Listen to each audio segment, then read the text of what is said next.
Cat infidelity in marriage are social menace. You and I know that infidelity means when one spouse engages in a romantic or sexual relationship outside marriage, and it is becoming very, very alarming. And some have said the economic situation in the country is one of the reasons why women engage in extramarital affairs, infidelity. And of course, so many children are turning out not to be the children of the supposed father or husband, as the case may be. And our focus today is why it is a social menace now. When you look at it from the social menace angle, the focus shifts from just the couple to the ripple effect it has on families. It's not just what it will create, or the problem to create for the couples. We're looking at the ripple effect, how it affects society at large, not just the children, everybody. All right, so we want to look at this critically this afternoon. Joining me here in the studio is Dorcas Onoge. She's a PR consultant and of course a team coach, and she doubles as a counselor too. Dorcas, just a smile. I'm so happy to have you join us in the studio today. Thank you. Thank you. And we're expecting Favor Eniye, who is a medical practitioner and also a marriage counselor. We're waiting for her to join us via Zoom. Is Favor with us yet?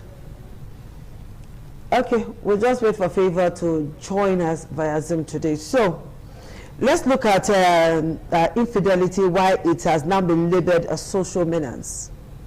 Why do we see it as a social menace now?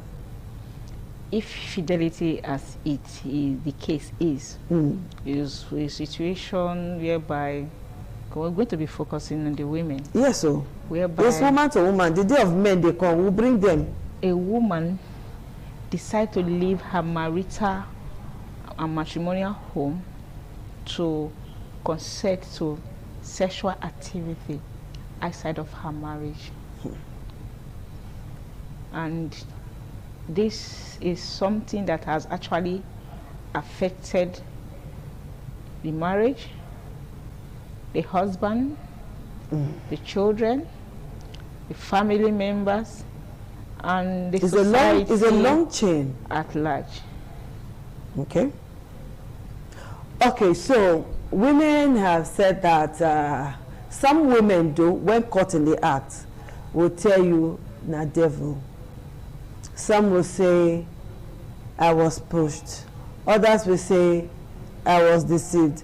There's one thing or two things that usually makes them to like go into adultery or infidelity, as the case may be. None of them ever own up to say, "Okay, it's because I want to do it. That's why they are doing it," right? No woman will ever come up to own up. So what do you think is the most common underlying factor driving infidelity amongst women? What do you see as the most common underlying factor that drives infidelity? We cannot really pinpoint anything as the common factors. Not even economic because if situation. you say it's an economic situation, you've also seen women that their husband have provided for them everything, yet you still catch them in this infidelity thing. Maybe with somebody lower than their husband, with their cook, so it's their not. I think and all of that. it's something that is an inbuilt thing. It's an inbuilt thing that money could not replace. That all the provisions of life that they need cannot replace. So they want to go and get that satisfaction outside. It's an instinct that nothing else can replace it except they carry out that act that will bring disgrace to them, their family, their husband, and everybody around them. Is it as a result of lack of self-control or what? Because you just said nothing. So, but why would a woman want to? And then when it is only when she's caught that she will now say is let's take a look at it critically. If you say it's an economic crisis, we have seen people that their husband has provided for everything. Rich men are best they can. They will tell you money is not the problem. Sometimes the women are the ones sponsoring this infidelity of a thing. So it's not a question of money. Then you now tell me somebody, because there's no money. If the person does not have that intention in her mind, she wouldn't want to see that as an option to cover up for any lapses they have in their family. Okay. All right, Favor has joined us now. Favor, what's up? Good afternoon. Welcome to Woman. Good afternoon, how's everything? I'm fine, I'm good. Good afternoon. Hello, Favor. Hello, I'm here with you. Good afternoon. Thank you so much. Thank you for joining us on the show. So I just asked Dorcas a question, that what is the most common underlying factor that triggers infidelity in our gender? What do you think is the reason? What is that most common factor that triggers infidelity amongst our gender? Sincerely, my dear sister, just like Doc said, I don't think there is any particular factor that sponsors infidelity in women. The factors are multifaceted. It can be due to lack of self-esteem. It can be due to financial issues. It can be due to a lot of things. And then some can just do it out of ignorance. Yeah. So people can go into some out of ignorance. They'll just carelessly walk into relationships that they were not prepared for. And before you say Jack, they're already in a mess. You know, so that's part of the challenges that they have. I don't think these are major factors, because different women come up with different reasons, and these reasons are not reasonable reasons, you know, for going into such an act. Okay, now let's move on. In the course of my research, some women claim that the advent of social media, the advent of dating app, all of that also contributed to the high level of infidelity that we are seeing in our society, and more so, and the fact that women do it with reckless abandonment every day, and then they will run it. So let's look at how social media have influenced women, in quotes now, in the business of infidelity. Social media, social media as it may be, is just like a market where you go and buy anything. But you only find yourself in the areas of the things you want to buy. That's what social media is to me.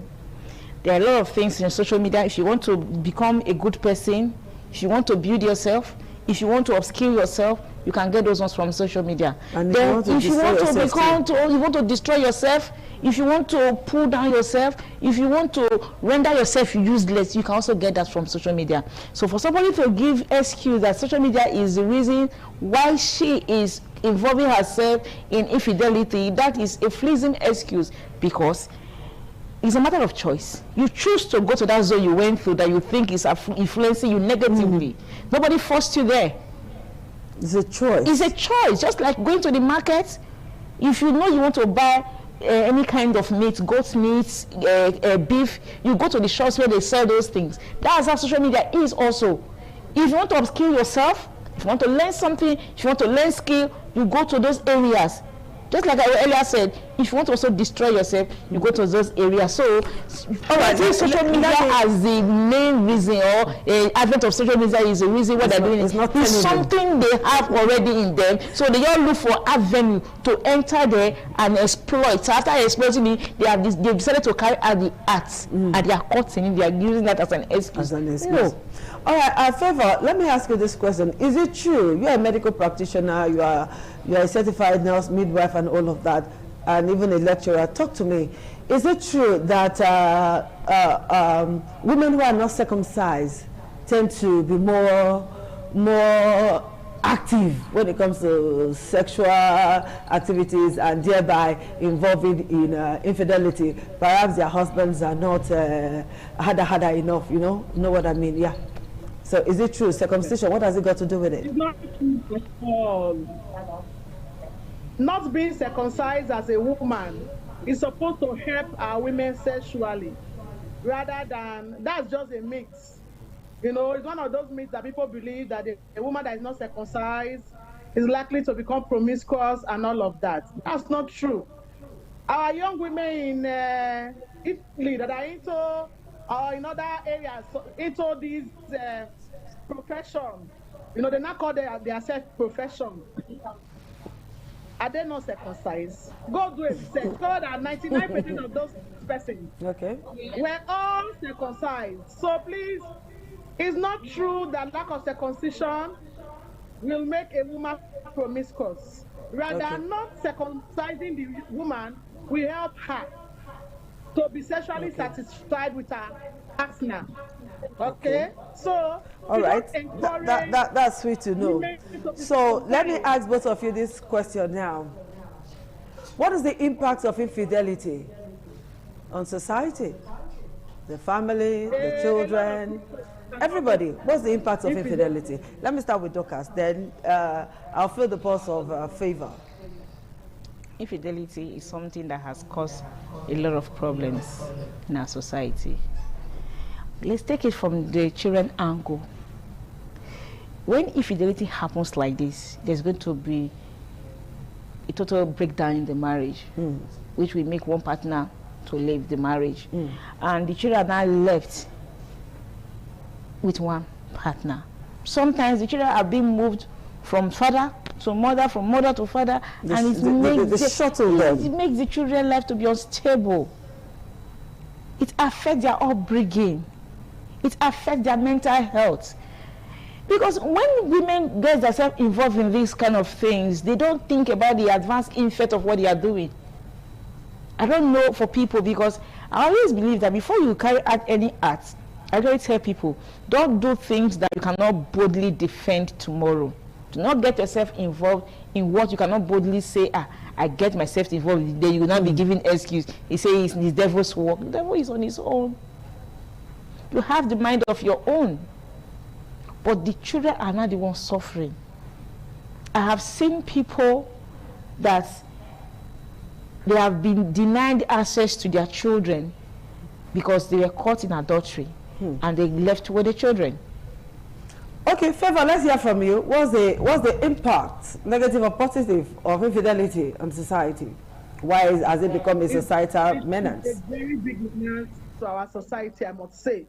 Infidelity can cause, societal disruption.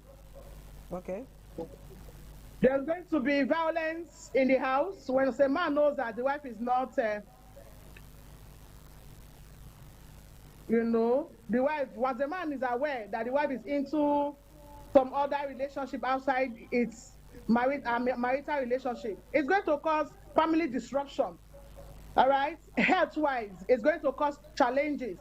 Depression can set in, emotional instability, It can lead to drug addiction. All right? And also, financially, economically, it can cause financial instability. At the time where, a man is spending money, or a woman, some women spend money for the people that they are into this funny relationships with. And they start indulging in some other practices and keeping money, thereby bringing about financial instability in their homes and in the society at large. Okay. It can also result to issues of blackmailing issues, where you see people blackmailing themselves. It can result to other vices like kidnapping, resulting to unprecedented deaths of either the man or the woman or even the children in the course of these challenges. So it's not something that we should look at. It's not something that our women should indulge in. It causes too much harm to our society. We shouldn't encourage it at all. Okay, so let's take a very short break. And when we come back, you women will come and tell us the early warning signs, what a man should look out for. When you say the woman, they do icky. We'll take that break now.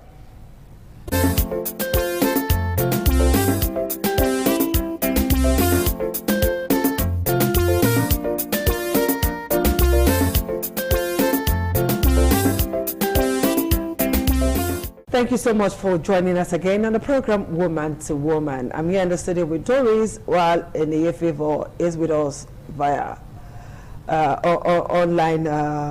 She's with us online. Okay, there's this question that I really want to ask. When it comes to infidelity, the man is usually the last person to know. The neighbors may know. The co-workers may know. A few family members may know, and then the husband is usually the last person to know. And by the time the husband is knowing, like we say on the street, water don't pass Gary. Now, what are the early signs a man should look out for? Let us help brotherhood. Sisters, please, let's save brotherhood some trouble. What are the early signs a brother should look out for? The telltale signs that, Oga, it be like say, as Benin will say it, or feel where you are. No, we need to know. Okay. What are those early signs? Well, there is no particular sign that a woman will need to look for, but though there are still some. So we cannot be pointed to say this is one of the signs, but let's say there are some of the signs that they will look out for. Because if you say there are signs the man should look out for, we've seen cases whereby the first child belongs to the man, second, third is not the man's child, and the fourth belongs to the man. So in between, she has played the game and perfected it very well. So, but there are other things that is a women put up that will give their husband hints that something is going wrong somewhere. Things like when a woman comes back, normal bedroom duties, the woman suddenly becomes too tired to perform. But you know, woman can naturally be tired. Yes. Woman feel tired. If it's that one, woman can tire. Of course.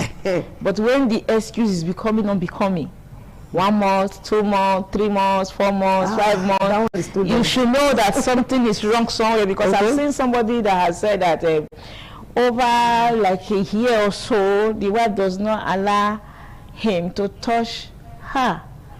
At the end of the day, they caught her in adultery, and the man was like, the woman that does not even allow me to touch her. Another somebody's changing the somebody is just, you know.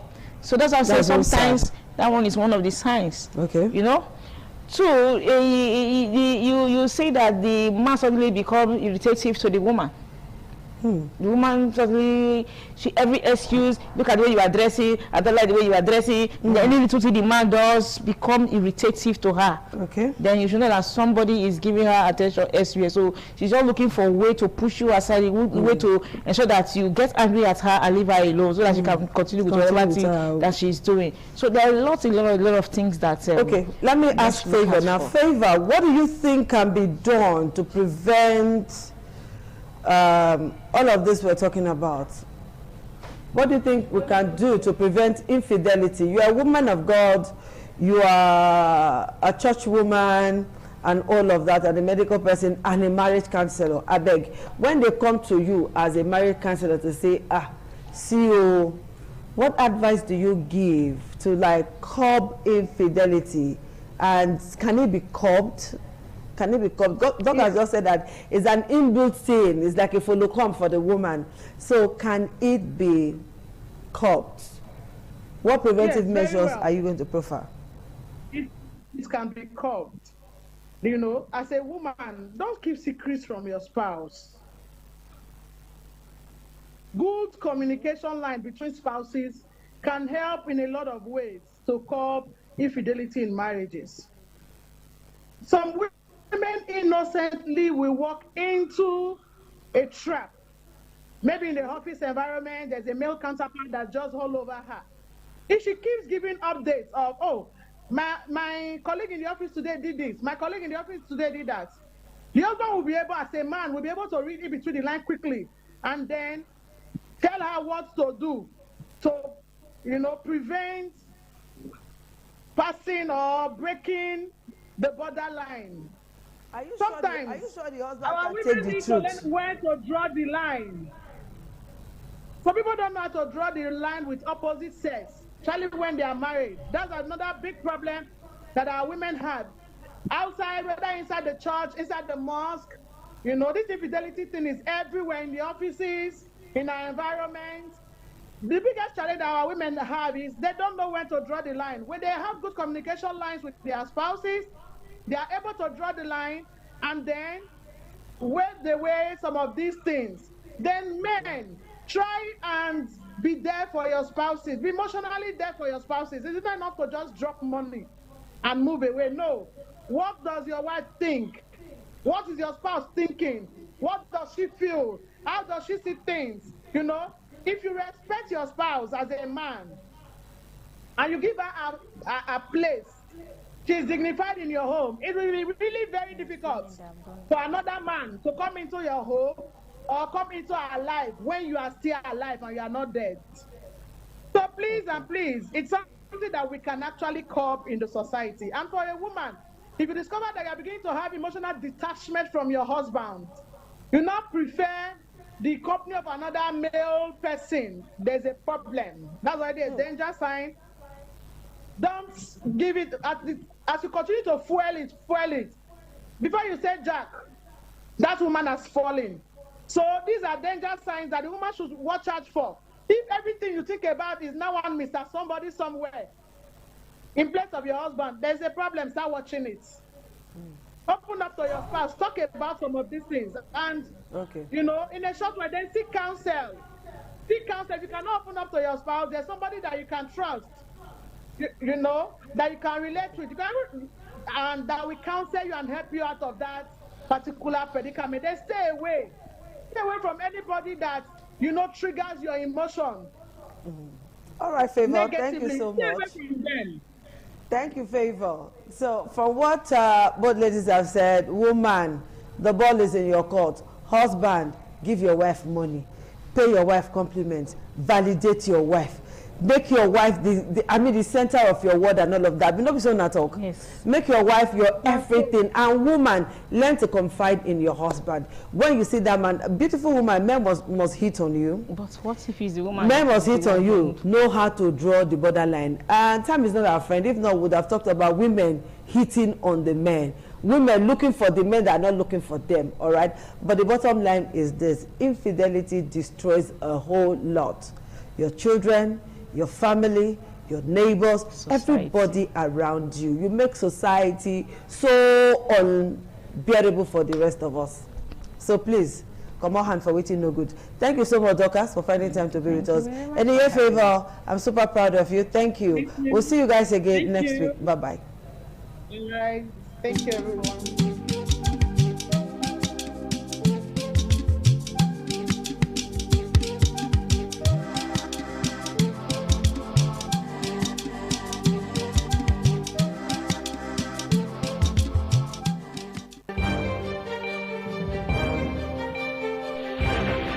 This is ITV.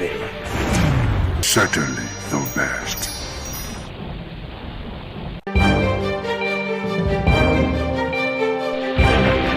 This is ITV. Certainly the best.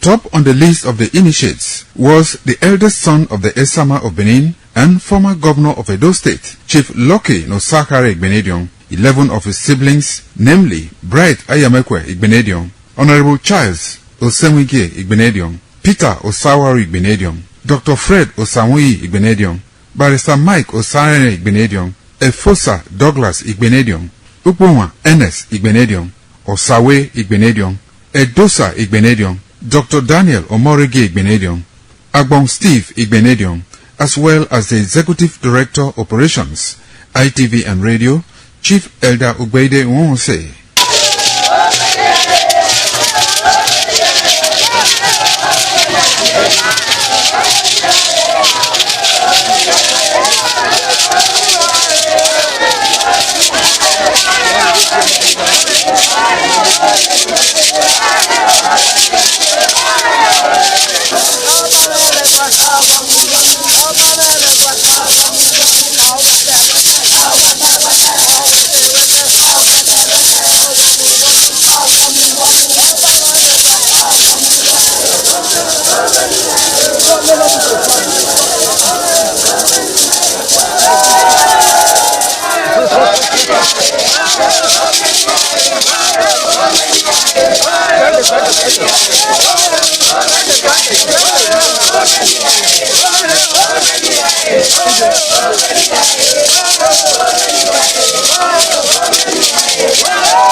It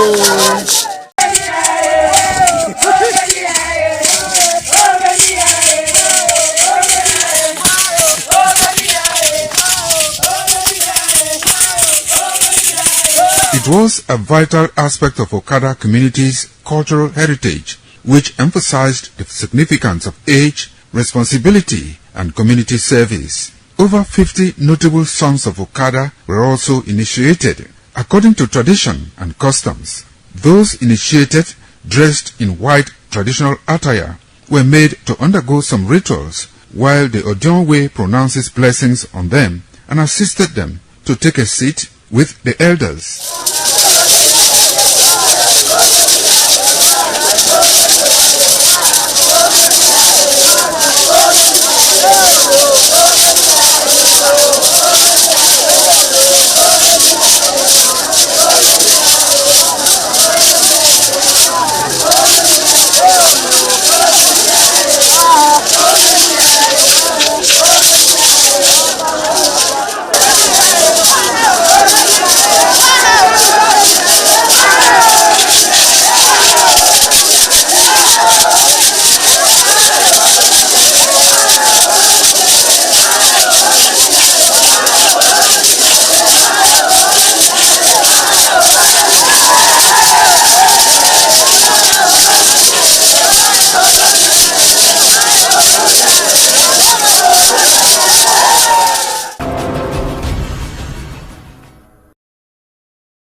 It's such another lovely day, and it's always a delight to bring you the program Icons.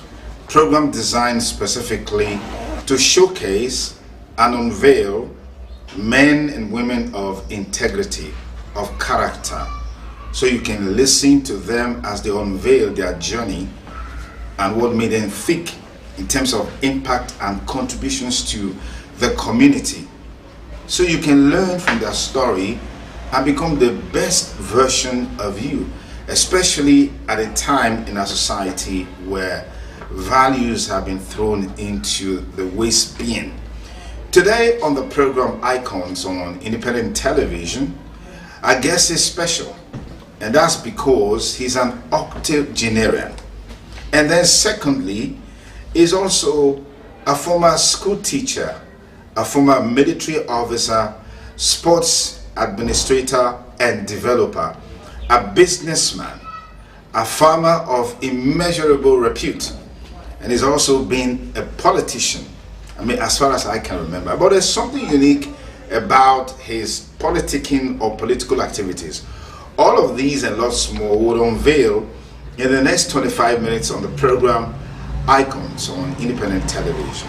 My guest today is Owe Dixon Imasuge. What I heard now is now Etose Dixon Imasuge. I'm sure he's going to let us into what all of this means. Pardon, sir. Thank you so much for granting us this interview with you on Icons on ITV. Thank you. You are welcome. Okay, let's begin from the basic. Tell us, what was it like growing up as a child? I mean, today you're very successful in very many ways. Time will fail us to unveil all of that. But how was it like growing up? Were you born with silver spoon, diamond spoon, or golden spoon? What kind of spoon were you born with, and what was life like growing up? I was born on January 21st, 1941. Here in this very room, or this very house. It's a family house. I lived a hard life when I was young. People know me. Even when I was in the modern school, not to talk of the primary school. I woke up every day by 4 o'clock, go to Lagos Street to sell Midwest Echo and Midwest Champion. Those were newspapers at the time? Those were newspaper, local newspaper. Okay. At that time. Then I come back after 6 to Bath and go to modern school. The BDC 4, the present branch of Uniben in Ekenwa Road. 1 o'clock, if the teacher refused to close us, I will close myself. Go back to Lagos Street to sell Daily Times. If it is the day of Oka market, my auntie go to Oka. I will ask my co-vendor, please, those I'm serving monthly, help me serve so. After selling the one I want to sell. Go back to Mission Road to hire truck to car market and bring back the gari of my aunt. I suffered like that seriously until I left the modern school. My uncle, Reverend Professor Sadlo Imasuge, now employed me into the American Baptist School as a PP teacher in 1959. I was posted to Kwabazouaye, that is now Emu. And I was very comfortable. 1962, I gained a chance to Abraka teacher training. That time, if you are a teacher, you gain a chance, your salary will be going on. As well? Yes, as well. Even who are in the college. But they sent out a circular which says they should restrain teachers. Last to come, first to go. I was in the teacher training. I didn't know the AA Yoruba man was no more friendly with my uncle, who was the head of the American Baptist. He put my name among those To be retrenched. to be retrenched. I had to run from Abraka down. Went to meet him. He said I should not talk to him at all. I wrote a petition listing more than 100 teachers I'm senior to that were still in the field. The ministry now sent it to him. He wrote that they should not mind me, that it is frustration that is worrying me. They look at those I listed and really saw that I was senior from 59 to 62.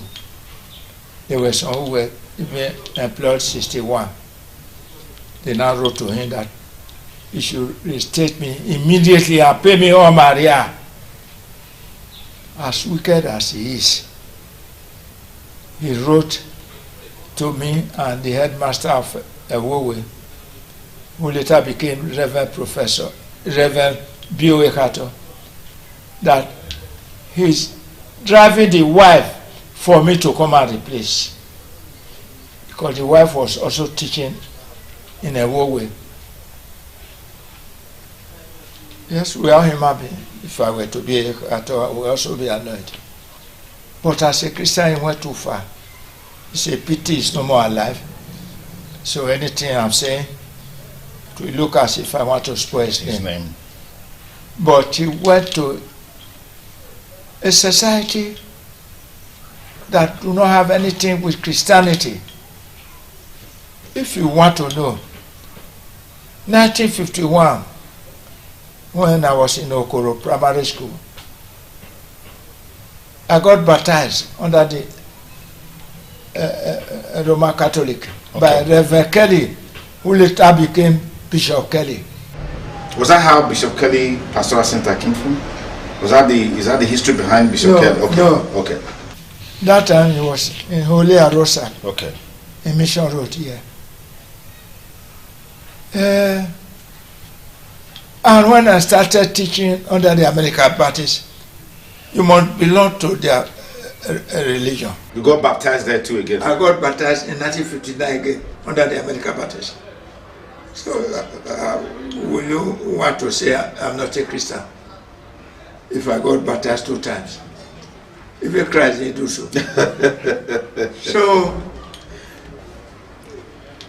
unfortunately for B.O. Ekato, the people who reported me to Owegbe have their ways of doing things. They follow the right line. They wanted to know if I'm their member. And if I'm their member, they will not do me anything. But if you are not their member? They can't say, yes, you wrong this man. They drove the wife because of you. That was the allegation against you? Yes. Was it that Reverend Ekato, blessed memory now, he didn't know all that transpired to get to that point? First and foremost, when the AA administrative assistant wrote, I am driving your wife for this man to come and replace. Well, how human being? Yeah.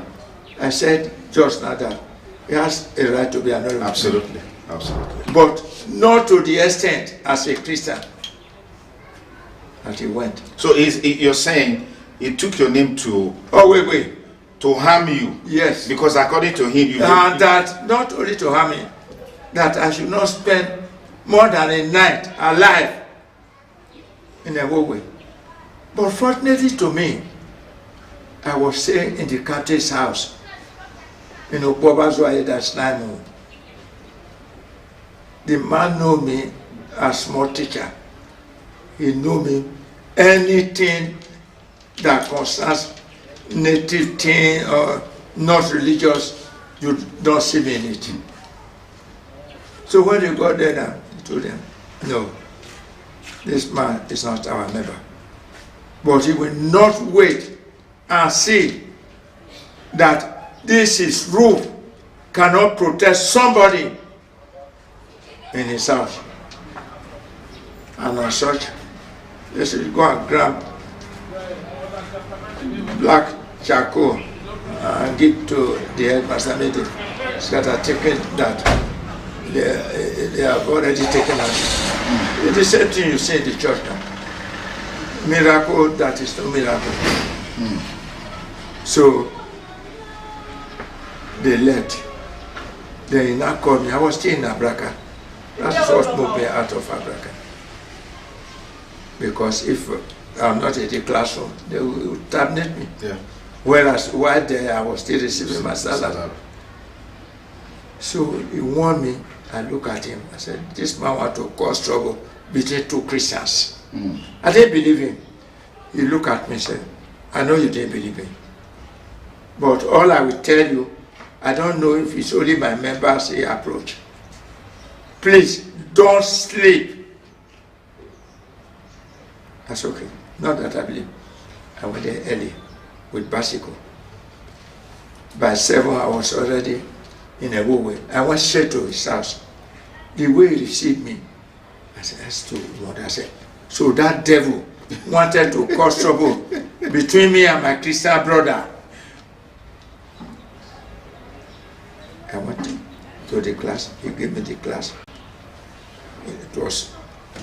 We were almost going to close it. So after 12, because we closed by 1, I said, this man will still warn me. Do not sleep. I said, let me see the headmaster. I went to the headmaster because all along I was sending excuses since I didn't report. I went and I said, sir, you know I've been sending excuses. He said, yes, yes. I said, I need to see my daughter this night. I said, that's okay. Don't. Please sleep. If you want to go 6 o'clock or 7 o'clock tomorrow morning, I will allow you to go. My brain to reset again because you'll be warned.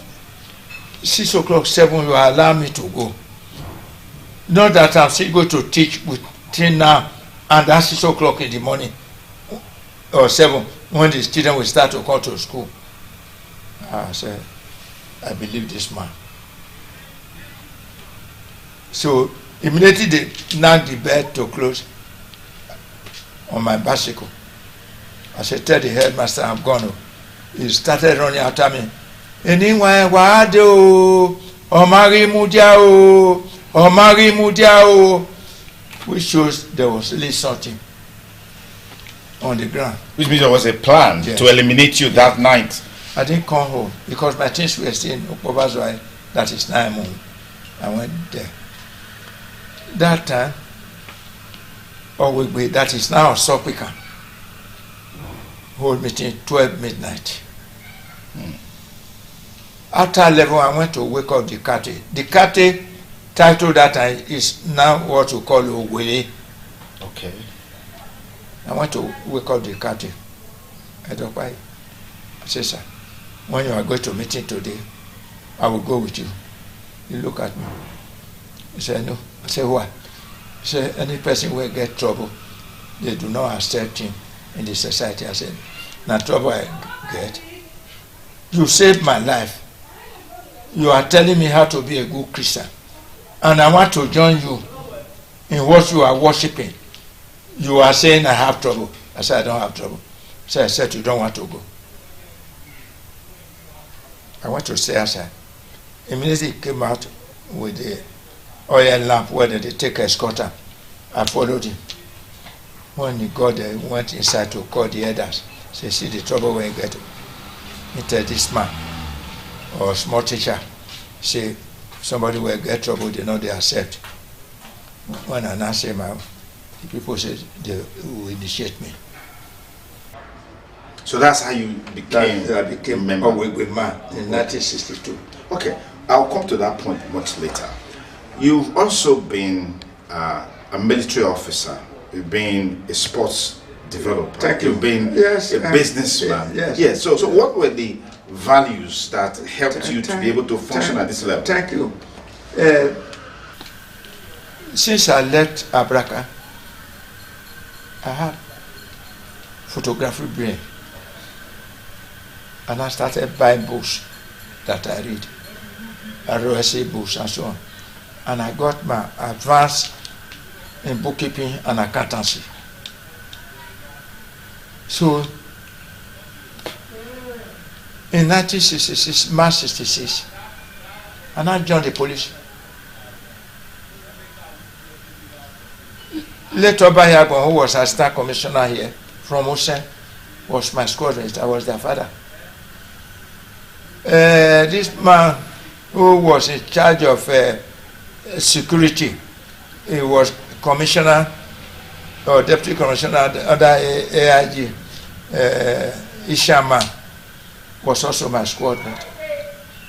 I got the best batting in 66 squad or 22 squad in police. When the war broke out, they asked for accountants. Because of my certificate, I applied. I was not even a lance corporal in the police. They look at the certificate, they value it, and they gave me a warrant officer class 2. In the army? In the army. So that's how you move from police to the army. Interesting. Warrant officer class 2, class 1. If you are getting promotion, you go to full lieutenant straight. It will not take you 2 years, you go to captain. So I was employed. I served under Lieutenant Bello as the paymaster 2D. When they now saw my intelligence, they made me officer in charge 2D traveling claim. That is, any other rank going on leave, his paper must pass through me. From Asaba to Sokoto, like this. I made my name. Do you know why I left so sorry? I've not told you about my family life. Let me just brush it. That in the end, 7 women born for me. So, 6 were under this roof. So that means you are a polygamist. Serious one. even with Ababa, when I left him when he was in South Africa, I talk. I said, "See waiting, I see waiting." He said, "They did not play." I said, "Baba, I thought I will learn from you. Polygamous things. I don't know you are the one to learn from me." So, like I said, if any major general also chase a girlfriend, I will say it's W1 in Masoge, a girlfriend. Whereas Nala, and now I say, if this thing come, na trouble I did. So when the car cool, the car then with all my boys. Wow. Happened. Now I say, the senior officers who don't like me can set you up with this set now. me up. Now right. They didn't even allow me to go. My boys went to take my paper away from Army headquarters. Like this former senator, Ali Mekena. He was my corporal. Wow. I sent him to Auchi. While in Auchi, I was paying salary. When he came, I promoted him a sergeant. He was already a staff sergeant before I left. Wow. So, or DVD Papa. That's one. Was under me. So, at what rank did you, leave? W1. Wow. Wow. That's the father of the army. Wow. But if it's in real military, not tradesmen, yeah, it will be called regimental sergeant major. Okay. ROSM. ROSM. But as a tradesman, yes, warrant officer class 1. Okay. Growing up as a child, I mean, judging from the background that you came from, I mean, you literally trained yourself in modern school, doing sales, doing business to support yourself and all that. What would you say are the values, the virtues, the principles of life that you imbibed? And you also didn't talk about your parents, because hearing you say you have to work your way to go to school, do trades and stuff like that. Can you give us insight into that? Thank you. My mother left me and the other 2 children in 1946. When she left you, what do you mean by left my father Okay. to marry another person. Okay. But the children, she gave birth to another 7 children. I trained all. Interesting. If you were in my birthday that day, you will see the person who prayed, James Obagona. I trained him in Arewele, which is now Western Boys. From there, when I moved to Ibadan posting in 1971, I took him along to do HSC in Loyola College. When he left there, I looked for chance for him in UI. You know what UI is that time? Yeah. He ran home and wrote me a nasty letter. Those who are not as rich as yourself send their brothers to overseas. You are sending me to UI. I said, okay, go and bring paper. He went to bring. And I trained in Florida State University full time for 4 years. Not to talk of the others. I trained all. You saw my birthday if you were there that I have 13 children in overseas. Those who are here, number 5 from number 4 woman Yoruba is a professor in Uniben here and HOD in UBTH. Number 7 is number 2 staff in NYSC Edo State. Number 11 assistant director NAPTEP. Number 13 is a CEO in one of the Elumelu establishment. Number 17 is the super leader of APC when I'm super leader of PDP in my local government.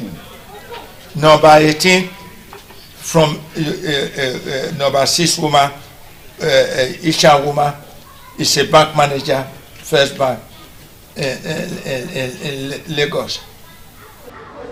Number 24 is now they are posting him now.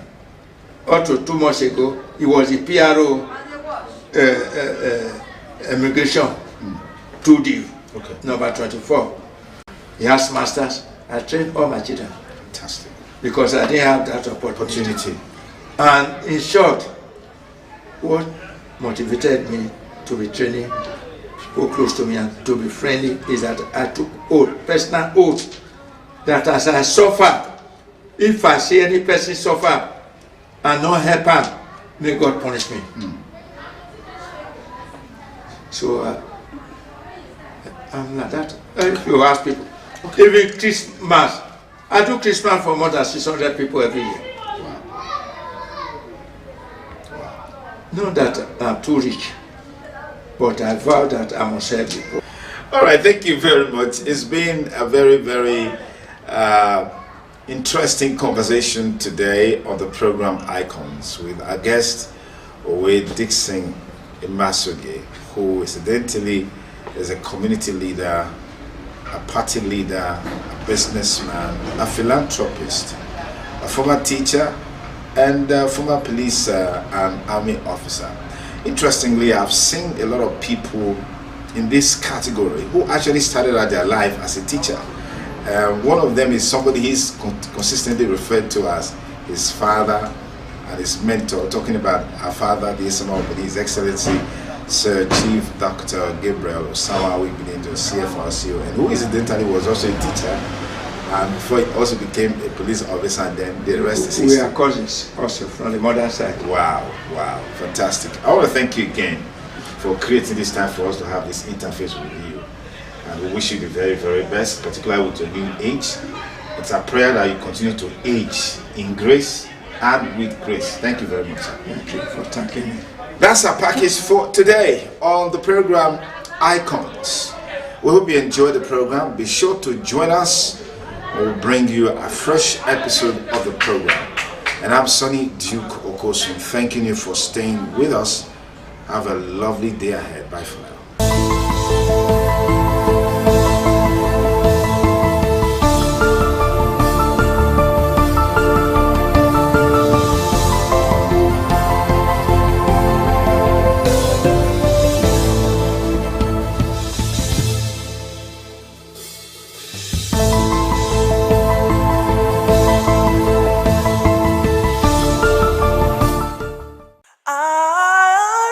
ITV, certainly the best.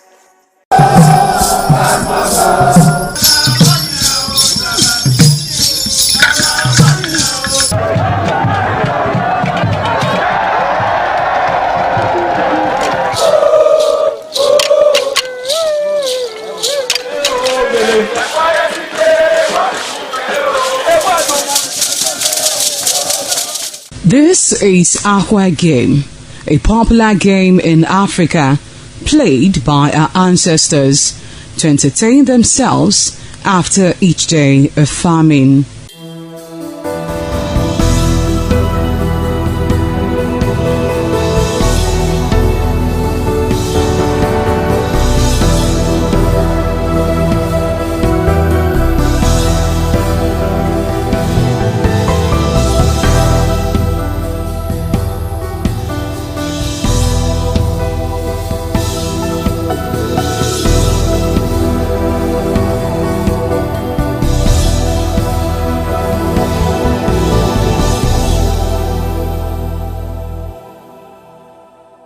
It is also relevant in our coronation in Africa. It is a sport and indeed very interesting, as every seed had a role in the game.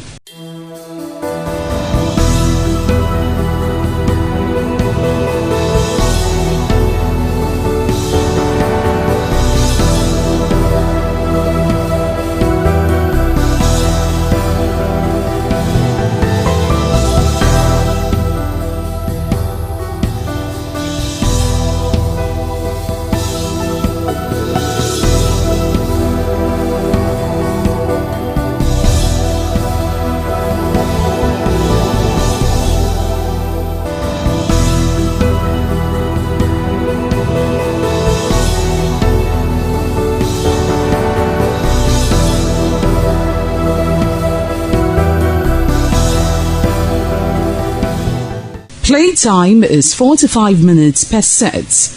There is no age limit as long as you can spin aqua seed. Ayo or aqua game, known as the game of intellectual. This game requires a lot of mathematical skills. Aqua game is played with carved wooden box containing 12 holes.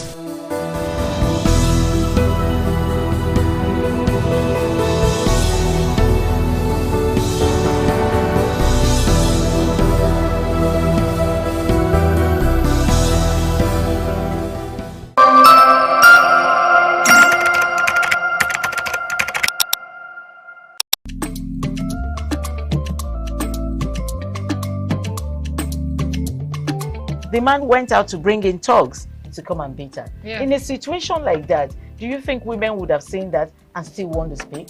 Really, we're talking about. That's what I said. So when they bullied her, Yeah. if she's not bold enough, she will shut up. What is your advice for girls out there that are so desperate to be married? We women, we have to be really intentional about our parenting.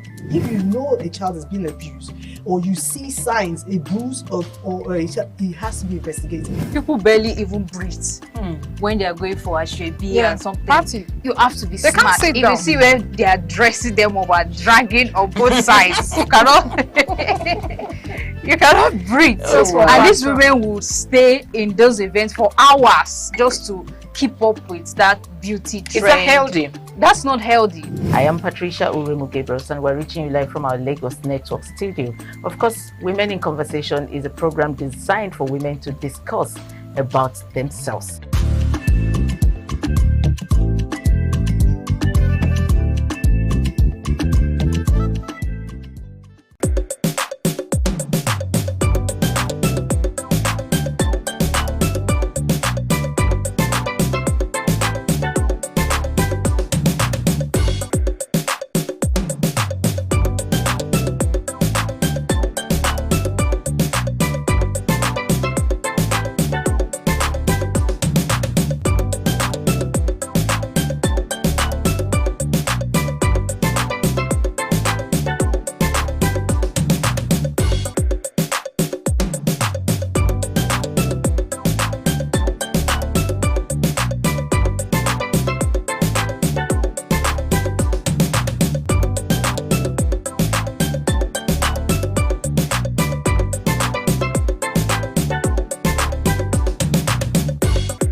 Thank you very much for joining us on the program, Healthy Living. What is the kidney? The kidney is an excretory organ in the body, which is for metabolism. Tuberculosis affects many organs in the body, but the common ones it usually affects is the lungs. Epilepsy is a neurological problem.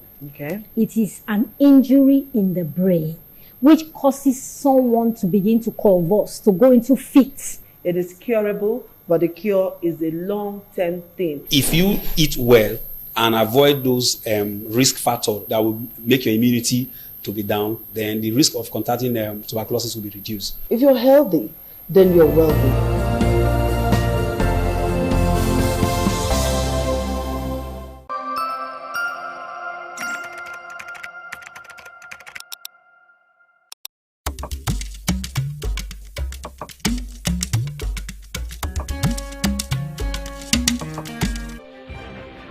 This is ITV.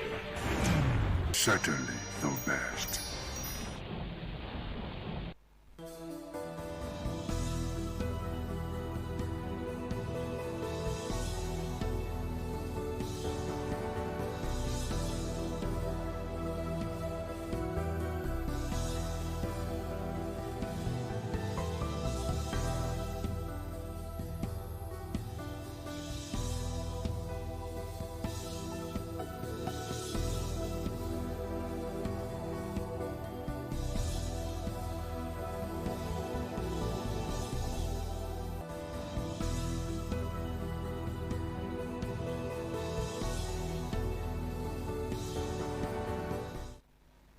Check your time now. Go tell you say the time now. Udwata o'clock. And every time, we go to check all the matters that when we say concern us. How the matter they be now. We say we take them. I don't be news against the kutukutu when we say the follow election. See they everywhere now. The thing they loud. Especially now we say they do their primary sounds. See very different things they come out. We come they ask ourselves say how they be. Somebody say the way they do their primary these days. You could not let your pikin they teach you how to count 1, 2, 3. If not, you will make mistake well they not go teach that pikin well. But all the same, today we will look at different things. Then when we say this election when they come, so the children we say don't born, the children when we say they conceive, and the ones when we say they even get belly make it born later. Now but the matter what we say we want to look. My name is now Thomas Sado. Welcome to our program. Udwata, the heart of the matter. I get people there when they don't follow me look this matter well. Because this is the head sharp or this kind of matter. I make a go call them, they come talk to us. I get my brother and friend there, when they say they here, when name be Fares or Bere. I greet you. Not that, sir. You don't too. It has stayed like that man go talk. Stephen. Makola Stephen Makola Sagi. Makola because that one I know say be your name. I greet you, my brother. Pleased to meet you, sir. I greet you. My brother, don't taste more. Well done. Make we start like this. For your own little way where you don't see, for your own little corner when you there, if they look the primaries when we say they go, because now the window for primaries now be this one now. When they go, how you go they score the primaries so far? Well, the primaries now waiting to look with one kind of eye, and also to say, you not give hope at all to Nigeria. Why do you not give? Why? Because if you look at the way the primary take they go, they are ashamed for democracy for Nigeria. Because many of the primaries don't see and waiting we see for social media and waiting we see on ground, where there's the so-called direct primary where many of the parties they do so, where you see say they'll count number 1 from number 1 to 200, number 200 to 1,000, 1,000 to 10 million. It is very embarrassing. Because the whole world they look at us, the whole world don't move on. Come on for this stage when we still there. We're supposed to do things now when they tell people for us, I say Nigeria ready for investment. Nigeria open to the proper way of doing things. But unfortunately, what we see now, you say, we still do things like country will not get hope. Because how you go say country no get? Somebody try to try to renew the hope. Now they because the hope when they no try. I mean, can they renew the now hope? They talk so the thing they say, country when they renew hope, must they do things in a way we say people when they the country but they get hope in the process. What do we see for the primaries when they happen so? Now very shameful thing. Now things want to be say we as Nigerians supposed to be shape. We don't go to supposed to be our people. When people stand, they say that primaries they conduct. So you see the way that they count for primaries. You conduct primaries for state level. They're not going to declare winner. Now Abuja will can't declare who win. No, no, that's what you mean by that. Yes, now you see, I'm not. Even you see, for example, use the APC for example to make example. The APC chairman they channels yesterday, so they talk say they ask him very clearly.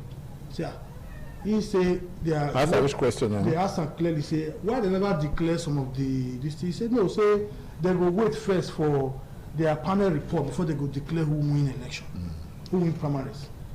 So people will conduct primaries for whom? For state level. They go send people for Abuja can conduct the primaries. They will conduct primaries, they not go declare results. You can't wait till somebody else will come declare the result for Abuja. So all this kata like this, all these things we see like this, so you know they give hope. And you say the country, you say your agenda now renewed hope. What hope not there? If we continue to do this kind of politics like this, because you know we want to watch you, and what do they do so?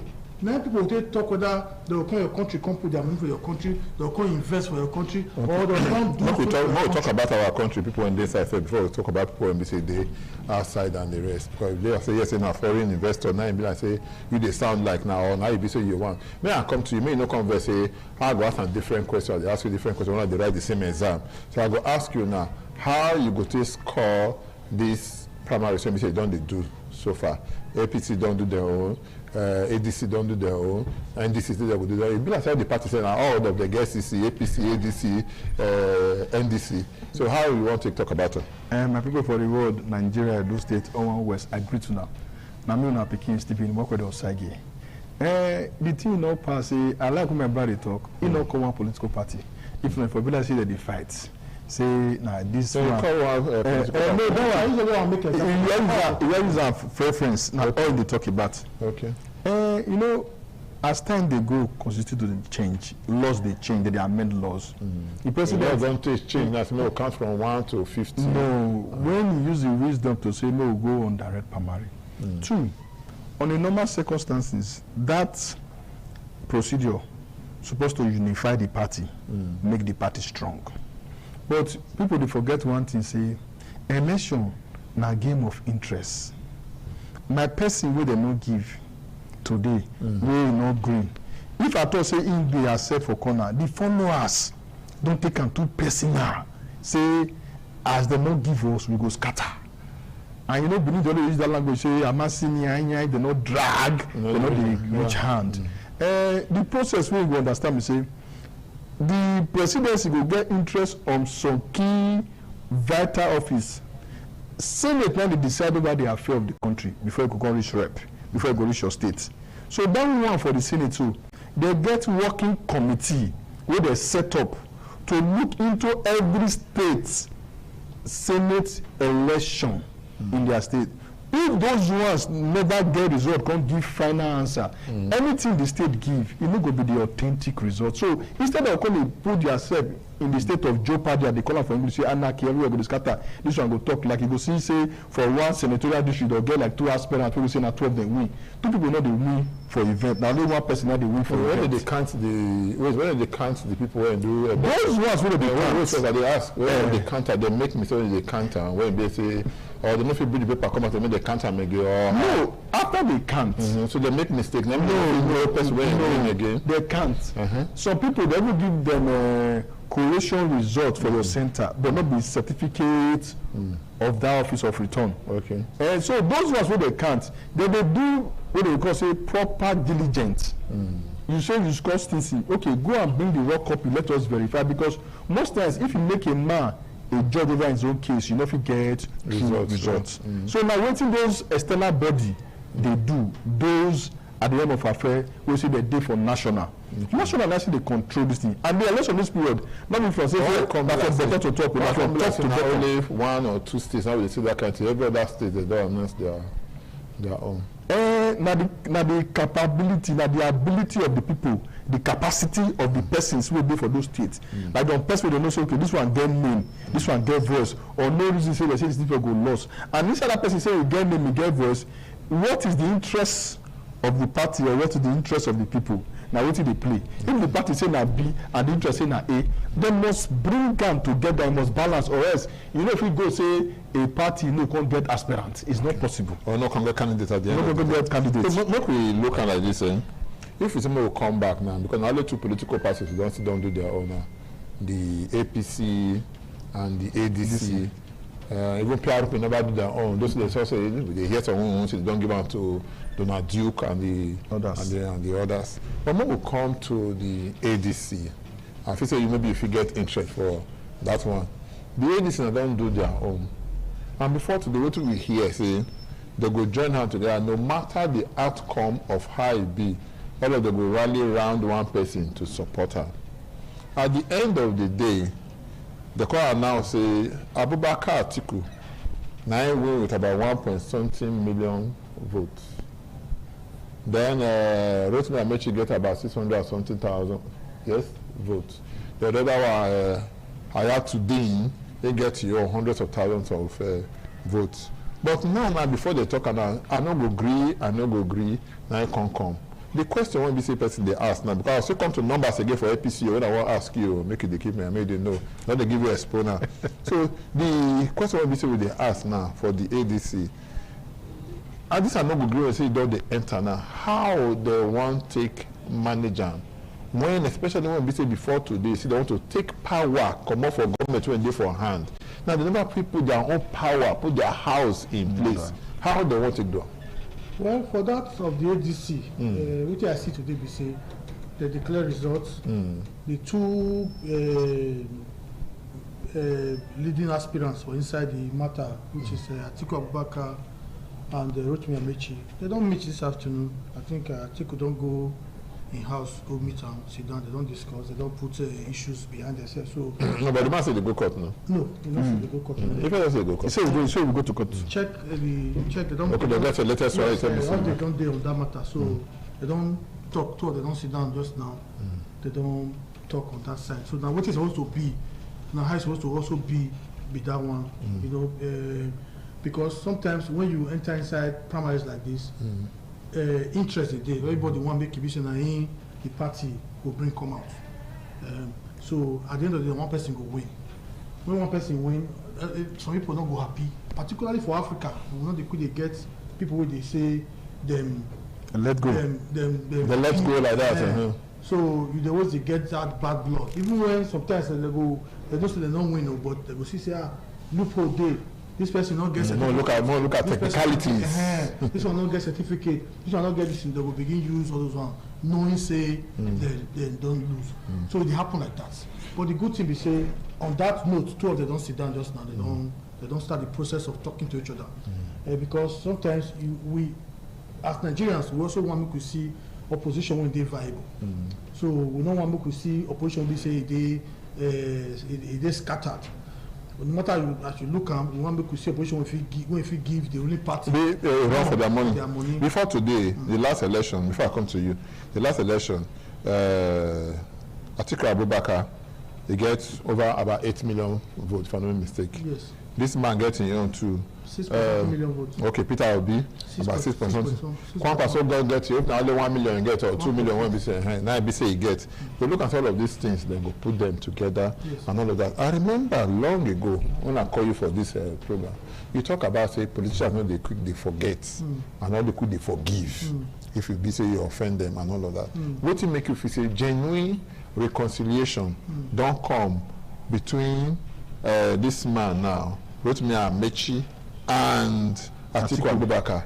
Why be the two of them now, Rotimi Amechi you go me? What about Hayatuddin? Him too the verse now. Well, I don't know what this anybody mind, and what we see for the media now we take respect. Because now what you see that I make you talk and I say politicians know they quit they forgive. Yes, well, now what we see today, I don't know if I not be Atiku spokesperson, but I believe say maybe he go get up a plan to see everybody where he contest with. Maybe now I actually don't see today. So tomorrow maybe because I have to do. Yes, we have to look what he go do in the next few days. But like I said before that time, not true. You know, for our politics for Africa, not just not only Nigeria, for Africa. Now the exception with a few African countries when we say they don't still try to commode ourselves for those kind politics of bad belle and politics of pulling down. But in very few countries, but Nigeria still dey part of those countries wey be say na winner takes all. Now I say they stay with you. Now say they stay with you. Now say they stay with you. 3.2 million votes. Then be say they do share for these primaries. Yes. And really they call them to the other candidate almost 11 million because he gets 10,999,000.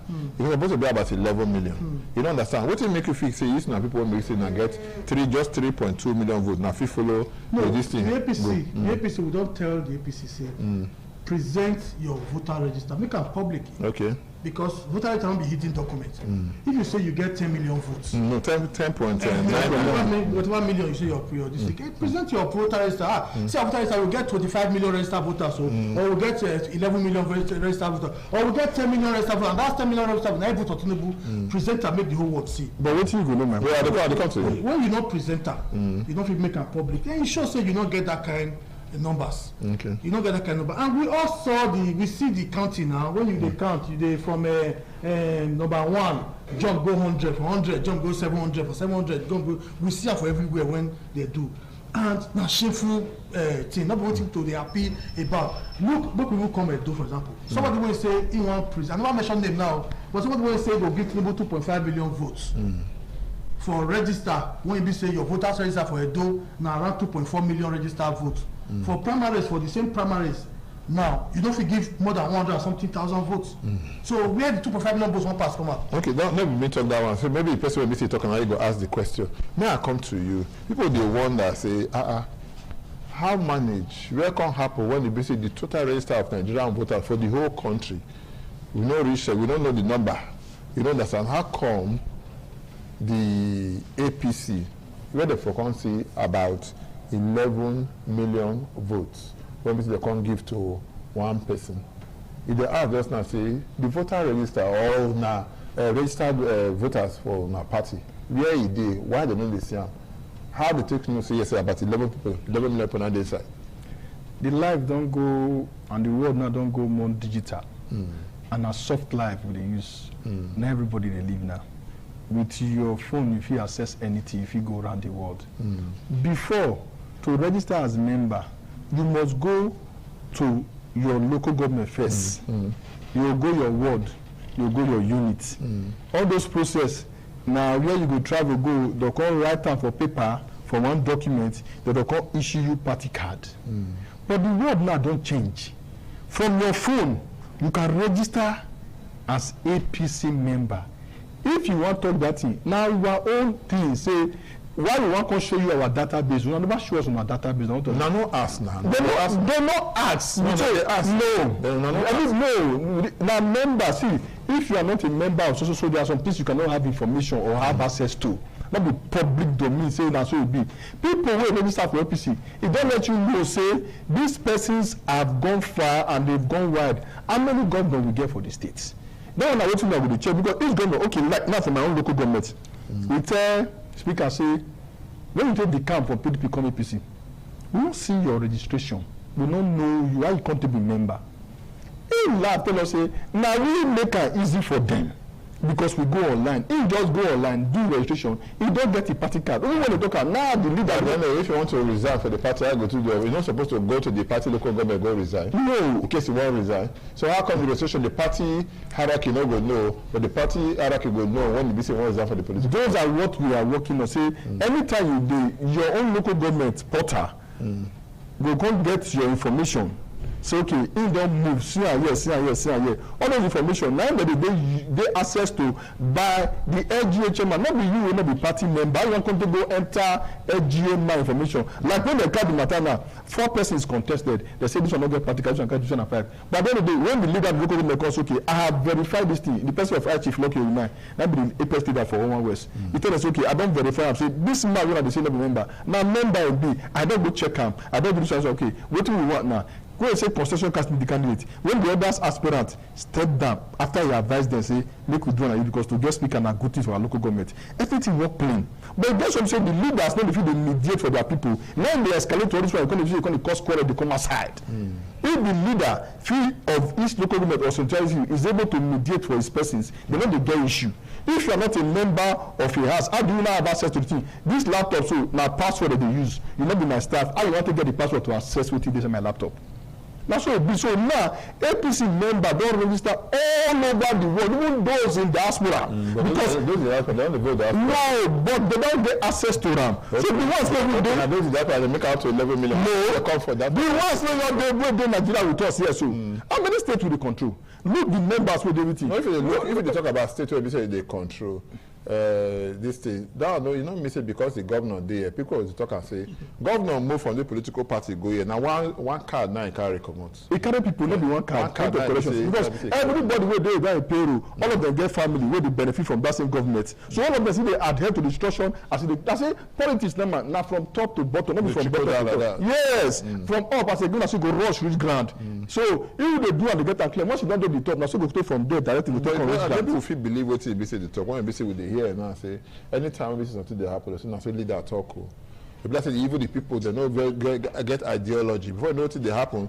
Once you don't decamp from this political party A to B, almost everybody go follow and come out. So they say you know, or you go to hear language of say Baba Sokpe and the rest, or because they say Baba don't talk so. The other will say you know, leader way you know understand. So when we be say we not get political ideology as the voters or as members of the political party. You know if you say yes, true 11 million votes we come for where BC yes they did for this primary. I beg I first could respond to one thing I talk before I answer that question.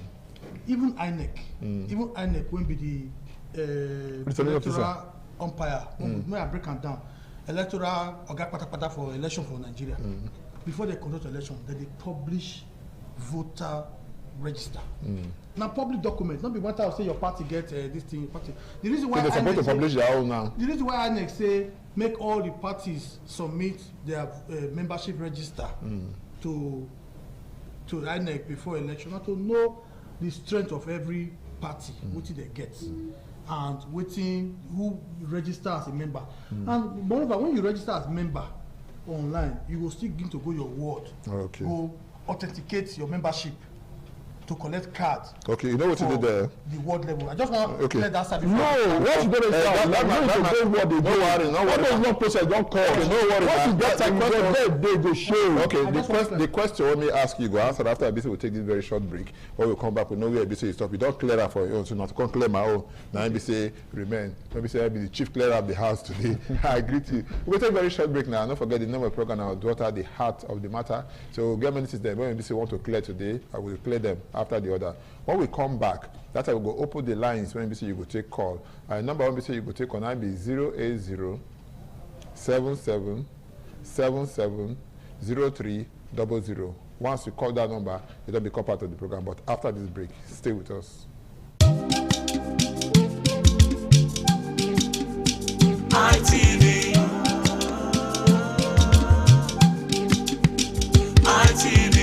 ITV, certainly the best.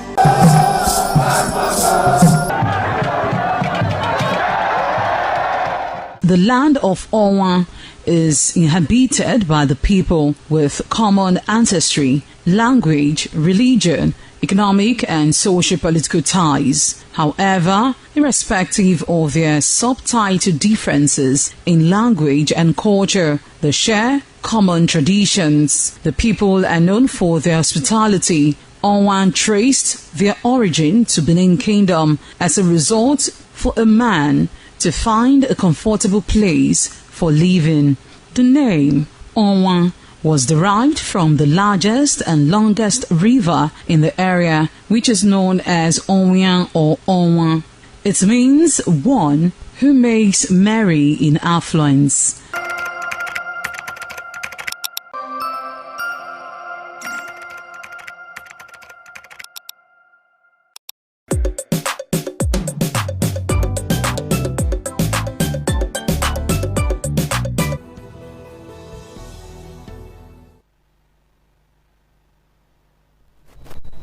welcome back, and the name of the program now, Daughter, the heart of the matter. You never give me answer to my question. I think we that small break because now in BCS say you clear. Yes. Clear me now. Yes. Well, you see when they bring all those kind of Obubuye numbers come out sometimes. You know do when you they call Obubuye numbers. Yes, you don't go do anything but you will not be able to verify. What is not verified? Because it is what you verify you can see. First of all, the last election, 2023 election, the APC as a party, the total number of votes when they score to make Tinubu president, they reached 9 million votes, 8.6 million votes. Now they score. So suddenly you don't come out say you say you score 10.9 million votes for only primaries. And Nigerians they say bring your register out. Make you see make you say okay those states APC gets also number of registered members. Like other parties we go for example now ADC now they are registered in public. Everybody know the total number of registered voters when they get for registered members when they get for Edo. They know the one for Anambra 6,000 plus. They know the one for all the states. They make them public. APC make your own public before you say you score 10 million votes for primaries. Make them public. And the one we take count number one from one you jump to 5,000, 5,000 to 7,000. Then you take get 10 million votes. Okay, no problem. We agree that number. Okay, make your register public. So people can for free speech. They people can say, this will get 12 million registered members. So for that 12 million registered members, so then they will score this number. APC not get 10 million registered members for Nigeria. No political party for Nigeria right now get 10 million registered members. Let me not deceive ourselves. The number of politicians, the number of registered party members for Nigeria is less than 1% of the population of Nigeria. Less than 1%. Whether APC, whether PDP, forget all those numbers when they brandish. Okay, for that one, no, I will stop you. No. And they have consistent. You know that. If you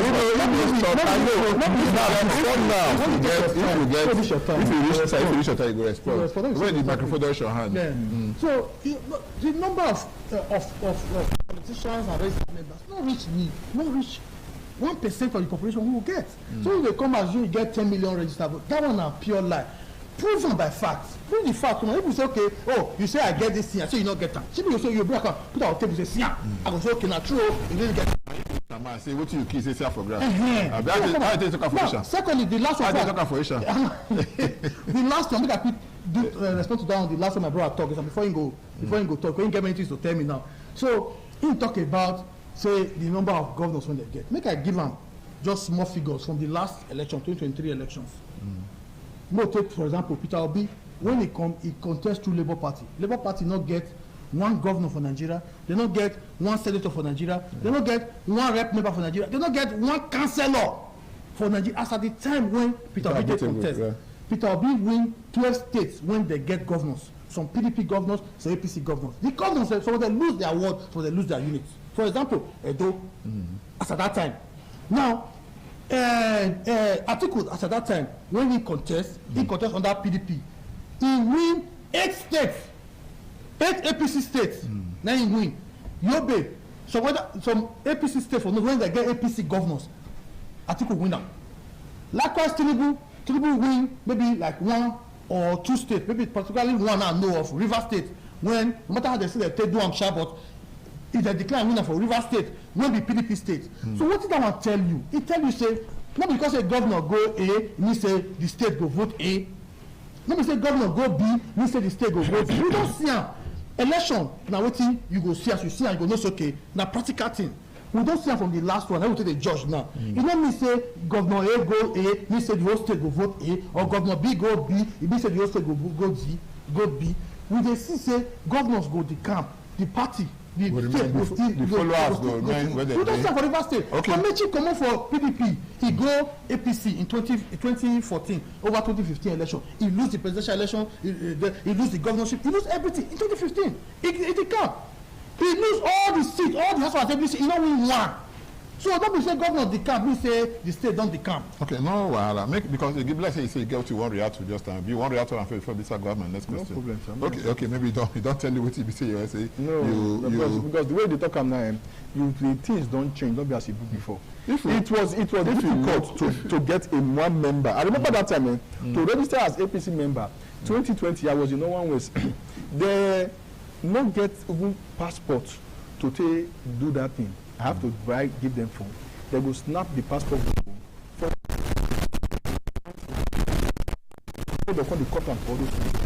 Imagine all those rigorous activities and exercises. Who one concept go say, I beg, I not get this, I not get that. But with your smartphone for where you dey, that same phone go snap you, put your local government, put your ward, put your unit, everything. As you put that, you don't generate your number. We dey get sleep.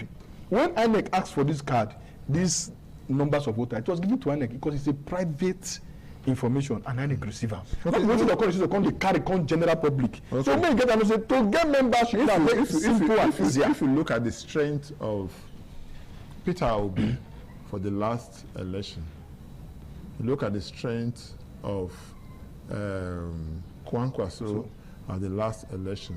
Then you can look at the economic situation when it be say everybody they complain say it's tough.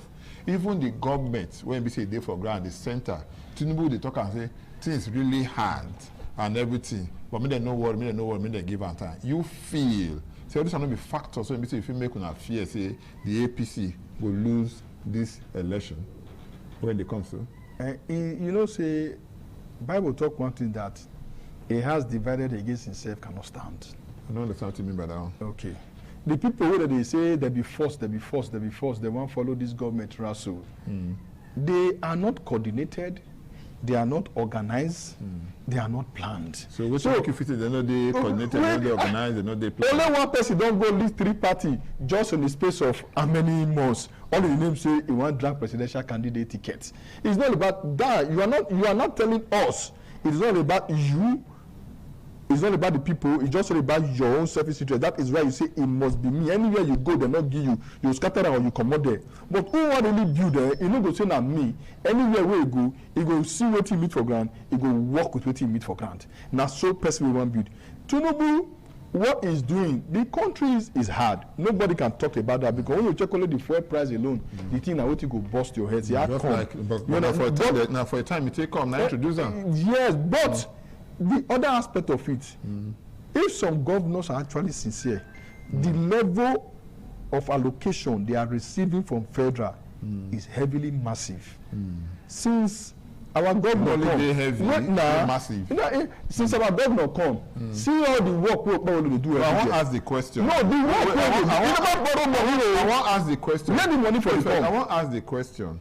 Now the amount in volume, now they talk of money they give them or the amount in value, because the money plenty where we know, but you go look and say before today a loaf of bread, the normal one what they call luxurious bread, family bread, before today 600, 700, sometimes even 500 even day.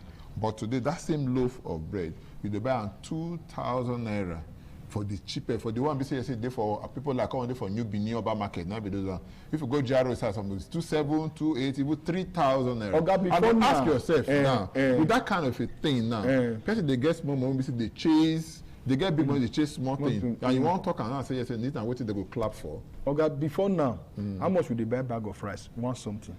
How much would they buy rice? Now you see 40 something, 60 something. The truth is that it's not the presidency. Nigeria are not sincere with themselves. Bakers, their materials have dropped down. Like what you don't verify flour, verify sugar. But because of Nigeria, yes, Nigeria just get one character. No, we just say, wait now, you get one character. We say, we get say, once anything like scarcity just come, once it don't not go up to bring a condom in the heart. We are not actually sincere to ourselves because not we just say the volume of money we they give them they much. Because if not for what about the value? The value still they presume the value. Where our distinguished senator Mondo Bewolo. The Akpakomiza of those states, where for see money they do how many flyover where they do for Benin. Go look the road where they do. Those road now, the same road government tell us say bear with us federal road. wey dem not touch for 8 years. This man come, he dey handle those roads, and he never borrow any of those roads. Like which road? We Rama Park Road, Saple Road, all the moving for Jado, all those roads. They tell us say na federal road wey dey not touch for 8 years. But now people dey access those roads now. People dey go. So even when work dey go on, people dey feel dey see where they pass for the road. Okay. So where this money from dey come? Okay, if you want to join us, you know the number. I'm gonna put the number for there again. Make you see on 08077770300, 08077770300. That's the number. Call us. Make you be say you be part of the program because they expect to call. We need to get some of your calls there. So we go fit ask my people then how the thing know I they or I know they. May I come to you, my brother, because we dey talk about these whole things then. If you look at now, many people they see they move. But I will still come back to you. Many people see they move from place to place now. And in talk one thing about crack in the wall. He said one person don't move reach 3 political parties just in the space of how long. So if you look at now, like the ADC now, make we look at how we want to clear all of this thing the way NBC did there. The other day, maybe Kachuku, he come up, he say, yes, now he be the authentic person when NBC don't take this thing now. That one they drag it on. Now few this thing, in they drag it on. Then the other one be say they for inside, David Mark, in this they draw his own rope and that kind of thing. We can't ask ourselves now, which one be the one when be say they follow? If this house never did together, how the main election time go be? You go answer that question after this call. Hello, good evening. Hello, good evening, sir. I greet you. What be your name? They call us from? Okay, my name is Ovoide. Ovoide. Hey, don't you? I greet you. Well done. Talk to us. I said this issue, the matter for the opposition, not the issue of now when election come, we want to unseat the sitting government. Now, Nigeria is supposed to look generally. What do you get to do differently? Is it in terms of foreign policy? Is it in terms of, Nigeria is based on a rental economy that is still bent on hydrocarbon, sales of hydrocarbon, sales of petrol? No, now we see the import wheat. We never think and say, look at the global system. What we need to do is to find out we will produce our own wheat. Is to find out how we will advocate for cassava flour. Where we will get our own bread. How we will promote this bread around so we make this self-sufficient. None of them they think of all these things. None of them they think say, now people the telecom industry where they liberalize away, we create massive jobs. Look at what is happening in South Africa today. How can Nigerians now take charge of such things? Nigeria has a population of over 200 million people. If your telecom they share for over 200 million people, internally you are making a lot of money. The West African market is still there for you. Okay, no problem. Okay, Ovoide, thank you so much. It don't even give you some kind of clue when we see say you go back because now we talk every time now say wetin we talk and we want take power for the hand, wetin now they bring come. Now the question be say they ask now. But before you go answer that one, don't forget the one I asked you before. With all of these fashions, the one be say answer your question on the issue of this. You see, all the challenges when opposition they face for Nigeria, we know say now the sitting government. Then they orchestrate them. And we know why. We know why we orchestrate them. You see, when the government they do well, who not be member of a party. When the government they perform, you know they bother too much about the opposition. Because even people, the opposition said it go hard for them to even tell people say, may they not vote for the government. But you see, within the country today, when we say, if you go around, you talk to people, they go tell you for road say now let people we know this properly sane then go carry their hand go vote for the current government and you know if you blame people for getting that opinion because if you bring anybody where they promote Tinubu come out today President Tinubu come out today say okay abeg read for us tell us some of Tinubu achievements tell us what Tinubu don't do for Nigerians. When go fit make and say, he go fit boast chest say, okay, he deserve for Nigerians to vote for him. They don't tell you anything. They build Costa Road now. They don't fit tell you anything. They build Costa Road. My brother thought. Okay, let me take this call before you continue. Hello, good evening. Okay, we lost that. My brother talk just now. He say bag of rice before now want something. Before the bag of rice come 50-something,000. You see, sometimes when you see my APC friends they talk, you go just sorry for them because you had to really sell government when they perform. They had to sell them. When APC come in 2015, bag of rice now 7,500 naira. Hello, good evening. Hello. Yeah, good evening. What's your name? Where they call us from? My name is Iyamo. Iyamo, we greet you. Thank you. Where they call us from? I'm calling from Ekema. Oh, yeah, talk to us. What I want to talk is our governor. If I work well, but people where they follow up too much. For the governor, before president. You know where God not give up. Then the is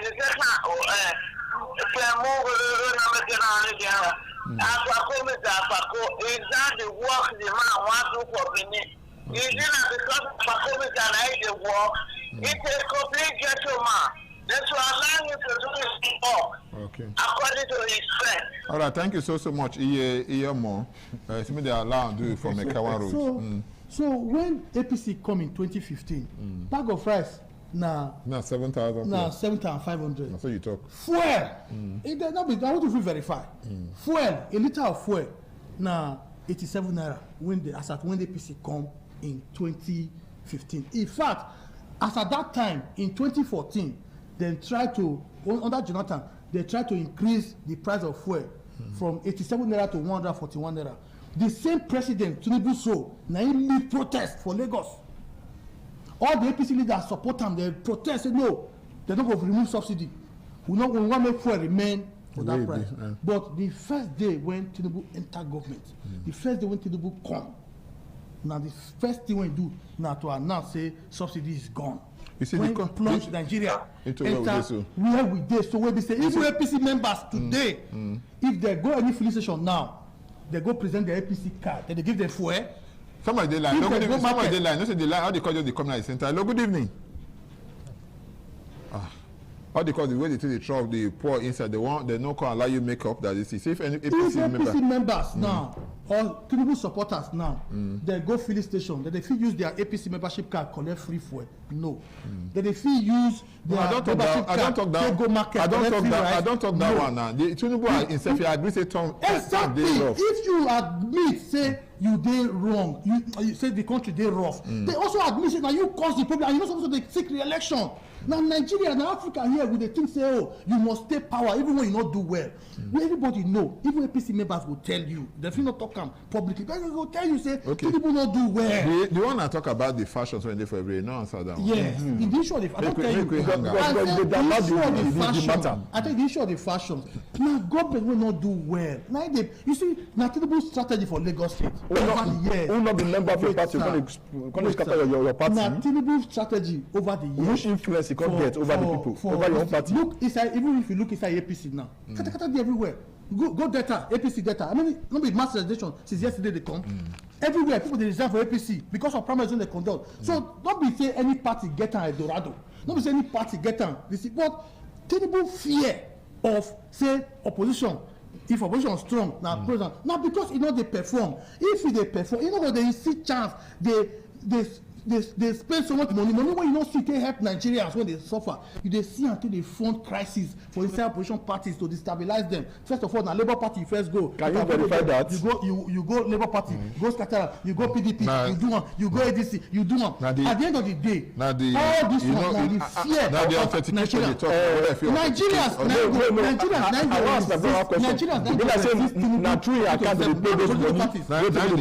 Nigerians now resist political parties. Can you verify that? No, they tell you no. Now, okay, what I will feel authenticator, man. Now you say you miss it. Okay, no, wahala. But make we look all of these things now. For the APC, former deputy speaker, what do they call him? President of the House of the Senate. Omo Agege Omo Agege. In the camp, he said because Beleno Sultan will be to do these primaries. And we get some other pocket of people, maybe they be big people there. when we see this side.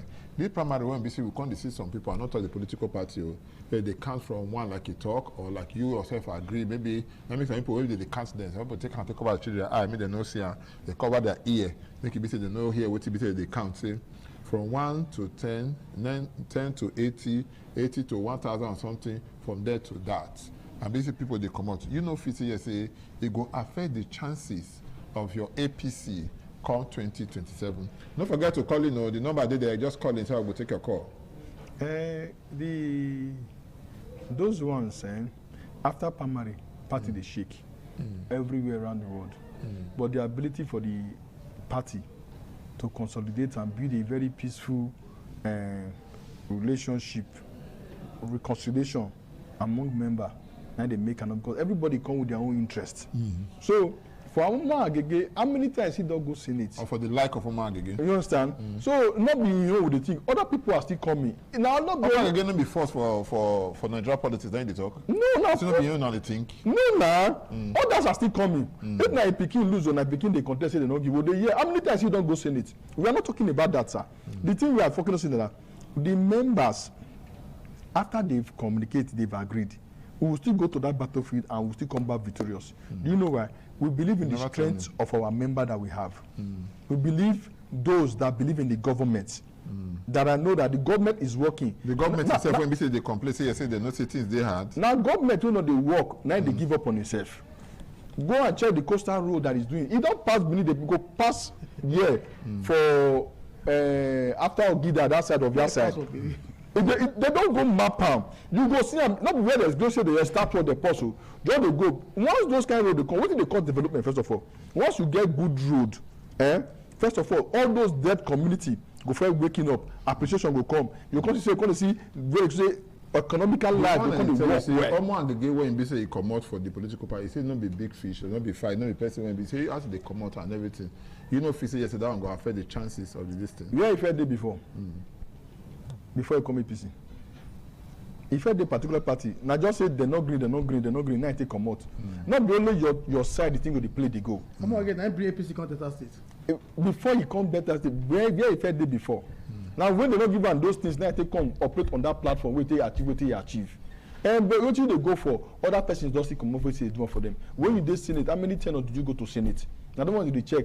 In all these things can be put to side. In with the other party, so I just say as in just shake, then we can take verse say me will spoil. No, you get what you don't get structure. You get what they come up. Those upcoming. Don't me spoil. I say you won't come up. I don't know because if you see as it come up, say they go lose followers. You're not also saying you won't come up. Get structure and waiting they come up now do different thing. A structure that is standing already and the one that is just coming up now. How they want to compare themselves. Okay, make we because time not be our friend again. Time now want to NBC done the flow and all of that. If we talk say yes, make we leave you now and the rest, my brother. What do you feel? Say yes, say you get to tell the people when NBC. I know some come campaign. No? When NBC yes, say they come for 2027 election. When NBC if you give hope, especially now when NBC with the get some kind of issues there. When NBC concern in kind of fraction when they tell the party. Hello, good evening. This is our line today. Get the way the thing. The matter of party matter we talk. You see, Nigeria, we don't pass. Because on the preparedness of the party, when they talk about the opposition. The state where Nigeria is right now, not a matter of party. The stage in Nigeria is now survival mode. Nigeria is now. Tinubu don't put Nigeria for survival mode. Not a matter of party right now. Now matter of survival. Nigerians they live in misery right now. Nigerians they live in poverty. Nigerians they live in penury. The only few people where they feel chop, where they feel live well for Nigeria now. Now those where they political class. Now be people they feel live well. And if you get the level. And it get where it go reach. It get where it go reach for Nigeria. If Nigeria cares not taking, they not do the right things to make things better for Nigerians. Even those when they live well now, they go carry their slippers, they go run. We don't see it for so many countries before. When you abandon the majority of the people for the few, the day when the few go rise up, when the majority go rise up, the few no go fit stand again. One man will get money for village. Now everybody see poor for that village. Okay, so now when BC they come out, you see the way BC talk now. You see people don't they gather their things. The big men they enjoy now. In they see, say yes, the way they go, if it make the life they poorer than this, that the big men they will run come up for the society. One thing I'll tell everybody, nobody get Nigeria, and all of us get Nigeria. Not even the president of the day get Nigeria. But we will give people a chance to do some things where get their pipeline so that when they manifest, we can see actually. If we know that for the first 4 years, what to do? How many times we don't see when you they progress, you they receive too many attacks. You know if you see chance they work. Now when they get free place, you take work. Now if they get result, okay, the coastal line where it start now. Since it start time, it don't pause them. Or they don't pause and say they don't go. As they draw the rope, they come. Now so they follow and they come. And so many other things where they come up, we say they do. So now we give the government chance. Stephen Imakwe, the Sage, I thank you so much for NBC. You come. Now me want shaking hands. Okay, don't worry. This is BC no make a shaking hands. And I thank you so much. Father is a player when BC you join us. I thank you of where the when BC you come. I thank you for EL when BC you call. We don't know what happened to our lines today. We shall say next time we will scrutinize and we will tidy all the details out the numbers and the things that will come into the number. My name is now Thomas Ado. Until next week when we will see. Make you not forget to truth, not the fear. Now go talk and in the fear. Now good evening.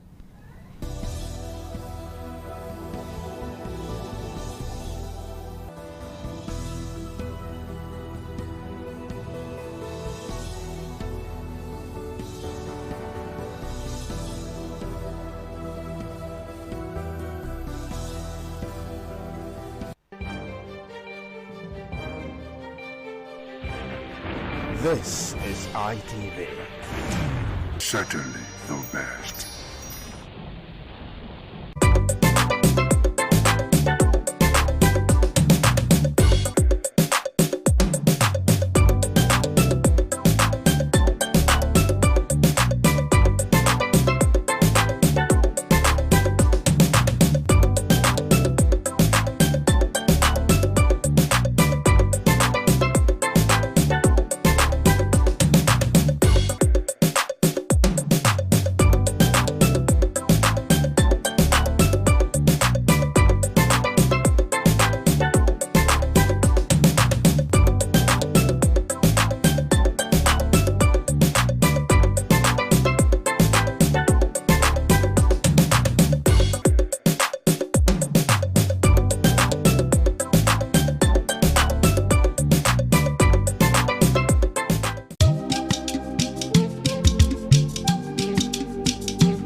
ITV, certainly the best.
This is ITV.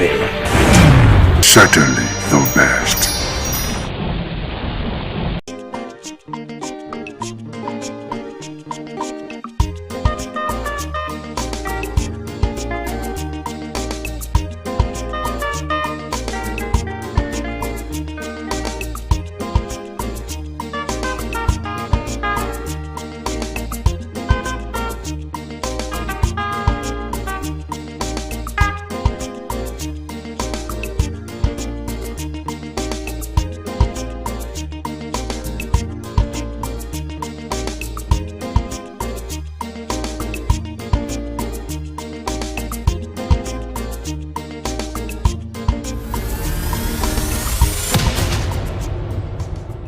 Paternity fraud is the intentional misrepresentation of a child's biological father. This deception can have profound emotional, financial, and legal consequences for the man who was misled into believing he is the biological parent, the mother, and the child involved. It's one form of misattributed paternity or paternal discrepancy. Specifically, paternity fraud is the intentional misidentification of a child's biological father. Paternity fraud is distinct from other unintentional misattribution which may arise from simple error, an accident such as mix-up during fertility treatment or a sexual assault. Paternity fraud is a significant and growing concern in Nigeria, driven by societal pressures, infidelity, and increasing accessibility of DNA testing. Recent reports from DNA testing centers suggest that approximately 1 in 4 men who seek paternity tests discover they are not the biological fathers of their presumed children. Paternity fraud is a situation where a woman misleads or deceives a man into believing and accepting he is the biological father of a child. It is a rampant, growing, but underexploited issue in Nigeria with significant ethical, legal, and social consequences. Despite anecdotal evidence suggesting a high percentage of up to 40% in some private DNA testing centers, there is a critical research gap in empirical data and logical provision addressing paternity fraud. Existing family laws do not explicitly recognize paternity fraud, leading to inconsistent judicial outcomes and inadequate redistribution, leading to inconsistent judicial outcomes and inadequate restitution for affected individuals. Cultural taboos connected to paternity testing further complicate the issue, as requesting a DNA test is often perceived as distrustful or disrespectful, challenging deeply held cultural values. This study examines the ethical dilemmas, legal gaps, cultural influences, and social impact of paternity fraud in Nigeria. It's a welcome development. I don't have any issues with it at all. People don't just wake up and demand for DNA tests. It is based on circumstances and issues around relationship and trust. And that is why you see people coming up to say they want to be sure. We've had a whole lot of issues around paternity, both from the male angle and from the female angle. So we've had issues. And the only way you can draw finality or conclusion to it is when you ask for a DNA test. Now, the good thing about DNA test is that it is either 99% or 0%. So it's very easy to know that this is my child and this is not my child. Very easy. And I want to say that for me, I don't have any issues. I don't have any problem.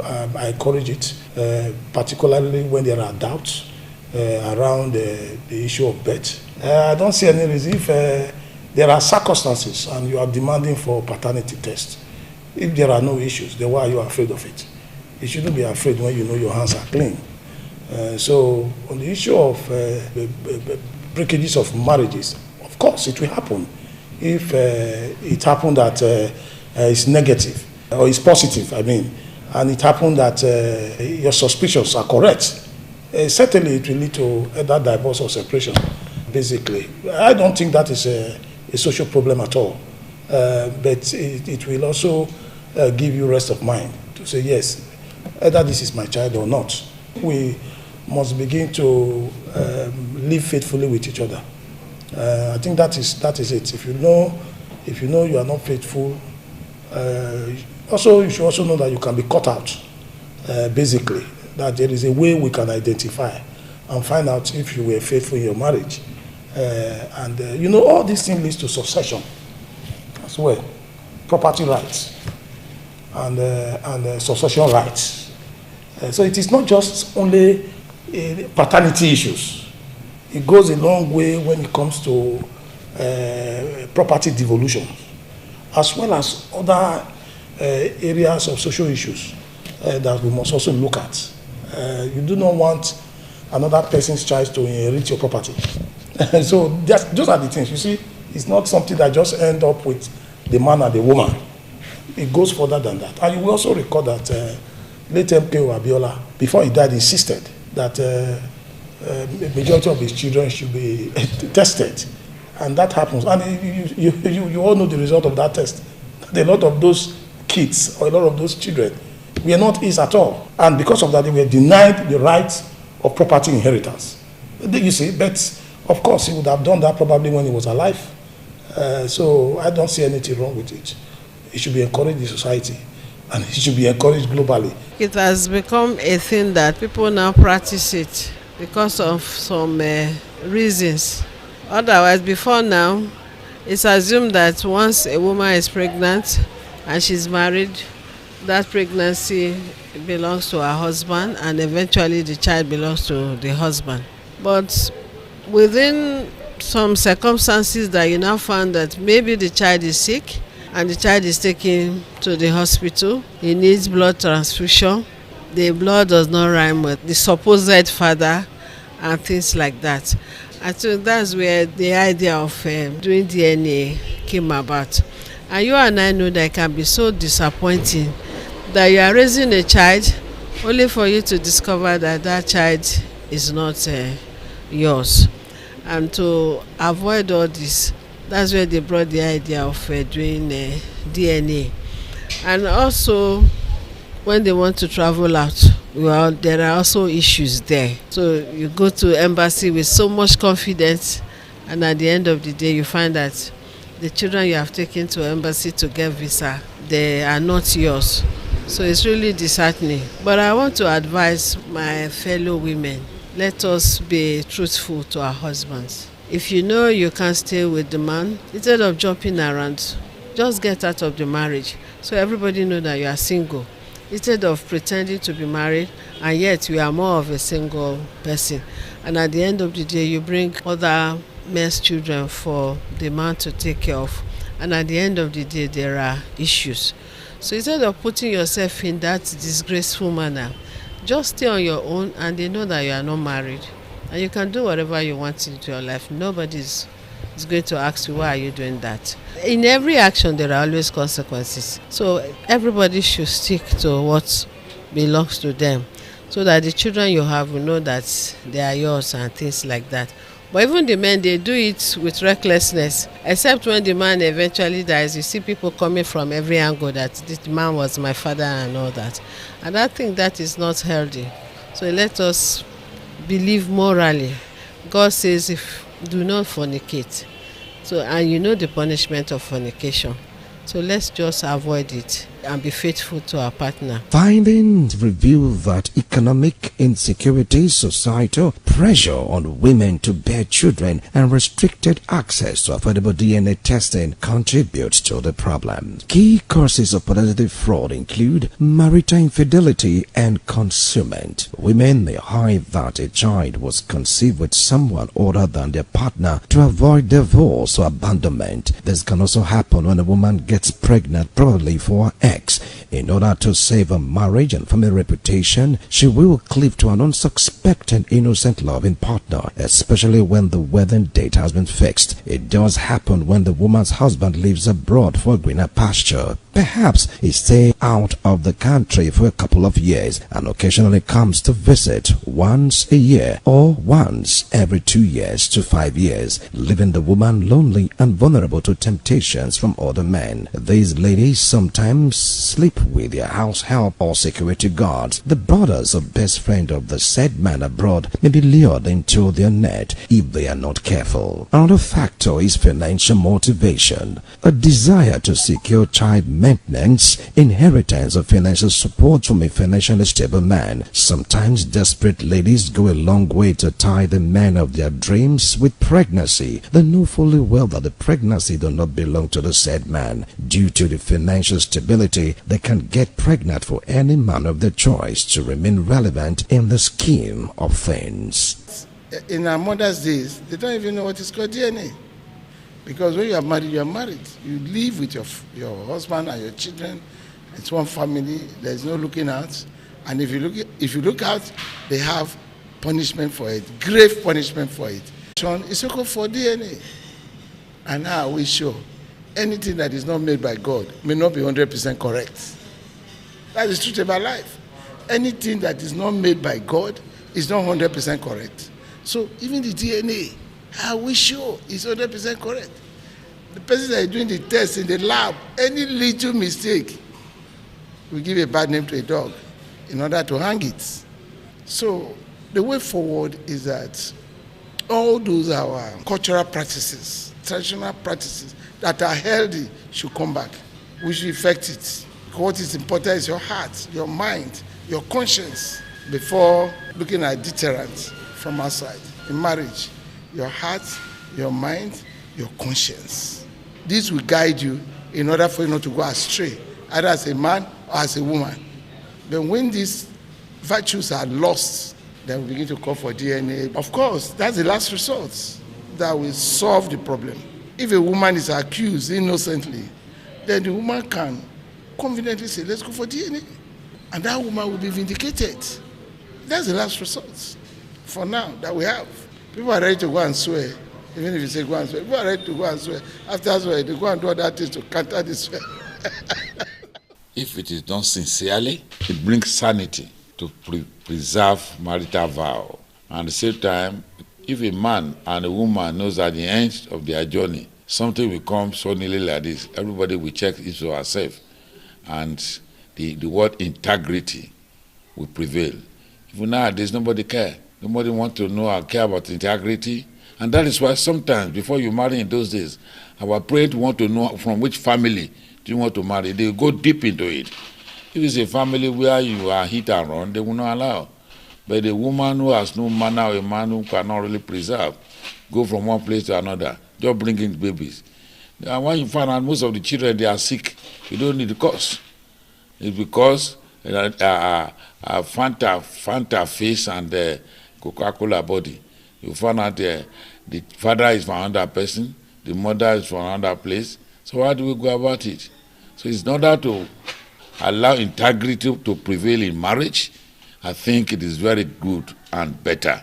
And also people should always know that anything you do in secret will come up one day. So I think I personally encourage it. We don't start what you cannot end. When you don't want your house to be broken, we must allow the truth and the honesty. Where your marriage is tailored by your parents, they pay your dowry. Fine, you are being attached to yourselves. And you need to grow into yourself and then bring out children. That's what the Bible says. But the child you want to bring out, or children, are they from one source?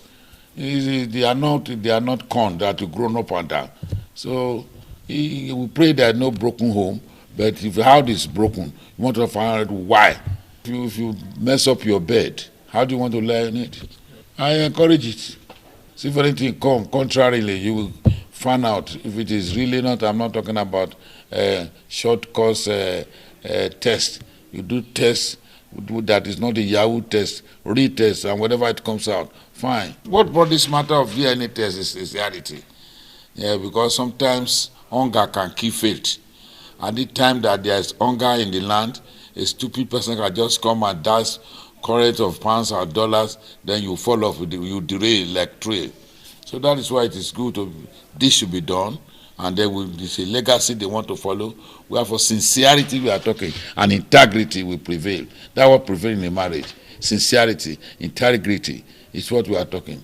Now when you have this, you may not bother, but when, in order to be properly sure, go ahead doing it, so that you have rest assured, peradventure anything happens. Social stigma and pressure, fear of stigma, pressure to produce children, or pressure from family to have a father figure present. In Nigeria today, some ladies, in order to save their marriage, go extra mile to bear children for their partners, sometimes due to cultural pressure of having a male child or just to have children. Some religious women sleep around with the heads of a religious organization to bear children. Some ordained pastors and imams, traditional worshippers, some working class women get intimate with their colleagues in their places of work just to have children or male child in order to save their marriages. I am fully in support of that. In terms of this, our modern living, why I really say I support it is that a whole lot of men have trained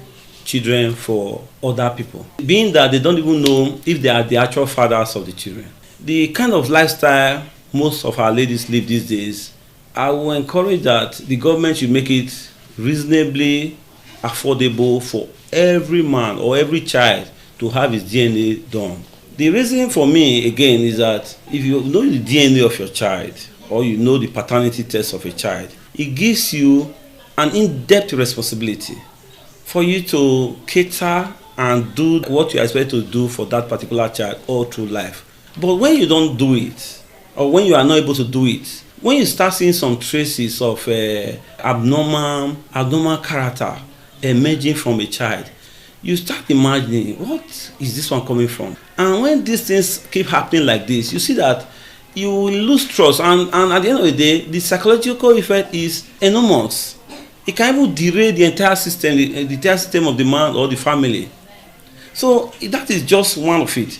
We also know that it has so much negative effect in doing it, because sometimes there are certain stories that don't need to be told in the course of living. So I will say that we have some things, some people can manage a family. They may have some maybe limitations in terms of their production and all that from the men, and the woman tries to go out of her way to balance the entire house. And when she goes out of that ways and gets the house balanced, perhaps bringing the child or something like that, and then the man eventually find out that this is not my child, it derails the man. For me, sometimes we allow slide, but majorly it is better we call a spade. We iron things out and make things work. Let the man know if he's adopting, let him know he's adopting. If he's not adopting, let him know the state he is. I will stand with that. But that doesn't deter us from telling us that sometimes certain things have to be kept quiet for peace to reign, for the entire community to be at peace. Marriage is built on trust. And when you talk about DNA is like a breakdown of trust. When there's no breakdown of trust, DNA won't come. The reason why DNA cannot be ruled out, because you are living with human beings. You cannot also rule out the issue of trust and distrust. So it is there to clear doubt. So DNA naturally should not be compulsory for everybody. DNA test should not be compulsory for everybody. It should not be optional. When there are issues of doubt, then DNA cannot clear that doubt of paternity questions. So the point I'm making is that DNA came to solve a particular situation where people had doubt on the paternity position of their kids.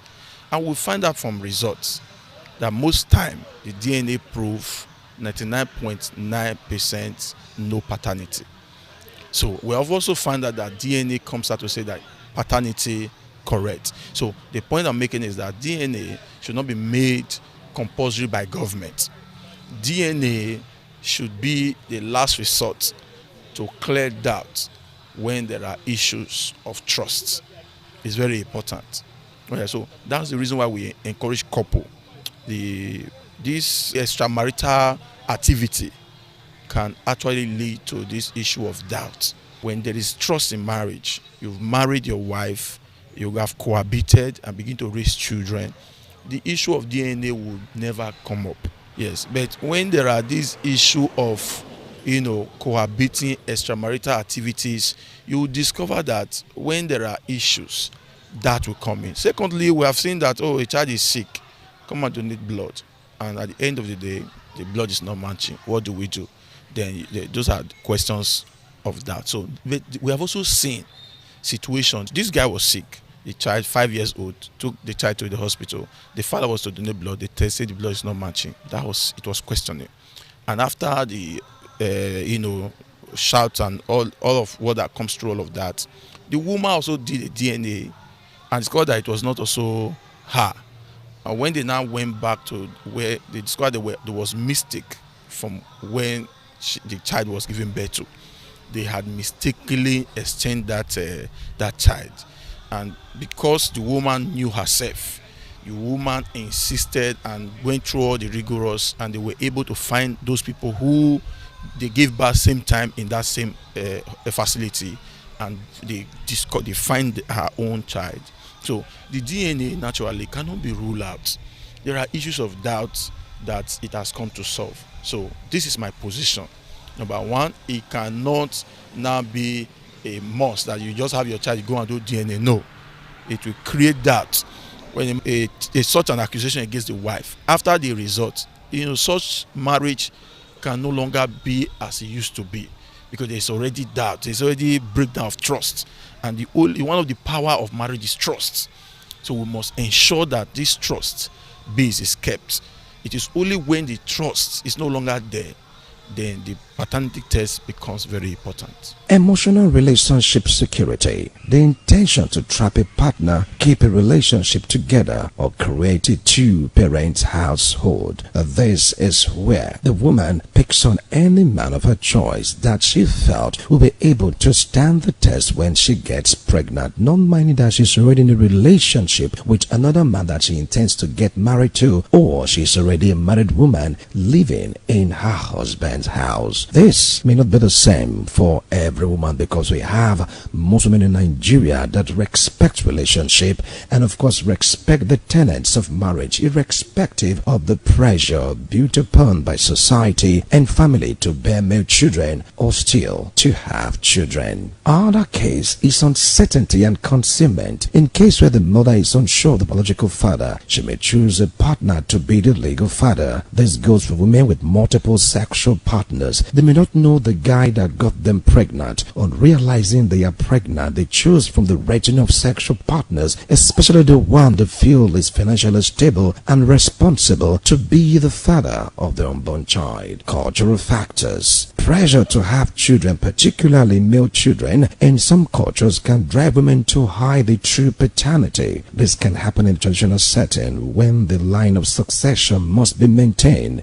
In order to maintain the lineage of the throne, some women will go out of their way to bear a male child or children to maintain the rulership of the clan. The question that is somewhat difficult to answer is whether families should be encouraged to go for paternity tests when the children are born to prevent a foreseen heartache. To ensure clarity in raising a family, a man is sure of. Another nagging thought is how many Nigerians can afford the money to go for a paternity test. It's quite expensive, and an average Nigerian will not be able to foot the bill for a child paternity test, talk less of 2 or 3 children. With a high level of infidelity in Nigerian society today, how can a man secure his home without doubt, know for sure that the children he's fathering are his? There are causes and effects, actions and reactions which are equal and opposite. Men, if you must travel out of the country, try everything within your power to take your wife along. After some months or years, let it not be for too long. Women, the choices you have to make as a mother goes a long way to affect the family. Maintain your dignity as a woman or a mother. Put your emotions in check no matter the pressure. Family members, do not put undue pressure on the husband or wife because of the absence of children in your son's marriage. Remember, be it male or female child, they are all gifts from God. Do not put yourself under undue pressure because you want a male child. Men have died of heartache or heart attack on realizing that the children they raised as their children were never theirs. Families shattered on finding out that though they grew up together, did everything together for a long time, were never of the same father. Look around families in Nigeria today. Men are divided beyond recognition as the battle for paternity is tearing the fabric of the society apart. Trust dashed, love thrown out of the window, husbands and wives of dagger drawn, children confused on how to relate with the man they once called father. In all of this commotion, some men do not mind if the kid is theirs as long as they were the ones that the child gets to call father. Men have died of heartache or heart attack on realizing that the children they raised as their children were never theirs. Families shattered on finding out that though they grew up together, did everything together for a long time, were never of the same father. Look around families in Nigeria today. Men are divided beyond recognition as the battle for paternity is tearing the fabric of the society apart. trust dashed, love thrown out of the window, husband and wives as dagger drawn, children confused on how to relate with the man they once called their father. In all of this commotion, some men do not mind if the kid is not theirs as long as they are the ones that the child gets to call father. Some families choose to bury such dark secrets to keep the family together by living with the pains of betrayal in each of their waking days. As for the ones that cannot take it, they head to court for divorce or return the bride price of the woman if the wedding was based on tradition. Look at that son or daughter of yours. Is he or she truly your blood as a father, as a mother? Look at him or her very well. Is he truly the son or daughter of your husband? That man you call father, is it truly your father? Don't you think it's better to go for a paternity test? Who's your daddy? Who's your dada? Who's your pappy? Don't you think as a child you need to know who your father is? Wilson Omasho reporting.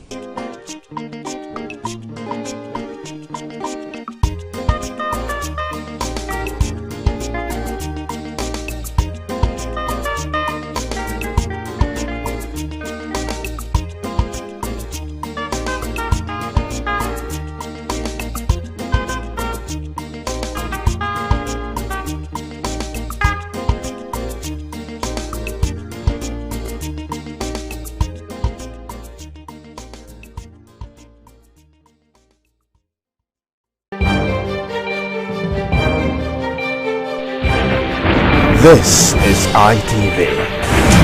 Certainly the best.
This is ITV. Certainly the best.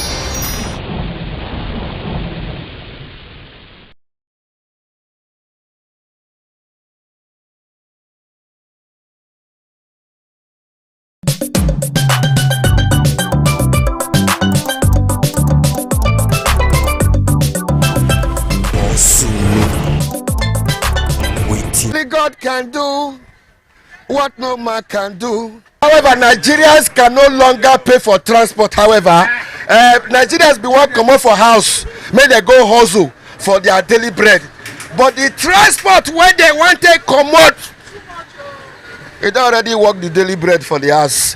When you calculate the transport where you want to come out, go hustle, Come reach where you want to hustle, come back. But His Excellency, those new Cha-Cha CNG bus where you buy, where them dey? I know the day government has, but when we want start to the use them. You know say this kind of election time now in Nigeria still dey happy. We don't see am say you don't buy sharp. Papa, how are you? Well, well done.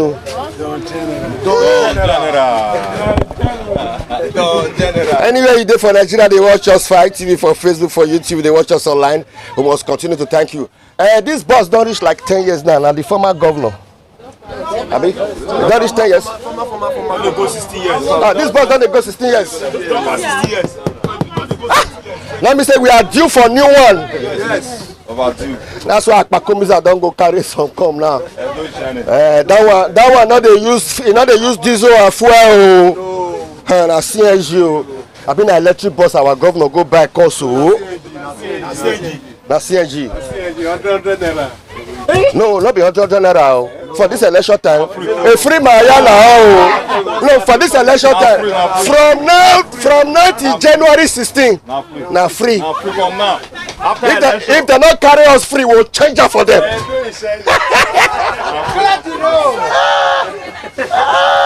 300 naira. Who wants to die for this 300 naira? This is not there. This is not there. Anyone? His Excellency, the Executive Governor of Edo State. Whoa.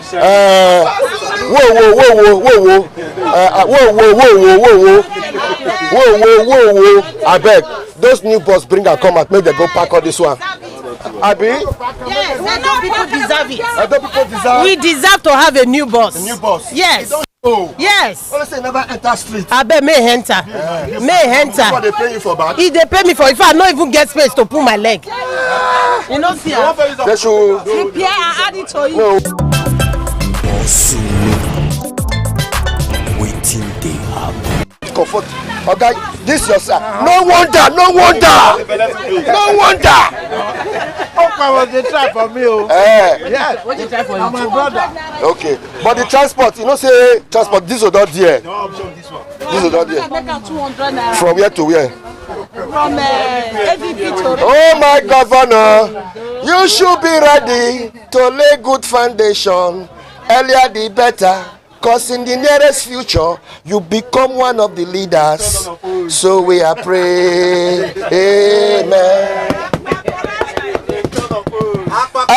I know say you don't buy, but bring them out. I don't say they shine. I know it's shining. But hunger day. Transportation, however, transportation is one of our biggest challenges in Nigeria. Even me as a worker, whether they work for private sector or government sector, you go see and say transportation don't take 90% of our salary. Now, hear what? May I tell you what they rain now? They say all the hustle they hustle now. They say na belly and toilet with the hustle I put. And so what if you save again? What it concern you for what I talk so? What it concern you? And make I help you finish am. Say not be the country we dey. Say the work where they work. Na belle. Na belle o, we no dey fit save again. You mean say Nigerians now as a civil servant, you know fit save like 2 million naira. After you don't receive your salary, you know fit get 2 million naira as balance. No, say as a Nigerian, you don't work, pay house rent, feed the children, pay school fees, don't do it. You know fit get 2 million naira as balance for your. Let me say you be Yahoo boy now. Don't be say you dey work. When you want see am, where you dey? We will increase your salary. This new bus, you go enjoy the AC. The new bus is coming. Make the new bus quick on. And you bring it and make NEPA light day. No light, no light for me. You go buy solar fan. No. All the old women don't buy solar fan. So they carry solar fan follow body now.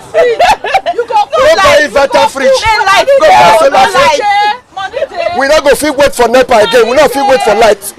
They want to kill us in this country. Everybody that they buy solar for us. Go borrow money from Lapo. I don't they go. If to say not be public transport, for see Nigeria as a trek. Even so many Nigerians now don't park their vehicle now. They don't park big men now. People don't park their motor. Yes, now. Because of fuel. When it's too expensive. Now this Iran American war na cause. Na cause. We not get refinery. No, now because of the American. We not get refinery. Donald Trump don't want Iran now. We not get refinery. You know you say we don't give out to Chinese company. You know yeah. Excellency, I beg bring out the new boss. I beg. Oh, we'll bring out the new boss. This is about 15 years. We don't to repair this motor. Bring out the new. Okay. What did they happen? Oh, your money. Oh. What did they happen? 500 naira. What did they happen? 500 naira. But you don't try to enter this, but we still make government may bring out the new boss. We now increase. Wait, that may be the answer. What did they happen? See the way people they rush enter public bus. What did they happen?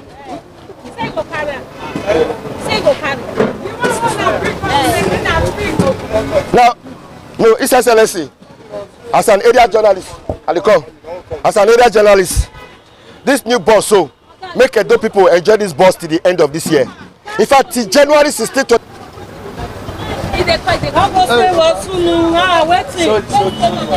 Where this one now?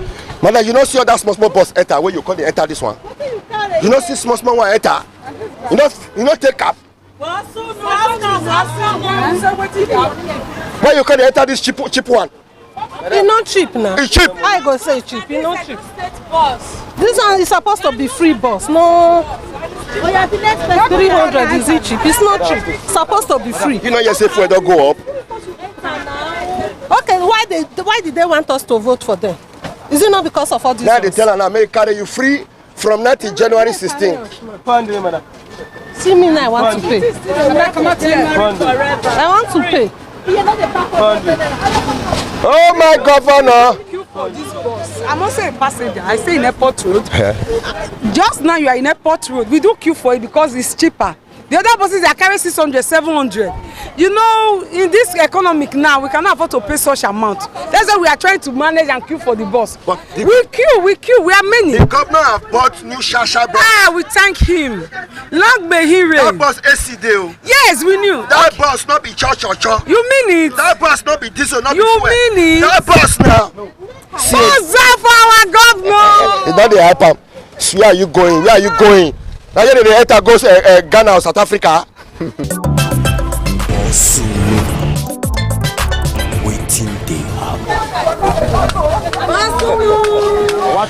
I want to personally warn and tell you people the truth and nothing but the truth. Santana. Madam, how business? How you the family? People they complain. I not talk say now. People they complain. Say that they sell Santana. Where don't if they buy a riches, you call risky. Government wants start to call the checker now. Government wants start to check the Santana now. We trust what we do because we dey eat from inside the Santana. We dey eat from inside. So me now, I go do wetin no good. I come dey eat from inside. I dey eat from inside. If I buy this Santana go house now, like how many days if you stay for house? Like this one where be like this now. If you stay 1 week, nothing go do am. 1 week? Yes, nothing go do am. He get stash.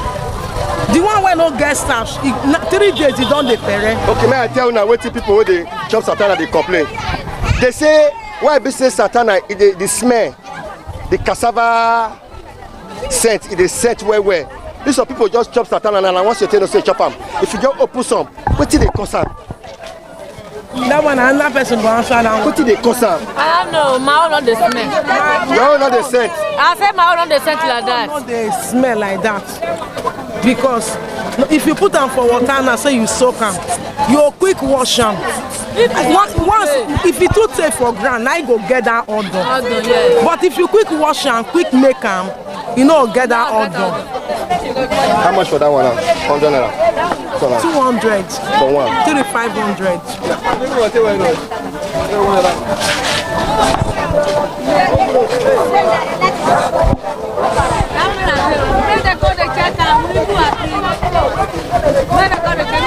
And for restaurant, now they sell on 1,000, 1,500 though. 3,500 for this one, sir. 3,500 for that before one. This one 8,500. From 9. Yeah, give me 500 naira. I get now me. Wait. Me and my 4 children, and my wife and dog. No, not that. This one at 8 I'll give you. 8.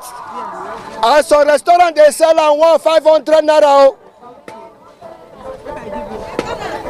No say for this country they not the shame again. No, they.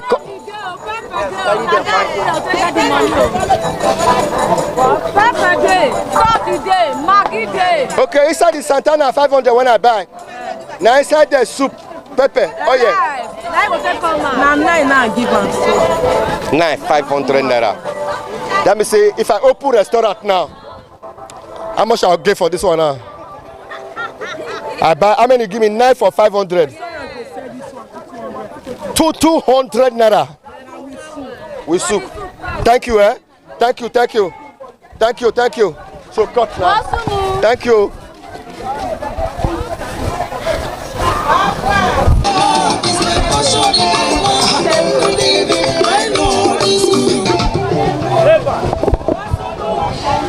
I greet you. Don't chop today. I never chop. Seriously. You never chop today? I never chop. Is this everywhere? It's HCB. They don't pack everybody come outside though. They say they won't do the market. So right now, they're hungry. You know, like as government they do the market. I like as they do this thing, but I don't know what they will not just evacuate everyone like that now. You sabi chop satana? I sabi chop amo. Like how many satana you fit chop? If I say 4, I go finish 4. Only 4 satana? Only 4. I did tell you. Like which kind of soup you use? I will use correct melon soup. Melon soup. Simbangasi water leaf. Yeah, water leaf. All of the Portuguese is a market. You like to the chop satana? Too much. You like how well? Or dash you satana? Okay. Hey. You buy and they hot. Open na me, you know say na satana. I don't see. Na 4. I don't see. Ibabo. I buy and dust now. Okay. God will bless you. God will bless you. Na 4, na 7, 6, 9 days side. Okay, I want to do the menu too. You fit chop up. Carry, they go. I don't buy and dust now. No problem. Mama gonna say find somebody where you go dash. They so as I ask you just now, you hungry, say you hungry. No ma. And I told you they tell me. I didn't tell you so. Madam, no concern soup no day. No concern you. Enjoy. Go enjoy the satana. Go enjoy the satana. I hear you. Enjoy the satana. I hear you.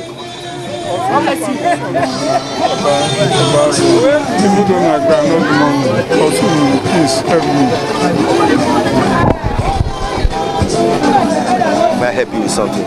Yes. Where are you coming from? I'm coming from your leg at a check on Gulf Road. You know Lily Hotel? Where you they go? I they go Ekenwa Road. And you not get transport fare? I not get transport fare. Even though I get mercy here, even though I never take her. I just surprised when you come meet me. Just surprised you come meet me. See. And I God say make I meet you, sir. I God do am. I know say you must give me something.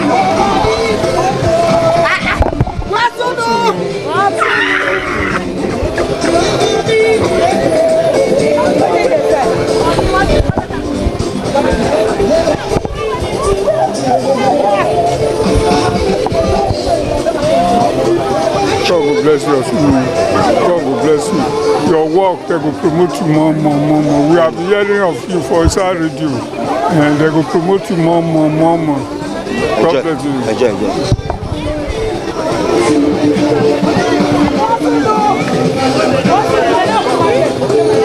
I don't suffer, not be small. On say I get sense. What that is no good at all. Now I make I join this business. No, you know this man. This is not my Chinese. That Nigerian Chinese guy. This is the only Benin man where they speak Chinese. You see, You see, China make parable last 2 weeks. He said, "Chao la, chao la, chao chao ko dong ko ko you la." You know the meaning? They said they don't already buy our property finish for Nigeria. Very soon, if you know less China, you know get where you see work. Only talk to Chinese. They tell you so. What they tell you so? Very soon, we'll be a second slave to China if we not take time. You shall talk to us how the situation of the country. For the situation of the country, under Kuku Chinging on the hall.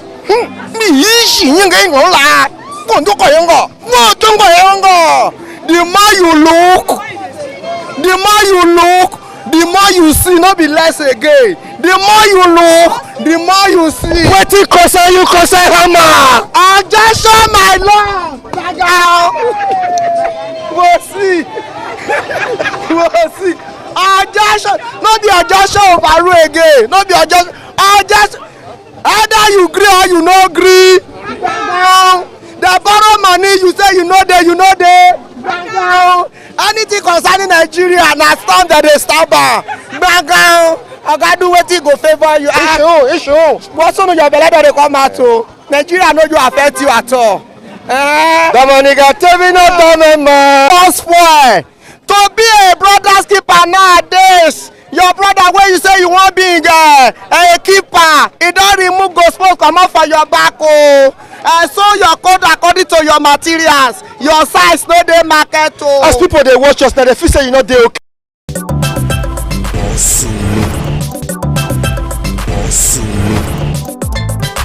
Waiting they happen.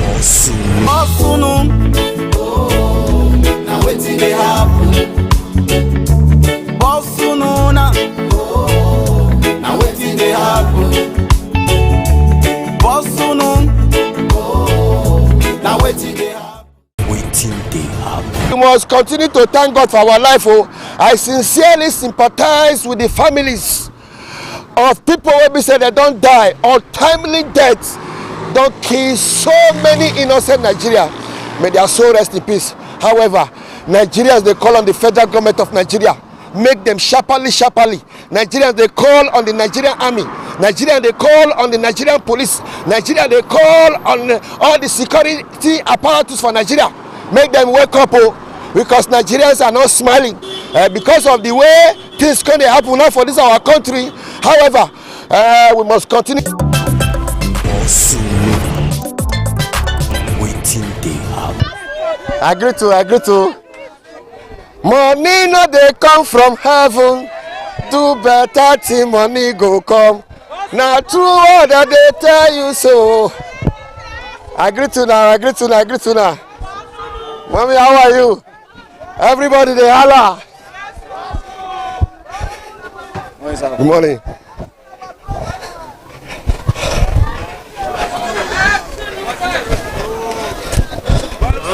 Why una block the road? Why una block? Why una block the road? Why una block the road? Why una go block the road? Why police decided to kill our members? The one way hungry no kill. Now police come to kill them. Why una go block road? Opera they suffer, where keke they suffer. Now police they kill them now. What happen? Nothing happen. Wait, una block the road, abi una park the keke? We block the road. We need justice. You did that what happen? Oh, not in a night it happen. But eyewitness they say see what happen. Now police station from the corner, commissioner of police and they come from so. I see your people that they go outside. They go but they say we can't really investigate the matter. Okay. The truth and nothing but the truth. Yes. What happen? The person die, be still there alive. He die. The keke rider don't die. Yes. What happen? Now one policeman yesterday night around 9 to 10 for Osumbolen. That keke rider, he won't go carry a wife with his family for where he same market for Osumbolen. The man park. According to people who did deal, they said the man park. So now the policeman, they waka they come. Now he con with the leg go, you know carry motor, you know carry bike. Now leg they use. Now he can say the man park for center of road. Now the man say, how I park for center of road, where barrow they pass, they pass there. Now from there, now he can tell us, say make a park where. Now he say, you don't already park where, see, walk away, there, walk away where they there. Now from there, they can change where, now he come out the tear gas. I can spray for nose. Before you know, the man fell down. Before people come they shout, make Keke come help. Before one of our brother come run go there, the man already give up. Before they all carry and go hospital. No still. Now yeah, in for the impact with this, the Keke rider. Yes. One na chairman for na park sef. All of them go straight. No, wetin this man talk so na true. I been na. So wetin you hear or wetin you see? Na true be that. Na true. And that man always dey do am. He dey drink akai. Sometimes he go come here. He go enter drop. The policeman. He go enter drop. He carry reach your house for Basua. He carry 500 give you. If you see he talk too much, he go bring gun. Sometimes na dagger. He go say if you dey anyhow. Na police. Ogida police station. No, they say I want to. But what the police officer can do for this side? They stay for this side. Yes. And he used to enter our keke when he's going. So he used to enter here whenever he's going back home. So he usually trek when coming back. So I was so surprised to see the man decide to. But the police officer, they drink? They drink. Our new IG said they don't want to see any police officer when they drink. This one always they drink. Day and night. They always like a man. He's even drunk yesterday night. No, we'll be say your colleague don't die now. What do you want make government do now? We want justice. Justice. Make them sack the police officer or with justice. The dead body not go rise again. Because no, the dead body not go rise again. No go rise, but we want justice from the government. Which kind of justice? Sometimes we dey hear public execution for this kind of matter. We no want make they put the person for sale later they will go and see him for street. We don't want it that way. Make government do the needful and warn the police say make they stop their brutality. It's no good. We don't like it. They don't treat us well, but police supposed to be our friend. But the way the police they treat masses is as if we are enemy to them. So we don't want that. Nigeria police officers are supposed to protect life. They're supposed to be our But you know here the way they talk the story, how it happen. I hear everything. I hear how it happen. Like I was saying, Nigeria police officer supposed to protect life and property. Not to the destroy, not to the key. You understand? So I beg those state government, make them, even all these officers, if not to go carry them, go find out whether most of them no go training at all. Okay, make we do the other flip side. Wait, make I just ask people because we don't see them say Nigerian police now they be the nearest security officer to protect us. Yes. But what do you not like for police? What they do? Number one, the brutality and oppression. The brutality of police is too much. If you not give the 200. You understand? Just like yesterday when I was going to Saple Road, police blocked me close to that what do you call that roundabout. Yes, no, not 5 junction, that roundabout where for Saple Road. Yes, he was saying this is what do you call Salah. I must settle him for Salah, saying we want to go Salah. Now tell us what is me? I'm a Christian. I know that if I settle you, who will settle my own? That's why you don't like police. Not be say why. That is why I don't like police. Your children join police.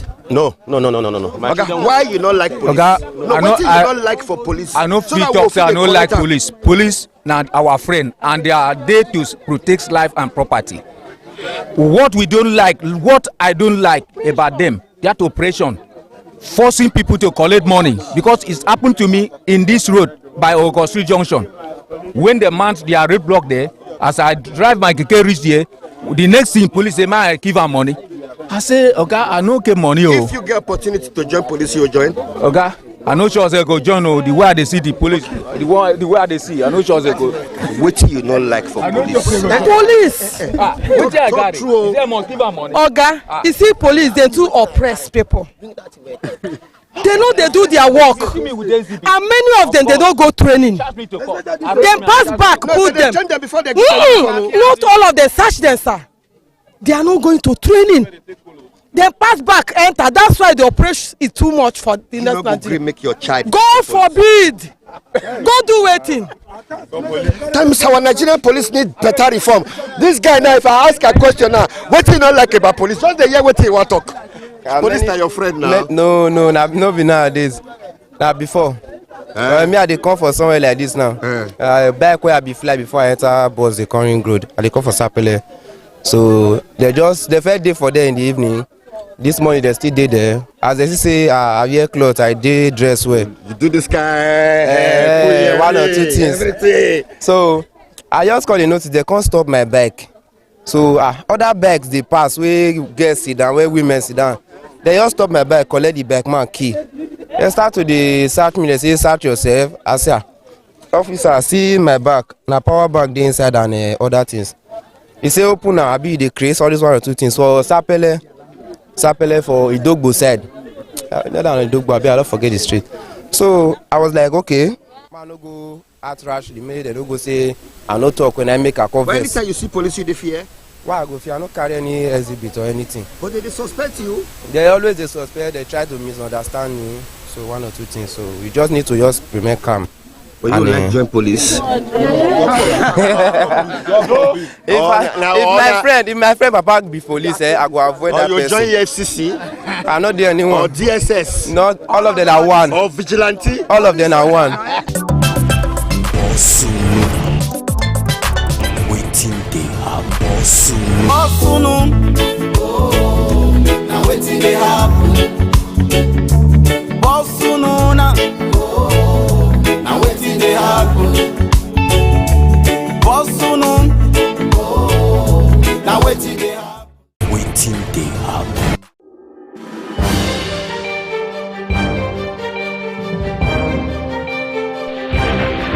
This is ITV. Certainly the best.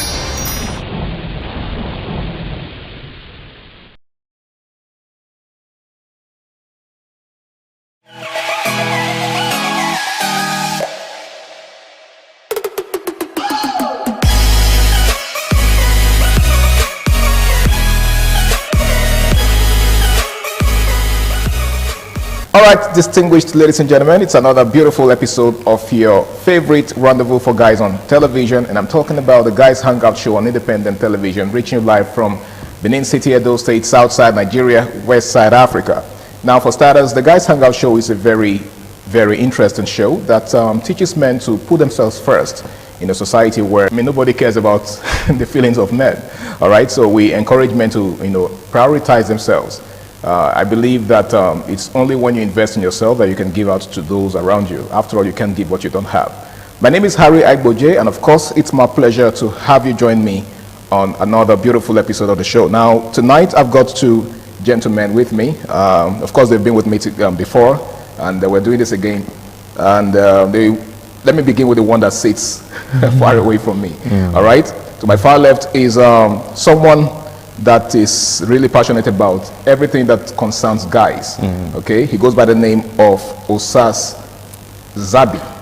Yeah, yeah, thank you. It's great being here again today. And it's great to have you. Yeah, thanks.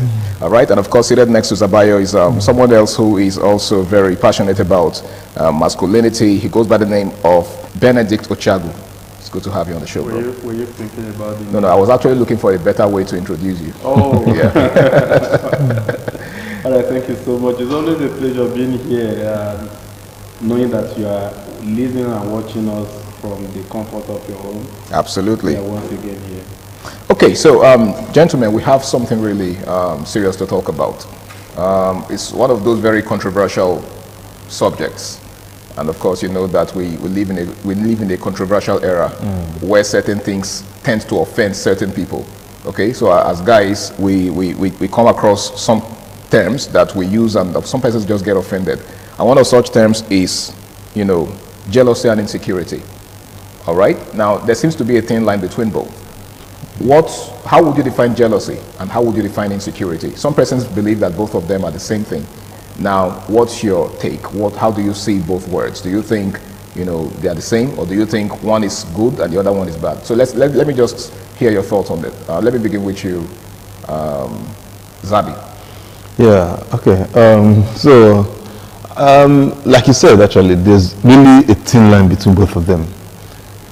For someone being jealous and someone being insecure. Yeah. But they come from two different emotional standpoints. So I believe for jealousy is actually the very evil one. Everybody talks about evil is the sin, but the Bible has never talked about insecurity. The Bible has not told us that insecurity is a sin. But for jealousy, the Bible stands against that. Even the Quran. Is jealousy a sin? Yeah, of course, it's a sin. It's a sin. Now, how is jealousy a sin? Now, I see you progressing. I see something in you that I want. And because of that, I start hating. Okay. I start getting angry. I start having what ladies call mood swing. Okay. Because I'm seeing something in you that I need but I can't have. So that is the standpoint of jealousy. Okay. Now, insecurity, basically, for me, I think or I believe that insecurity comes from me not having something, but you feeling I have something to offer, and then I now have to try to prove to you that I have something to offer, knowing deep down within myself that I'm totally empty. So at that moment, I become very insecure. So, insecurity as an emotion is something that can actually be worked on, and no, there are no casualties in the game. Okay. But for jealousy, you might record casualties. Oh, really? You might record casualties. Okay. But for insecurity, you might not record casualties. It's just that maybe you can learn on yourself, maybe balance up where you're lacking and all that.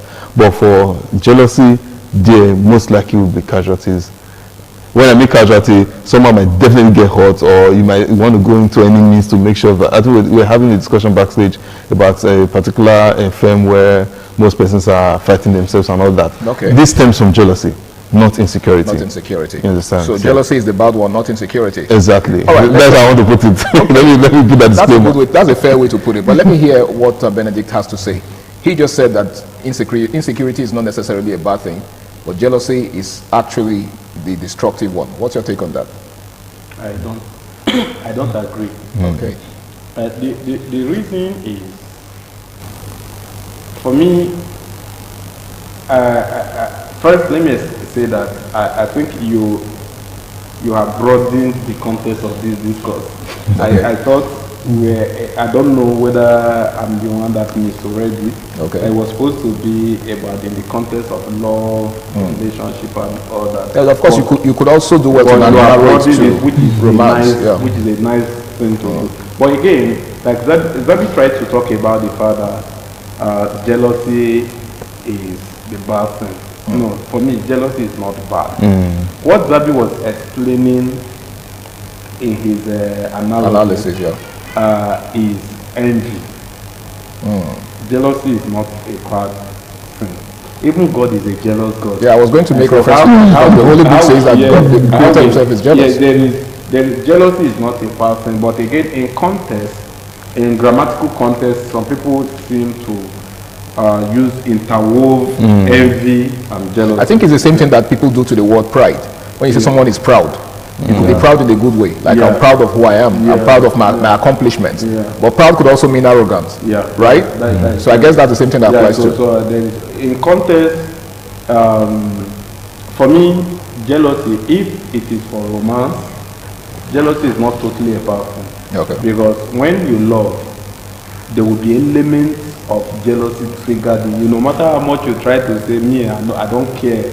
If another man wants to have her, the man should have her. There must be something triggered in you. That is an offshoot of love. Okay, so that's healthy. That's healthy. But when it is taken beyond the boundary of relevance into insecurity, like he was trying to say, tends to be something, to be a function of an inner defect, and so we cannot excuse it. And what inner defect are we talking about? Could it be inner defect of emptiness, like he talked about emptiness and low self-esteem? And when it comes to men, when it comes to low self-esteem for men and emptiness, we must stay and address it, because we cannot allow men to be empty. Yeah. We cannot allow men to be bereaved of ideas. And so because of the position, the sacrosanct nature or the sacrosanct position that men occupy, because of how important the position of men in society are, I will always advocate that men deal with the problem of insecurity. Because what breeds witchcraft sometimes is insecurity. It may seem to be an innocent word, but if it is unbridled, it can lead to a whole lot of other things. Like Zabi was trying to say that it can be managed, which is the correct thing. Every man has an element of insecurity in him. You can't pretend about that. But if you have also the ability to manage it and put it under control, means that you have something beyond the insecurity itself. It means there's an element in you that is more powerful than insecurity. But if you are stuck with insecurity alone, that's a big problem. Okay. Right? So that is what we are trying to say, that love comes with a portion of jealousy. But insecurity with men, especially when it comes to do with a general workplace, can lead to so many things. For me, I want to say that instead of being insecure, work on yourself. Grow. When you grow, you will now find out that the next person is not your problem. That your problem was actually lack of growth. Okay. If Zabi is trying to do certain things, the reason why I will be feeling insecure when Zabi comes around to do his thing is that there is no value currency that I can also bring that will make me relevant around Zabi. So you feel threatened by his presence? I feel threatened by what he's doing. But if I have value currency, and then he's shining his shine, and I'm shining my own shine, then that self-esteem narrative will be, gradually to erode away, and we'll become better, we'll become partners and not just competitors. Yeah. All right. So can I quickly let me strike on a part, because I believe that's where most of us want to really miss it. Okay. We believe that anything that has God in it is good. When the Bible says God is a jealous God, that doesn't make jealousy good. Because what happens to the people, if you now read it completely, what happens to the people that defect? The Bible tells you what happened to them, right? So that shows you that jealousy is bad. Because God now being a jealous God means that if you now give what is due him to somebody else, there's a repercussion. Okay. Which something happens. You understand? The problem is with the repercussion. Then there is always a repercussion. There is always something. Right. So that's what I'm talking about. There's always casualties. Okay. So just God being a jealous God, there's always casualties. Okay. Well, Christians are not casualties. All right. I think I quite agree. You're not getting sometimes just in language, lexical context. Yeah. Sometimes the Bible was interpreted from the Hebrew and Greek. Okay. Sometimes the right word may not even be jealousy. You see. You understand? But okay, we are not here for Bible study. All right. In case you're just joining us, it is the Guys Hangout Show on independent television, and the topic for tonight is jealousy versus insecurity. Now, you just said, Zabi, that wherever there's jealousy, there is likely going to be casualties, right? Yeah. Okay. Now, I would like to ask you this. What would you rather have? A woman who's not jealous, a woman who doesn't quite care what you do with other women, or one who raises an eyebrow the moment she suspects that you're entertaining the advances of another woman? Okay. So, so I think that's bringing to the context of relationship right now. So, but for a relationship, I would always want to look at marriage, not dating. Okay. Because dating, anything can happen, anything goes. Nothing is cast. Nothing is cast. So I can just see your hairstyle and I'm done with you. I'm done with this relationship. You understand? Okay. But in marriages, there's nothing like I'm done with it. You're there, you're stuck here forever. You understand? So when it now comes to jealousy, then and insecurity in marriages, I believe that this majorly comes with the percentages are more from the feminine side than the male side. But whenever it comes from the male side, it's always very disastrous. Okay. That's where you see issues like wife beating and all that. But I believe that it's actually unnecessary because before settling down with somebody, it depends on what you saw with the person. Now, if you saw, if for example, when you were dating, what attracted you to the person is what will attract everybody. Some particular traits, some particular values and traits. Women who are less physically attractive. No, not that actually. Not that actually. I think you're trying to play safe here.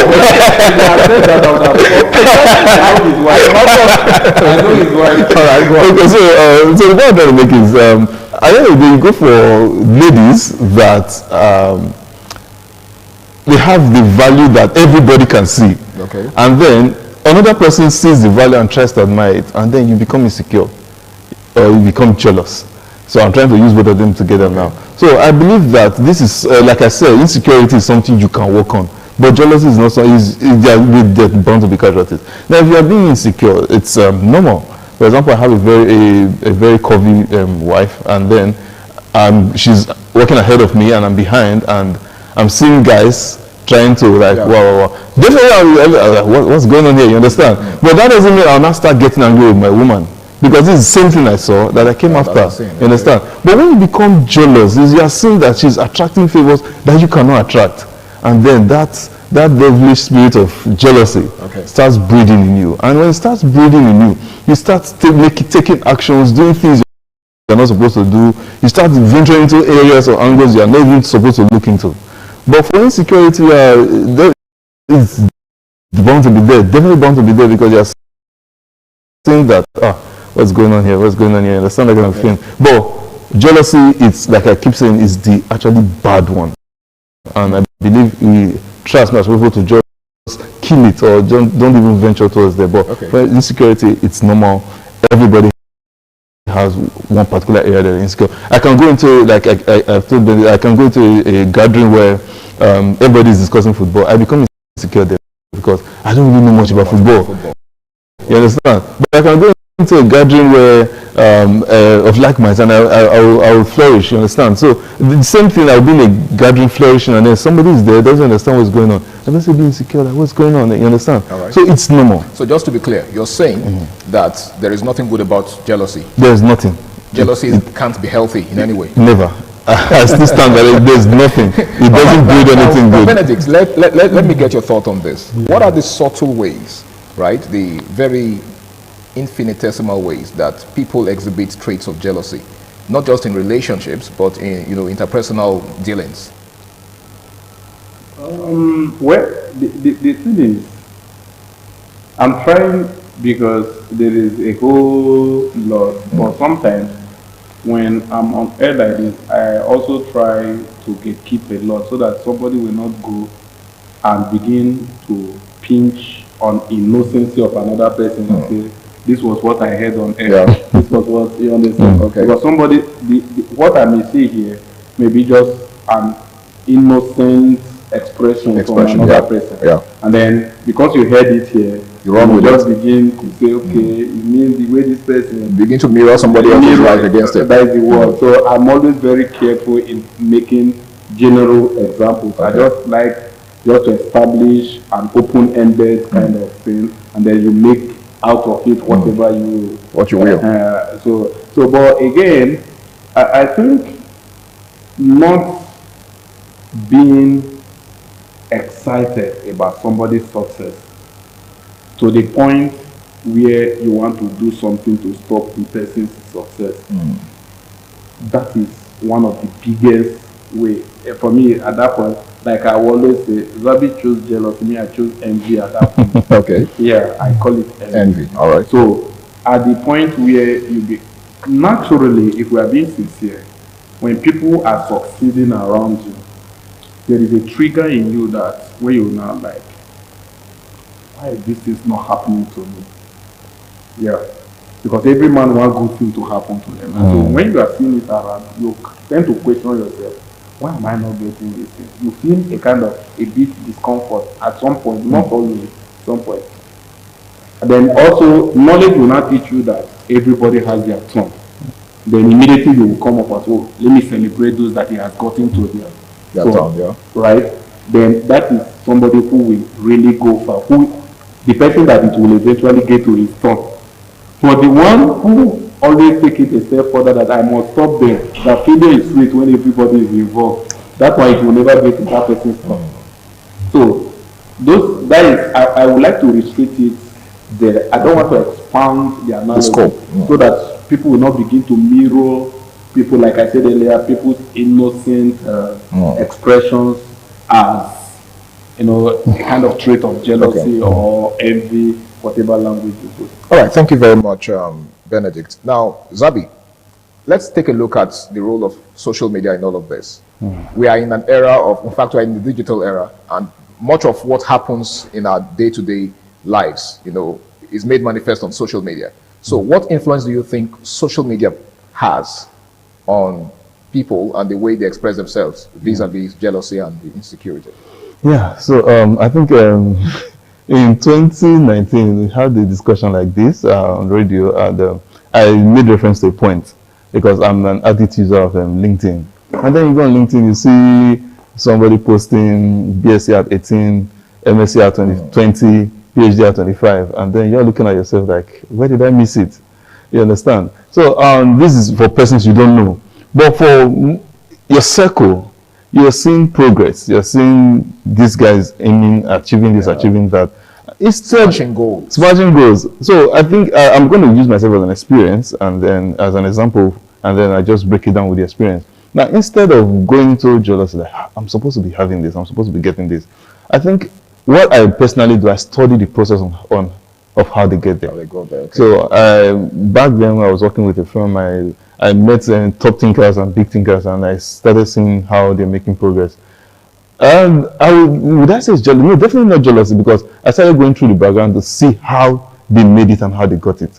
Started doing my research, started going through their processes, the certifications they've done, the trainings they've gone through and all that. And I started taking myself through those trainings and the certifications. So I think that's what draws the thin line between jealousy and then realization, like, I want to be like this person now. Most persons will think, oh, you're jealous in the person you want, but no, I know there's a process. Okay. And then I can go through that. If this person can go through this process, I too can go through the same process and be like this person. All right. Yeah, so I think that's what draws the thin line. That's what actually casts the difference between being jealous and then being realistic. All right, thank you very much. Now, Benedict, what he just said borders more or paints a picture of laziness on the part of some persons. Okay, he took his time to study the people in question and figure out how they achieved their goals and all of that. Does that not give us the impression that some persons just don't have, should I say, the energy to follow through to get to the point where, the people that they are envious of, so to speak, went through? Do you think laziness has a thing to do with this? Yeah, it does. One thing is the laziness, the mental laziness, the laziness of the mind, the function in the thought processing mindset. For example, like he was trying to say that he saw some persons doing great thinkers and then I find out, okay, what's the process? As a guy, one of the ways you know that there's problem, that you might not go far if you don't deal with it, is when you embrace people's glory without trying to find their story. Their story, okay. Yeah, you must find out people's stories, and their story may not be basically exactly like yours, but you must also find a pathway of that story to create your own story and know that it's not going to be an easy thing in the process. So you have to find out, like he said, he need to also go and try getting certificate. It may not necessarily be that he got exact certification as some of them got. But again, when they eventually met at the table, it means that he has gone through his own process and this one, and he's now qualified to have conversation with them. So he became relevant in the scheme of things. In the scheme of things, not necessarily because he got exact qualification, but also because he has also learned the principle of paying price to also get some of those things. So me, I feel if you look at it and say, what makes this person outstanding? Then you also need to find out your own strength. One of the things that breeds jealousy is that people want to be envious of people who are not even going their direction. Yeah. For example, if you are saying, like my pastor would say, if you are saying I am envious of you, find out whether what interests you is what interests me. Okay. You may buy a car. In other words, it might not even be the same. You may buy a car, and I come around, maybe you see my features, you feel I'm being jealous. Maybe car is not even my dream in the next 1 year. That's not my pursuit. So find out if a car is my pursuit, or maybe you bought a brand of car. Find out if I do fancy that brand of car before you say I'm being jealous. So sometimes what you need to do is find out where you are going to. Find out, create a roadmap, and then look forward to becoming better. If you can focus on becoming better in your own life, so all of this envy, jealousy will really die down. Because people can be doing well in their own choosing line. That may not be your life. And so when this one succeeds here, you are envious of this one succeeds, you are envious of this one. Before you know what happened, you are in the game of trying just to pull everybody down and everything just. So it's about building yourself. So that when Zabi comes and Zabi is speaking as a mathematician, for example, I know he's very good with calculus. You understand? And then I speak as a journalist. My drive is not to be a better mathematician, for example, than Zabi. My drive is to be a better journalist than I am today. Because that's your profession. You understand? Than I am today. Or maybe, okay, going into the business line, because Zabi is also a businessman. But we are not into the same line of business. I'm happy seeing him do what he does. And then I am also happy doing what I do. Okay. Right?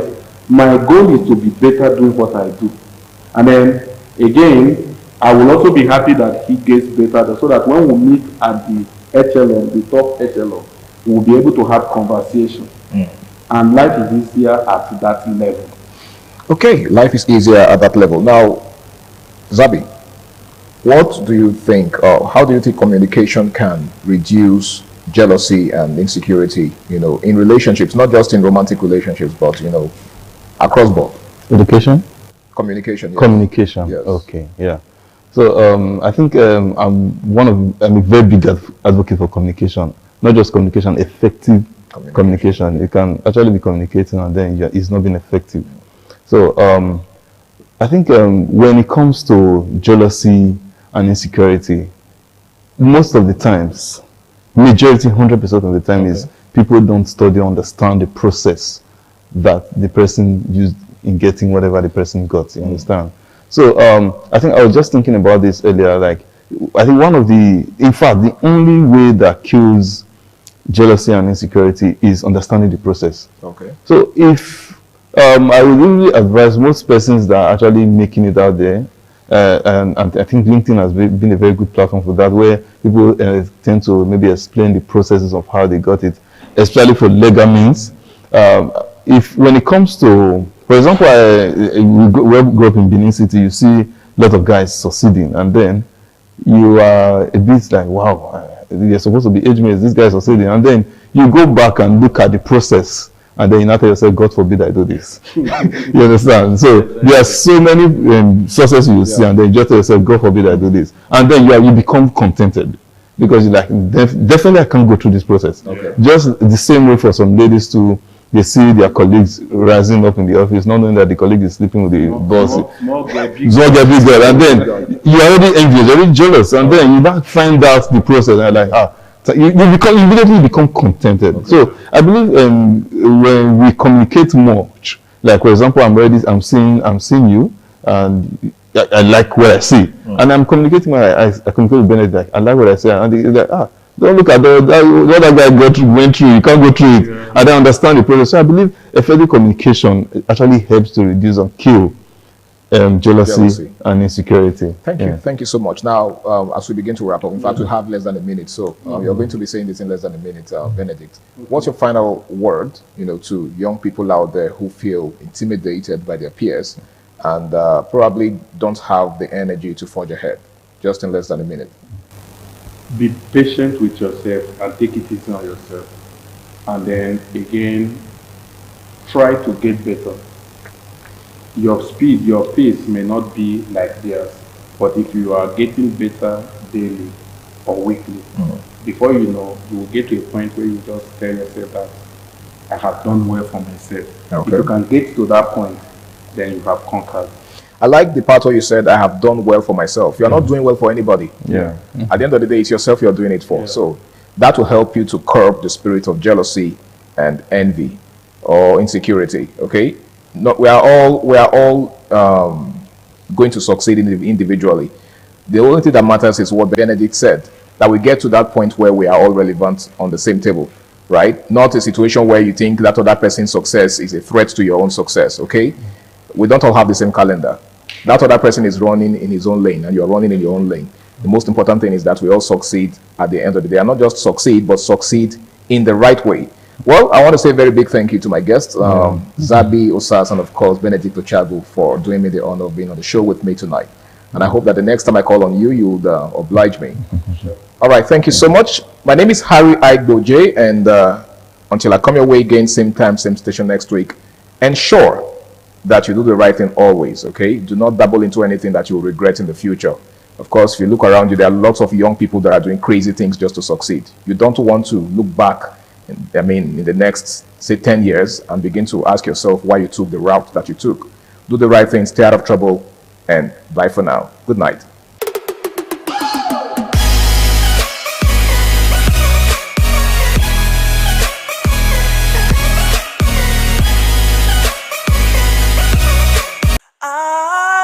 ITV, certainly the best.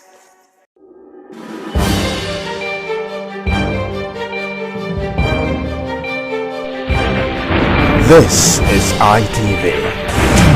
Certainly the best.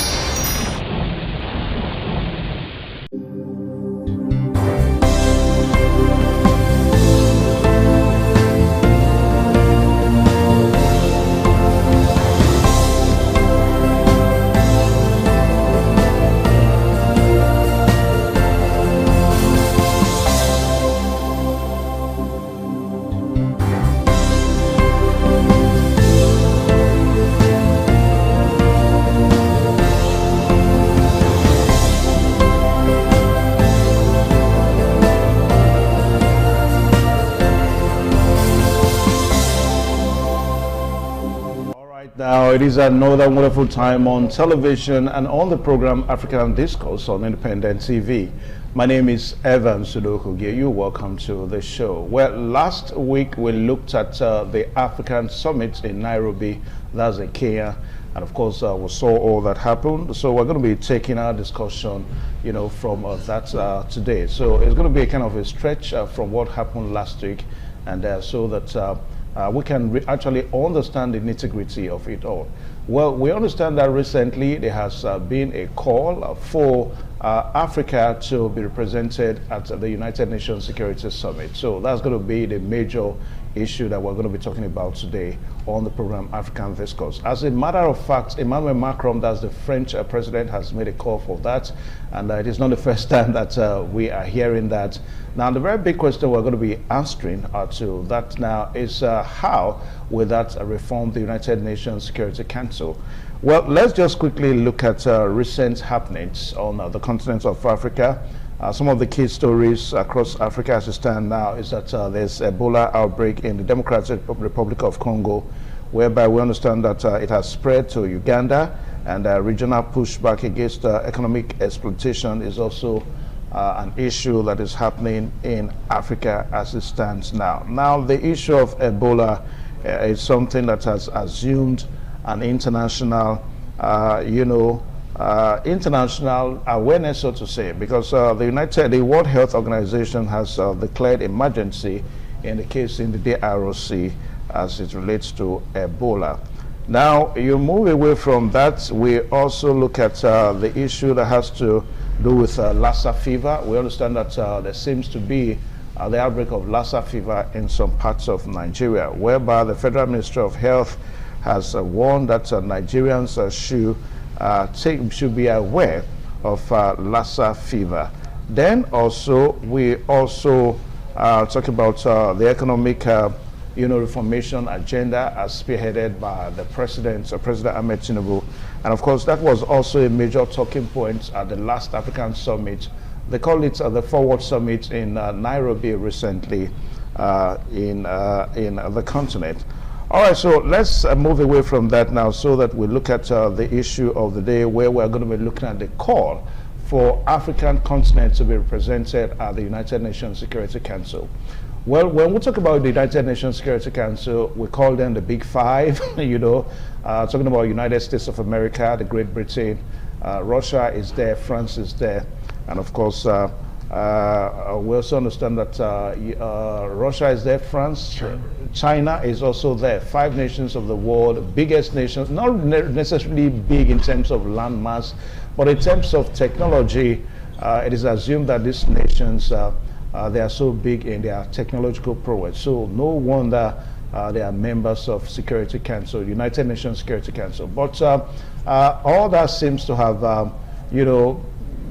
people are calling that it is high time that an African nation should be represented in that Security Council. So that's going to be our major talking point today. So like what I said a while ago, that the big question we're going to be asking is whether that will reform the so much desired reforms that is needed at the Security Council of the United Nations Security Council.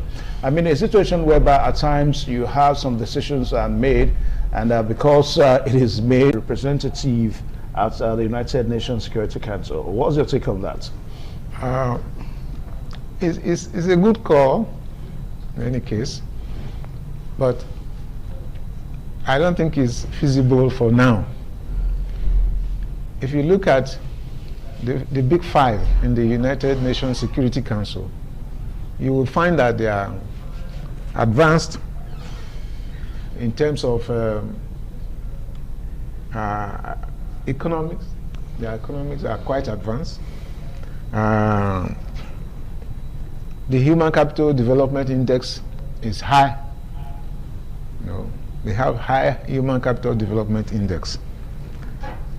The military advancement and scientific and technological advancement, they are there for these countries.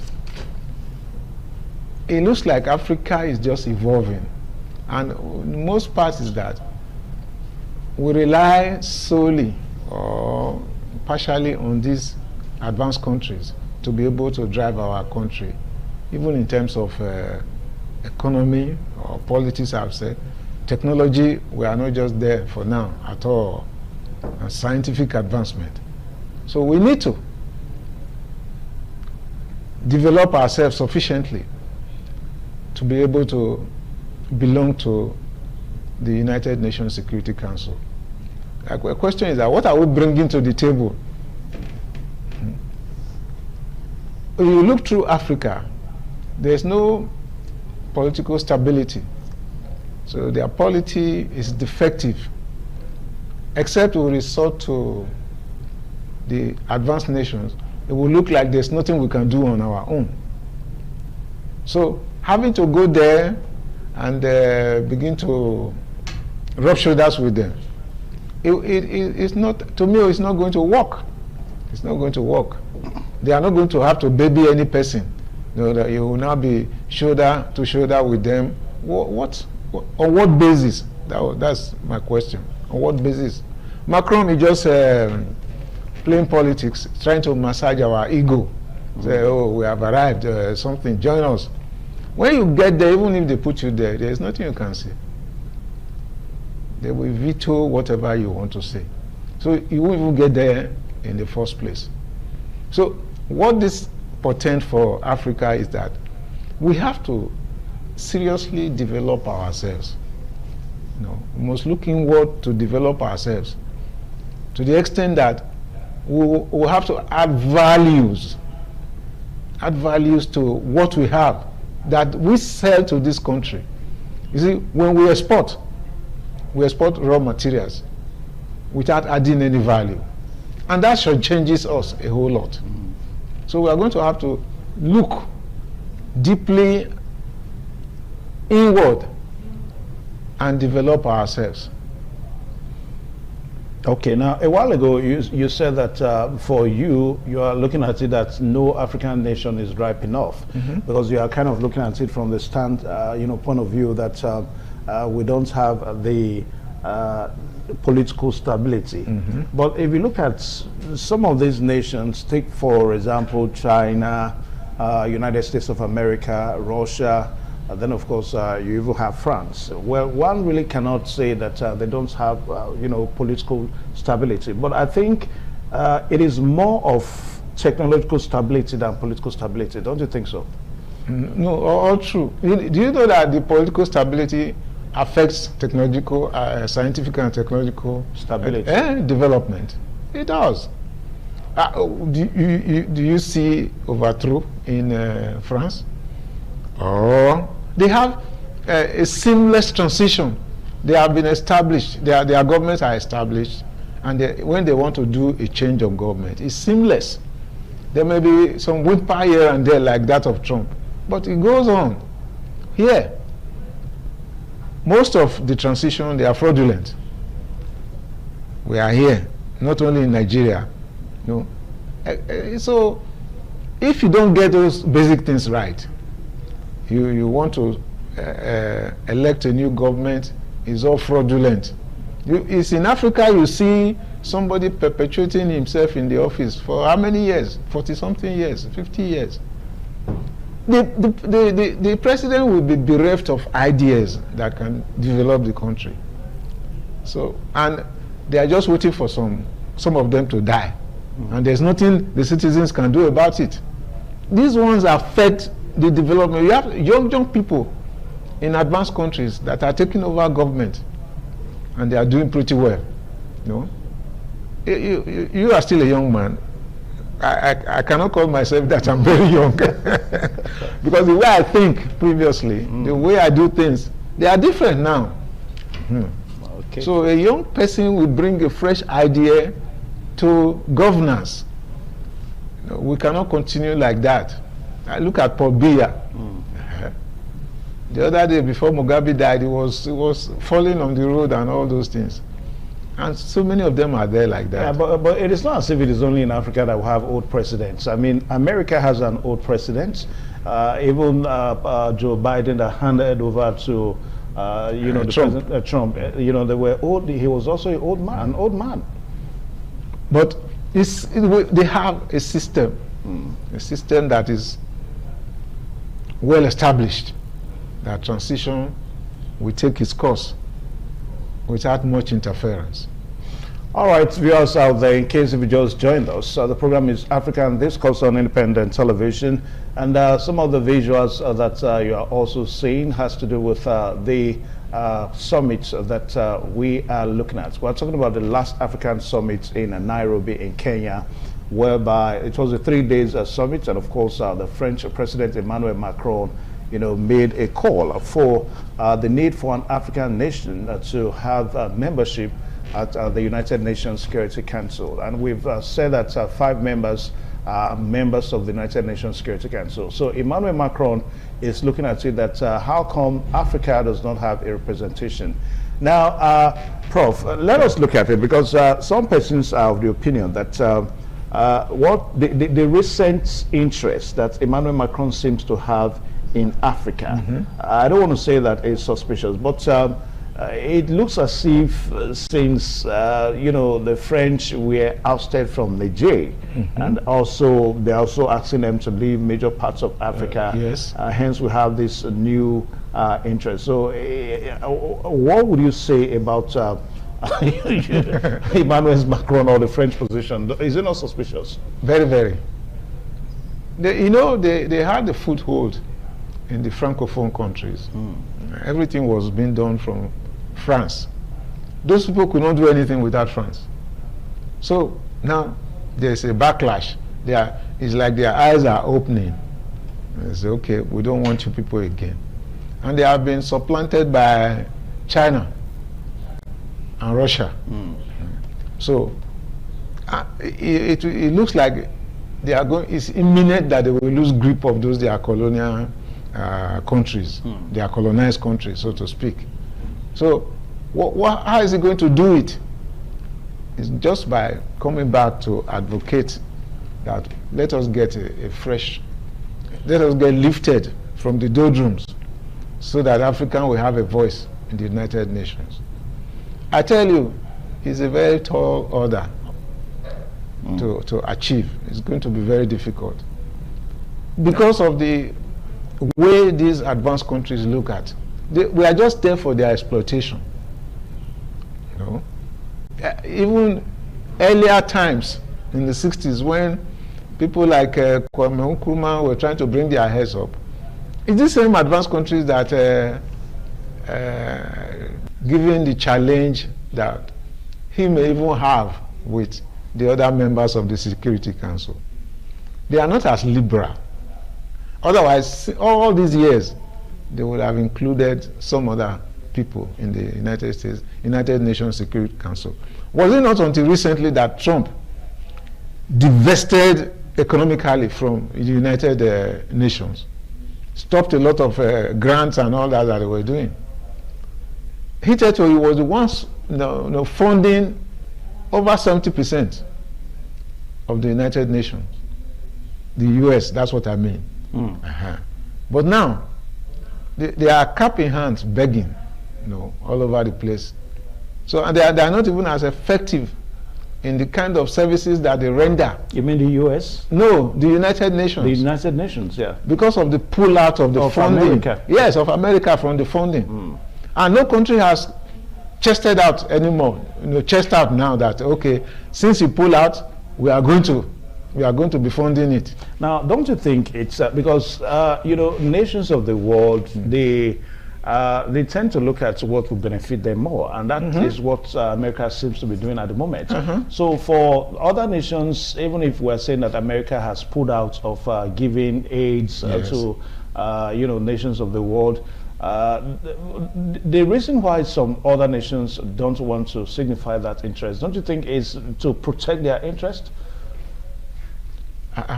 In what terms? Protect their interest? I mean, since if America has done it and they left, so we need not also do it. I mean, let us protect our interest too, the way America is also trying to protect. To the extent that the United Nations function will be whittled down, the rest members could say, okay, now that America has pulled out, for relevance again, as Macron is doing now, they can come and say, okay, let's fund the United Nations. But they are not doing that one. So the structure will almost be weakened if they have sufficient funding. Where are they going to intervene in wars, what they call it, where there is war, they go and intervene there. The soldiers collect soldiers from different countries. This thing requires a lot of funding, okay? But you see Americans trying to do it alone, okay, to increase their spheres of influence. But in the United Nations, the veto power is there. They may not contribute troops to go and help distressed countries. So it's important that other nations should also flex their muscles in terms of funding the United Nations. A while ago, we were trying to look at Emmanuel Macron's position as being suspicious. Now, this is not the first time that we're probably having the French president trying to support his own interest. Remember when we had the war between Palestine and Israel, he also made a case for the state of Palestine. So is it not the same thing that he's trying to do, calling for an African nation to be part of the United Nations Security Council? Just like we have analyzed, it's about France's relevance. They want to be a key player in the world politics at the moment. They don't want to be left behind. We refer to United States as a policeman of the world. So they because they know that US, because of their dominance, they benefit a lot from their dominance of the world.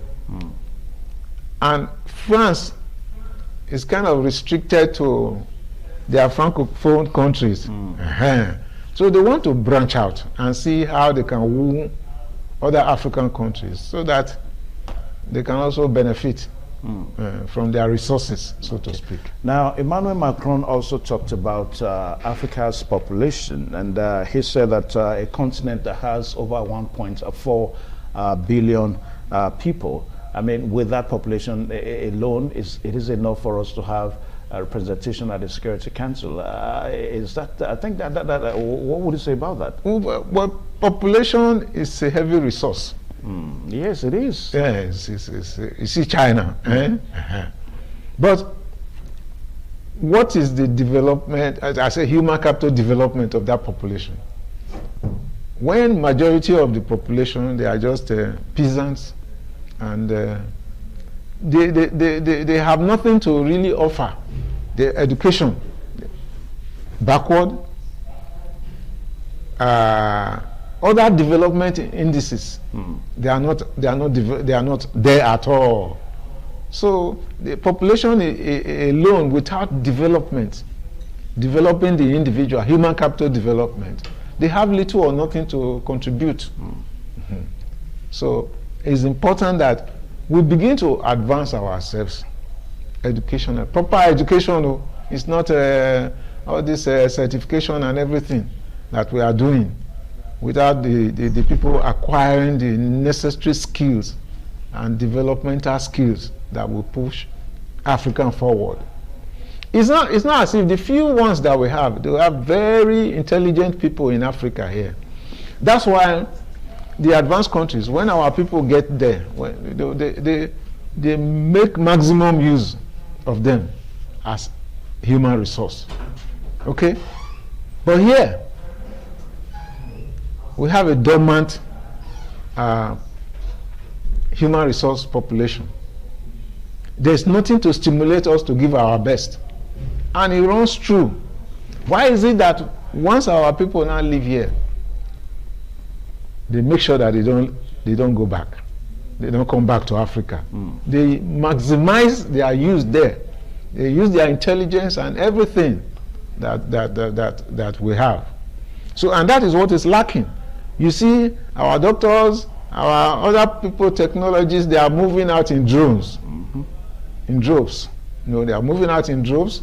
They are not able to be utilized here because of what is corruption. Yeah. You don't pay them well, the living condition is poor. But when they get there, they feel better and they repatriate their money back home. So that's the basic issues. If we get our education right, and that depends on the leadership. The leadership says, okay, I have to change this country. Let my people get the right education. Liberalize a lot of things. Why is the West more advanced than the South? I mean, the North. It was because of the liberalization of education by Awolowo. People now embraced education. People who couldn't go to school before, they went to school. The same thing Ali did here. People were already frustrated. They said, Ali, the women said, Ali said, we will make they go school. They started producing, and they went to colleges of education. Went to teachers' college, and they made advancement in their career. So education is very key. Good education, I'm saying, is very key to our development.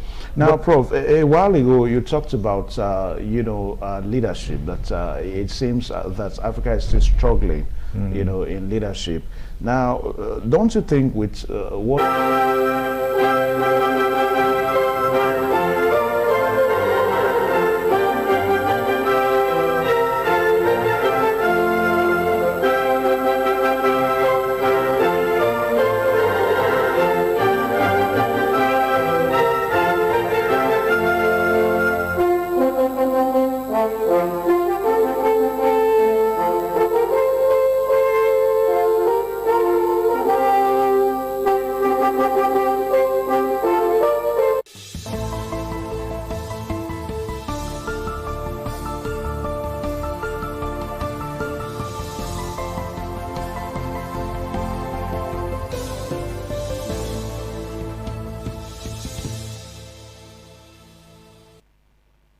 Headlines: Atiku Abubakar Mohamed's ADC presidential candidate vows to unseat Tinubu.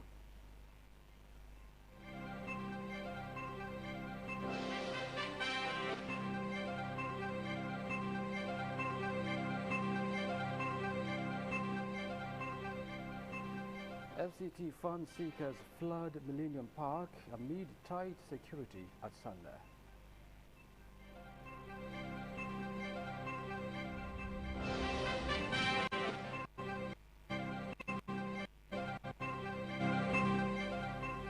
NSCDC deploys 2,100 personnel to curb vandalism during Eid al-Kabir.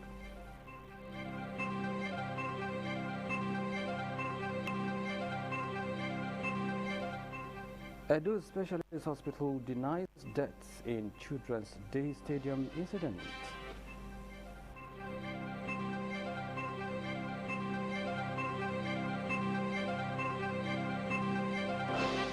Plus, ITV and radio to battle AIT in Dokasi Media Cup final.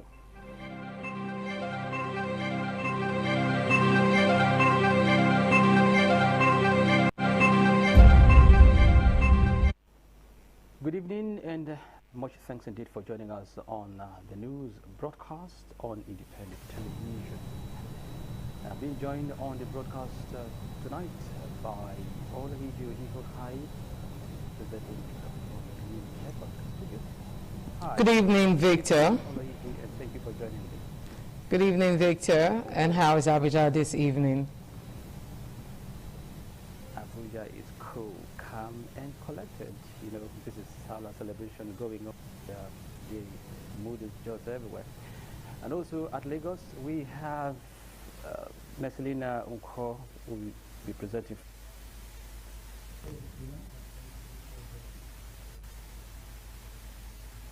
Beautiful evening to you, Victor, and good to see you on the screen tonight. Good to see you too. Like you've heard, I am Organi Victor, presenting from Abuja Network Center. Studios, I beg your pardon. Don't forget to watch ITV live online at www.itvradio.ng.com/live. You can equally follow us on all our social media platforms, Facebook, X, Instagram, YouTube, and TikTok at ITV Radio NG. And now, former Vice President Atiku Abubakar has emerged as the presidential candidate of the African Democratic Congress for the 2027 general election. The result was announced on Wednesday night at the Congress Hall of the Transcorp Hilton in Abuja, as monitored by our correspondent, declaring that Atiku defeated former Minister of Transportation Rotimi Amechi and former banker Mohammed Hayatuddin in the contest. The party's leadership, led by Senator David Mark, officially presented the party flag to Atiku Abubakar after he was declared the winner of the primary.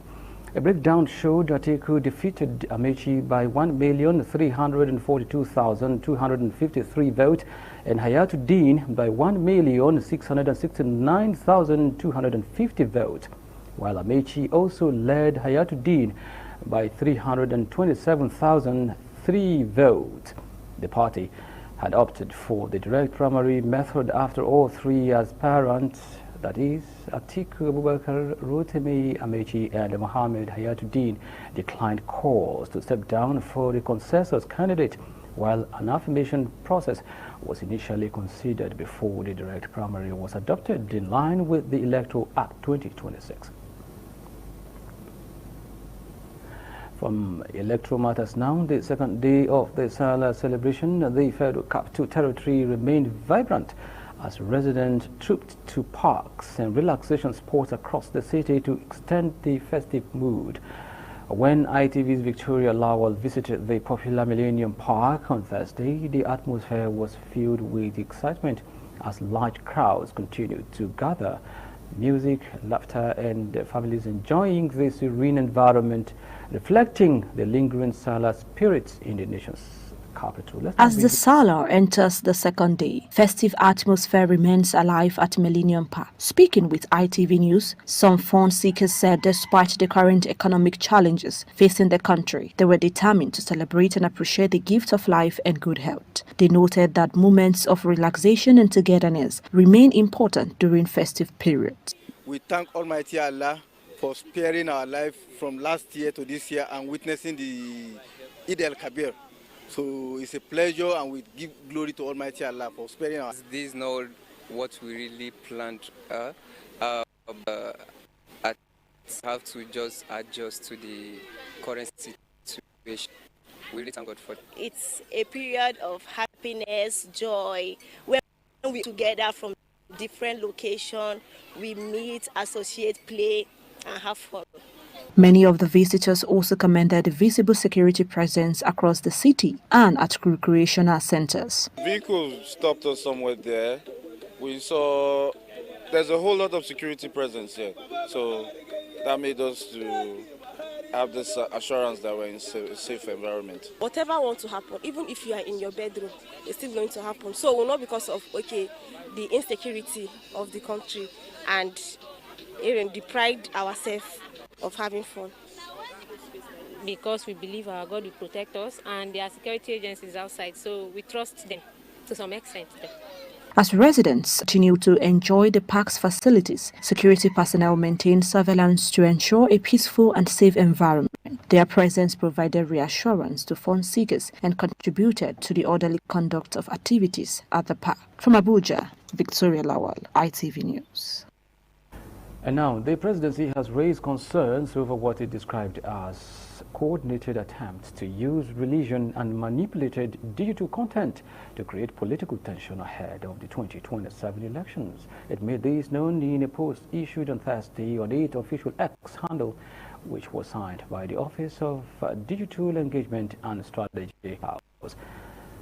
According to the presidency, it had observed the circulation of manipulated and deepfake videos on social media and WhatsApp groups aimed at portraying President Bola Tinubu negatively and inciting religious division. The presidency stressed that Tinubu had always maintained a position of religious tolerance and national unity.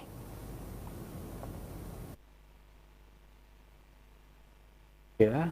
I'll take you back to Benin Network Studios, where Olahije is waiting to continue the story from there.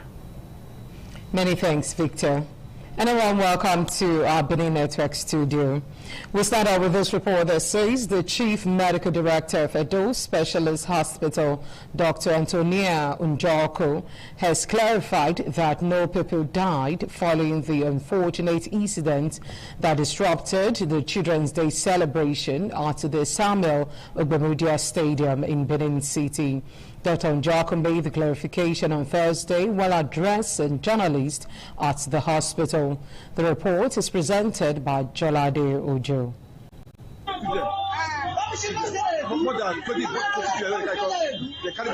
Confusion and anxiety filled the premises of Edo Specialist Hospital on Sapele Road, Benin City, as ambulances brought in students who sustained injuries during Wednesday's Children's Day celebration at the Samuel Ogbemudia Stadium. Parents and relatives were seen in distress, while health workers battled to attend to the injured children at the hospital's emergency unit. Responding to concerns over why some of the injured students were placed on the floor during treatment, the Chief Medical Director of the hospital, Dr. Antonia Njoko, explained that the decision was part of emergency medical procedures aimed at effective resuscitation. According to her, some of the children required firm surfaces to stabilize their condition and ensure proper medical intervention, stressing that no life was lost in the incident. Our goal at that point was to make sure that these children, were brought back to life. We had no casualties. We responded. Those that needed to have oxygen had their oxygen. Those that needed to have drugs had their drugs. And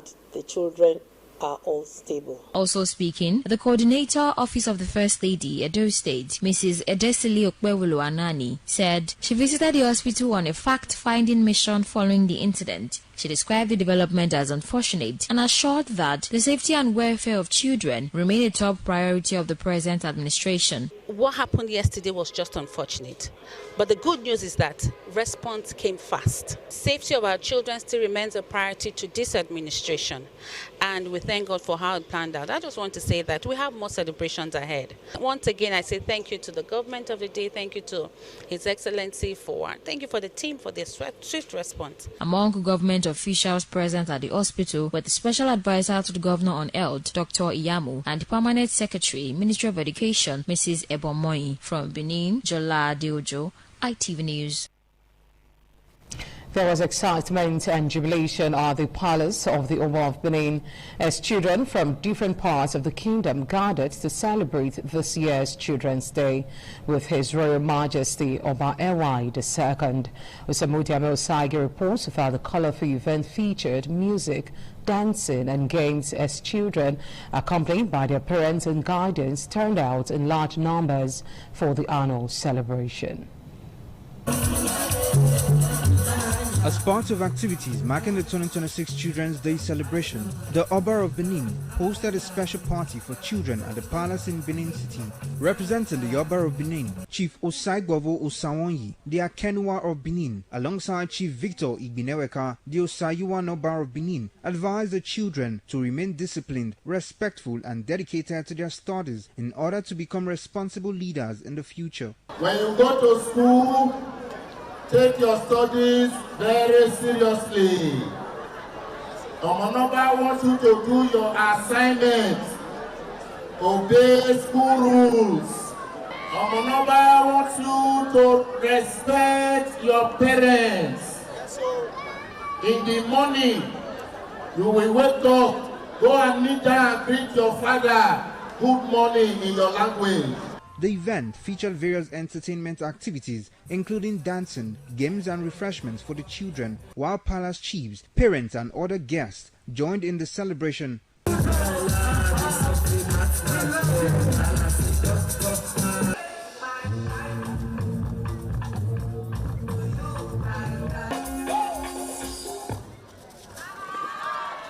Some of the children expressed happiness over the rare opportunity to visit the palace and celebrate Children's Day in such an atmosphere of fun and excitement. I'm happy to be here.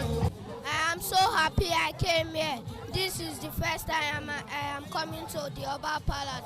I am so grateful. I thank the Oba for organizing this party. I am here to say how happy I am to be in Oba Palace on Children's Day.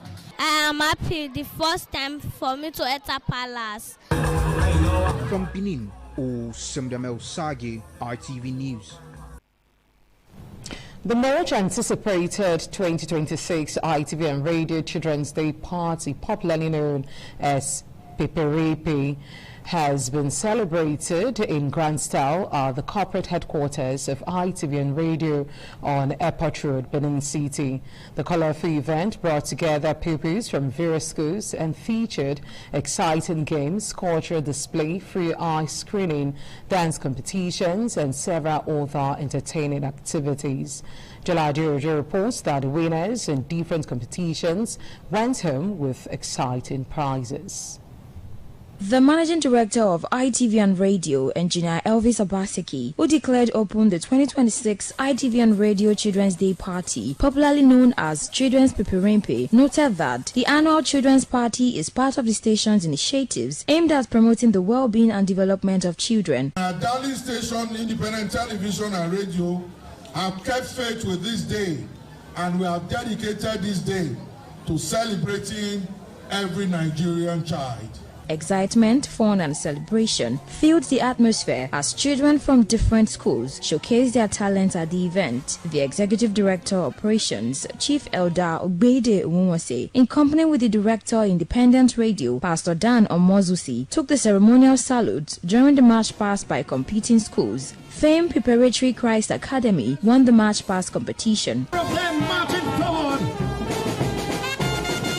This is what we're talking about. Energy.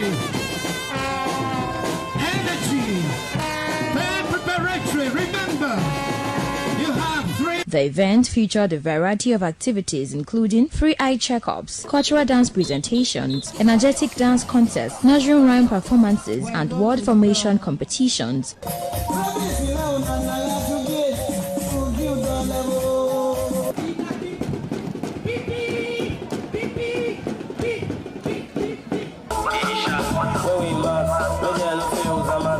In her remarks, the Executive Director of Finance and Administration, Lady Celerina Ojomo, encouraged the children to remain focused and continue striving for excellence in their academic and personal pursuits. On behalf of the management staff of Independent Television and Radio, I truly and sincerely appreciate you all for honoring the invitation to celebrate another Children's Day with us. The father of the day, Bishop Charles Okundige, represented by Mrs. Ouamere Adiza, alongside sponsors of the event, commended ITV and radio for sustaining the yearly initiative. Continue to be disciplined children and take academics seriously. In order to fulfill our corporate social responsibility, we decided to partner with independent television and radio on this platform to delight you. On behalf of Jonasco Technical Enterprise, I'm honored to share this Children's Day with all our special children.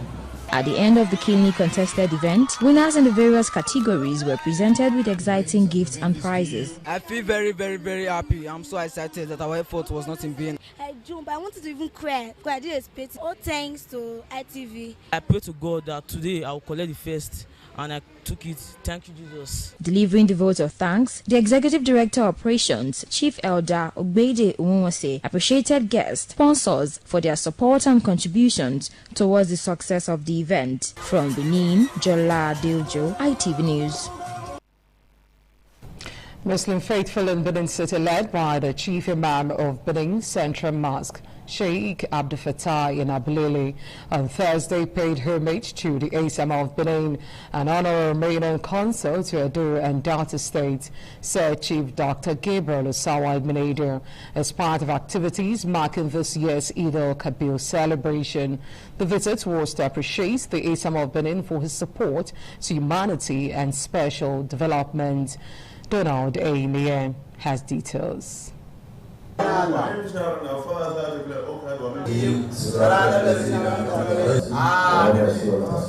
atmosphere at the residence of the Asama of Benin, number 1 to 13 Okada Avenue GRA, was filled with warmth, prayers, and powerful recitation of verses of the Holy Quran as Muslim faithful, led by the Chief Imam of the Benin Central Mosque, Sheikh Abdul Fattah in Abulele, paid homage to the elder statesman in commemoration of Eid al-Kabir. Sheikh in Abulele and other members of the delegation offer prayers for longevity, peace, and greater prosperity for the Asama and his household. We come in to use the opportunity to pray for him for long life and good health, and we recite the various powerful verses contained in the glorious Quran, that Allah will use them to fortify him with long life and good health, with progress, with development, with himself, his family member, his children, and the wife. We are not going to stop because we know the role he's playing in society. We are always happy to come to this place to pray for him and his family. Asama being a very special father, he surprised us with so many wonderful packages, and to the extent that very many of us we are surprised. So we have come to visit him on this day of Eid al-Adha, which is the festival of sacrifice. And the greatest Asama of Benin is also a man of sacrifice. He has sacrificed a lot to ensure that he imparts the life of people in Edo State. In a remark, Sir Chief Dr. Gabriel Osawa Ibn appreciated the visit and called for sustained unity, love, tolerance among Nigerians. I am so happy. This is the first time you have ever stayed long. You have stayed longer than before. And God bless you. Amen. The visit ended with Asama of Benin entertaining his guests in his usual philanthropic disposition with choice meals, drinks, and showers or gifts. From Benin, Donald Ehiminyeng, ITV News. And now on to 60 Minutes Nigeria, where concerns over rising insecurity and increasing political activities in Nigeria took center stage on the current affairs program 60 Minutes Nigeria. The guests on the program expressed divergent views on the issues affecting the country. The report filed by Joy Egwasa is presented by Oluwafemi Farayola. Speaking during the program, the host Eosa Agbolan raised critical questions on how insecurity across the country could impact the electoral process and democratic governance. Guests on the program Honorable Benedict Omoludion, Barrister Patrick Ezekwene, and Bishop Lucky Omonabiese stressed that addressing insecurity should not be left to the government alone. They called the government at all levels, politicians, community leaders, and citizens to work collectively in tackling the growing security challenges confronting the nation. According to the guest, strategic collaboration, sincerity of purpose, and commitment among political leaders would go a long way in reducing insecurity in the country. The environment is not secure. Who are you going to rule? Who are you going to campaign to? You need a secured environment. You need a secured environment. And I believe that the 2027, just like what you said, the deciding factor will be security. Everybody who wants to come on board must be able to tell us how and when. In fighting security issue, that's why I said nobody can be trusted, not even you. I don't know where you belong. Security is everybody's business. Well, like, do your best, involve all you can. We have told our point area that no more rice or anything for anybody. we are ready to make sure what is paining or what is biting or deal with it. Give us support. There anybody that can come and bring his support to help us to boost it where the people in that locality will follow that person. On the nation's political landscape, the guest observed that many politicians place personal interest above political ideology. They noted that party defections have become a recurring feature of Nigeria's multi-party democracy. The guest also urged the government and relevant stakeholders to intensify voter education and encourage citizens to vote based on competence, credibility, and conscience rather than financial endorsements. Oluwafemi Falayola, ITV News. Finally, self-emerged in the maiden edition of the High Chief Raymond Aleoro Dokpesi Memorial Media Cup football tournament held at the Chief Lucky Menin Sports Complex, Etiti, GRA, Benin City. The tournament was organized in honor of the late founder of Africa Independent Television, AIT, High Chief Raymond Aleoro Dokpesi.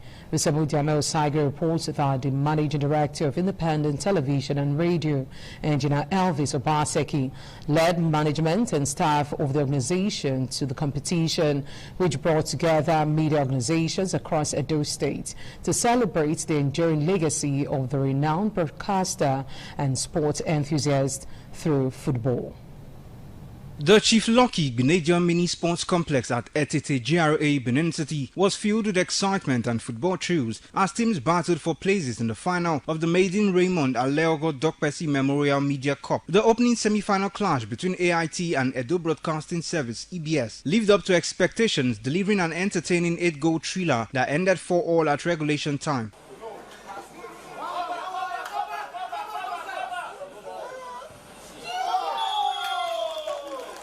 AIT, however, held their nerves to triumph 7-6 on penalties and secure a place in the final. In the second semi-final fixture, Independent Television and Radio advanced to the final through a walkover after their opponent, Media United, failed to appear for the encounter. Speaking at the event, the Managing Director of ITV and Radio, Engineer Elvis Obaseki, alongside the Chairman of Edo State Football Association, Fred Newton Erunse, paid glowing tributes to late High Chief Raymond Dokpesi. They described him as a visionary media entrepreneur and sports lover whose contributions revolutionized broadcasting in Nigeria and inspired generations within and beyond the media industry. Chief Raymond Aleoro Dokpesi has been a pencil in God's hands in writing stories in the media and entertainment content provision in Nigeria.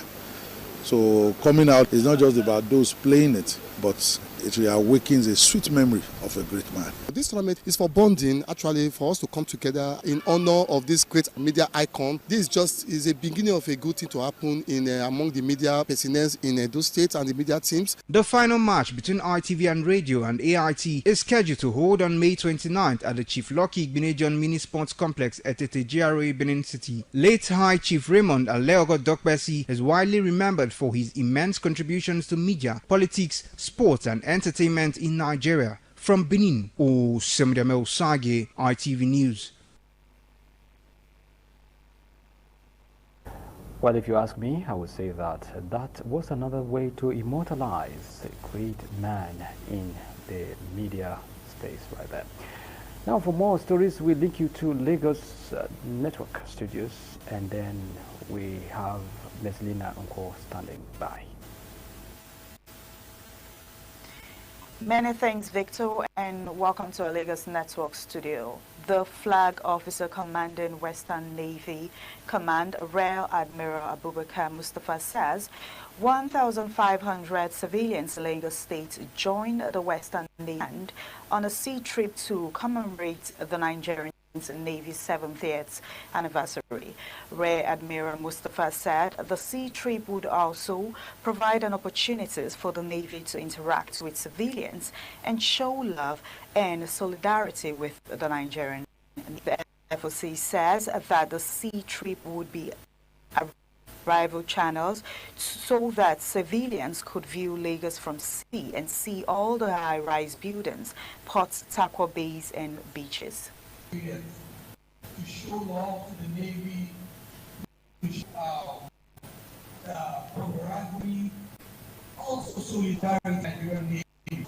You know, over the past 70 years, the Nigerian Navy has evolved to a more formidable naval force capable of safeguarding our Nigerian maritime space and protecting critical national infrastructure in collaboration with the Nigerian Army, the Nigerian Air Force, and security. In another report, Lagos State Commandant of the Nigerian Security and Civil Defense Corps, Mr. Adedotun Kashiru, has disclosed that 2,150 personnel were killed critical infrastructure in the state during and after the Eid al-Kabir celebration. The state commandant and SCDC said it is important to ensure speedy deployment of security personnel before and after the celebration because of the enormous importance attached to it, as the period will also witness movement of large population of citizens, travelers and visitors from various states and also country into Lagos.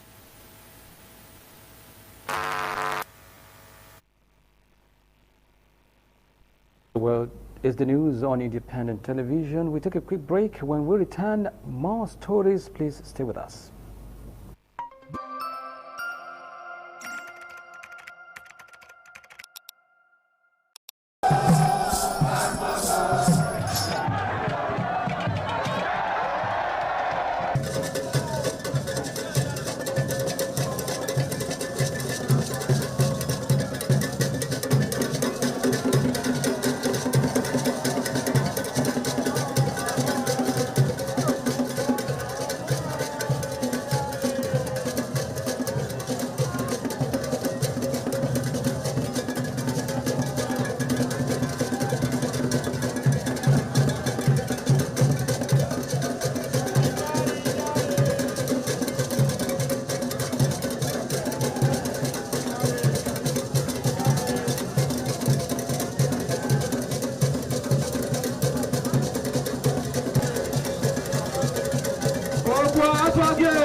Many thanks for staying tuned. Moving on, as part of activities marking the 2025 Children's Day celebration in Benin City, the management of Benin Electricity Distribution Company organized an educational and fun-filled event for children. Esther Algo reports that the program took place at the BDC headquarters alongside Akwakwa Road, Benin City. The report is presented by Jola Deojo. For the sake of BDC, and ultimately, for the sake of the nation, for the sake of the nation. The event commenced with an educational tour of a BDC substation, where the head of Centralized System Operation, Mr. Gabriel Ugala, enlightened the children on electricity distribution processes, equipment operations, and the regulatory role of the Nigerian Electricity Regulatory Commission, NEC. At the BDC head office, the children were also introduced to the company's centralized monitoring system, used in coordinating electricity operations across its franchise areas. What is this? Upper Palace feeder. This opportunity. So with good heads, the parents look at these children, monitor them. Representing the Managing Director and Chief Executive Officer of BDC, Barrister Esanye Mayor, commended parents, teachers, and other stakeholders, stressing that quality education remains vital in building a better future for society. We are celebrating our future. One area of emphasis is their education.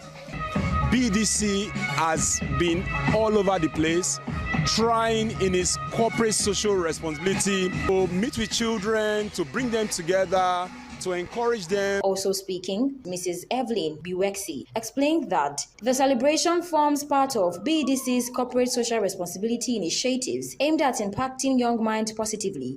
We built on the fact that today is Children's Day, so we want to extend our hands to our children in the community. The winners of the essay competition expressed appreciation to BDC. I was very delighted to write on this essay competition. I want to really thank BDC for this wonderful opportunity. Highlights of the celebration included spelling bee competitions, dance performances, games, and the presentation of awards and certificates to participating schools and orphanages. From Benin, Jola Deojo, ITV News. Teens and youth have been encouraged to imbibe Christian virtues and be exemplary despite increase in anti-social vices. The spiritual father of the day, Prophet J.O. Odige, made the remark during the publicized Benin City Teens and Youth Invasion program held at the Christ Apostolic Church, Okun, Benin City. Jala Diojo has details. The choir rendered melodious gospel songs to the delight of the congregation. The Benin City Teens and Youth Invasion program, with the theme Shining Light in the Dark World, held on Thursday and attracted a retinue of the clergy, teens, and youths. The spiritual father of the day, Prophet J.O. Odige, quoting several biblical scriptures, urged the congregation to shun sin, worldliness, and be exemplary in character. In his remarks, the convener of the event, Pastor Prince Will Aimie Noho, encouraged the youth to be role models in the society. Leave your light to shine. And when your light is shining, you will be able to lead people by the way you go, the way you dress, the way you eat, the way you talk. And youths are the target of the devil, that we should continue to reach out to them. So that's why we organize this program.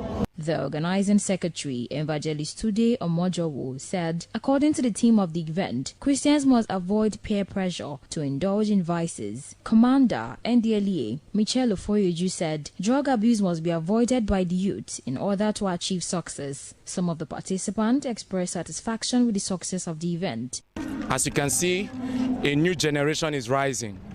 A generation that is not just coming to fight darkness, but a generation that is coming to reflect and shine the light of Jesus. Please take good care of yourself. Know that drug use is preventable. The power to choose wisely is in your hand. This program is a program that shows God's desire and His love for the teens and youths, most especially in Benin City. This is a time and a season where youths and teenagers have to actually meet with God. The world we are living right now is a really dark world. From Benin, Jola Deojo, ITV News. The Osiomo Power Company has reaffirmed its commitment to restoring full electricity generation in Edo State, following a stakeholders meeting convened by the Edo State government to address ongoing power supply challenges in the state. Eisu Namori has details.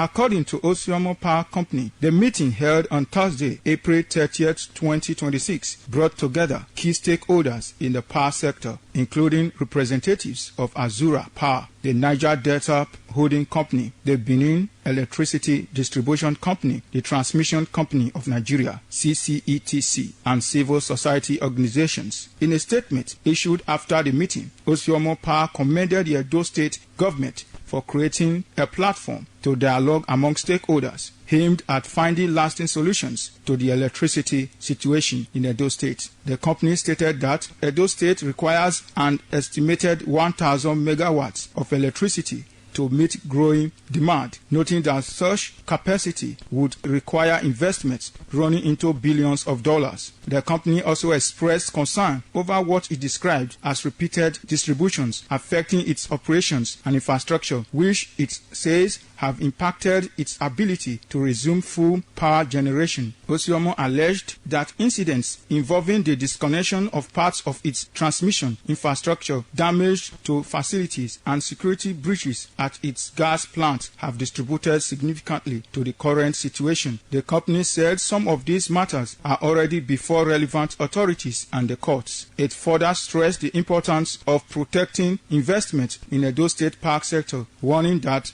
prolonged disputes and operational disruptions could negatively affect investor confidence in the state. Despite the challenges, Osiomo Power maintained that it remains ready to resume power generation and reiterated its commitment to supporting electricity supply and economic development in Edo State. From Benin, Ehis Onamure, ITV News. Edo State government says it is taking bold and strategic steps to tackle the lingering power challenges in the state as part of efforts to improve electricity supply and reduce dependence on the national grid. As part of this drive, the Commissioner for Power, Barrister Paul Usembo, alongside top management staff of the ministry on Wednesday, paid a routine inspection visit to CCETC Tor Industrial Park, an independent power plant located in Urugbo, Ikpoba local government area. Donald Amir has reports. The visit reflects growing commitment by the Edo State government through the Ministry of Power to strengthen partnership with private investors in the energy sector and accelerate sustainable power solutions for residents and industries in the state. CCETC Tahoe Industrial Park, which was officially granted operational license in April by the state government, is part of a broader strategy aimed at decentralizing power generation and ensuring reliable electricity supply across key industrial corridors. During the inspection, Commissioner for Power, Barrister Paul Usembo, reaffirmed government's determination to closely monitor ongoing projects and ensure full compliance with set standards. We're here on continuous project monitoring to ensure that we evaluate the work that is done so far and also to address implementation challenges and to ensure that the variable milestones are achieved timely. What we have seen so far is commendable, as the first phase will be feasible by the end of the quarter, and the second phase is projected for the fourth quarter of 2026. The Permanent Secretary of the Ministry, Engineer Steve Yunyepe, said technical evaluation conducted so far indicates steady progress and adherence to regulatory benchmarks. We are impressed. A lot of work has been done. From what we see on ground, over 30 megawatts of genset is already available. The commercial manager of CCETC, Luke Lee, disclosed that by the end of the second quarter of the year, 30 megawatts would have been generated for distribution, as the realization of the 100 megawatt proposal of the state government is being actualized in phases by the company. We are going to finish the first phase around the third quarter, second phase on the fourth quarter. The Edo State government, through the Ministry of Power, is taking several steps to ensure that erratic power supply becomes a thing of the past in the nearest future. From Ologbo, in Bubaka local government area of Edo State, Donald Ehiminyeng, ITV News. You're on to the network news on Independent Television. We'll be right back after this break. To stay.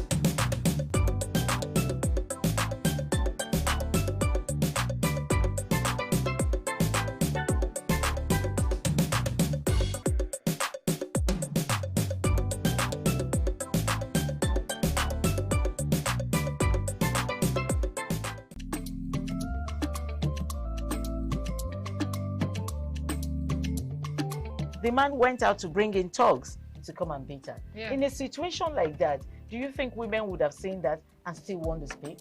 Really, we're talking about. That's what I said. So when they bullied her, Yeah. if she's not bold enough, she will shut up. What is your advice for girls out there that are so desperate to be married? We women, we have to be really intentional about our parenting. If you know a child is being abused, or you see signs, a bruise or a child, it has to be investigated. People barely even breathe when they are going for a shrebi and something. Party. You have to be They can't smart. sit If down. you see where they are dressing them up or dragging on both sides, you cannot you cannot breathe. That's what And I these thought. women would stay in those events for hours just to keep up with that beauty trend. Is that healthy? That's not healthy. I am Patricia Uremu Gabriels, and we're reaching you live from our Lagos Network studio. Of course, Women in Conversation is a program designed for women to discuss about themselves.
Thank you very much for joining us on the program Healthy Living. What is the kidney? The kidney is an excretory organ in the body, which is for metabolism. Tuberculosis affects many organs in the body, but the common ones it usually affects is the lungs. Epilepsy is a neurological problem.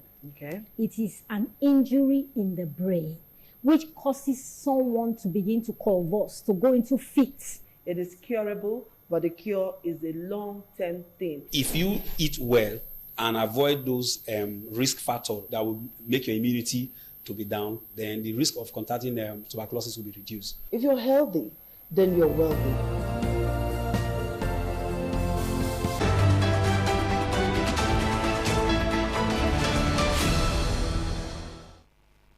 Many thanks for staying tuned. Moving on, the police have arraigned 3 persons before an Edo State High Court over alleged conspiracy, perjury, and making false statements. The defendants Samuel Obasuyi, Gordon Obasuyi, and A.O. Obasuyi and Sons Sawmill Limited were arraigned on a 4-count charge bordering on conspiracy, defamation, and making false information. According to the charge, the defendant allegedly conspired, among others, between August 2015 and 2018 to commit acts of defamation and make false accusation. The prosecution further alleged that the accused person conspired to have a senior lawyer, Barrister Dele Edokpai, charged with offense relating to conspiracy and forgery of documents, despite alleging knowing that he was innocent of the claim. However, the consequence of the false information led to his being arrested by the police and investigated. The charge also stated that the defendant allegedly conspired to forge title documents linked to the matter. According to the prosecution, the offense are punishable under Section 412, 375, 102B and 93 of the Criminal Code of Edo State.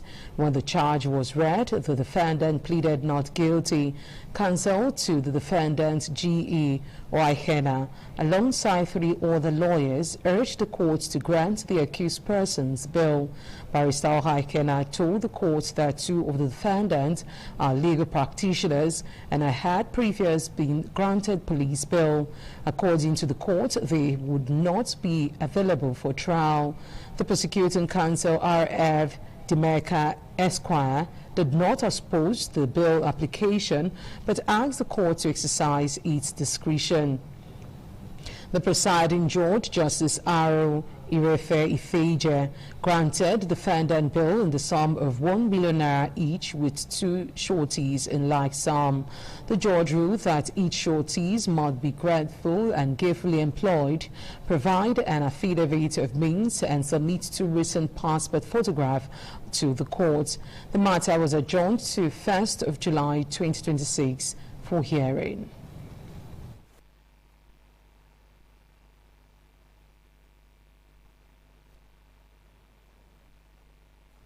The family of Otasowe at Christ Royal Ward Bible Church worldwide on Monday celebrated the birthday of General Overseer of the Church, Ambassador Royal Otasowe, at the Family Event Center along Ekawa Road in Benin City. Joy Obaisiagbon has details. Family members, friends, associates, and church faithfuls gathered to celebrate the cleric and community leader in recognition of his contributions to spiritual growth and humanitarian service. Ambassador Royal Otasowe was described by guests as a living icon, devoted man of God, and philanthropist whose impact on humanity and the Christian faith continues to inspire many. Speaking at the event, the Deputy General Manager of Independent Television and Radio, Dr. Sonny Duko Kosun, said the celebration was an opportunity to appreciate God for the life and accomplishment of the celebrant as it marks another year. Happy birthday to you. This birthday is the beginning of bigger, better, greater things for you. I know you are a successful person, but you see, birthdays are opportunities for us to reflect in the past, look at where we are in the present, and then make projections into the future.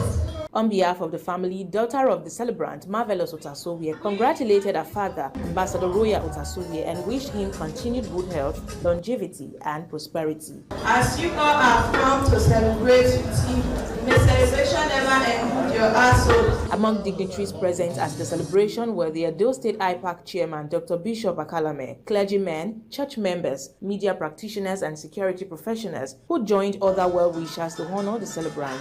He's a great man. God has blessed him. Through him, the state will be blessed because he's just a good man. He's a perfect gentleman, a man of God, someone who has impacted life. It's a great day for him, an additional 1 year. We wish him the best of luck and God protection. It's quite excellent in behavior, and you can trust him at every point in time. I never knew people love me like this.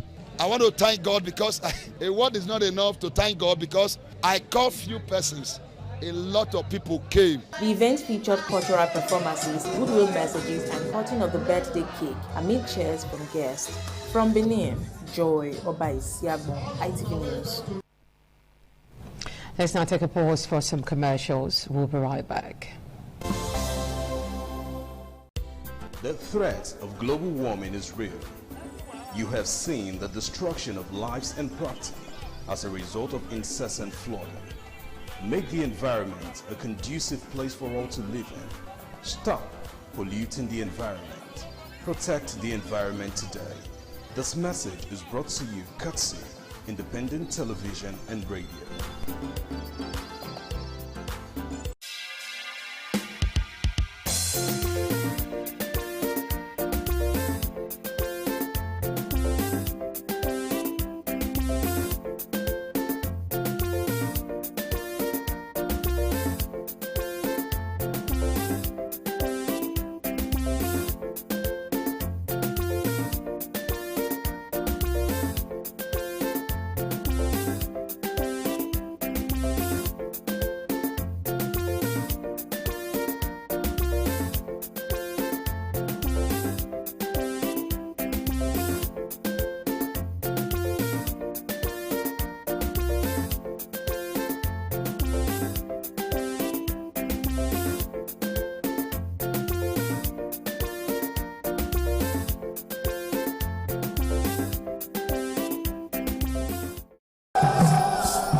The Ugewe is the final ceremony of the series of festivals.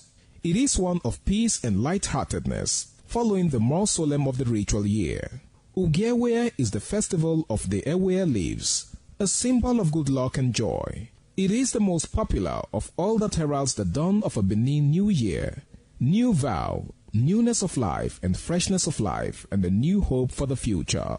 In the evening, the Ewe leaves are presented to the Oba of Benin in grand style in a colorful ceremony.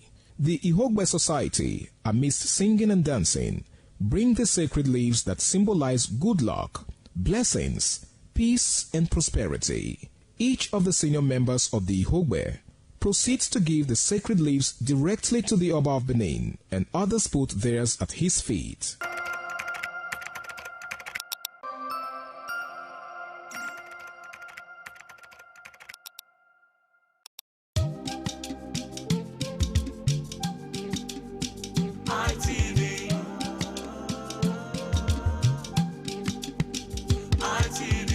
ITV, certainly the best.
Many thanks for staying tuned. Moving on, Elder Eddie Gariva and Dr. Bright Ise has been installed as the new Odionwe and Ohaigili of Ohokugbo community. The unveiling ceremony held at the Elders' Chamber, also known as Ugwedion of the community, was graced by dignitaries within Benin City and outside Nigeria. Jonah Omowo has details.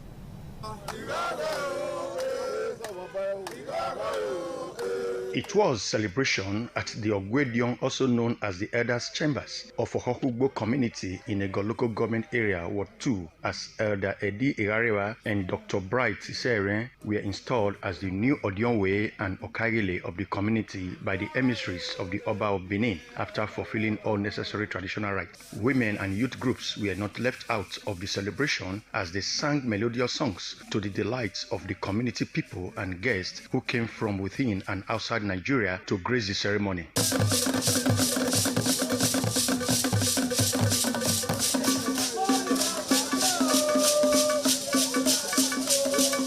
The new Odionwe, who expressed gratitude to the Benin monarch for counting him worthy for the position, promised to use his tenure to attract development and peace to the community.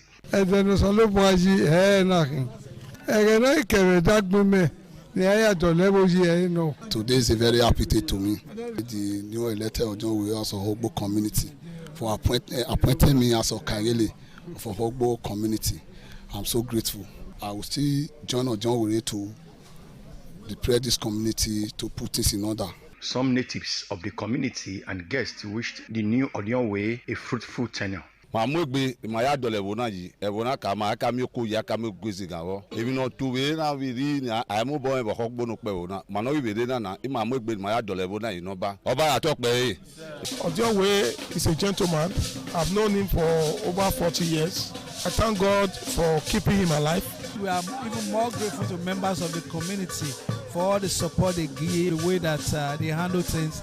Some youths were also elevated to join the elders cadre of the community. From Ohohugbo community in the local government area in Edo State, Jonah Omowa, ITV News. Honorable John Eboma Amenagawo has emerged as the People's Democratic Party flag bearer for Oedo East constituency seat in the Edo State House of Assembly. He was elected through a consensus primary held on Thursday at the party's local government secretariat located around 5 Junction axis in Benin City. Patience Saragira completes the reports. And our report will be brought to you subsequently. Moving on, Rejoice House for Integration and Rehab has officially opened its second drug and alcohol rehabilitation center located at Ugebo Street off Muritala Muhammad Expressway, Benin City, Edo State. Joy Obaisiagbo has details. This rehabilitation center is declared open to the benefit of humanity. Rejoice Rehabilitation Center was declared open by the Chief Executive Officer of the National Drug Law Enforcement Agency, NDLEA, Brigadier General Mohammed Buba Mawa, represented by the Edo State Commander of Narcotics, Miche Ofoyeju. Rejoice is playing a very significant part in the circle of drug control. So we are here to support you. Founder of the Rehabilitation Center, Reverend Andy Ebo, said the facility will offer faith-based treatment, integration, and rehabilitation for drug addicts and persons struggling with alcohol. He said the center has recorded 85% success rate in its work for the past 4 years. What we intend doing here is to bring in people, clean them up, and let them be useful to the society and be useful to themselves. Representing Edo State Commissioner of Police, Mondi Agbonika, the officer in charge of narcotics, Ebadode Remusele, highlighted some criminal activities often linked to drug abuse. One of our core duties as police officers is to prevent crime, but when it occurs, our role also is to arrest the offender or suspect.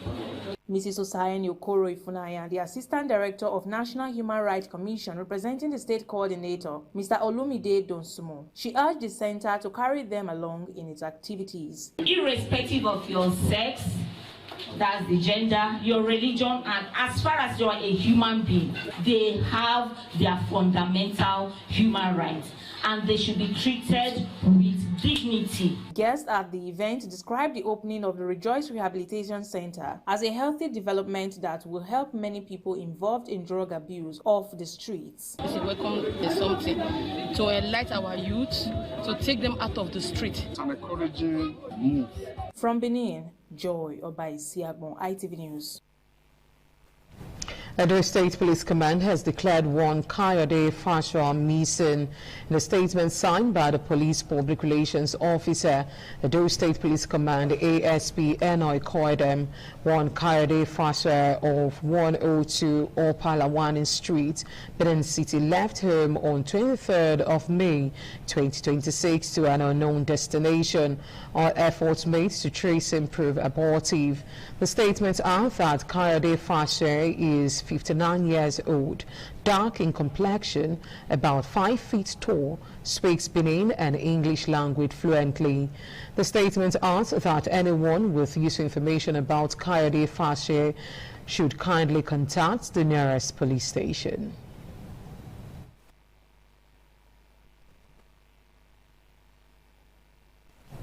And as the size of a package on the Network News, to have yourself a blessed night's rest. I'm Oluije Oyikokai.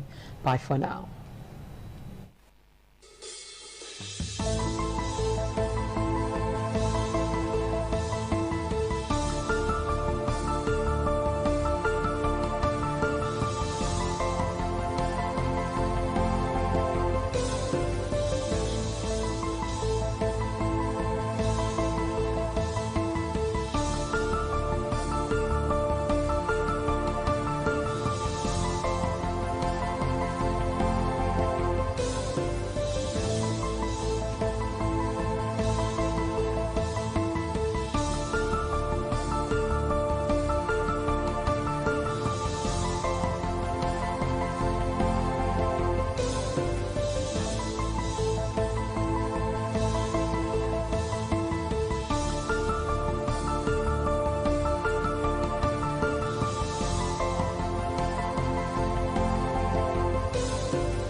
ITV, certainly the best.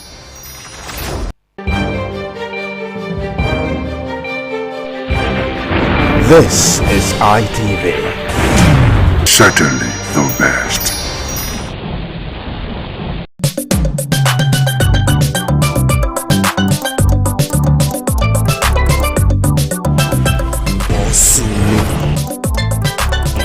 Only God can do what no man can do. However, Nigerians can no longer pay for transport. However, Nigerians be want come out for house, may they go hustle for their daily bread. But the transport where they want to come out, it already work the daily bread for the house. When you calculate the transport where you want to come out, go hustle. Go reach where you want to go hustle, come back. But His Excellency, those new Cha-Cha CNG bus where you buy, where them dey? I know they government transport, when we want start to the user. You know say this kind of election time now in Nigeria still they happy. We don't see am say you don't buy sharp. Papa, how are you? Una well done o.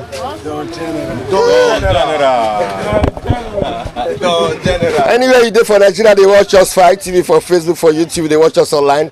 We must continue to thank you. This bus don't reach like 10 years now. Now the former governor. Abi, don't reach 10 years. This bus don't go 16 years. Let me say we are due for new one. Yes.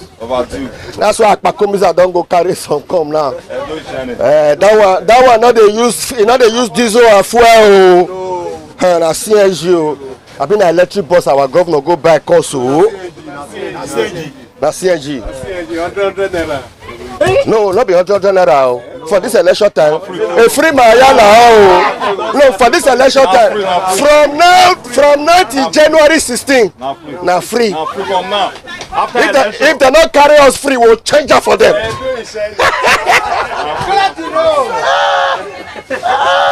300 naira. Who wants to that for the 300 naira? This is not there. This is not there. Anyone? His Excellency, the Executive Governor of Edo State. Whoa. I beg. Those new bus bring and come out. Make them go pack all this one. Abi? Yes, Edo people deserve it. Edo people deserve. We deserve to have a new bus. A new bus. Yes. Oh. Yes. Only say never enter street. I bet may enter. May enter. What they pay you for back? If they pay me for, if I not even get space to pull my leg. You know, see. They should. Prepare and add it to you. No.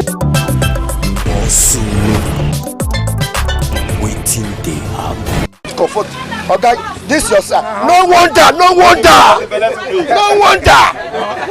Opa was the try for me. Yes. What you try for you? My brother. Okay, but the transport, say transport. This is not there. No option this one. This is not there. From where to where? From ADP to. Oh my governor, you should be ready to lay good foundation. Earlier the better. Because in the nearest future, you become one of the leaders. So we are praying. Amen. I know say you don't buy, but bring them out. I don't say they shine. I know it's shining. One light. But hunger day. Transportation, however, transportation is one of our biggest challenges in Nigeria. Even me as a worker, whether you work for private sector or government sector, you go see I'm say transportation don't take 90% of our salary. Now, hear what? May I tell you what they rain now? They say all the hustle they hustle now. They say now belly and toilet with the hustle I put. Now so won't they be safe again? What it concern you for what I talk so? What it concern you? I make I help you finish. Say not be the country we dey. Say the work where they work. Na belle oh, no dey feel safe again. You mean say Nigerians now as a civil servant, you know if you save like 2 million naira. After you don't receive your salary, you know if you get 2 million naira as balance. No, say as a Nigerian, you don't work, pay house rent, feed their children, pay school fees, don't do it. You know if you get 2 million naira as balance for your. Let me say you be Yahoo boy now. Don't be say you dey work. Then you want to see We will increase your salary.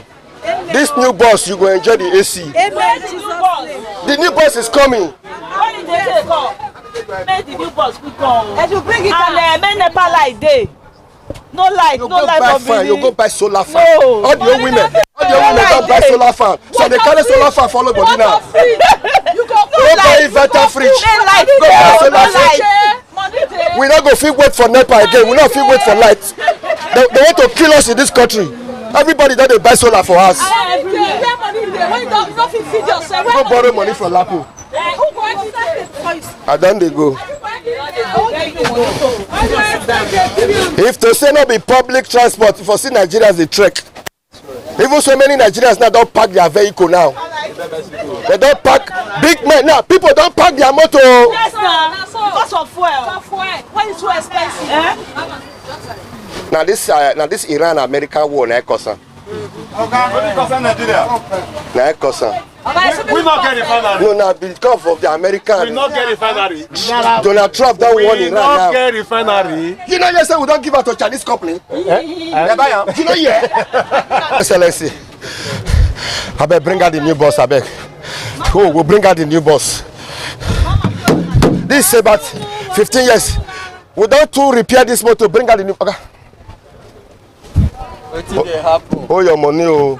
Wait till they happen. 500 naira. Wait till they happen. 500 naira. But you don't try to enter this, but we still make government may bring out the new boss. We not increase. Wait, that may be the answer. Wait till they happen. See the way people they rush enter public bus. Wait till they happen. Say go carry. Say go carry. Now, no, it's Excellency. As an area journalist, as an area journalist, this new bus, so make Edo people enjoy this bus till the end of this year. In fact, till January 16th.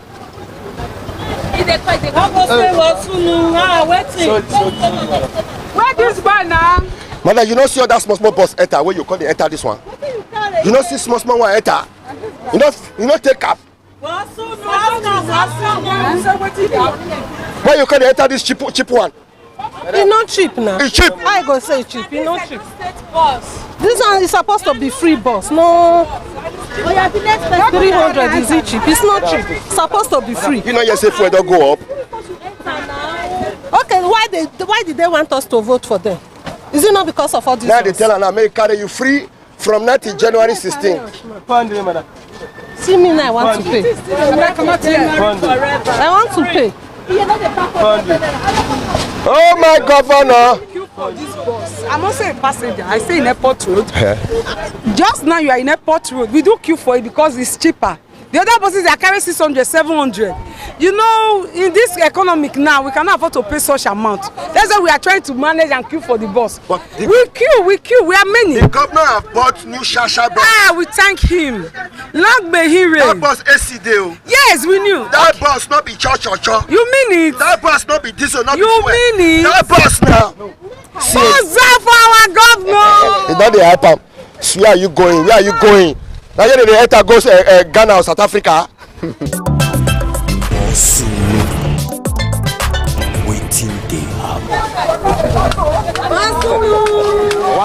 I want to personally warn and tell you people the truth and nothing but the truth. Santana. Madam, how business? How you the family? People they complain. I'm not talking now. People they complain. Say that they sell Santana, where don't if they buy a rich ass, you call risky. Government wants start to call the checker now. Government wants start to check the Santana now. We trust what we do because we they eat from inside the Santana. We they eat from inside. So me now, I go do what's no good. I'll come and eat from inside. I eat from inside. If I buy this Santana go us now, like how many days if you stay for us? Like this one will be like this now. If you stay 1 week, nothing will do. 1 week? Yes, nothing will do. He gets stash. The one where no get stash, 3 days he don't dey pere. Okay, may I tell you now what people where they chop Santana they complain. They say why be say Santana? The smell, the cassava scent, it is scent well. These are people just chop Santana and once you tell us say chop them. If you just open some, what did they cause them? That one another person go answer that one. What did they cause them? I don't know. My own not the smell. Your own not the scent. I say my own not the scent like that. Not the smell like that. Because if you put them for water now, say you soak them, you quick wash them. Once, if you too take for ground, now you go get that odor. Yeah. But if you quick wash them, quick make them, you know get that odor. How much for that one? 100 naira. 200 for one. 3,500.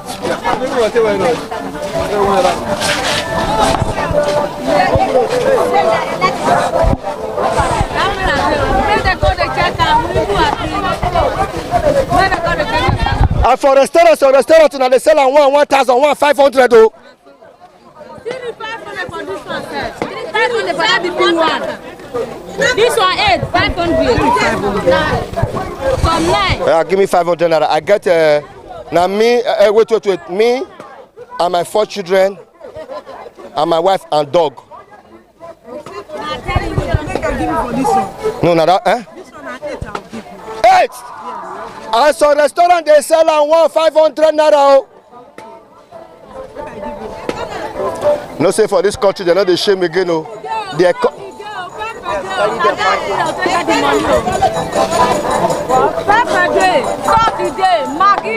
Okay, inside the Santana 500 when I buy. Now inside the soup, pepper. Oh yeah. Now 9 now give us. 500 naira. Let me say if I open restaurant now, how much I'll get for this one now? I buy how many? Give me 9 for 500. 200 naira. With soup. Thank you, eh? Thank you. So cut now. Thank you.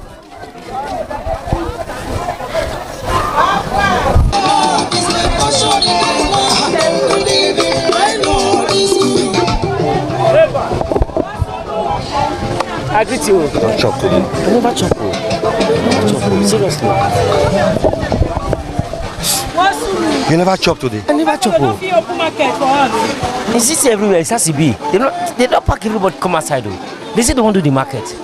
So right now, they're hungry. You know, like as government they do the market. I like as they do this thing, but I don't know whether they don't just evacuate everyone like that now. You sabi chop Santana? I sabi chop amo.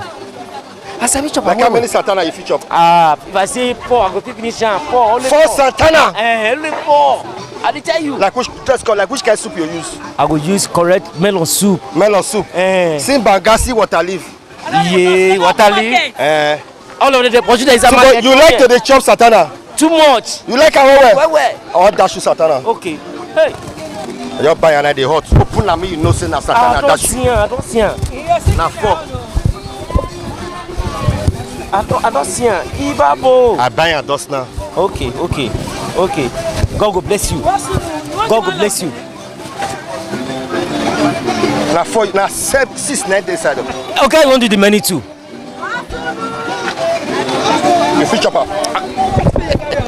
Carry, they go. Carry. I just buy and dust now. No problem. Mama can say find somebody where you go dash. So as I ask you just now, you dey hungry, so you dey hungry.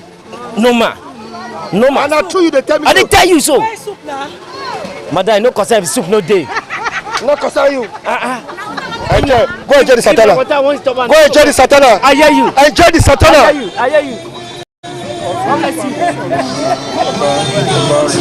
People don't agree, not the money. Please help me. May I help you with something? Yes. Where are you coming from? I'm coming from your leg at a check on Gulf Road.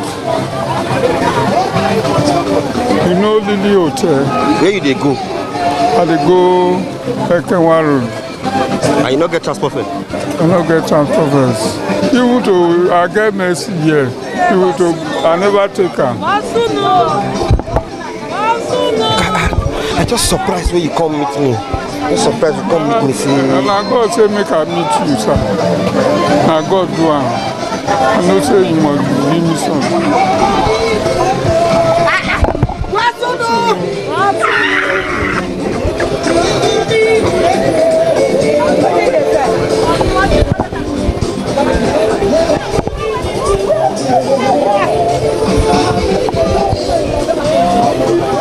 God will bless you. God will bless you. Your work, they will promote you more. We have been hearing of you for Isa Radio, and they will promote you more. God bless you. Enjoy.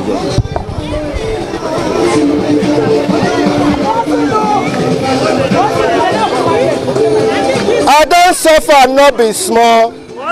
On per se, I get sense. Poverty no good at all. Now I make I join this business. No, you know this man. This is not my Chinese. That Nigerian Chinese guy. This is the only Benin man who speak Chinese. You see, China make parable last 2 weeks. He said, "Chao la, chao la,就不懂我该有啦。你行你我来呀，我要我多啥？ You know the meaning? They said they don't already buy our property finish for Nigeria. Very soon, if you no learn China, you know get where you see work. Only talk to Chinese. They tell you so. What they tell you so? Very soon, we'll be a second slave to China if we not take time. You shall talk to us how the situation of the country. For the situation of the country, under Kuku Ching in Gondo. The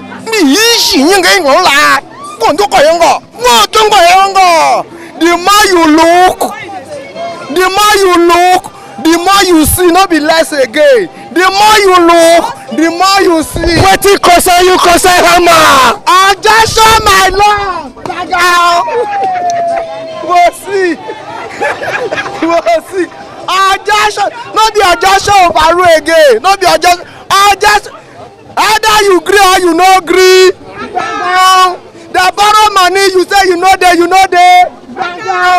Anything concerning Nigeria, na storm that they stop by. I gotta do what go favor you. Issue. What's on your belly that they come out to? Nigeria know you affect you at all. The money got to be not done, man. Salute for God, tell me not done,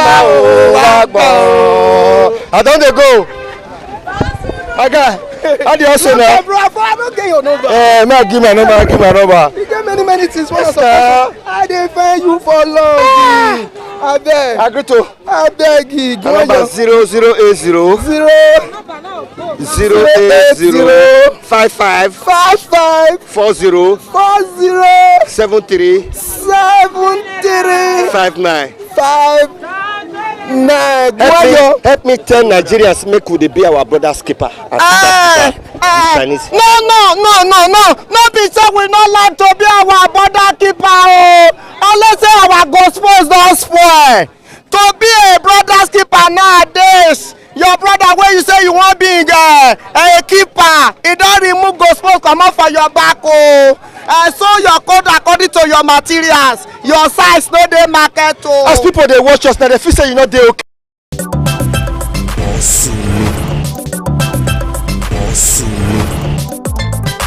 Waiting they happen. Now waiting they happen. Now waiting they happen. Now waiting they happen. We must continue to thank God for our life. I sincerely sympathize with the families of people who be said they don't die. Untimely deaths don't kill so many innocent Nigeria. May their soul rest in peace. However, Nigerians they call on the federal government of Nigeria. Make them sharply. Nigerians they call on the Nigerian army. Nigerians they call on the Nigerian police. Nigerians they call on all the security apparatus for Nigeria. Make them wake up, because Nigerians are not smiling because of the way things can happen now for this our country. However, we must continue.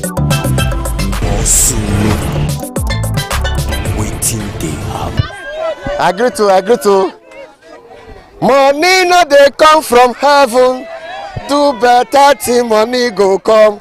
Now true word that they tell you so. Agree to now.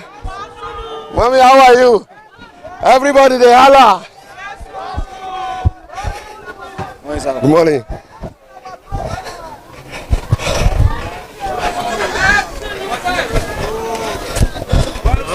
Why una block the road? Why una block Why una block the road?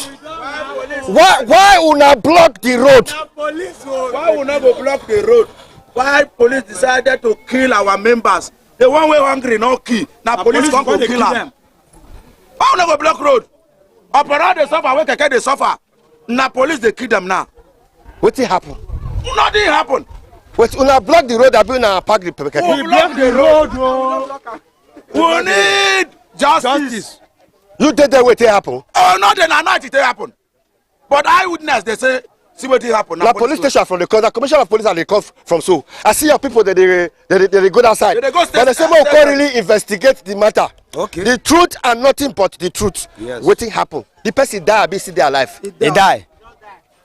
The keke rider don't die. Yes. Wetin happen? Now one policeman yesterday night around 9 to 10 for Osumbolen. That keke rider, he won't go carry a wife with his family for where it is same market for Osumbolen. The man park. According to people who did deal, they say the man park. So now the policeman, the worker they come. Now he con with the leg go, you know carry motor, you know carry bike. Now leg they use you. Now he can say the man park for center of road. Now the man say how I park for center of road where barrow they pass, we barrow they pass there.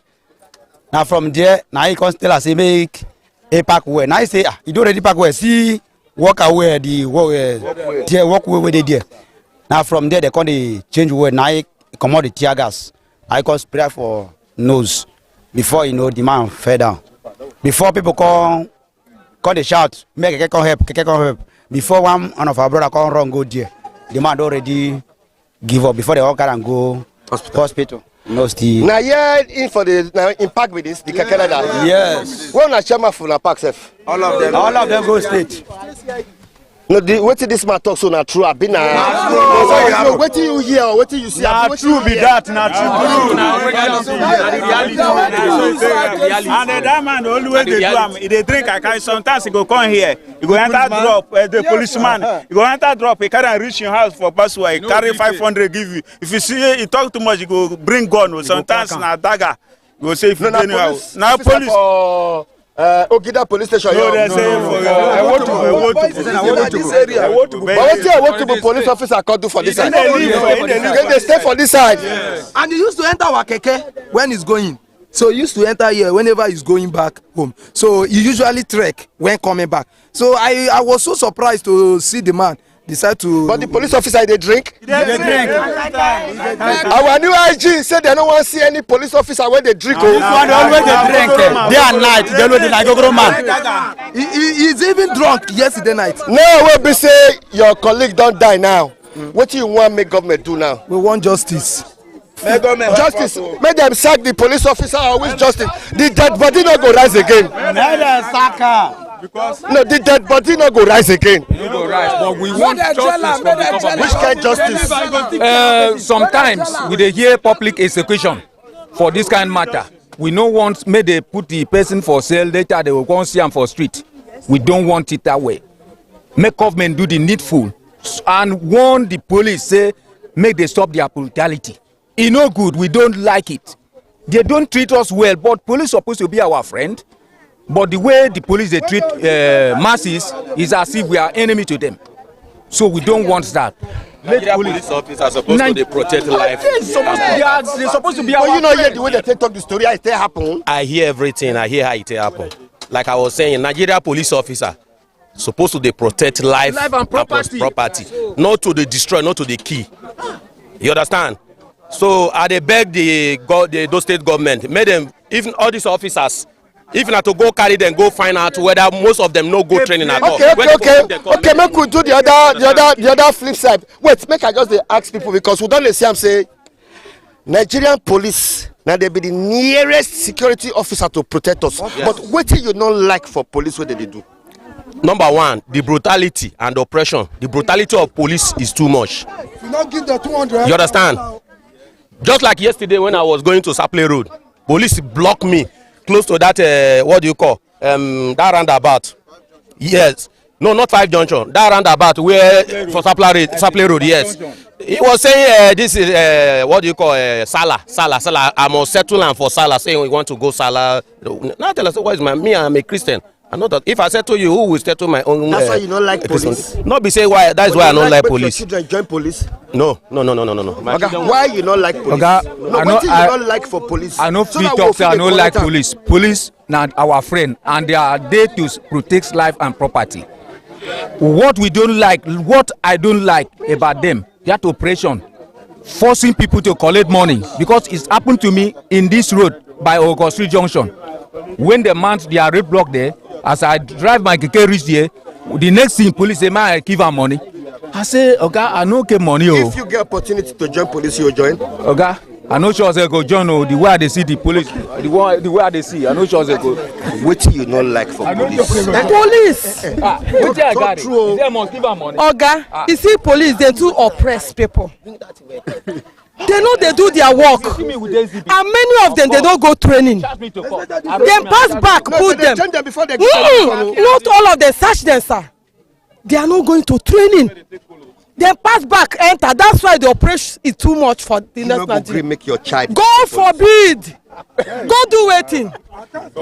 Times our Nigerian police need better reform.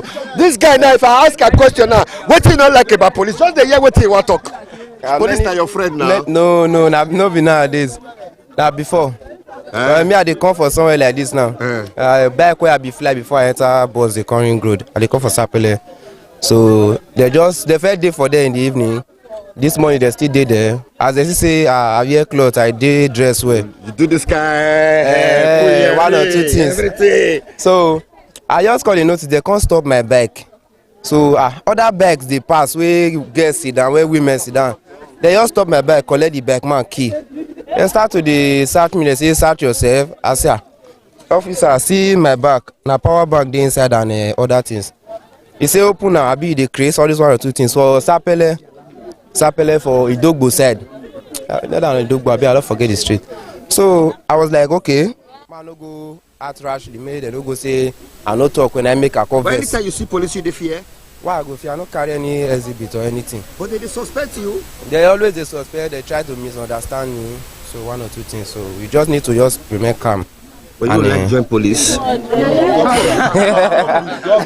If my friend Papa be police, I go avoid that person. Or you join EFCC. I'm not there anyone. Or DSS. Not all of them are one. Or vigilante. All of them are one. Waiting they happen soon. Now waiting they happen. Now waiting they happen. Now waiting they happen. Waiting they happen. This is ITV. Certainly the best.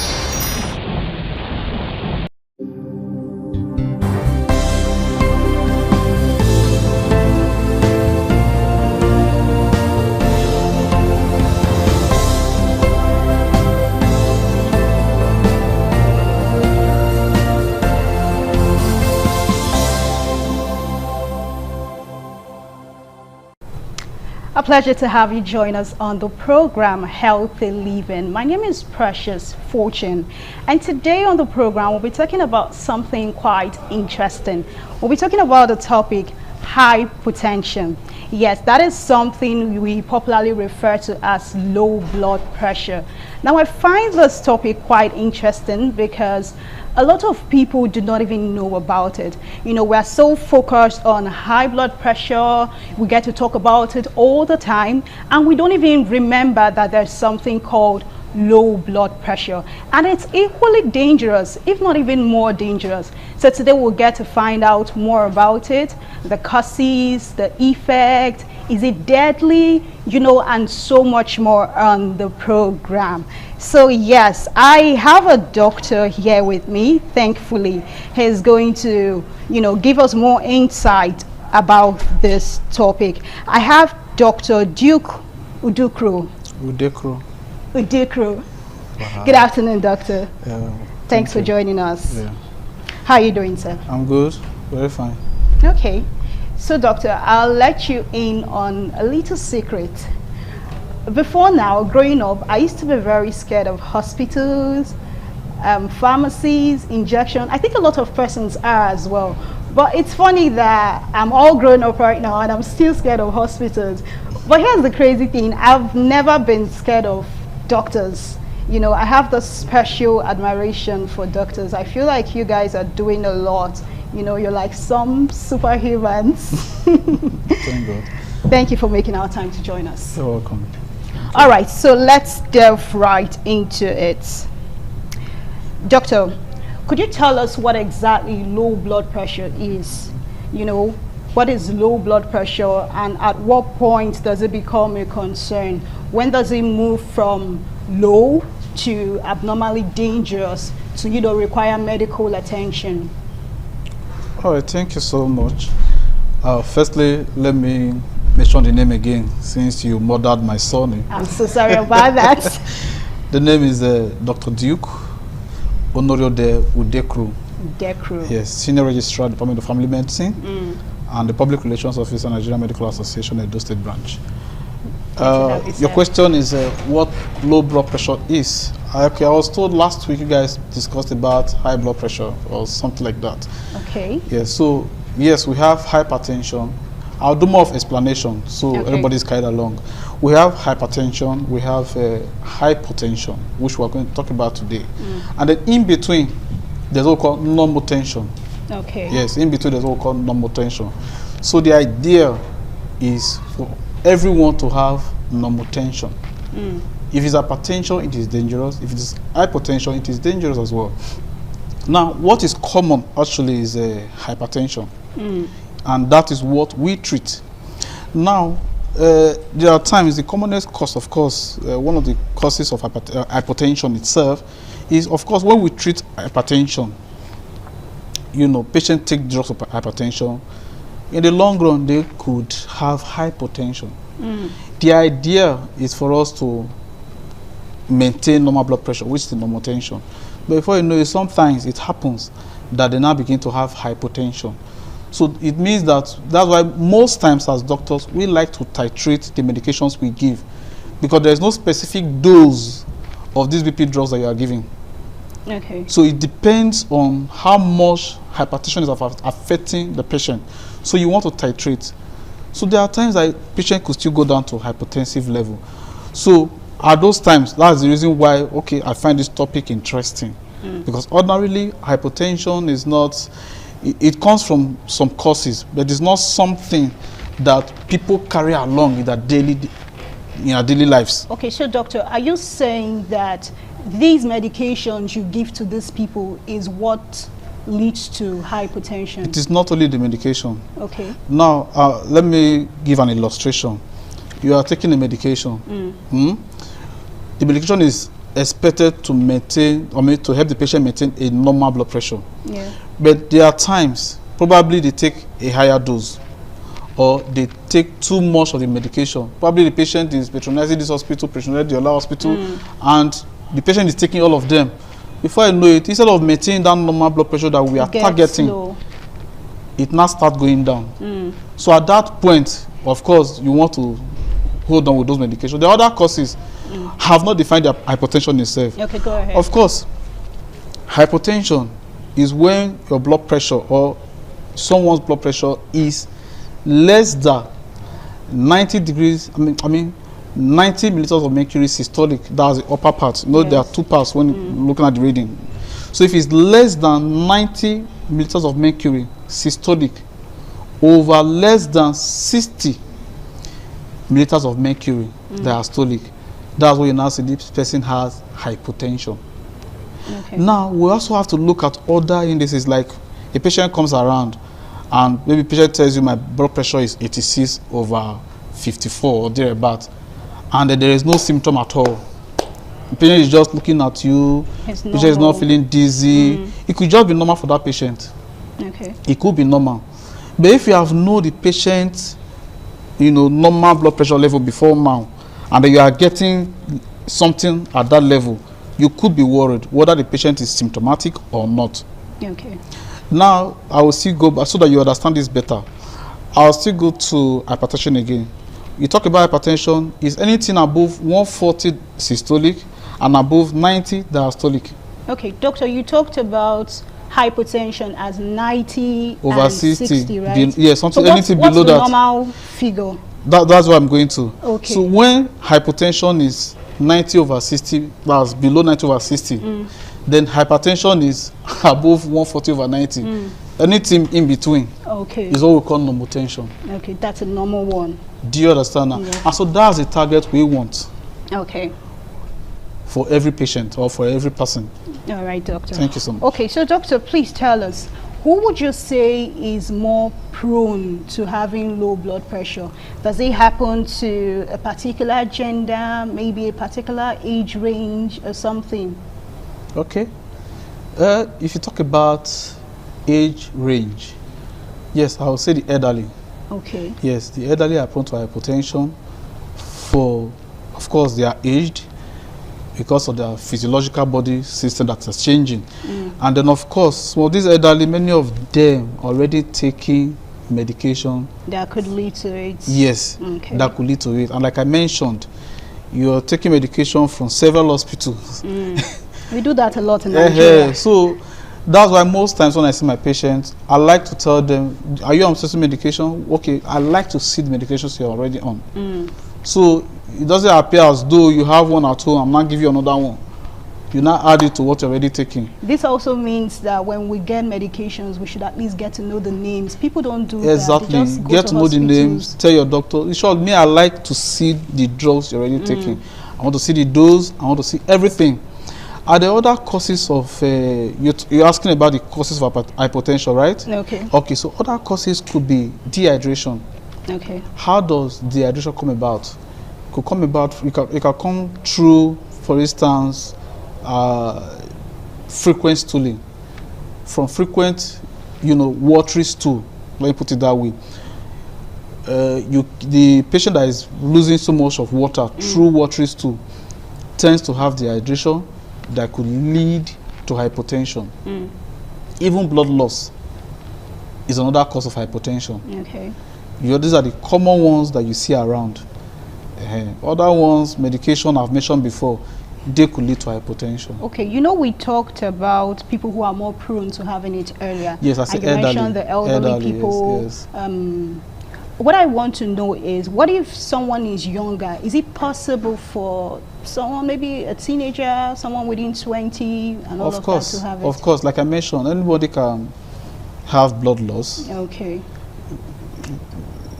When anyone loses blood or has diarrhea, Okay. and there is dehydration, massive blood loss, of course that person is prone.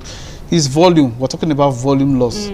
Do you get? Once there is loss of volume in the body system, of course the pressure drops. Okay. So anybody can actually have it. Have The it. commonest is, of course, you see that commonly in adults, in elderly. Elderly Yeah. people. All right, doctor, tell us, what are the symptoms of low blood pressure? What would you see that would make you know that, oh, this could possibly be low blood pressure and there is need for you to go see a doctor? Okay, the symptoms of low blood pressure could have dizziness, a very, very common symptom. One who has low blood pressure could be confused. And, dizziness, confusion, some other features include cold and clammy extremities. Oh. You touch the person's palm, it's so cold. It's quite cold. But that does not mean that when you touch anybody's palm this very season, you just assume that the person is having hypertension. Okay. But you just see that the extremities are cold. You know that this person has a hypertension. Of course, you also look at what is even causing it. If it's from blood loss, you look at other things, the features. The person's heart start beating very fast too. Okay. In short, if there's hypertension, sometimes we see this patient experiencing palpitation. Okay. Because the heart is trying to beat faster to meet the metabolic needs of the body. So the heart starts beating very fast. Okay. Yeah. All right, doctor, tell me, for someone who is feeling really dizzy, you stand up and it's like you want to fall, you're feeling lightheaded. Okay. At that point, would you say that Or what exactly would you ask the person to do immediately? Because in Nigeria, we tend to run to get malt and milk. I don't know if that is a myth. A lot of people think malt and milk give blood and all that. So what would you advise somebody who stands up, the person is feeling all lightheaded and all of that to do immediately? Yeah, of course, that's why we are doctors. Okay. For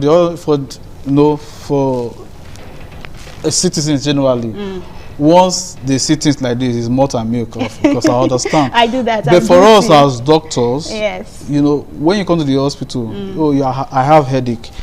I have to know why you are having the headache. Okay. Do you get? So I can target that cause of the root cause of the headache, what I'm going to treat. So I see someone who has dizziness, for instance. I won't just rush to malt and milk like you do. I will not run to malt and milk. I would want to know why this person is having this dizziness. Okay. Yeah, it could be this hypertension we are talking about. So I want to find out if it is the hypertension. Of course, before me is the vital signs of the patient. So if it is clear from the vitals that it is the cause, of course I will do what I need to do. Okay, so you're saying if the person is at home and this starts, what should they do immediately? Should they rush to the hospital? Yes, of course, rush to the hospital. Then if it's over the phone, you call me, I'm feeling dizzy. I'm also going to ask, have you eaten? Okay, hunger. Have you eaten? So if it's about food, I could say, okay, get something to eat. For a woman, is your menstrual flow, of course, menstrual bleeding. Yes. The menstrual flow is very heavy. Have you been witnessing very heavy menstrual flow? You know, it could cause it. So I can tell the patient, please come around. Okay. So once I perceive that there is one serious cause of this dizziness, emergency, please come around. Okay. Yeah. All right, doctor. I'd like to know, is low blood pressure genetic? Because I think I watched something online one time where someone was talking about hypertension, and he said his mother was hypertensive, his grandmother was hypertensive, and then he as well became hypertensive. So is it the same for hypertension? Well, not really. Okay. Not, however, you could just see some persons, like I mentioned, blood pressure of 90/60 below, we can say is a hypertension. That's the definition. Okay. But there are some persons, theirs could be persistently lower than 90/60. And in the family, that's how their own blood pressure is. So you could just regard that as being normal. Normal. Do you get? So you could say, well, to some extent, but I wouldn't say, but you see this a lot too.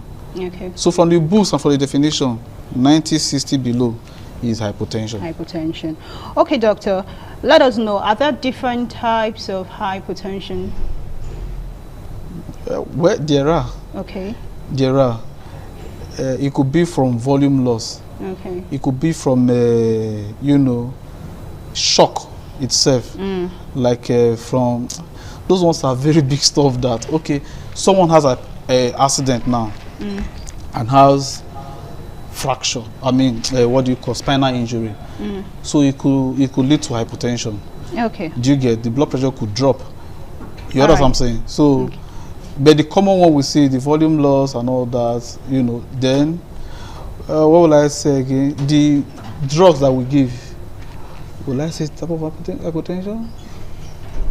Does it lead to? Yes. Because there are drugs you give that could dilate the blood vessels. Okay. So.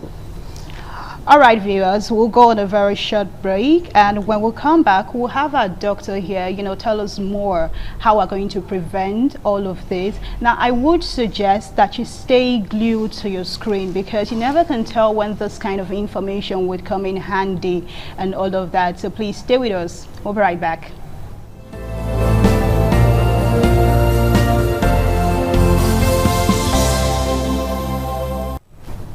Thank you for rejoining us on the program, Healthy Living.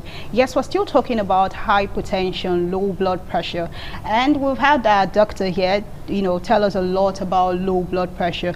So the very last question before we wrap things up, doctor, tell us, what advice would you give to someone having low blood pressure? Are there preventive measures? Are there natural remedies that one could do before coming to the hospital? All right, thank you.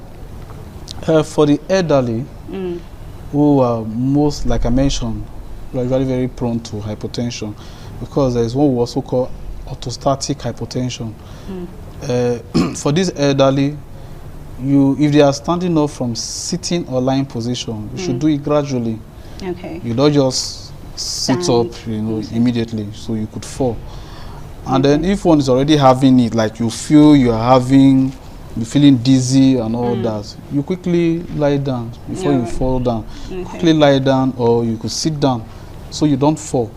And then again, for women who see their period and periods are very heavy, for them it's good they take what we call hematinics if their period is so heavy. You take hematinics, see your doctor, and then you check your PCV. If it's low, we know what to do. Children, for instance, who are having diarrhea, mothers now, you also have to rehydrate them. As you are losing water, you are rehydrating. Even the elderly, you also rehydrate. Because if there is blood loss, you have to prevent it, injuries and all that. So these are some of the things you do. And then for the drugs they take, if you are taking your BP medication, and okay, Doc, I might have to cut you short at this point because we need to round off. Thank you so much, Doc, and our viewers, thank you so much for staying with us up until this time. I hope you've learned a whole lot.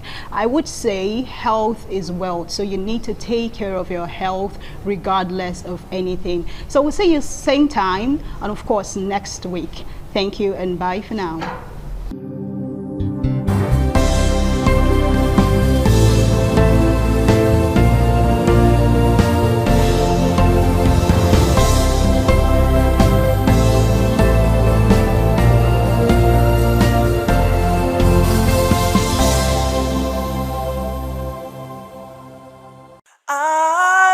ITV, certainly the best.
Ugeni Madonna, in Mazedio, Overo, Ovesniagbe, Manazo, or Ugeni Madonna. You will have to serve the community for 30 years before you come to this stage. They will ordain you of your title. Then by then you are one of the elder. This year now, we don't read the year, so that's why we can do this year. Historically, joining the Elders Council, an individual must have reached a certain age and must have made significant contributions to the community through leadership, service, or other meaningful ways. There was jubilation in the community as sons and daughters of Okada, both at home and in the diaspora, trooped out to be part of the ceremony with various homes of the initiates agog with festivities. Friends and well-wishers of those initiated into the Elders Council jubilated at the Ogwedion after performing all traditional rites. The elders, known as Edion, in company with their loved ones, danced to their various homes where guests and family members were entertained.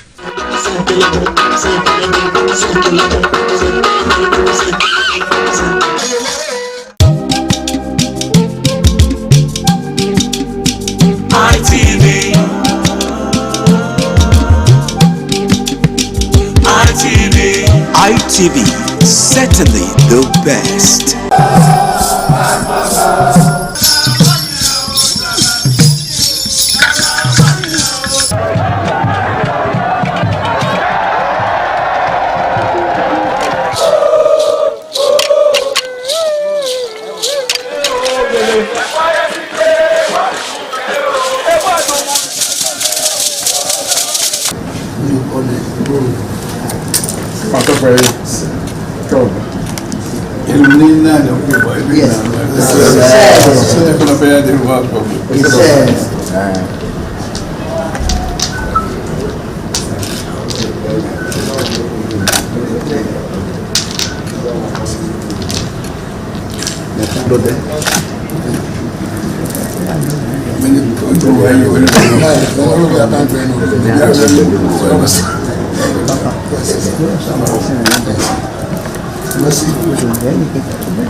Oh, my son, my dear. You will say, oh, my dear.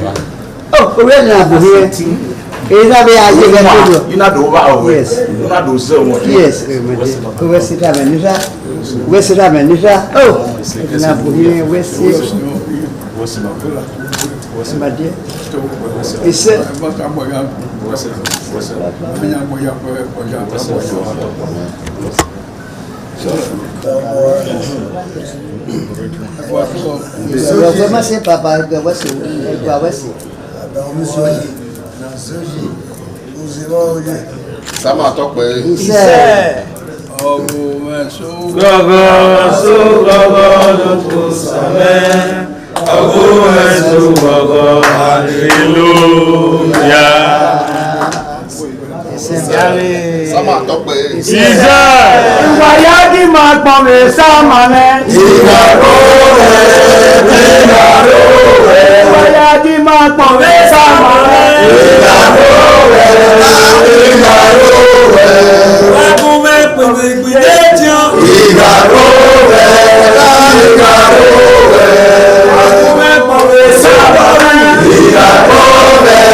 The Esama of Benin Kingdom thanked the new Edion for visiting him and advised them to always abide by the rules and regulations of their new positions. The Esama urged them to indulge in what will continue to bring development and progress to the community. When I say it's Edion, Always to us in our daughter. Yes, Papa. The caliber was in a couple of the wisdom.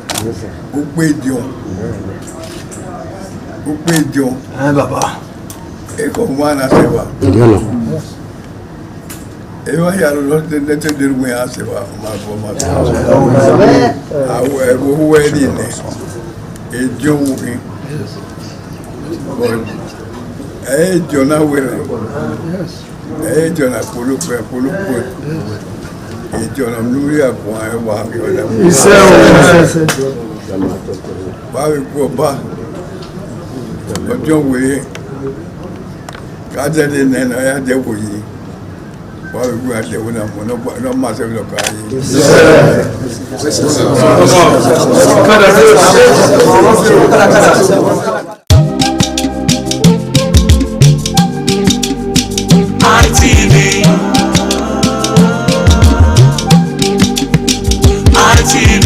ITV, certainly the best.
This is ITV.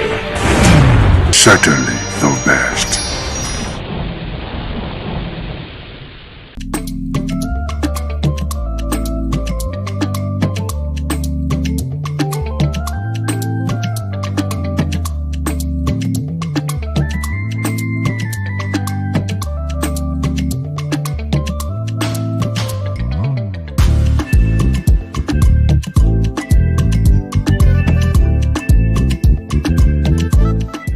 Hello, good day and welcome to WIC Women in Conversation, where this is a table where women sit together to discuss things that are pertaining to their families, to the world in general. We talk about things that we think should be addressed as women.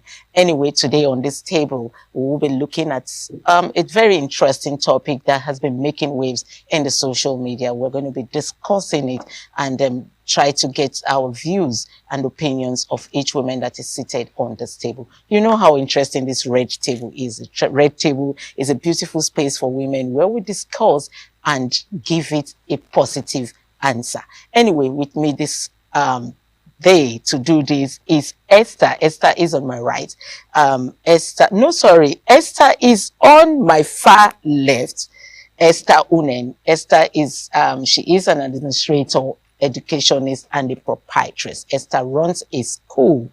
She didn't want me to introduce her that way, but I insisted that the world should know that she runs a school. I knew why I did that. I'll let you know that later, but she is also a proprietress. Esther, you're welcome to the program. Thank you. Thank you. It's good to have you here as a proprietress. Of course, Children's Day is coming up very soon. So you're going to come back to this table to tell us more about children. Okay, so let me go to my near left where we have Dr. Juliet Igwe. Dr. Juliet Igwe is the business person on this table. She is a business and a leadership coach. You're welcome.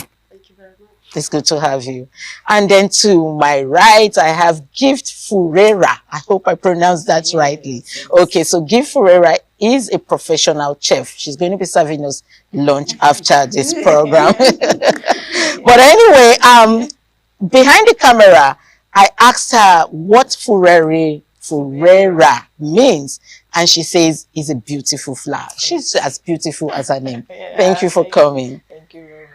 Okay, ladies, we're going to be looking at relationship with divorced persons, and I decided to bring in this to the table because of what has been making round on the social media pertaining Pastor Peace Ibiyoma. I hope we all know who Pastor Peace Ibiyoma is. She is the wife of Pastor David Ibiyoma.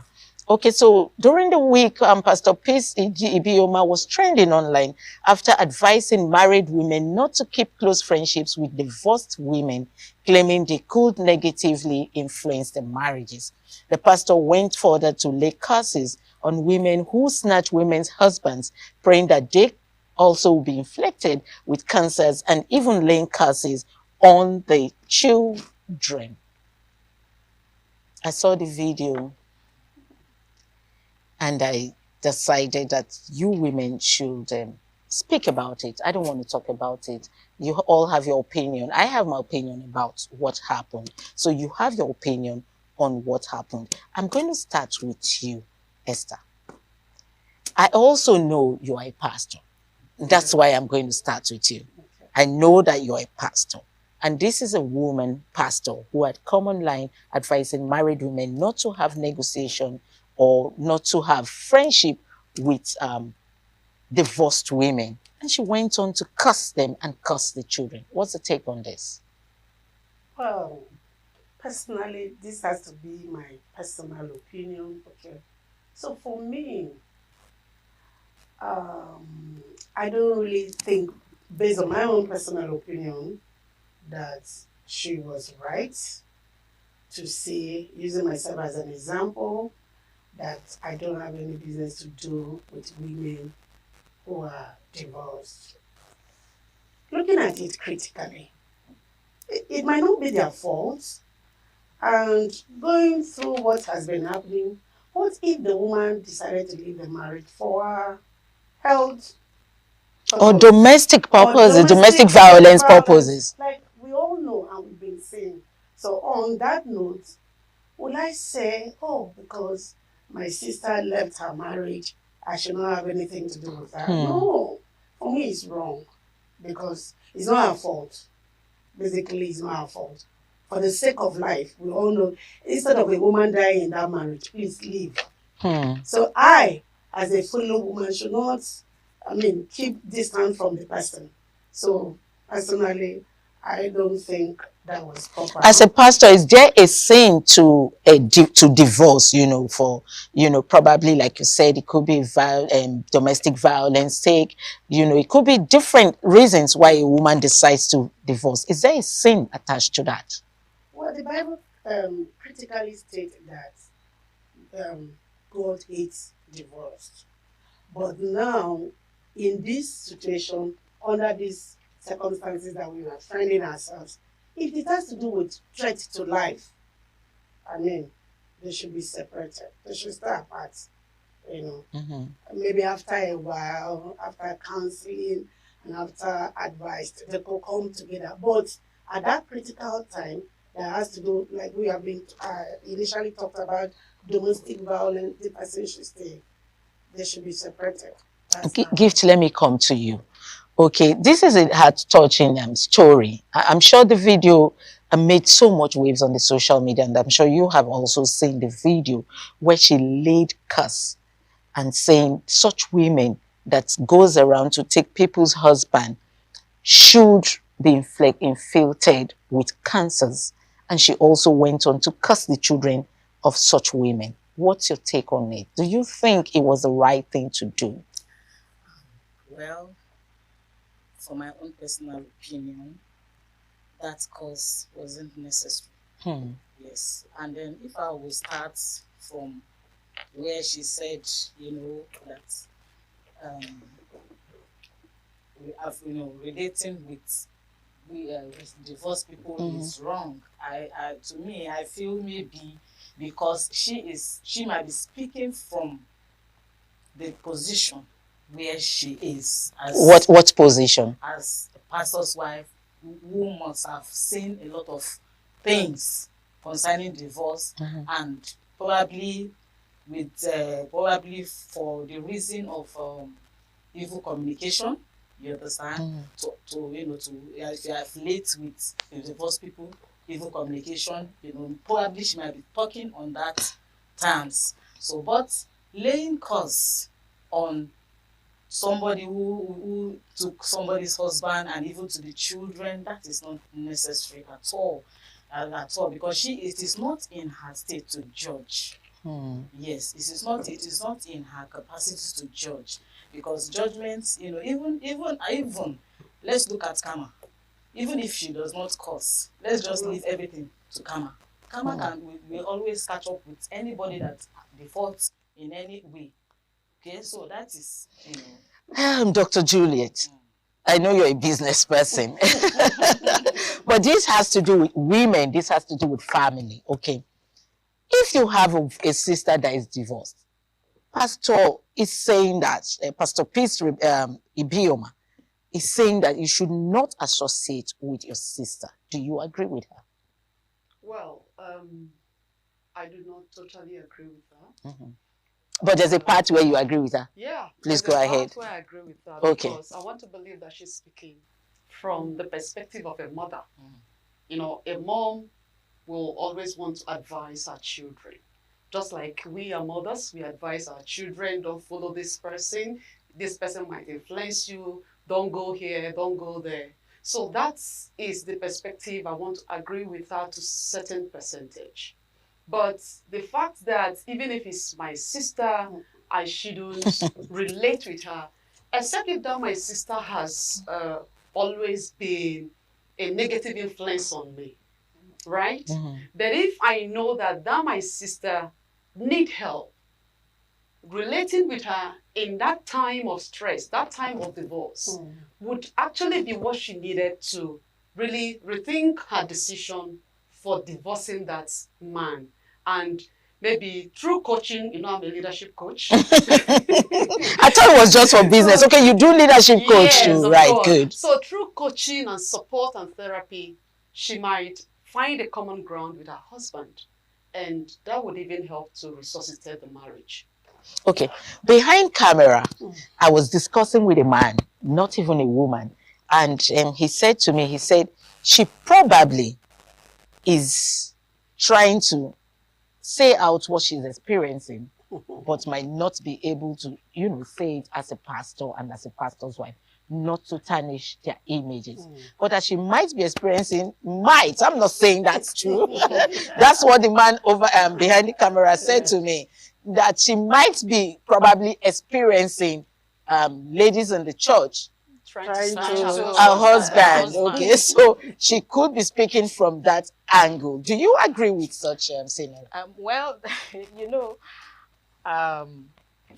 the thing is that you know, she might be, you know, talking in, you know, with what she is going through. I'm going to stop you a little bit, Gift. Let's quickly go on a very short break. We'll be right back. When we come back, we'll continue this discussion. Please sit.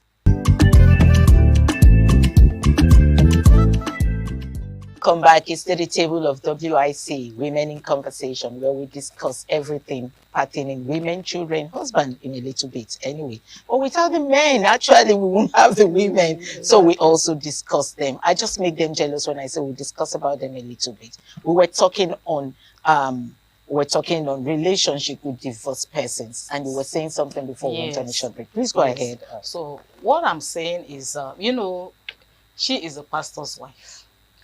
And most pastors' wives, they go through stuffs that they cannot relate. They cannot share because they should be the one advising, not them talking about what happens to them. So probably is a grant for her to now peer up. Oh, wow. Yeah, probably is a grant for her to now, you know, say what is inside. I'm not say what she has been swallowing. Yes, yeah, okay. You know, so it could be that, and it could be not. It could be not it, because she is a mother that has a lot of people she takes care of, and she could be saying her mind to them, and she could be, you know, advising them on something that they should, you know, also guard themselves about. Okay, so yes. A lot of Nigerians have this has sparked a lot of reactions from Nigerians. Okay, yes, you want to advise your people as a mother, as a woman, but does it warrant you cussing? Let me start with you, doctor. You're looking at me. Does it warrant you cussing that they will be inflicted with cancer? We all know what cancer is, and then also curse the children. What is the business of the children in all of this? They didn't ask that they should come through, that person, or through a relationship that is of a person's husband. They just found themselves in the woman's womb and having that man as a father. So what's in fact, that was a no-no for me. You can't afford to curse people on the altar of the Almighty God. In fact, the Bible said you should bless and not curse. No matter the level of provocation, considering her standing, she shouldn't stand at that altar and curse people. That was where she got it wrong for me. Like when I spoke earlier, I said, I agree with her to some certain level. But for that part, it's a no-no. Let karma do its work. If Jesus had cursed all the people that worked against him, I don't think we will have someone like the great Apostle Paul. Because Apostle Paul worked against Christ. In fact, he killed a lot of Christians, but Jesus was still, he saw something that other people did not see. That someone is divorced today doesn't mean that the person is 100% a bad person.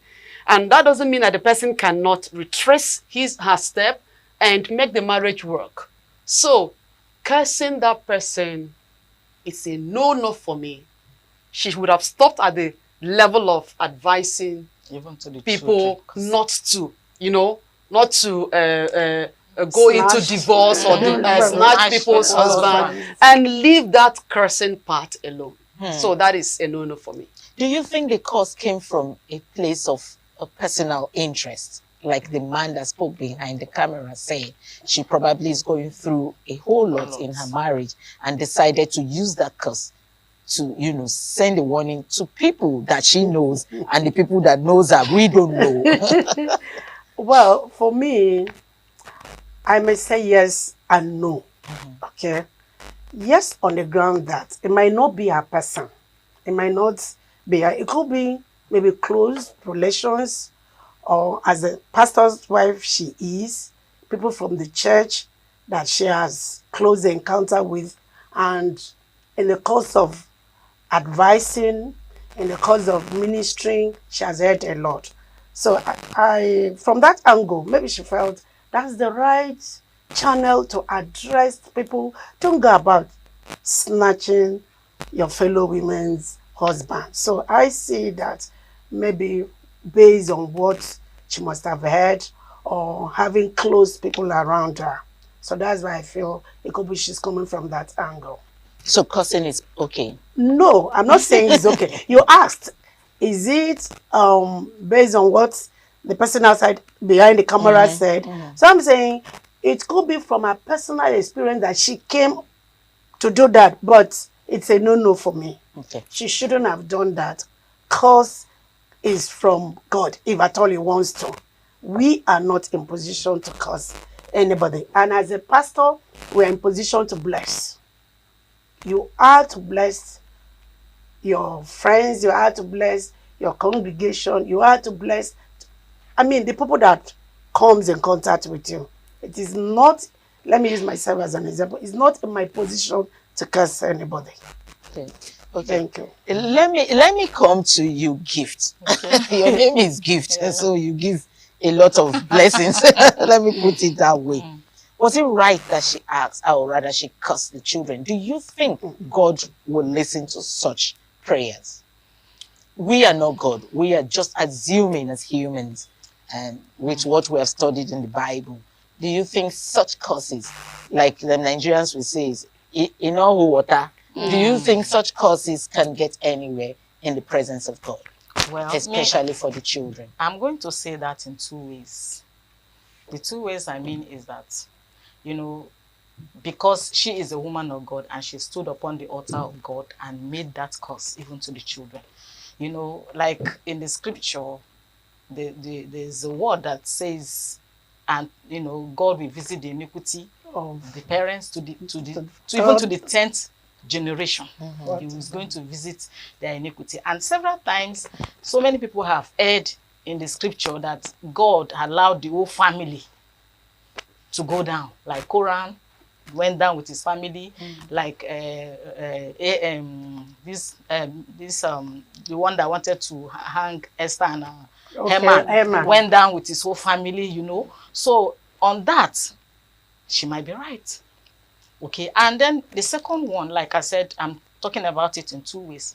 The second one is, or we have a new dispensation now, and that dispensation is dispensation of grace, that our Lord Jesus Christ has paid it all for us. So I believe that those things are shadows, that have passed. So on this note, the children shouldn't have been involved in that cause. Okay, so let's come down to, we're just looking at the Christianity aspect of all of this, and then the divorce and all of, and then taking someone's husband. Let's move it to our brothers and sisters in the Islamic religion, where they are allowed to marry more than one wife. In that situation, will you say that someone had come to take someone's husband? Go ahead. For me, it's their culture, it's their religion. So the women there already know this is what is obtainable in our culture. So the man, it's not even the woman that goes to meet the man. It's the man that, after the first wife, the religion says you can marry up to 4 wives. So it's not the woman that goes to meet the man. It's the man. So in that culture and religion, is acceptable by them. Yeah. And so you think this cause will not affect such people? Because we're particular about the cause. She's not referring to the Muslim. No, she generalized the Muslim. You said the man goes to meet the woman. Do you think that this husband snatching thing, that is always the woman that goes to the man? Is it not the man that will go and tell the lady, I like you. That's what I'm saying. And from there, they start the relationship and the snatching starts. So for me, that's what I'm saying. The man goes there. So, okay, I understand your question. But in this part of the world, there are women who are consciously snatching the man. Yes. You speak as if you have seen one before. Can you share? Snatching, consciously snatching. Can you share with us? Deliberately snatching. Okay. Can you share with us? Well, I've not seen one, but we've heard, of course, we've heard a woman trying to, be nice, going to extreme of doing things that ideally she's not supposed to do. You know, when you try to show, how do we have side chicks? So when you try to show a man some kind of love, whom you think the wife is not doing at home, that is a way of, you know, preparing the snatching. Yes. And maybe there are some things you are doing which, as a wife, we all are wives. We know by the time you get up in the morning, running after children and do a whole lot of things, you might not really have that time to give the man. Let me come down to this. I have seen a story where men walk away from their marriages, from their wives. Okay. And now if a man decides to leave his wife, not even divorced, but you just walk away and, you know, not even giving the wife the reason why you decided to walk away. You just took a walk and leaving the wife with the children. And then years have passed. And then another woman finds him and decides to marry him. Does this cause also?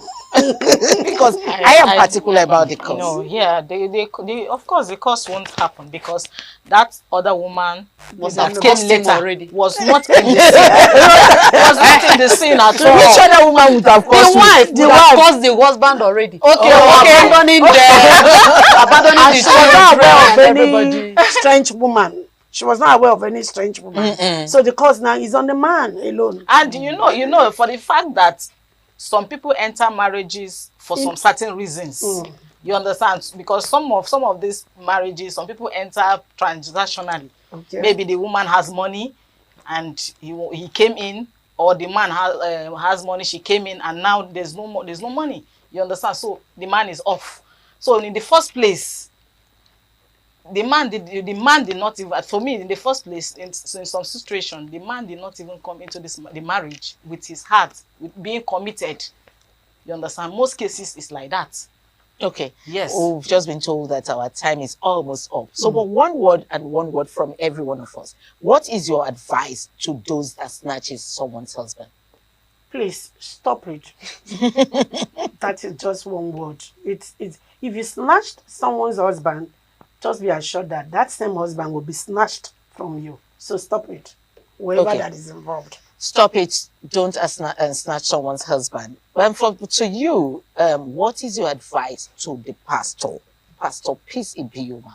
What is your advice to her? Continue to curse, or, you know, take back the curse and pray for your congregation? Of course, she has to pray for her congregation. But I want to advise women, married women, take care of your husband. Make him happy, make him comfortable. If you notice that there is snatching going somewhere, let him know that that thing he saw there is still here. Right. So that thing that he saw there is still here. What will you say those things are for women? Advice to women out there. Well, I would say that, you know, they should respect their husbands. Yes, and make them want to yearn coming back home, wherever they are. And to those who are snatching husbands, I would say that women, we are the demons of, you know, ourselves. We are the witches to ourselves. Please, let's love ourselves. Let's love ourselves. Okay. Yes. Coming from Gift, she's giving us Gift advice.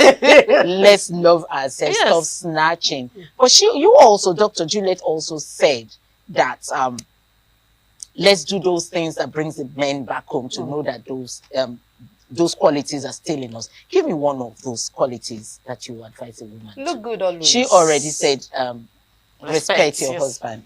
What? Give me one word. Look good always. Looking good always. Respect him. Give him quality food. I know you're from Akwa. I know you're from Akwa State, and I was expecting that. So if you didn't say that, I know you're from Akwa. Give him good food. Anyway, thank you, ladies, for coming onto this program.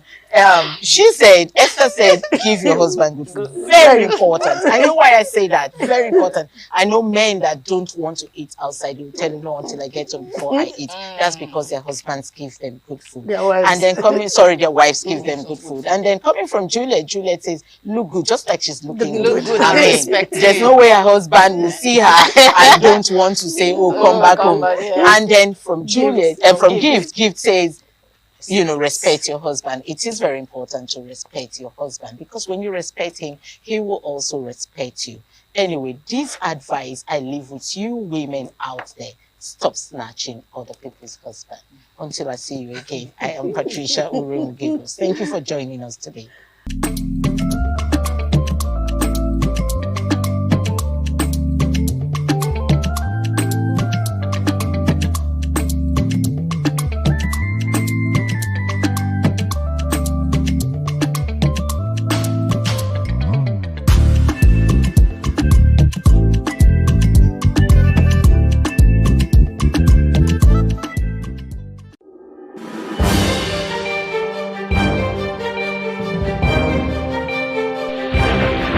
This is ITV. Certainly the best.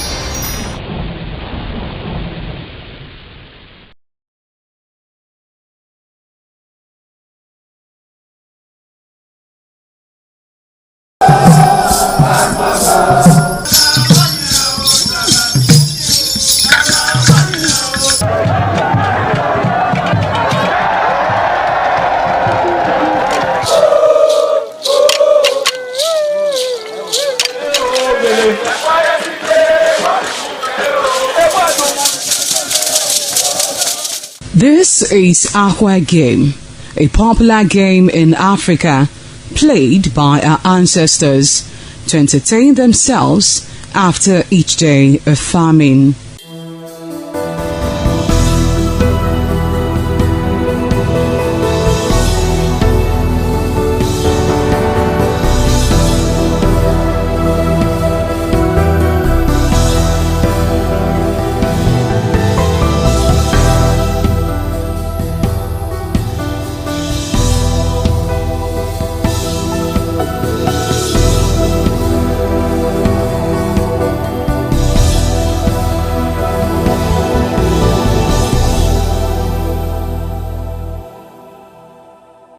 It is also relevant in our coronation in Africa. It is a sport and indeed very interesting, as every seed had a role in the game.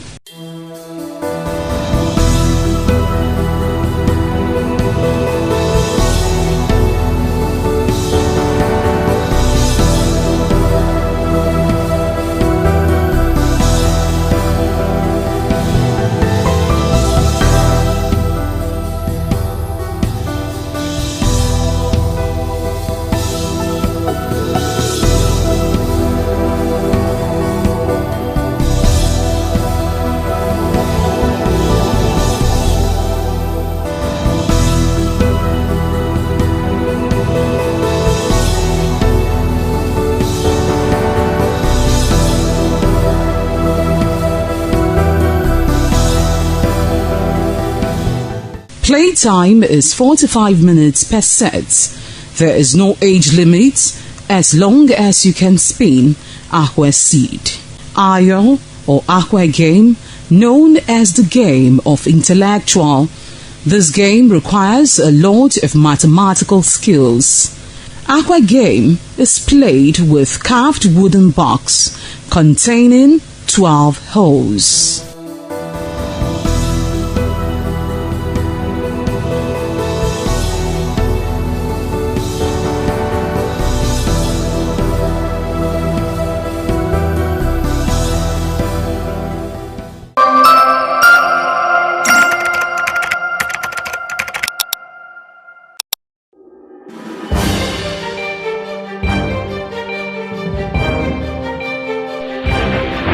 This is ITV. Certainly the best.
Good afternoon. Welcome to the live studios of Independent Television. It is your favorite weekly current affairs program, 60 Minutes Nigeria. My name is Ego Sagbalao, your anchor on the show. I must assure you, as usual, every week we dissect a new topics that are relevant to the development of Nigeria. I have very distinguished personalities with me today.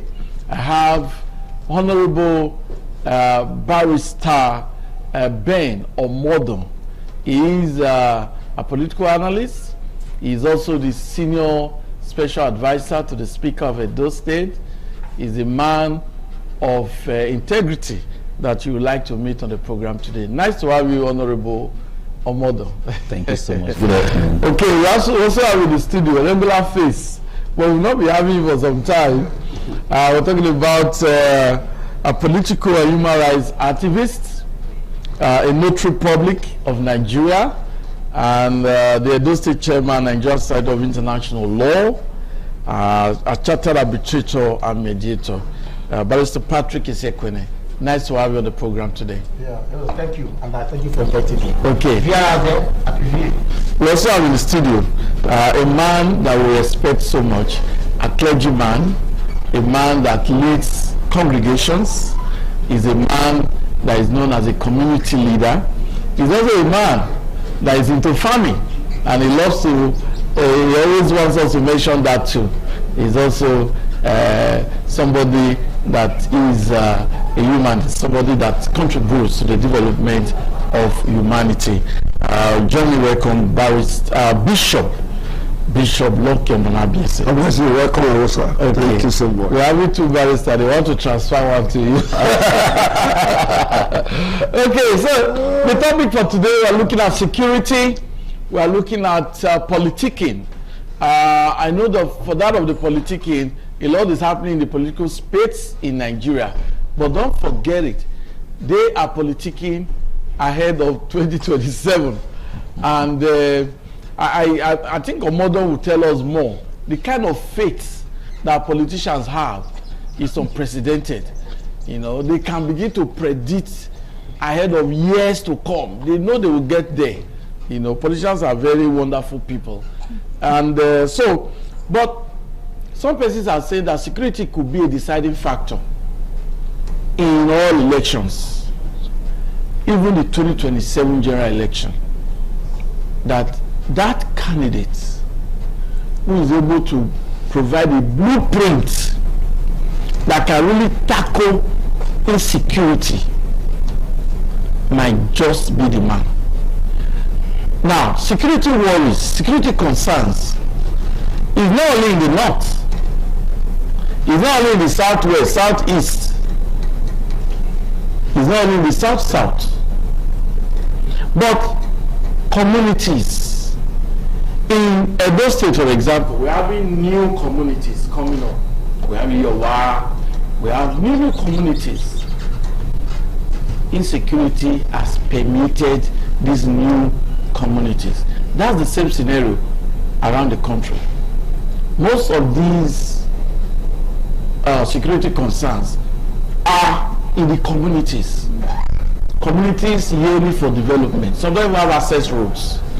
And so when there is an attack, it becomes difficult for policemen or security agents to quickly go there. So we're going to look at security concerns, because you cannot be talking about governance, talking about politicking, talking about elections when your home is under attack. So I will just start with Honorable Ben Omodo, who is a seasoned politician. Now, do you think that Nigerian politicians are even thinking of these security concerns? Nigerians are worried. Nigerians are unhappy with all these attacks here and there. Thank you so much. Okay. Security issue has to do with everybody. Whether you are a politician, you are into any form of business. Okay. You have the rights to your security, whether anybody likes that or not. But let me make it very clear that the state government in particular this current administration. Let me add this because it's a charity starts at home. Okay. Governor Okpobolo has done well in the area of security, because some people will say, why am I saying this? I'm saying this because if you count years back, you will discover that our youths are killing themselves. In terms of instead of court war and so many things. You can't even walk at night. Small boy will just tell you, do you know who I am? But try that now. Just threaten anybody. You're going for it. Yeah, because there's no phone number there at this place. Yes, now you're going for it. So you see that area, the governor has set up a template. Then if you bring it back home here, where I reside, Oredo, where I reside, the honorable member representing Oredo West, Dr. Richard Edosa, often hold what we call security meeting with this community. Okay, we'll not allow you to talk about. Okay, sorry, sir. Sorry, sir. I'm just using it as a reference purpose. Okay. I'm not making a reference to him. Now, you see that if you go all out to that area, you will discover that because of that security summit that particular honorable holds with his constituents, he has been able to bring in at least some sense of security in those areas. Then, having said that, I believe that politics, every politician is thinking in line to see that our environment is secure. Because if the environment is not secure, who are you going to rule? Who are you going to campaign to? You need a secured environment. You need a secured environment. And I believe that the 2027, just like what you said, the deciding factor will be security. Everybody who wants to come on board must be able to tell us how and when, how. And I believe that this current administration has been able to do so. And I also believe that by the grace of God, we are getting there. We'll soon get there, because security is not something you can just tackle in a day. He goes with time, it clears up. But we also as citizens, we have a responsibility. We do have a responsibility, because if I see this my brother doing wrong thing, I should be able to inform the authority. But because it's my brother, I will not. I'm also a beneficiary of what he's doing. I will not say anything until one day maybe the law caught up with him. We'll say, now log na in bad, na in catch on now. But the truth is that I knew from the beginning I failed to do the right thing. So every one of us must have this in back of our mind, that it is the security matter is not only meant for government alone. Every one of us is involved. We are all involved. So we must be able to protect our environment first, before we start throwing finger. The president did not do this, the security agent did not do this one did not do that, this one did not do that. We must be able to do so first. Thank you very much for your opening remarks. That's Honorable Ben Omodo. He's a politician, and he's just told us that politicians really are also worried, because they believe that they cannot politic in an environment that is not safe. But there's one issue that you didn't comment on. You just quickly comment on that before I allow my other guests to comment. Why is that politicians have so much faith? They'll be projecting that they will become governor, they will become president. It's also a number of years. Why do they have that kind of faith and belief? Because you are a politician. I want you to give us the mind of a politician, how they think. Sometimes, let me say that we are miracle workers. Why did I say we are miracle workers? Is that we have the ability to think ahead. Because you must be able to look at the future today and you work it out. If you are a strategic thinker, you should be able to have a good plan to think ahead. And the only thing I don't agree with is when maybe you are thinking ahead, it didn't fall the way you think, you start resolving to violence. That is where I have a challenge with. Okay. But as far as I'm concerned, we are, like I said earlier, in code, we are miracle workers. So that's you explain that one more. Thank God we have a man of God, a clergyman, and Ms. who will tell us the kind of faith, whether your faith is drawn from the because I'm always amazed when a politician will tell you in 5 years' time I will be governor, I will be this, and as if they are God, as if they own their life, as if they own the future. Okay, we have Mr. Patrick Isikwene with us. looking at what is happening security-wise, do you think our politicians are really ready? Well, I can say without fear of favor or intimidation, they are ready. The issue of security, I want to contrary view, not the deciding factor of who will be president of the Federal Republic of Nigeria of this country. Okay. No, anybody that tells me that is a dreamer. It's not serious. How do you mean? Yes, I have to tell you. Because there's no security in Nigeria. Yes. I'm not saying there's no security in Nigeria. I'm not saying that there is. What I'm trying to say is that whoever tells you that is there to know what I might call abysmal ignorance. Of course it is.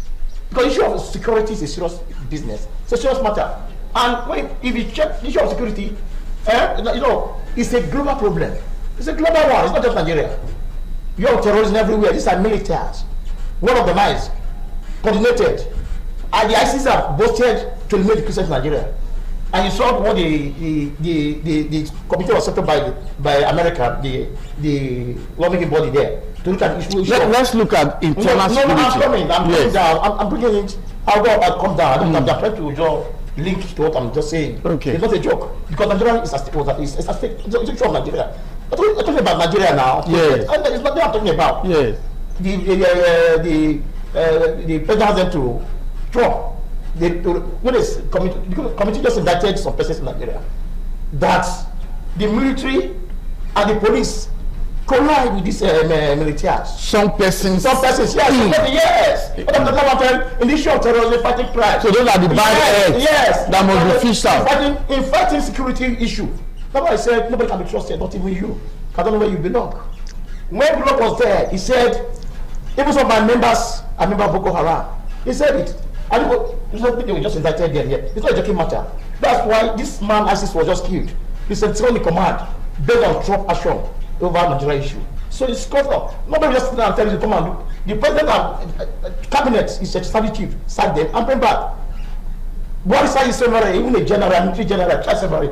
Well, it's not as easy as that. When you are there, you know what is involved, not by talking. So you think a politician that does not have a blueprint on tackling security, you think Nigerians will even look the way of that person? Because they have not been, they have not a blueprint. Which blueprint?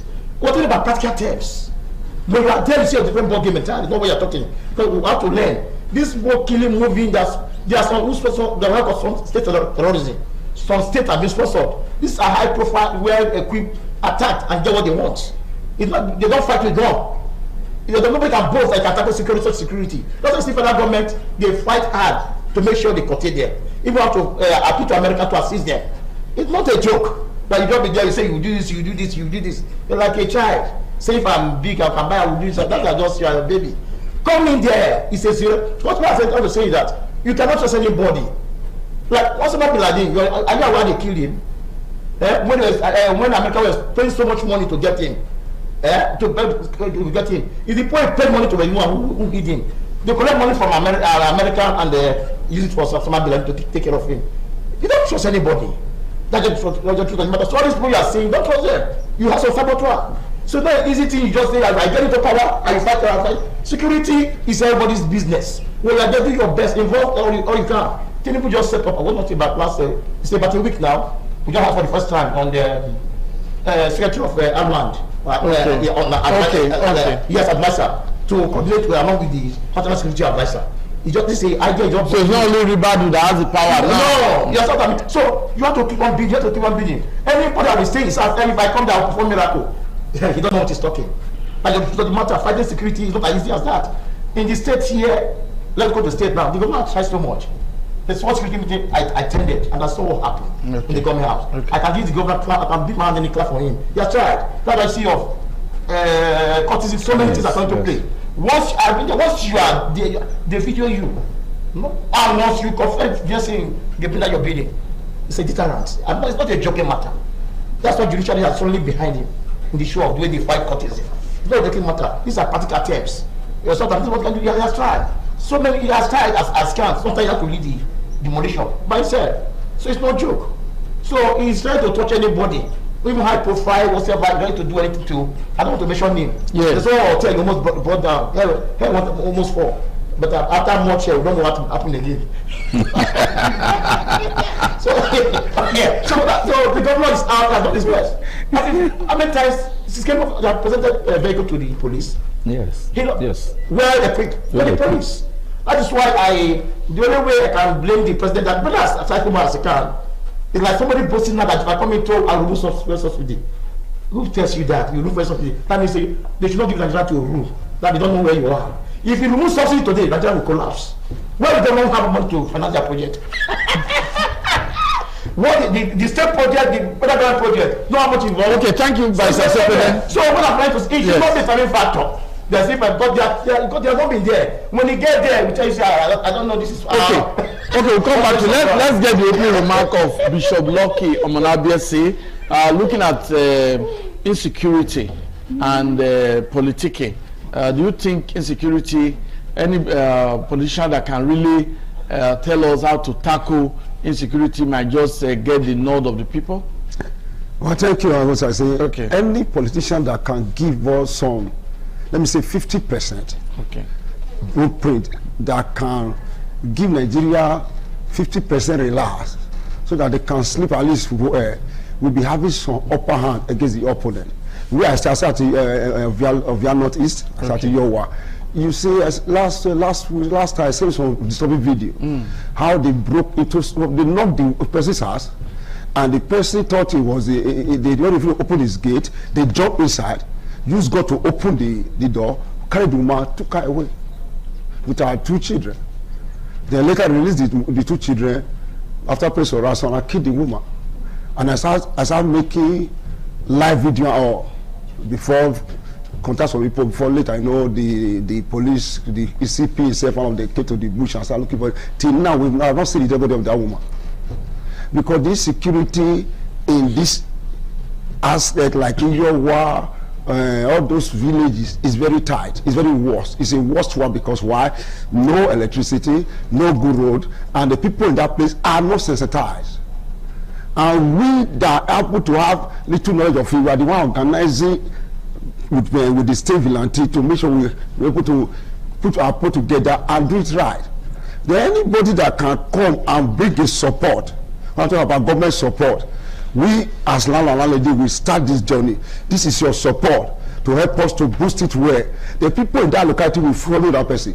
That the fact that we just that they know before, who have been that government, who have not come to rule for them, who do not care that they exist, there will be problem. Because if a city councillor, a city house of assembly now in my area, who are not even able to visit us upon the battle we are seeing in that area, and you come to yourself and tell us you are going to give us whatever. No, we have told that point that area that no more rice, no more quality of rice or anything for anybody. we are ready to make sure what is paying or what is biting or deal with it. Give us support, give us everything. We will do it by ourselves. You just give us support. We need your support. If you cannot do that, then you will not see any vote. Thank you. Thank you very much. Well, you've seen that my guests, they are all expressing mixed opinions on the program. That's the way it is. You know, insecurity is a monster, and so many Nigerians are very uncomfortable with the situation. But we'll talk more on this very bedeviling situation after this break.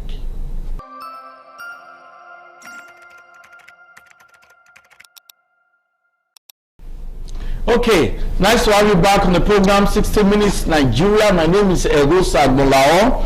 I have with me Bishop Lucky Omonabiese. I also have Barrister Patrick Isekwene, and of course Honorable Ben Omodo.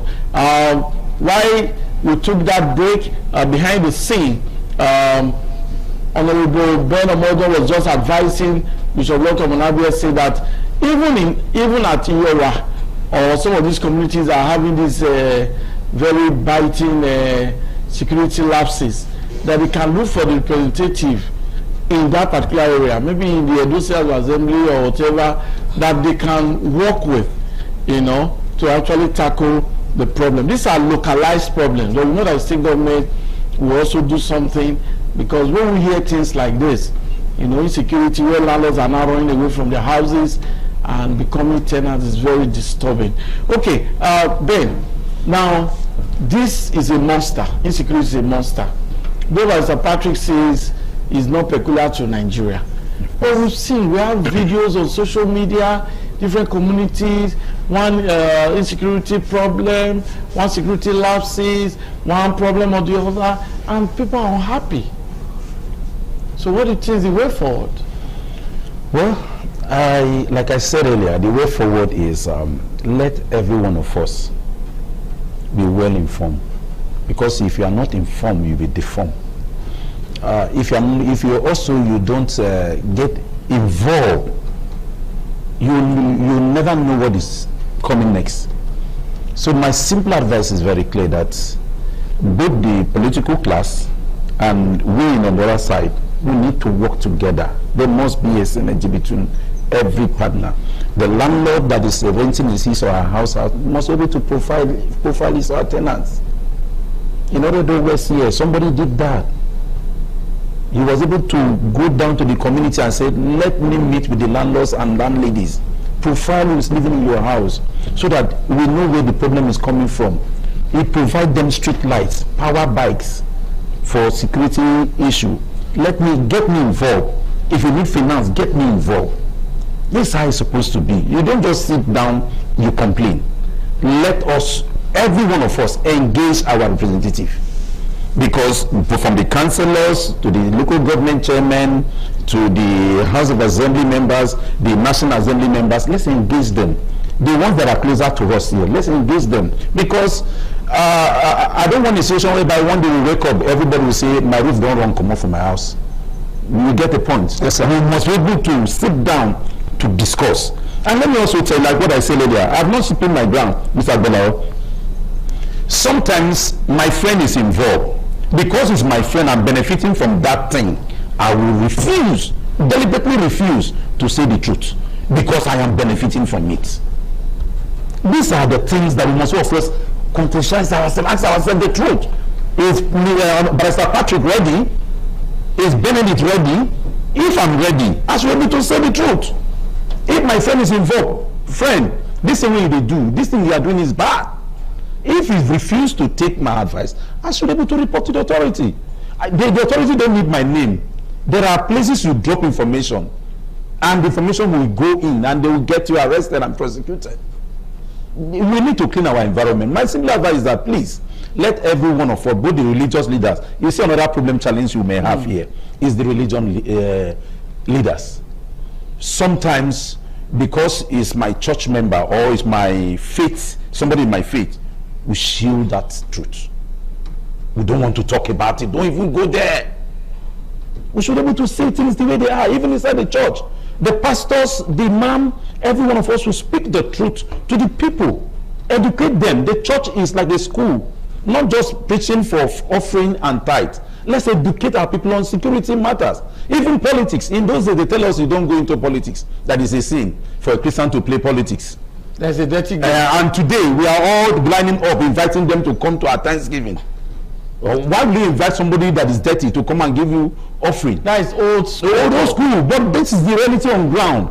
Because we had a clergyman on this program who said he told his members that they must all join different political parties. Yes, some of them are still doing that. You get the point. We have to be involved. When you are in the system will have no choice than to fix itself. Because the right people are inside the system. You cannot be talking from outside and say, go and change this situation, go and change this. Every one of us must be involved. And that is my point. Thank you very much. Barrister Patrick Sekwene, this monster must be tackled. Monster of insecurity. It's actually crippling the economy. Many persons are afraid to invest in Nigeria. They are afraid to invest in Edo State. They are afraid to invest in Lagos. They are afraid to invest in states in the southwest. They are afraid to invest in the states in the north. Insecurity is a monster that must be tackled. Yeah, well, our constitutions are grand known. It's clear on that. It's not a thing we just say, we are just saying for saying sake. It's there, there's a constitutional backing. Section 14 of our constitution grand known made it clear that the primary duty of a government is for the security and welfare of the people. If you are not taking care of security, welfare, hunger, then you are not business being in government. So it's not a thing that government can toy with. It's constitutional provision I just cited. It's there. Of course. So yes, you must, as a government, take it serious. Don't treat it with levity. Such issue, you must take it serious. So what I'm trying to say is that government should make everything possible. They can create different vigilante groups. Also encourage local government to have their own vigilante group. Then the community too, to have their own. All these things will assist in curbing crime to never be minimum, criminality to the nearest minimum. Yeah. Then spend money. Like I said, the government also try when it gives vehicle to tackle security. But those vehicles, are they being monitored? After the governor has given vehicles to different security agencies, are the vehicles monitored? The usage of such vehicles? No, there's no call. Nemo did that. You cannot give what you don't have. Exactly. If I give you a car, and that's you, I don't give this car a gift as you do, and it consumes fuel of 200,000 every day. Can you afford it? And your for maintenance for your ITV is all you have a day is just 10,000. You see, I'm going to come and maintain you for you. How much do you think control police gets? All people like you only to maintain vehicle. It's not possible. that can't be suffer. There are times you have to raise money. Go to checking point to look for whoever is in trouble. No, that's a very serious allegation. No, what I mean, sometimes what I mean is police also go. Police mount checkpoints to ensure that there's security. Yes, sir. I'm not aware of any other thing. There they tell you can also assist them that we find this vehicle low. Out of your own good, we can, as a good Nigerian now, because security see everybody's a business, we are stakeholder. You see, people are stakeholder. Of course, you have to assist them. If you have 10 liters, you give them. Of course. I'm not telling you. That is not a crime. So what I'm trying to say is that how much does the commissioner of police get as their impress to run his office? If the commissioner of police gets 1 million, and to run issue of this fuel is about 10 million. What do you want to do? The vehicle will suffer. But no, that doesn't matter. Myself sitting here, if I don't spend a day in a month for fuel, it's not less than 400,000. If my salary is 70,000 in a month, my car will suffer. No, I'm not giving an instance. So you cannot give out what you don't have. So don't blame the police. Whatever you see the car, you manage it like that because it's a gift. So the way you go about it is left for you. Okay, thank you, Second. We'll come back to you. Bishop Lucky, yes, sir. The way forward. Now, I know that we cannot exhaust it, but let's talk about it. Insecurity is a problem. What do you think can be done, especially in the different communities? Now, number one, the government to engage the people that call themselves Okaigilis and the Odionwiles in those communities. They need to be involved. Like we are living in Yoga, we the people are the one and organize everything. But the one putting money from our pocket, struggling to make sure it work. Than to do vigilante. Yeah, we don't even know our counselor. We have not seen the man face to face. We don't even know where he is. He comes in the afternoon, disappears after 1 hour. Then now he are giving me blueprint saying we should look for the man. Yeah, I'm also going to tell people we have to put people on ground. Yeah, that's one of the benefits of this program now. They just say should look for them. Anytime the man blizzard, we have to block the road. Oga, come. You cannot be enjoying AC and we are sleeping well. Then you say, no, after they engage on this thing, the government should give them bikes, give them money to buy fuel. Okay, thank you, Bishop Lucky.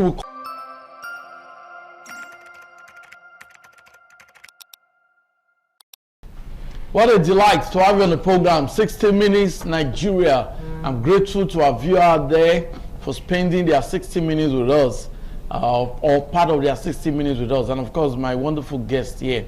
Before the break, Bishop Lucky Omonabia advised government to support community leaders in tackling insecurity. He mentioned specifically, and I need to reiterate on this program, the youth leaders in the various communities are referred to as Okaigele, and the community leaders are referred to as Odionwe. He said that these persons, government must liaise with them. Government must develop a system where they can function, where they can fit in and help government tackle insecurity in the various communities. Bishop Lucky Omonabia, maybe you have more to add to that before my other guests. Yes. You see, without these people are not involved, yes, you can't overcome security in that community, okay, because they know the terrain and look at the community. They understand it more than any other person.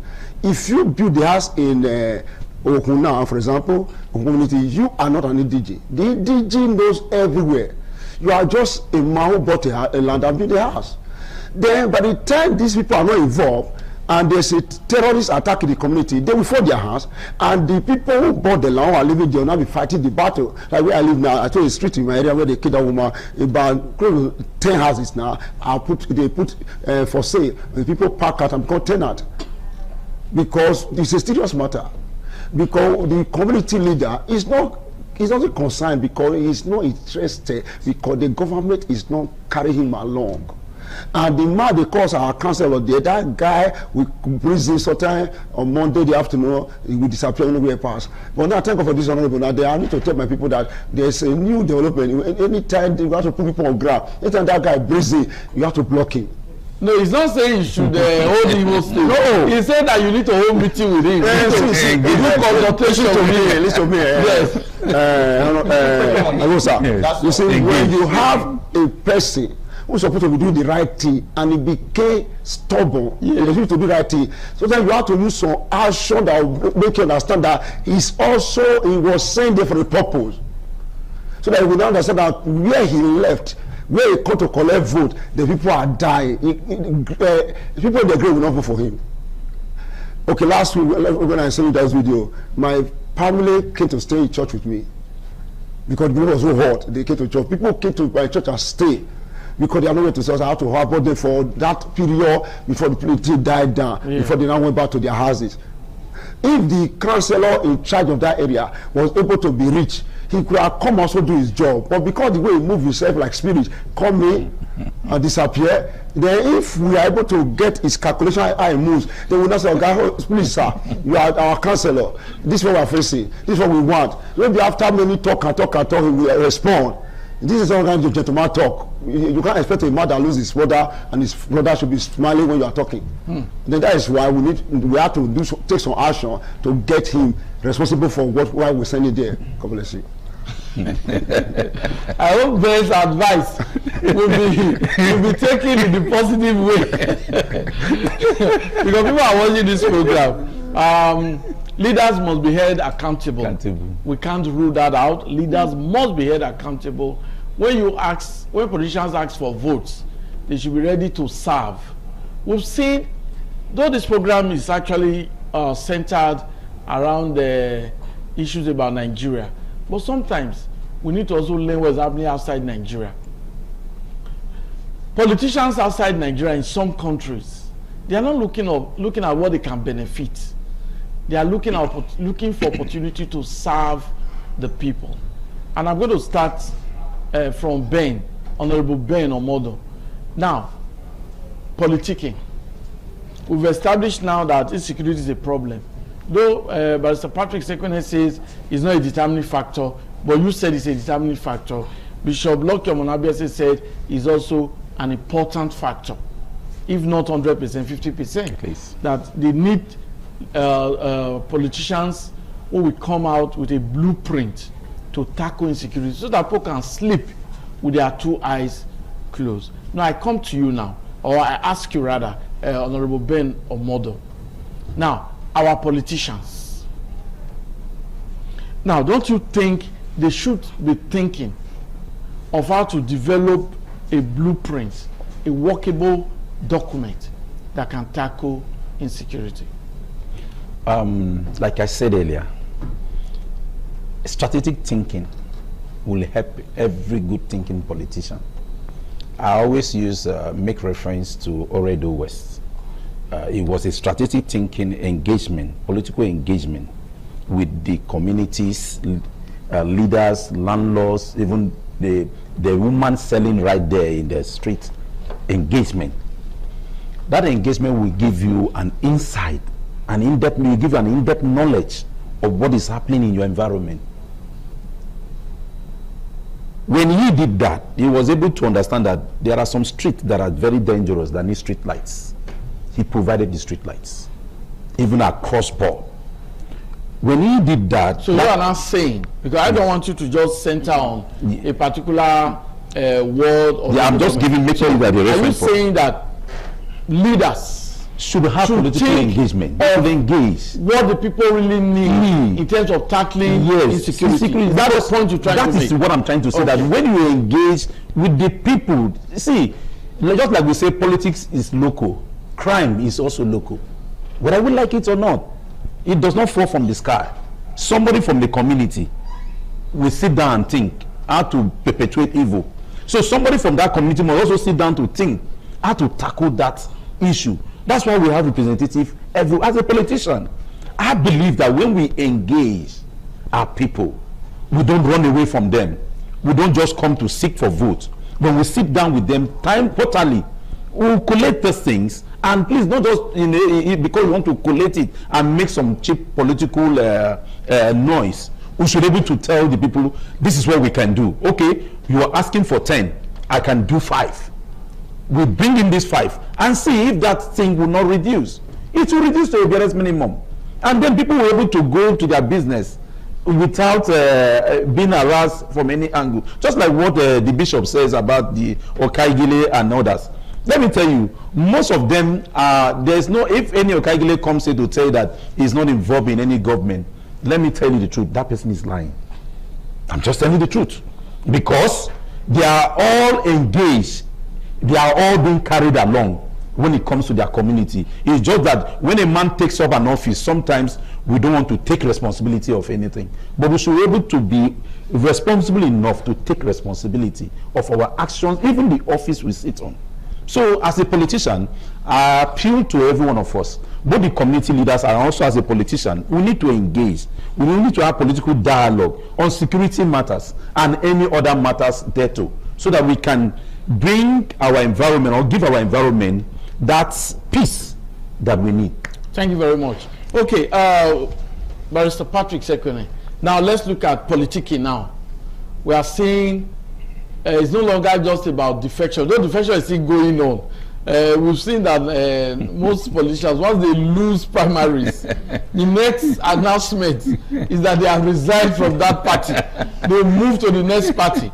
Is this healthy for our democracy, this kind of movement? And now we've seen even Peter Obi now and Kwankwaso, they've left ADC for the NDC. Their primaries will soon be held. Haji Atiku Abubakar has won the presidential primaries of the ADC. President Tinubu of the APC has also won. Now, just look at politics generally. Yes, well, I think it's normal. Okay. It's normal. See, you have a freedom of association to any of your choice. Okay. The law allows that. You can join in on of your choice. There are several political parties. Can all be coerced to remain in one. But let me tell you, all these politicians, they only have alternative. Even before they move to that party, they only have alternative. They're not taking decision. It's not overtaking. It's not at that moment. So they plan it ahead. No. But if they win, if they have won, they will remain. They will remain. No, I told them, even let's take at the ADC. I told somebody some months ago, 5 months. I thought I posted on you let bet it. They said no, they won't divide. You have to unite, fight and do that. I said these people, we unite. Let them go with primary. You don't know whether you're united or not. I said, this one is genuine. They're going to fight it. This is, I said, primary will come. Article, you tell Article to leave for Obi, or Obi to leave Article Popazo. After that, you will tell you, no, we're going to unite. We're not win. We're running around him. We support him. We'll be with him. We don't matter. We have other project. Today, now, where are they? Article now is on its own now. I bet you I'm just.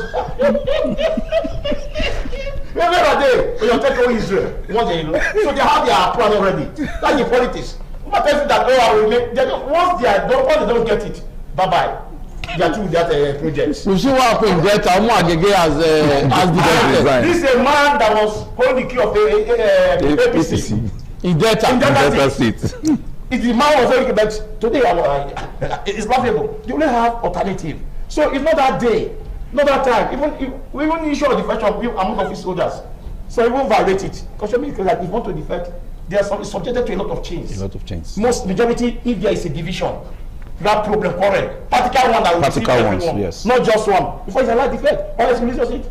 For they will just create one problem. You know, it's a drama. Not mine. Let's succeed. That is circumvent laws. So it doesn't work. It doesn't work. So that politician, they will tell you, they will post it with their life. We will support him with our money, finance, at least you won't leave you. But is this not good for democracy? Now we have multi-party system.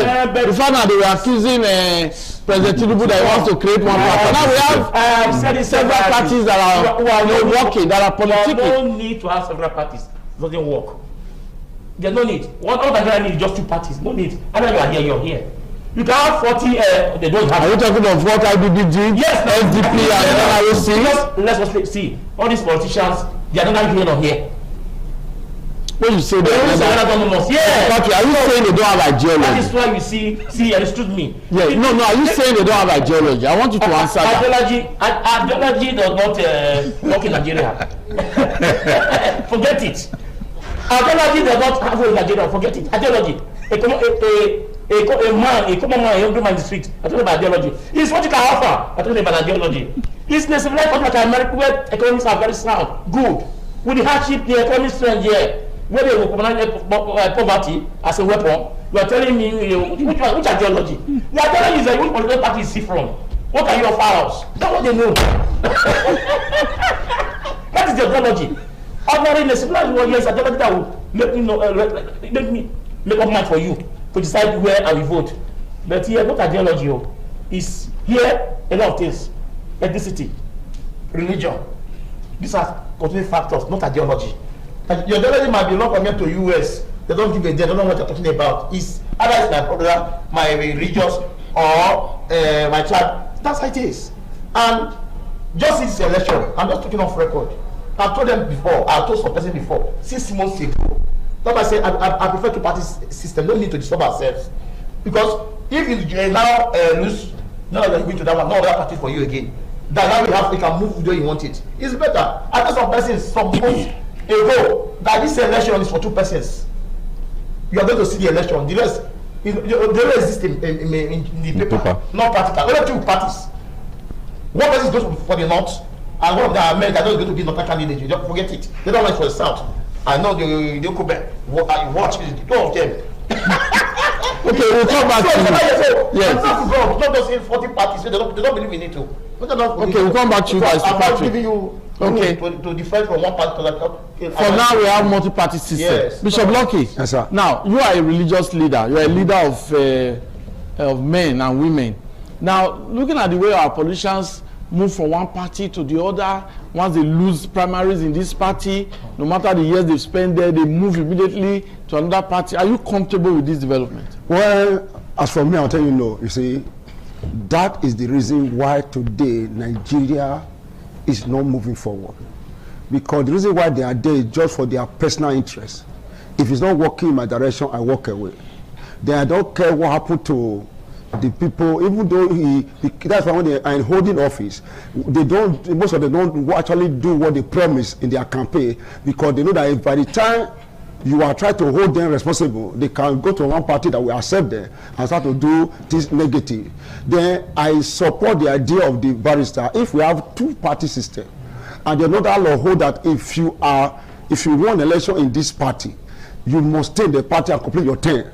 Then so that the people that voted for you can hold you responsible for accountability for everything you promised them and your campaign promises.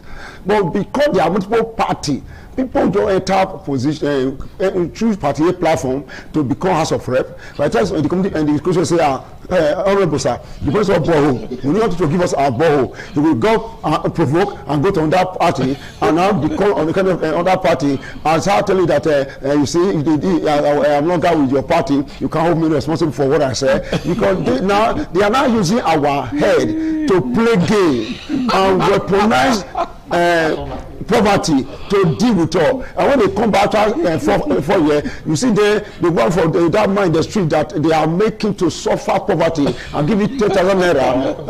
And because the man is hungry, he want to survive, he still survive. He will collect the money and still sell his conscience. You know that he's going to survive for another 4 years because that is the calculation. Then if there's a law that they can pass that any person that enter a party A platform, you must finish your tenure in that platform. I tell you, Ohusa, you see all this running up and down with stuff, they will now have a better Nigeria, a better future. Thank you very much, Bishop Lokiam, and obviously you can get it clearly. Like he's not a politician, so he's talking as a true Nigerian. Well, the program is still on 60 Minutes Nigeria. We'll take a break now and we'll discuss further.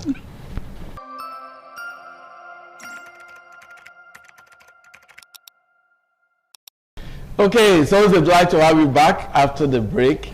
Like we said, politicking is on. Primaries, we've seen that of APC, Mr. President. Ahmed Tinubu is still the presidential candidate of the APC, the ruling party. Atiku Abubakar, a former vice president, aspiring to be president, is now the presidential candidate of the ADC. Well, other political parties also have their presidential candidates. Some parties are even coming together to project one presidential candidate. That's to tell you that Mr. Tinubu must do everything possible to actually hold on to his office, because many people are aspiring to take that office. But that's healthy in democracy. If the people want you, they vote for you. If they don't want you, they vote you out. So you have 4 years to right your wrongs, to do what is right so that people can admire you and keep you in office. Well, we have a politician in our midst. I know that you belong to the APC, but let's talk generally now. Let's talk generally. Are you comfortable with all these defections? You see, it's a normal thing because the law is very clear. Okay. Freedom of association. Okay. And if I'm not comfortable sitting with Barrister Patrick, I should be able to leave. But there must be a reason that must be backed by the law to do so. Now, some of them also move because they feel that they can go to one party or wherever they want to go and become the champion over there after they have failed woefully the way they are. Yeah. If you look at these primaries that just ended in other political parties, you see that most of the people that defected, they are now defecting from one party or the other, are people, some of them are very desperate for power and they don't have anything to offer. Some of them were given the opportunity during the glory of 2023 election to go for the House of Rep, Senate, and they failed woefully. They could not bring in any development in their area. And such person now wants to come back. Since the party A did not give him ticket, he will look for the lesser party where his money and muscle can muzzle them and he will become the landlord in that place. Let me tell you, I am not comfortable about people moving from one party to the other. I believe that if I must move from party A to B, there must be a genuine reason. And that reason should be all about going there to have a proper negotiation to bring development to my people. My people matters. They come first. If you ask the people defecting, I will tell you that's the reason they are defecting. Some of them we know. Whenever they are speaking the language, we already understand this one is going this way is going to. Because you see some of them now, just like what with the reference we gave just now, somebody just resigned. Why did he not resign before the primaries? That's the question we should ask. Why did he not resign before the primaries and go and test his strength elsewhere? Because he knew from the beginning that he would lose this primary. So he has already made an alternative plan ahead of him. So the truth of the matter is that we shouldn't deceive ourselves. Politicians as we are, some of us have good thinking, while some of us are just there for to get the benefit of the office, enjoy the benefit of the office, whether somebody is dying on the street or somebody is not dying, it's none of their business. That's what I said. Until the followers engage every single representative in their communities, that's when everybody eyes will open that if I go to that office, I should be able to come back home with a result. If not so, I no go see road enter my house. Thank you. Your closing remark, just a quick one. Well, the issue of security we discuss is a very vital one. Like I've started it part of the constitution, and at the base of our constitution, it made it clear, last section 14, that Nigeria shall be a country based on democracy and social justice. This is the foundation of Nigeria. So everybody should support it. The government should do everything possible. Support the masses in any way you can by good policies that they can benefit from.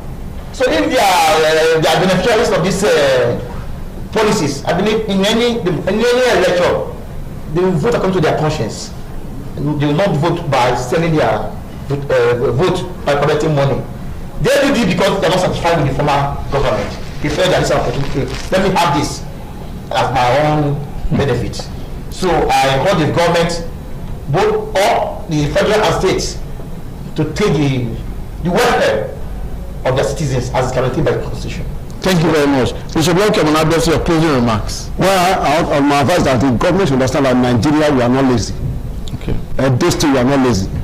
They should just give us a labor environment that we can survive ourselves. Drive this best out of the bush, we go to farm and make our family and eat, make our food. Then give us little support, we can do well. Because Nigeria, we are not lazy. Thank you very much. Well, that's the program. I must once again commend Honorable Ben Omodon. Thanks for your time and your comments. And Barrister Patrick Isekwene, thank you very much for your comments and your time. And of course, Bishop Lorkem Onabia, thank you very much for your comments and for your time. The program is 60 Minutes Nigeria. If you enjoyed this week's edition of the program, by the grace of God, keep a date with me. Next Thursday, same time, same station, we'll be looking at another topic with a different set of guests. Until then, have a wonderful weekend ahead. Bye-bye.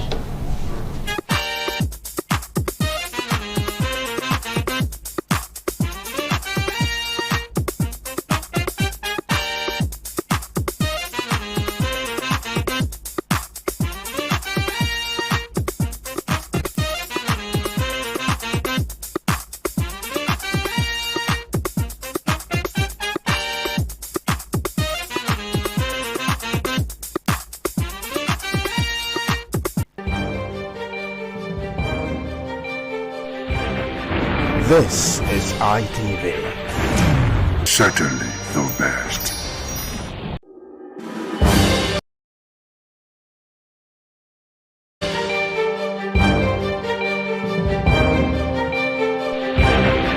This is ITV.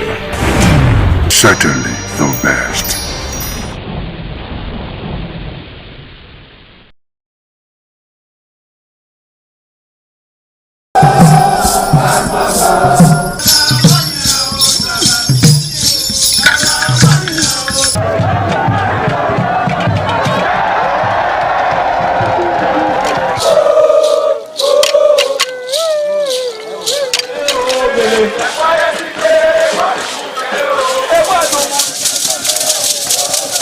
This is Anegbete community situated in Isako Central Local Government Area of Edo State. It is an agrarian community with united people that promotes unity and oneness for peaceful coexistence. The inhabitants of the community migrated from Benin, the cradle of black civilization, a kingdom where king is truly king. The ancestors of Anegbete saw that age was the main determinant of leadership in the rural setting, and the eldest man in the settlement was regarded as the leader who presided over meetings, and his authority is held in high esteem. To further strengthen this unique system of leadership, age group evolved in Anegbete.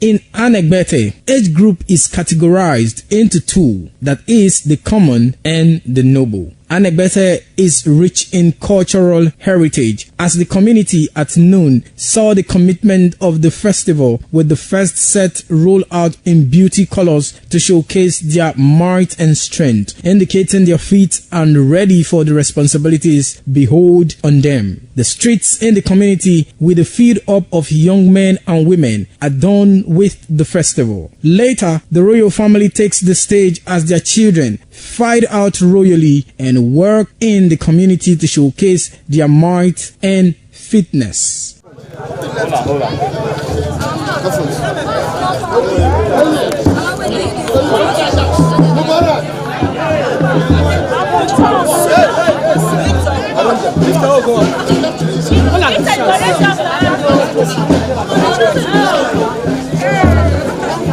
My leader.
A very good evening to you, and thank you for joining us on the ITV News for tonight. I am Lawrence Osifo.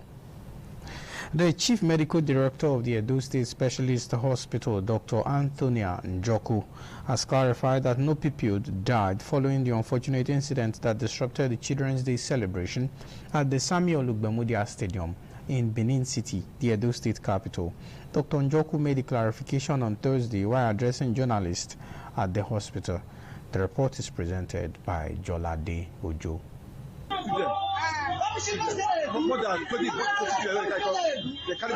Confusion and anxiety filled the premises of Edo Specialist Hospital on Sapele Road, Benin City, as ambulances brought in students who sustained injuries during Wednesday's Children's Day celebration at the Samuel Ogbemudia Stadium. Parents and relatives were seen in distress, while health workers battled to attend to the injured children at the hospital's emergency unit, responding to concerns over why some of the injured students were placed on the floor during treatment. The chief medical director of the hospital, Dr. Antonia Njoku, explained that the decision was part of emergency medical procedures aimed at effective resuscitation. According to her, some of the children required firm surfaces to stabilize their condition and ensure proper medical intervention, stressing that no life was lost in the incident. Our goal at that point was to make sure that these children, were brought back to life. We had no casualties. We responded. Those that needed to have oxygen had their oxygen. Those that needed to have drugs had their drugs. And the children are all stable. Also speaking, the coordinator, Office of the First Lady, Edo State, Mrs. Edesili Okpewulu Anani, said she visited the hospital on a fact-finding mission following the incident. She described the development as unfortunate and assured that the safety and welfare of children remain a top priority of the present administration. What happened yesterday was just unfortunate, but the good news is that response came fast. Safety of our children still remains a priority to this administration, and we thank God for how it planned out. I just want to say that we have more celebrations ahead. Once again, I say thank you to the government of the day, thank you to His Excellency thank you for the team for their swift response. Among government officials present at the hospital were the Special Advisor to the Governor on Health, Dr. Iyamu, and Permanent Secretary, Ministry of Education, Mrs. Ebomoyi. From Benin, Jola Diojo, ITV News. There was excitement and jubilation at the palace of the Oba of Benin, Omonoba Nedo, Uku Akbolokbolo, Oba Eware II, as children from different parts of the city gathered to celebrate this year's Children's Day with His Royal Majesty, the Oba of Benin. Osemode Mosagi reports that the colorful event featured music, dancing and games as children accompanied by their parents and guardians turned out in large numbers for the annual Children's Day celebration. As part of activities marking the 2026 Children's Day celebration, the Oba of Benin hosted a special party for children at the palace in Benin City. Representing the Oba of Benin, Chief Osaigovo Osawonyi, the Akenua of Benin, alongside Chief Victor Igbineweka, the Osayuwa Oba of Benin, advised the children to remain disciplined, respectful and dedicated to their studies in order to become responsible leaders in the future. When you go to school, take your studies very seriously. Omonoba wants you to do your assignments. Obey school rules. Omonoba wants you to respect your parents. In the morning, you will wake up, go and kneel down and greet your father. Good morning in your language.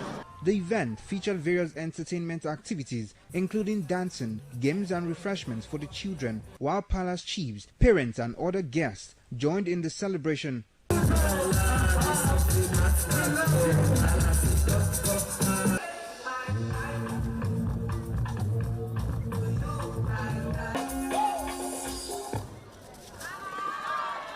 Some of the children expressed happiness over the rare opportunity to visit the palace and celebrate Children's Day in such an atmosphere of fun and excitement. I'm happy to be here. I am so happy I came here. This is the first time I am coming to the Oba Palace. I am so grateful. I thank the Oba for organizing this party. I am here to say how happy I am to be in Oba Palace on Children's Day. I am happy the first time for me to enter Palace. From Benin, Osemdame Osagi, ITV News. And the much anticipated 2026 ITV and Radio Children's Day Party, popularly known as Children Pipiripi, has been celebrated in a grand style at the corporate headquarters of Independent Television and Radio. along Airport Road in Benin City. A colorful event brought together pupils from various schools and featured exciting games, cultural displays, free eye screening, dance competition, and several other entertaining activities. Jolade Ojo again reports that the winners in the different competitions went home with exciting prizes. The managing director of ITV and Radio, Engineer Elvis Obaseki, who declared open the 2026 ITV and Radio Children's Day Party, popularly known as Children's Pipirimpi, noted that the annual Children's Party is part of the station's initiatives aimed at promoting the well-being and development of children. Our darling station, Independent Television and Radio, have kept faith with this day, and we have dedicated this day to celebrating every Nigerian child. Excitement, fun and celebration filled the atmosphere as children from different schools showcased their talents at the event. The Executive Director of Operations, Chief Elder Ogbede Nwonwose, in company with the Director Independent Radio, Pastor Dan Omozusi, took the ceremonial salute during the march past by competing schools. Famed Preparatory Christ Academy won the march past competition. This is what we are talking about. Energy. Preparatory. Remember, you have 3. The event featured a variety of activities including free eye checkups, cultural dance presentations, energetic dance contests, nursery rhyme performances, and word formation competitions.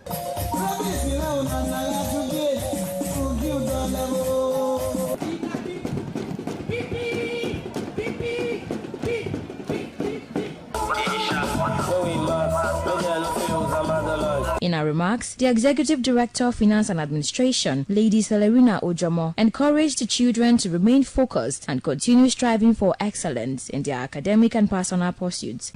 On behalf of the management staff of Independent Television and Radio, I truly and sincerely appreciate you all for honoring the invitation to celebrate another Children's Day with us. The father of the day, Bishop Charles Okundige, represented by Mrs. Ouamere Adiza, alongside sponsors of the event, commended ITV and Radio for sustaining the yearly initiative.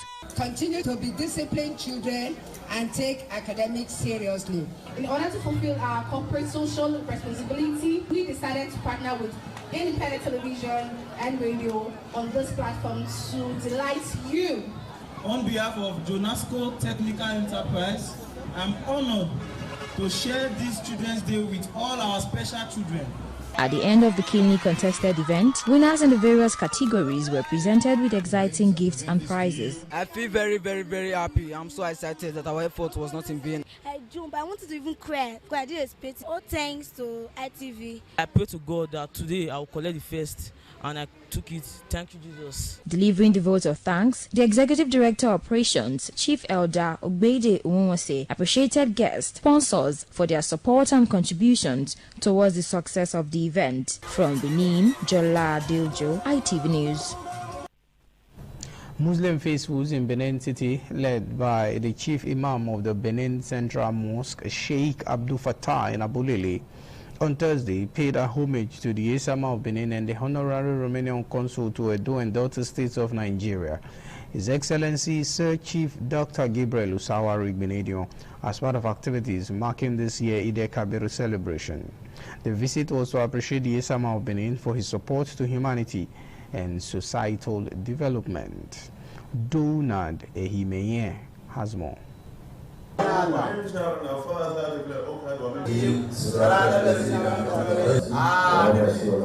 The atmosphere at the residence of the Esama of Benin, number 1 to 13 Okada Avenue GRA, was filled with warmth, prayers, and powerful recitation of verses of the Holy Quran as Muslim faithful, led by the Chief Imam of the Benin Central Mosque, Sheikh Abdul Fattah in Abulele, paid homage to the elder statesman in commemoration of Eid-el-Kabir. Sheikh in Abulele and other members of the delegation offer prayers for longevity, peace, and greater prosperity for the Esama and his household.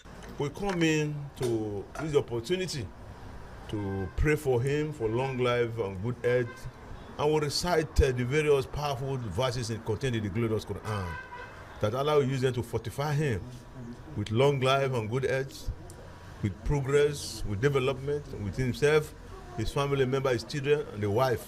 We are not going to stop because we know the role he is playing in society. We are always happy to come to this place to pray for him and his family. Esama being a very special father, he surprised us with so many wonderful packages, and to the extent that very many of us we are surprised. So we have come to visit him on this day of Eid al-Adha, which is the festival of sacrifice. And the greatest Esama of Benin is also a man of sacrifice. He has sacrificed a lot to ensure that he imparts the life of people in Edo State. In a remark, SAC Chief Dr. Gabriel Osawa Igbenedion appreciated the visit and called for sustained unity, love, tolerance among Nigerians. I am so happy. This is the best time you have ever stayed long. You have stayed longer than before. And God bless you. Amen. The visit ended with Esama of Benin entertaining his guests in his usual philanthropic disposition with choice meals, drinks, and showers or gifts. From Benin, Donald Ehiminyeng, ITV News. Concerns over the rising insecurity and increasing political activities in Nigeria took center stage on the current affairs program 60 Minutes Nigeria. The guest on the program expressed divergent views on the issues affecting the country. The report filed by Joy Egwasa is presented by Oluwafemi Farayola. Speaking during the program, the host, Eosa Agbolan, raised critical questions on how insecurity across the country could impact the electoral process and democratic governance. Guests on the program, Honorable Benedict Omolodion, Barrister Patrick Ezekwene, and Bishop Lucky Omonabiese stressed that addressing insecurity should not be left to the government alone. They called the government at all levels, politicians, community leaders, and citizens to work collectively in tackling the growing security challenges confronting the nation. According to the guests, strategic collaboration, sincerity of purpose, and commitment among political leaders would go a long way in reducing insecurity in the country. The environment is not secured. Who are you going to rule? Who are you going to campaign to? You need a secured environment. You need a secured environment. And I believe that the 2027, just like what you said, the deciding factor will be security. Everybody who wants to come on board must be able to tell us how and when. In fighting security issue, that's why I said nobody can be trusted, not even you. I don't know where you belong. Security is everybody's business. Well, you are doing your best, involve all you can. We have told our point that no more rice or indomie or anything for anybody. we are ready to make sure what is paining or what is biting or deal with it. Give us support. There anybody that can come and bring his support to help us to boost it where the people in that locality will follow that person. On the nation's political landscape, the guest observed that many politicians place personal interest above political ideology. They noted that party defections have become a recurring feature of Nigeria's multi-party democracy. The guest also urged the government and relevant stakeholders to intensify voter education and encourage citizens to vote based on competence, credibility, and conscience rather than financial endorsements. Oluwafemi Farayola, ITV News. Finalists have emerged in the maiden edition of the High Chief Raymond Aleogo Dokpesi Memorial Media Cup football tournament held at the Chief Lucky Igbenedion Mini Sports Complex located in Etiti, GRA in Benin City. The tournament was organized in honor of the lead founder of Africa Independent Television, AIT, and RIPA, late High Chief Raymond Aleogo Dokpesi. Osemudia Mosagi report that the managing director of Independent Television and Radio, Engineer Elvis Obaseki, led management and staff of the organization to the competition, which brought together media organizations across Edo State to celebrate the enduring legacy of the renowned broadcaster and sports enthusiast through football. The Chief Lucky Igbenedion Mini Sports Complex at Etiti, GRA, Benin City was filled with excitement and football thrills as teams battled for places in the final of the maiden Raymond Aleogo Dokpesi Memorial Media Cup. The opening semi-final clash between AIT and Edo Broadcasting Service, EBS, lived up to expectations, delivering an entertaining 8-goal thriller that ended 4-4 at regulation time.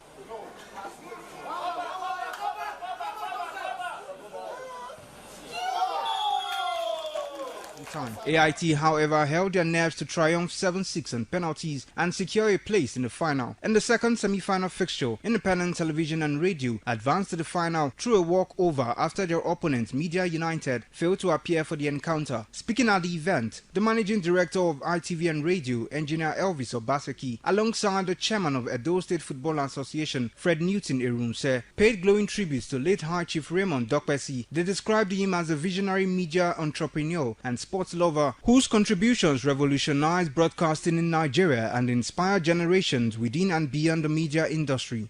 Chief Raymond Alego Dokpesi has been a pencil in God's hands in writing stories in the media and entertainment content provisioning in Nigeria. So coming out is not just about those playing it, but it reawakens a sweet memory of a great man. This tournament is for bonding, actually, for us to come together in honor of this great media icon. This is a beginning of a good thing to happen in among the media personnel in Edo State and the media teams. The final match between ITV and Radio and AIT is scheduled to hold on May 29th at the Chief Lucky Igbenedion Mini Sports Complex at Etete GRA, Benin City. Late High Chief Raymond Aleogo Dokpesi is widely remembered for his immense contributions to media, politics, sports and entertainment in Nigeria. From Benin, Osemdeme Osage, ITV News. And that's the size of our package on the ITV News tonight. From everyone here, do have a beautiful night rest. Good night.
ITV, certainly the best.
Ugieni Madonna, Imazedion, Orero, obviously Agbo, Emanazo, or Ugieni Madonna. You will have to serve the community for 30 years before you come to this stage.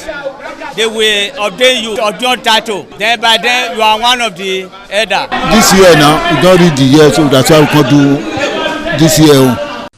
Historically, joining the Elders Council, an individual must have reached a certain age and must have made significant contributions to the community through leadership, service, or other meaningful ways. There was jubilation in the community as sons and daughters of Okada, both at home and in the diaspora, trooped out to be part of the ceremony with various homes of the initiates agog with festivities. Friends and well-wishers of those initiated into the Elders Council jubilated at the Ogwedion after performing all traditional rites. The elders, known as Edion, in company with their loved ones, danced to their various homes where guests and family members were entertained.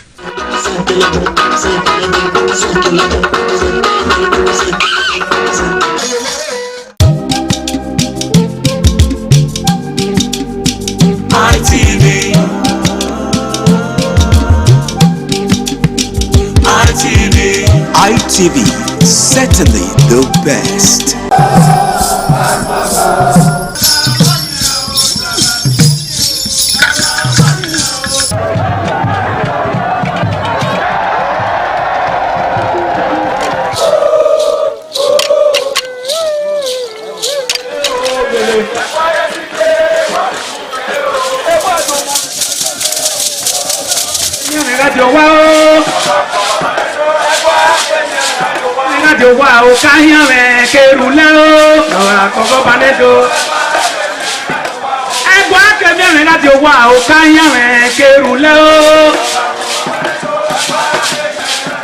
Omonomba Nedo Ukwakwalokpolo Ewai II, Oba of Benin, performing during the 2025 Ododua Festival.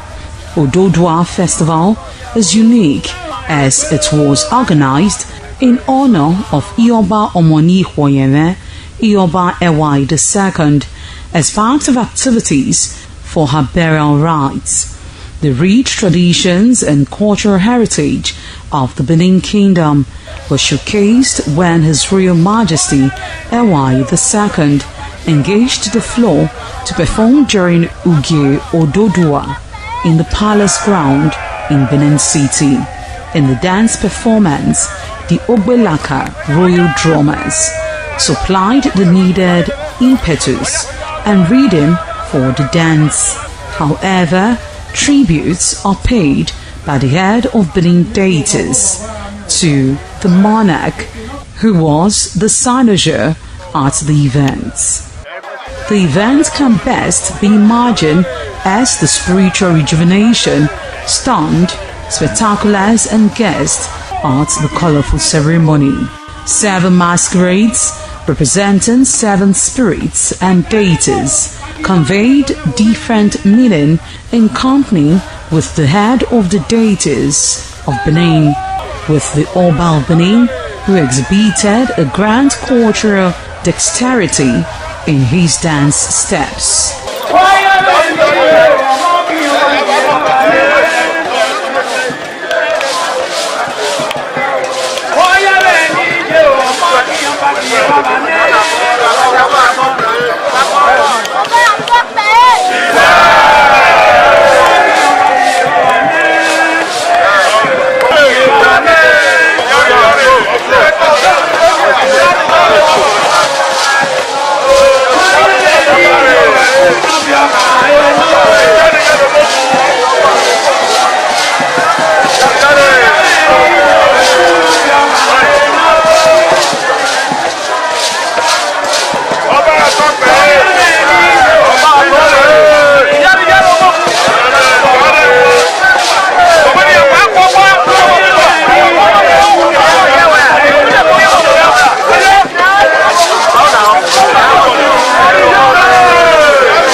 This is ITV.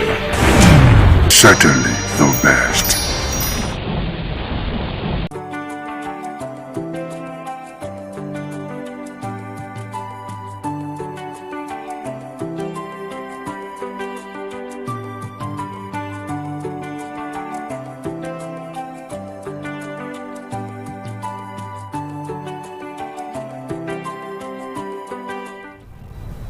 Well, it is always a pleasure to have you join us on yet another amazing episode of Flipside on Independent Television, reaching you live from the city of Benin. Now, for those that are just joining us, Flipside is a unique show, a socio-cultural show that beams its searchlight on special, topical issues in the society. Now, there are lots of issues that actually require our attention. And we try to make sure that we, pinpoint them and examine them inside out. That way, we hope that we are able to, bring the needed clarity to these topics. My name is Harry Aigboje, and it's my pleasure to have you join us on this episode of the show. Now, today we're having a very interesting conversation, something that has to do with the leaders of tomorrow, the youth. Now, it's no news that the youth are the most important demographic of every society, of every community. So as much as we understand that the elderly are very important, and of course children as well, but the youths play a very vital role in the development of any society, which is actually the essence of what we're discussing today. Youth participation in politics, myth or movement. Youth participation in politics, myth or movement. Now, if you take a look around you, young people are getting more involved in politics, either actively or passively. Now, what do we make of all of this? Is this a genuine movement, or is it just cloud chasing? Now, that's basically what we're going to be trying to make sense of today. And to do this with me are two amazing gentlemen. They are experts in their own fields. To my far left is someone that goes by the name of William Sediak.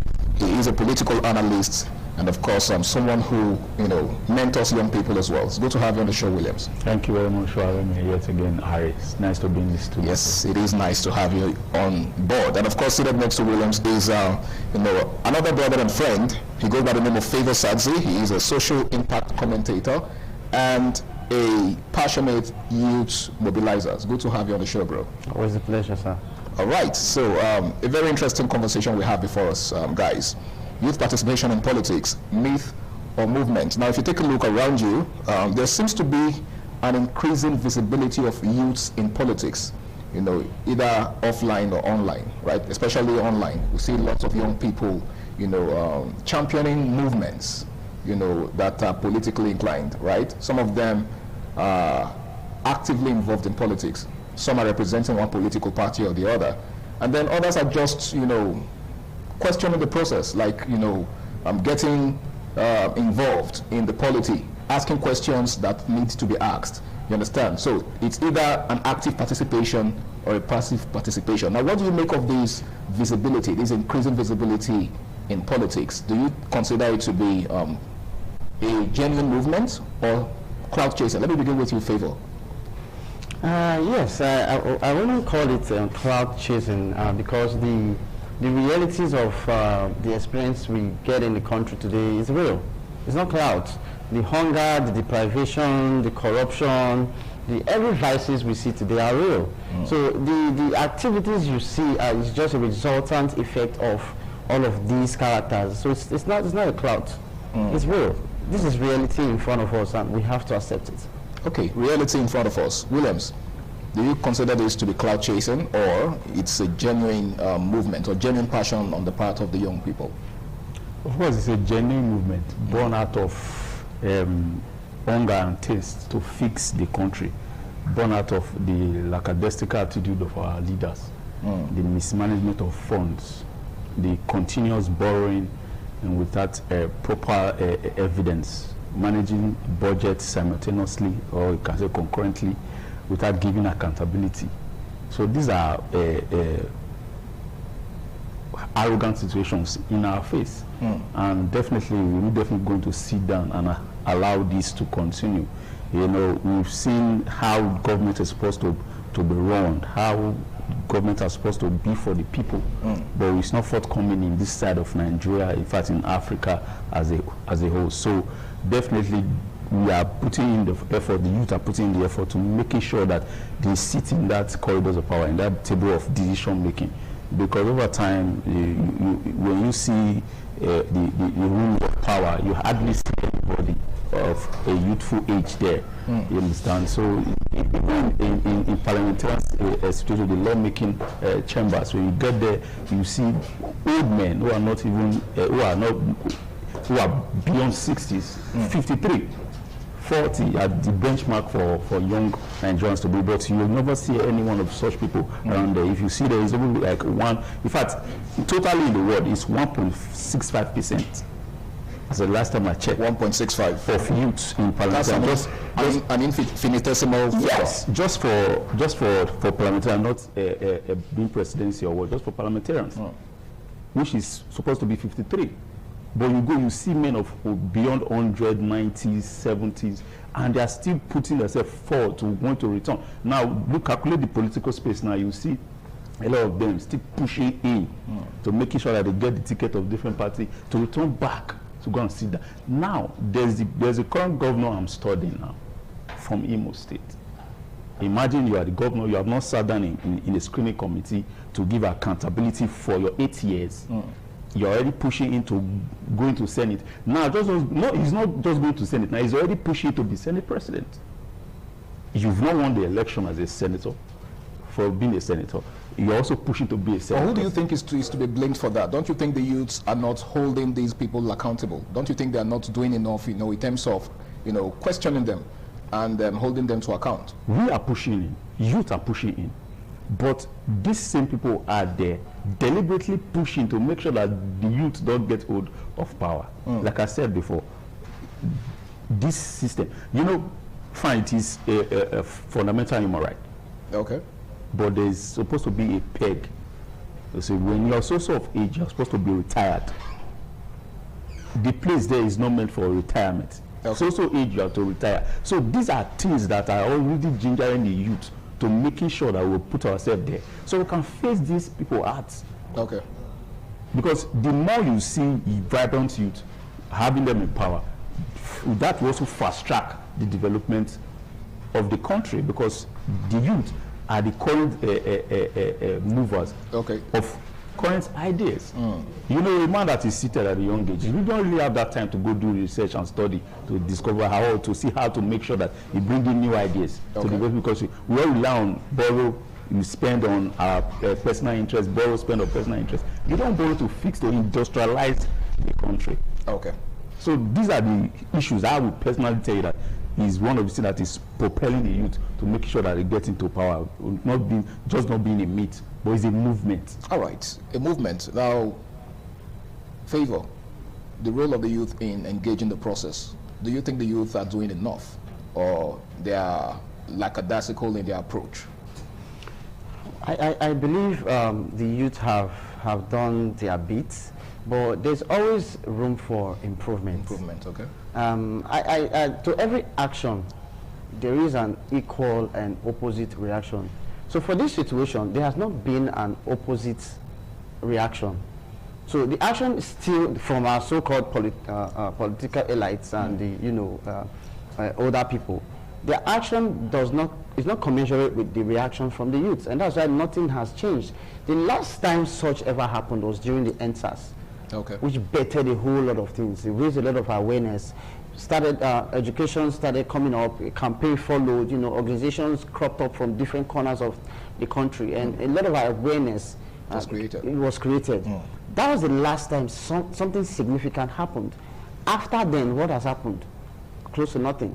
Even during the period of the cash crunch and all of those, these were sponsored and doctored protests, or period where people were just there because they just wanted to make an impression. So you're saying that those protests were not genuine? It wasn't.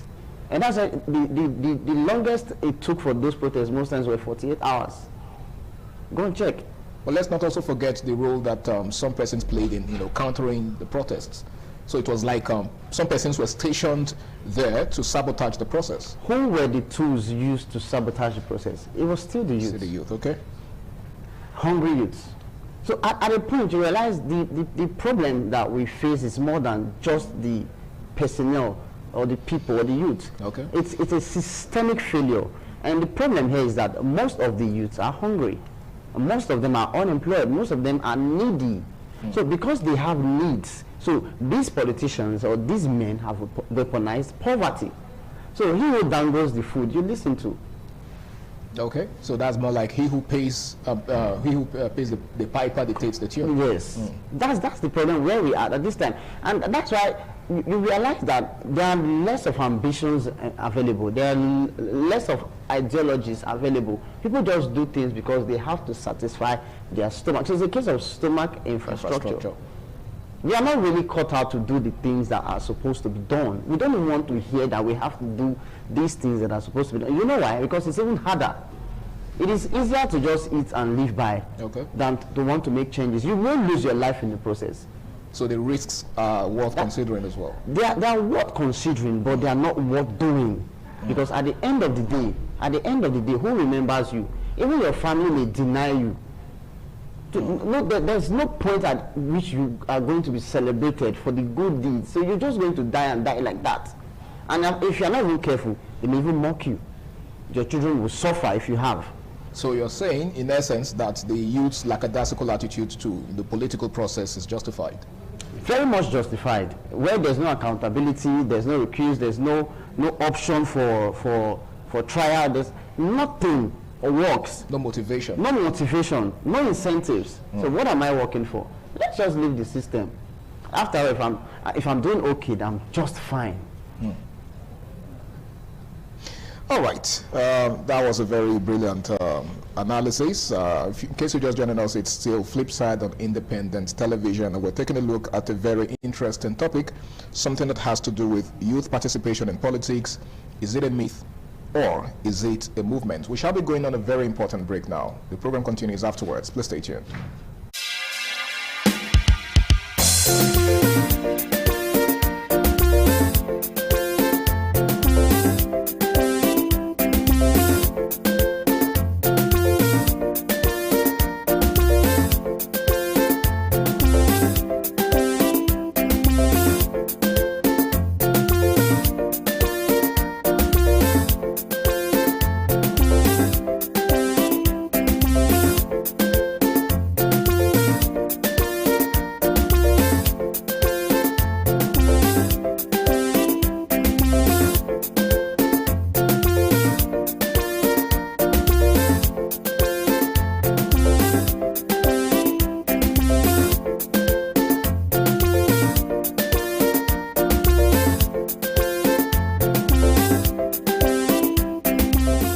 Influenced youth political consciousness in Nigeria, or nothing has changed? Before the NSAS, I could tell you that the number of youths actively participating in politics were very few. In fact, look at Ukuru Post of Sowore, who is already close to his 60s. Then, after the NSAS protest, it was an eye-opener. A revolution. A revolution. A lot of people became interested. A lot of youth became interested in politics. Let's see how to push in individuals who are of that youthful age with that mentality to make sure that we want to fix the country, the system. First of all, it's not all about fixing the country. The system itself needs to be fixed. When you fix the system, the country will be fixed. And then for thank to God, somebody came in the picture as at that time. Immediately Peter Obi sprang up, and then he has been there. But today there's one thing about the country: somebody who is of a good character is hardly being pinpointed or touchlight. So immediately he sprang up, and they walk through his background. Nigerians are very, very inquisitive. You just read 2-3 seconds, and then your details, everything about you. be online. Let me deviate a little. There was this young boy from the north who claimed to be 30 years old, who was trying to push himself into the political. If you just few days after he came up, somebody came on and brought up his voters details and everything, and then he was just a 15 years old boy. You know, so they just need, since that instance, you just need 2 seconds. More like an identity scan. Yes, since that instance, you just need 2 seconds for somebody to profile you, and then your details are added. So Mr. Obi came around, he was profiled. And people in Nigeria is okay. Let's have to make sure that we push this man. They'll be pushing him up to. Since then, we've had one election cycle. A lot of youth sprang up. Check it the second time now. A lot of youth are now involved in different political parties. As we went for a break, there was a young man who we were in the same campaign organization with the last election in Edo State. Okay. He's also dying, and he's a young man. So it was an eye-opener, and it's going to be even more and more developing and improving. More youth pushing him, because the earlier the better, because we can't just sit down and allow these ancestors to continue to rule us with a very archaic idea, just like I said earlier. Borrow for ourselves, borrow, fix our interests, borrow, finance everybody who is there to push your interests. Now, they also have discovered that this thing is gradually phasing out. They are also trying to fix their son, so they will continue influencing the system. Okay. I'll give you an example. That to make it a hereditary affair. Yes. So since they are trying to force it from us, okay, let's see how to force in our sons first. So we will also be indirectly influencing the system. And their sons also happen to be youths. Yes. So they are aware now that it is becoming. Is the time? There is no more time. Let's see how to make sure that while these people are pushing, let's also push in our sons and that. So what my encouragement is that no matter how it is, it's going to get to a point whereby these people will face that. And I'm praying that that comes so that we see youth who are eager to fix the country. Because they know that if one of these people, the ringleader, is enthroned, first he is going to sanitize the system. Sanitizing the system is directly fixing the country. Because as being a president or whatever you call the shot, it's just for you to tell whatever it is in any parastatal or agency, say, let it be so accordingly, and it's going to be so. Okay. So you just need a person with that boldness, that courage, forgetting about interest from all corners, and fixing the country. Okay, someone to take the initiative.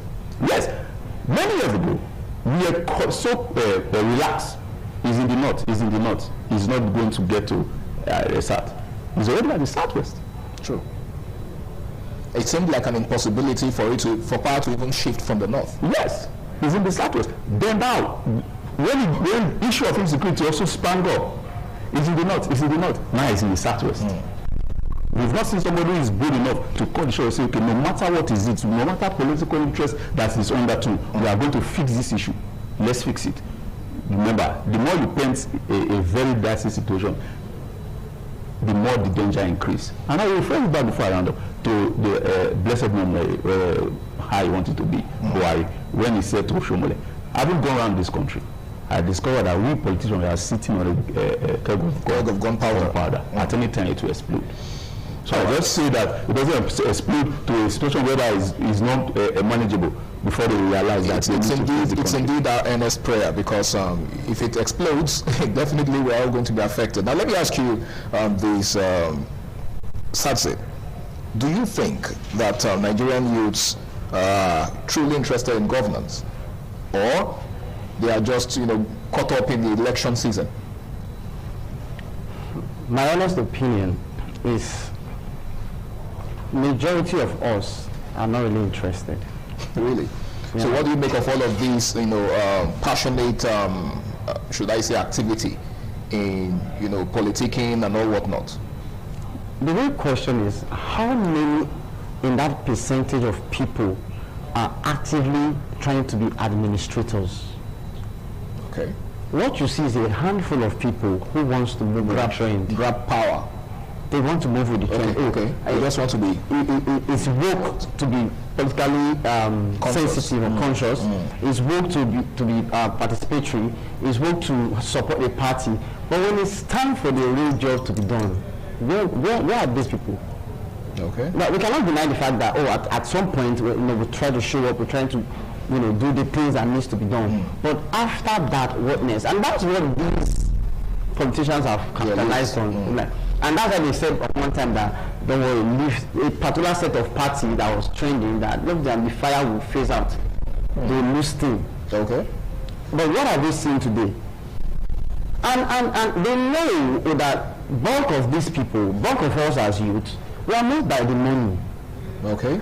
The two of us can be talking ideologies today, and when the money comes, you are somewhere else. So you are implying that the bulk of the youths do not have genuine intention to change the system? I don't have it, you don't have it.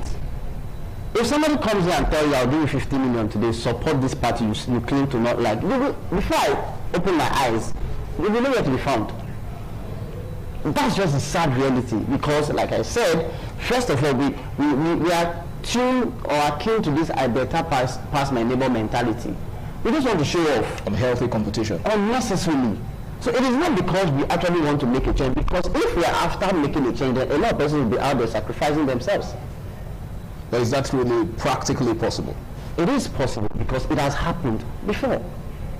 But let's not look at the point where people are victimized and all that. But it is a social construct, and this engineering has been done. It is so good that from every facet you want to look or observe, that they've done 100% a good job.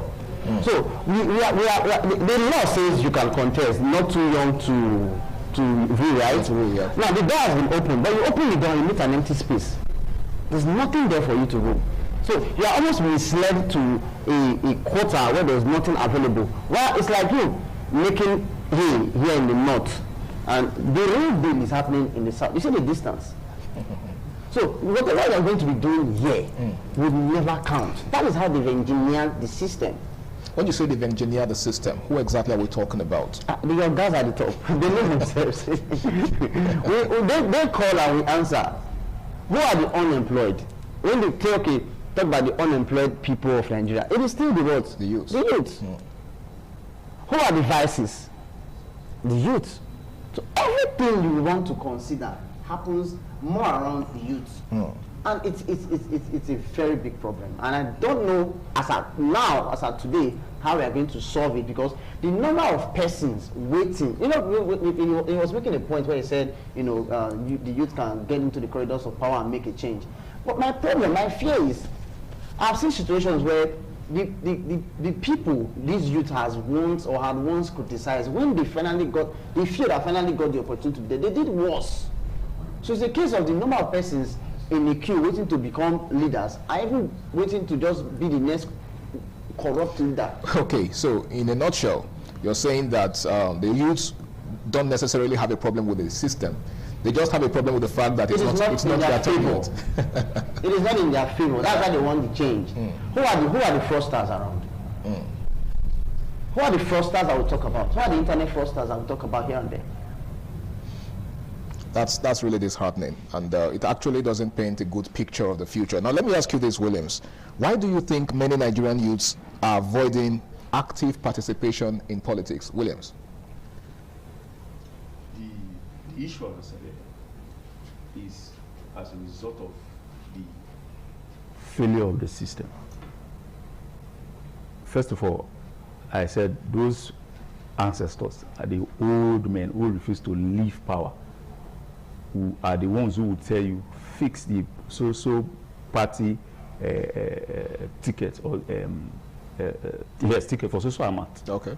Imagine the presidential is 100 million. You get 200 million, 60 million, 40 million. You understand? And then that aside, then the process of also campaigning a lot of things. So these are issues so mounted that they deliberately doing it so you get discouraged. It's not as if they don't want to. Okay. But because the system keeps on recycling wrong people. And while they are recycling it, they want to make sure that these people don't get I'll give you an example. The same person that I was talking about as a governor who wants to become a senator and also at the other time become the Senate president. Somebody was there, somebody is there as the Senate president. Immediately he took some close senators to amend the rules.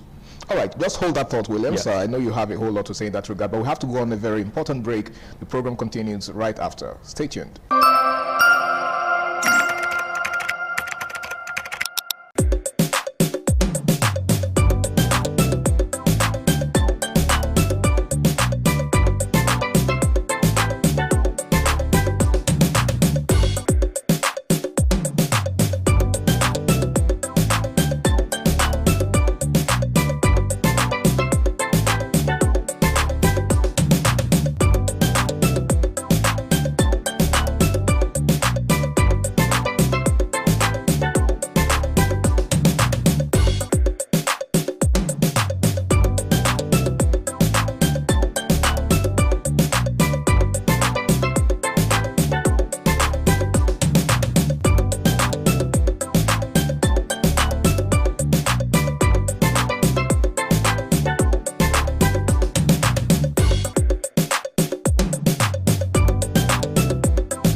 It's still Flipside Independent Television, and Williams was actually, trying to build on a certain thought before we went on that break. Yes, so as I was saying, the issue, the barriers now, why the youth are shying away. So that's why I was trying to explain the barriers. So now, the governor, having declared interest, he has not finished his tenure, 8 years, has not finished it as being a governor. So you appear in council, they will screen you, go through all the accountability. So if you have any issue, EFCC will call you, another. He's not done with that. Immunity, is trying to seek another immunity, so you don't face scrutiny. Yeah.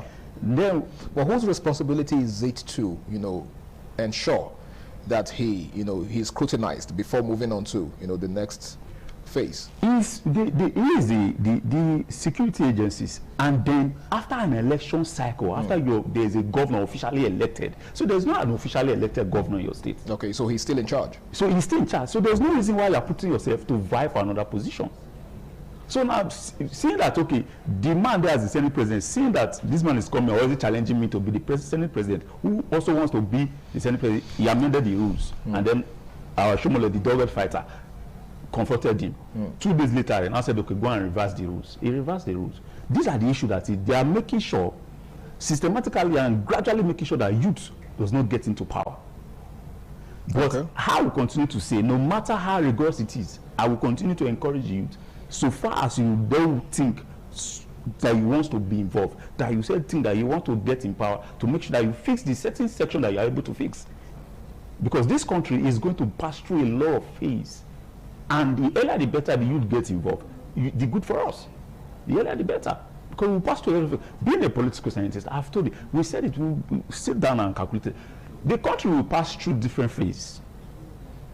Different situations, different decisions, tough and easy ones will be made. Go and check all developed countries that you're talking about, the various continents that you're talking about. They all went through difficult, rigorous situations. A lot of people sacrifice their lives. Just like Favor said. Yes, so we are going to, so for this issue, because it's like this, does not mean that you discourage yourself and say, no, I don't want to get involved. You sit down and continue to complain. You go online with your phone and start saying, why are you borrowing money? You are this old man, that. Are we going to continue like that? Are we going to continue doing that? So no matter it is, if there are 10 million youths who are there, just like said, if there are 10 million youths who want to get involved, and then you are banking as, okay, these people are still going to go there to be like the old people who are trying to face the way. Fine. But inside that 10 million, there are people who are still good. They are still going to fix to a certain extent. Now, I'll give you an example. Talking about bringing somebody with that fearless attitude. Imagine Donata has put pen to paper of that 2014 confab. A lot of things in this country will not be debating them by now. So that was on account of the lack of willpower. Yes. So when I'm saying that we need somebody to make the move, yes. And it comes with somebody who does not want to look at interests of whatever that is around him. We'll be having people who are looking at so concerned about the interests. Parochial interests. Yes. Look at the Burkina Faso leader, Traore. Yeah. He's making some tough decisions that leaders upon him have not been able to make. So we need somebody who will just come, no matter what it is, make the decision.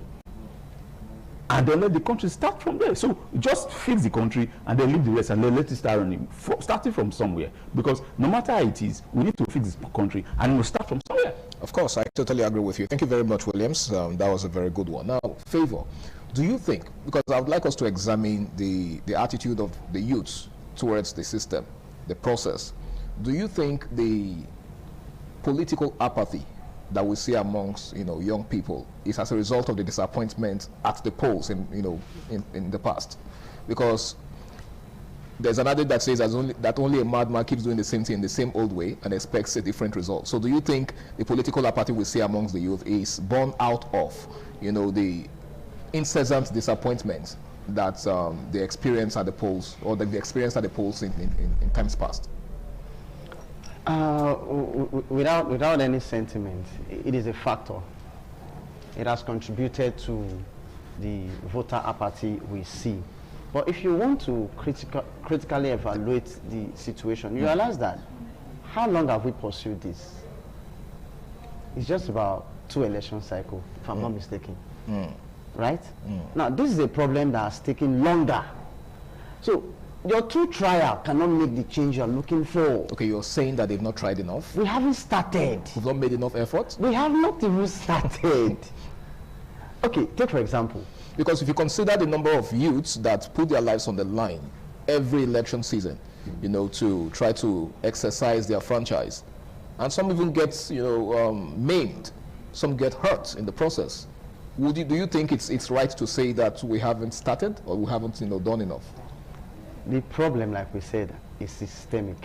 So you cannot solve just a part of a problem and expect the whole body to be well. Okay. That is just one. Election is just one out of the whole problem we are facing. Okay. Because now, if you okay, take for example, there was a time some protest was held some few months, weeks back, and what were they protesting about? Fuel rising, hiking fuel prices and all that. Now, you see the interesting thing. They went to block the Ugbowo-Lagos Expressway that you and I cannot fly on a normal day to go to work. And now, that is the same road the market woman that is going to the market that they would also go to look for her daily bread. They grounded. So you are of the school of thought that the protest should be taken to the elites? That is it. Because I heard some person say that back then. How do you explain that 2 of us are suffering because that man over there decided to make us suffer? You want to protest against that man. You are punishing me. Okay. And the man is watching the 2 of us in our penury suffer more. Does it make any sense? So I looked at the whole thing like, are these people even normal? What are they trying to do? Mama Erosa now is supposed to go to market to look for. They're making life even harder for her. If Mama Erosa do not go to market today, it is guaranteed that she may not eat that night. Now you do that for 2 days, and you think Mama Erosa will be the one to open that road. Because that is not the problem. You said the priority is misplaced. Misplaced priority. So okay. Education first has to be, a lot of our orientation has to be done to say, okay, this is the right thing to do. We are making effort, but in what direction? Let's not confuse activity for progress. Okay. We can be active, but are we actually making progress? Or is that the reality we're facing right now? Do you think Nigerian youths are just active without making any meaningful progress? We are active. Go on, even with the so-called election we are talking about. Do you know how many old women still come out with their wheelchair, walking stick to vote?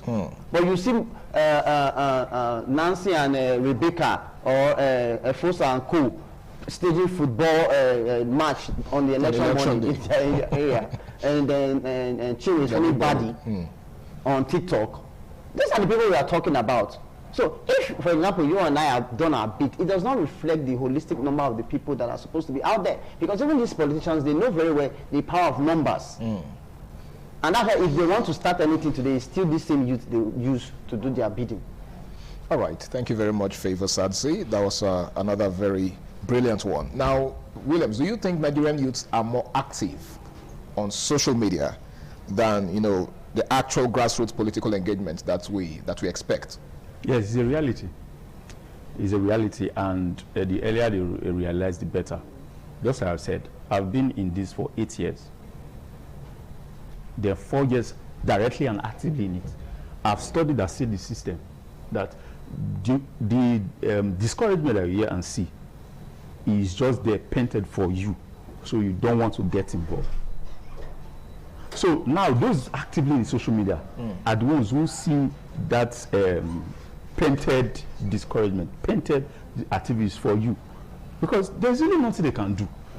They just that propaganda, push it, let them say what's there. The least they can do, they go to the social media, you complain and complain. That is where they want you to be.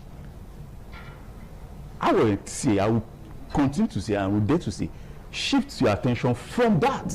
Okay. Put it down to the field, put it physical. Because they are consciously creating that distraction for you. For example, there have not been any months, any weeks that we are free from saga, that we are free from one trending topic or the other. These things are bound to happen. But exactly. So I was going to ask, isn't that a reality that we can shy away from? As long as young people are active on social media, these things are inevitable. Majority of the things you see are staged and calculated. Oh, really? Yes. They are staged and calculated. So it's funny how you said yes. The earlier you realize that this thing may not be 100% true, let's not allow this thing to disturb us. Just like you're saying that all of these sagas, all of these trends on social media are calculated at engineered to keep you there. It's engineered. Now, just like I said earlier, they've printed a propaganda, printed a picture. It's difficult. If you get in, you will not win. This will not happen. This is what we do. They are there. So whatsoever bad things you want to hear about politics, propaganda, they paint so they painted a negative light of the political. Yes, they painted it, and they want that. So they did not create a side distraction. So this is like a consolidation to this distraction. So they pushing money for that. And like just I said, remember how there was another flip side we said about issue I forgot the topic, and I told you that since after the 2020 answers, they discovered that okay, they've been losing on social media grants because it all started from social media, and they could not trace the direct sponsors and the head of the protest. So they said, okay, the best thing to do, let's create our own. So they've created their own minions, create their own. The more, so that it's like go to X, go to X. They've created so the banter. Let it be hot. Just to engage the youth negatively. So direct distraction, not an indirect, a direct distraction. So I would dare to say, take your attention from that. This that you are shying away from, that you are complaining here. Look at where it's being done. Bring your attention to this place. Get involved. Because the earlier you get involved, the better for you, because that pressure there is meant for you to just come relax. Let's see what you have achieved so far. Okay. It's not there for us to complain.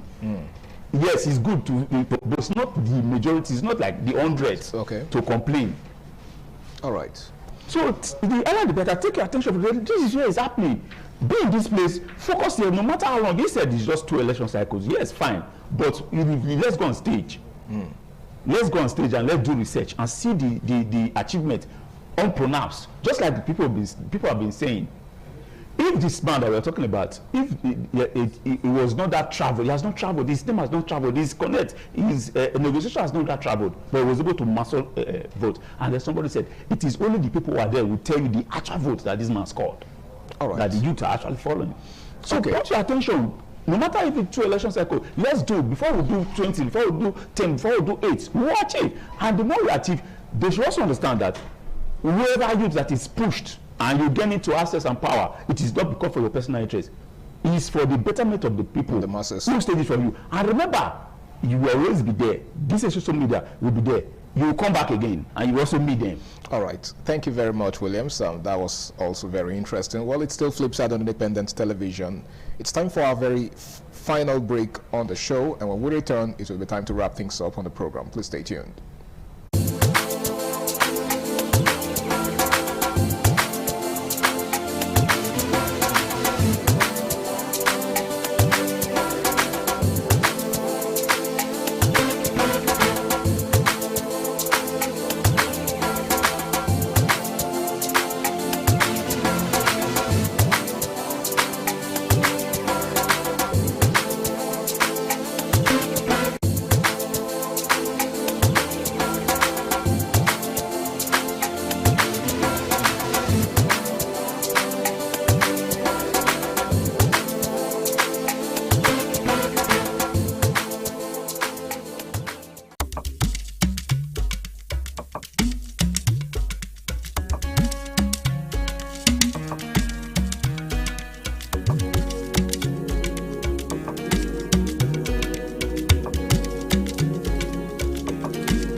All right, it's great to have you back. Now, let me ask you, Favor.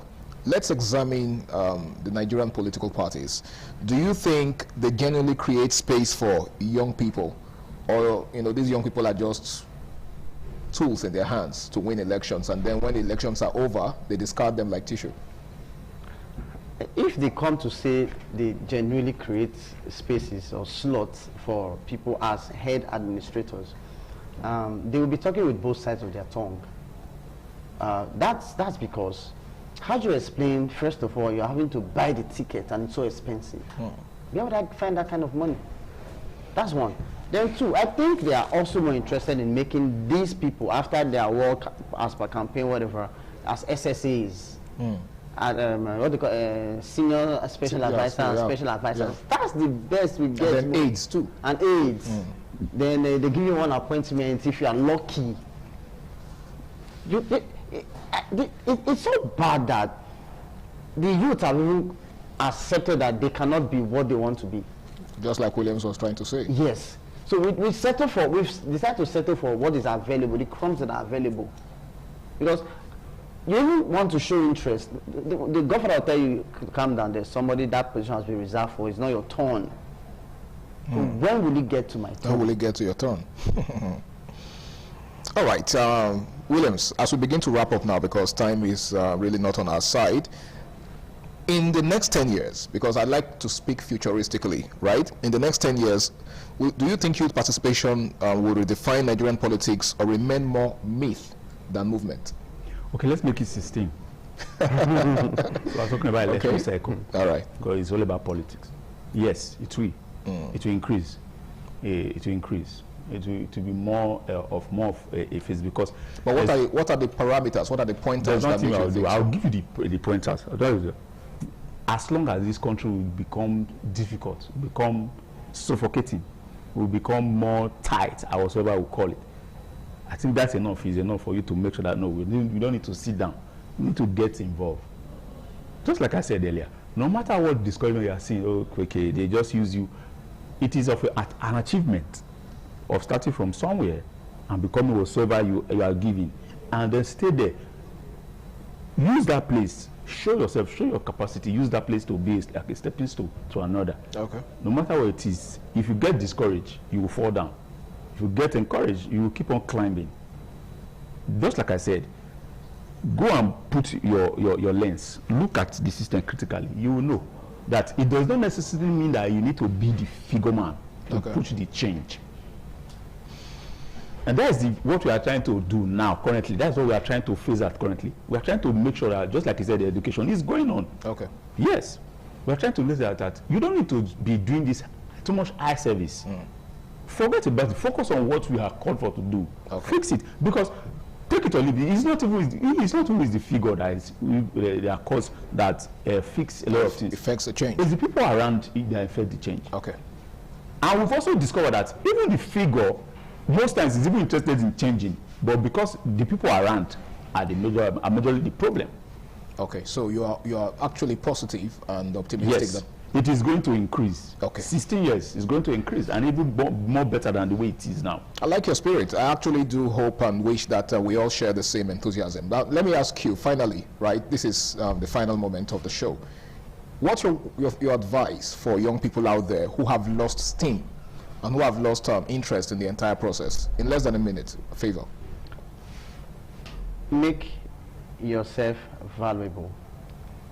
Stay out of corruption personally, because the change we require cannot show in the country except it is individual. So if I make myself good, the country will be good.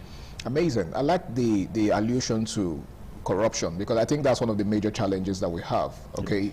You can't change anything if you're not different from the system, right? And I totally agree with you. Williams, do you share the same sentiment? It's just because that's what we are trying to fight.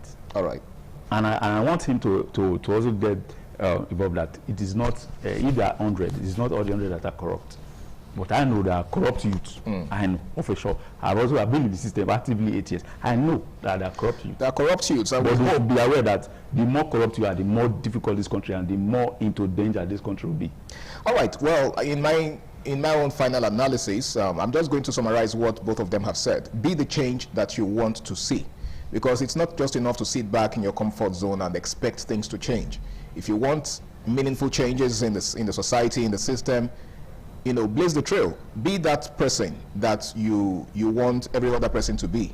Because if your goal is to, become or grab power and become like the politicians that you are criticizing, then you are just a hypocrite and nothing is going to change. Well, I want to say a very big thank you to the gentleman in the house, Favor Sadzi, a social impact commentator. Thank you very much for being on the show. And of course to Williams Ejai, a.k.a. Williams Talks. Thank you. Always a pleasure to have you on the show. Thank you very much for being here. Yeah, thank you. All right, it's been Flipside on Independence Television. I want to say a big thank you to every single one of you out there for riding with us from the very start till this moment. Well, it's been an amazing show. My name is Harry Aigbo J, and until I come your way again, same time, same station next week, do the right thing, stay out of trouble, and have yourself a blessed day ahead. Bye for now.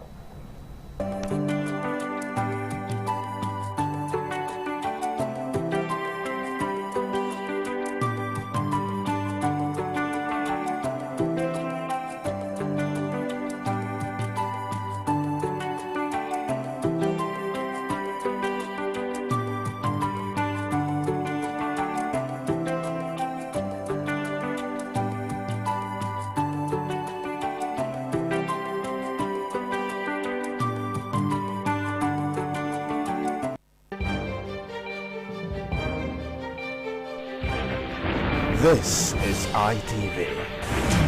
Certainly the best.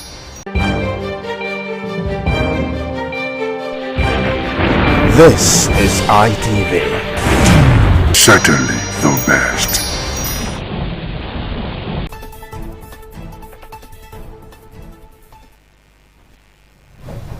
Well, Barakah Day to all Muslim faithfuls and a happy holiday. There is no better way to kickstart your morning other than this morning on ITV. Welcome on board. I am Nuoluwapo Stevens. So many things to talk about today, especially from our president's message to Nigerians and also the Muslim faithful, during the course of the holiday and the celebration. Welcome on board again. I have with me right here in the studio, Harry Aigbo J. Good morning and welcome. Good morning, Nanu. Good to see you.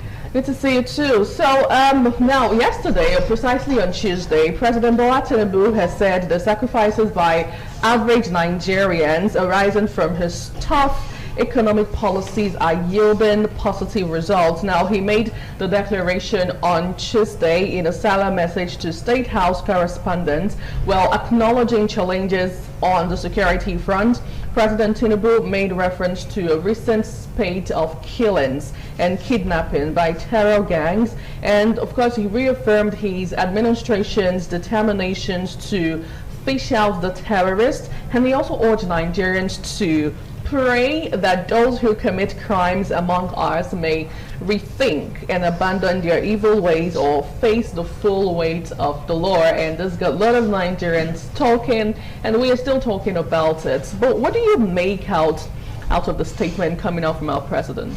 Well, Nigerians have always been known to be sacrificial people, all right? We sacrifice every day. Oh, it's like sacrificial lamb, okay. Well, I really wouldn't know if the rate at which Nigerians are dying is also part of the sacrifices, because people are sacrificing their lives every day. So perhaps that's part of the sacrifices he's talking about. But Nigerians have always been known to be, sacrificial.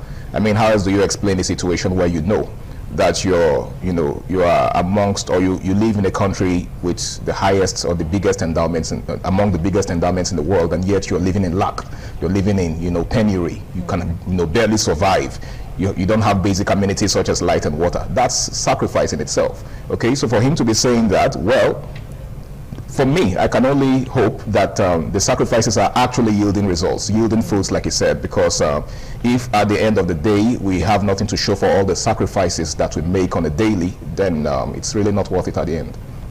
Now, I feel like if we even begin to highlight every of, the part of the system here in Nigeria and see how all of the sacrifices have actually performed or how the policies are yielding positive results, I don't think we'll leave this table. But let's talk about yesterday, Children's Day. It was quite a sad one for a lot of Nigerians and for the entire Nigerians, especially on the street of social media in Oyo State, Ogbomoso precisely, where over 2 weeks now, going to 2 weeks now, students, pupils were actually kidnapped. Young, bright future students were kidnapped. We also heard a situation where one of the teachers was actually beheaded, and let's not also forget it didn't just happen in Oyo State. We've heard similar cases in Borno State, and yesterday it was one of those moments where a lot of Nigerians actually called out on the government. What is going on with the state of insecurity in Nigeria? Yesterday happened to be Children's Day in Nigeria, but it was really quite a sad one. Instead of a day for us to celebrate the children, they usually do say we're the leaders of tomorrow. I wonder when the tomorrow ever come, because I started hearing that since I was like 3, whilst I was, pretty little, and right here I'm still hearing that. But aside of that, really, what really is the issue? The issue is pretty simple. Nigerians are not safe in their own country. And now it was actually spread out down to children, yes, which is quite sad. Which pretty much explains why some persons tagged it a Black Wednesday, a Black Children's Day. Some persons actually said that there was nothing worth celebrating yesterday because imagine children. We can understand. Of course, nobody deserves to be subjected to the kind of insecurity that we experience in this country. But children who you said, and of course who we all know, to be leaders of tomorrow, do not even feel safe in their schools. Now it has gone beyond waylaying people along the expressway to kidnap them. They are now, invading people's schools, to abduct children. This tells you that the situation is getting out of hand. And just like somebody said on social media, I think it was on Facebook yesterday, Nigeria is actually at war, but we don't seem to realize it yet. We don't realize it because perhaps it's not a conventional warfare where everyone is taking up arms at each other. But the reality is that we are at war because even a conventional war situation is not as bad as this.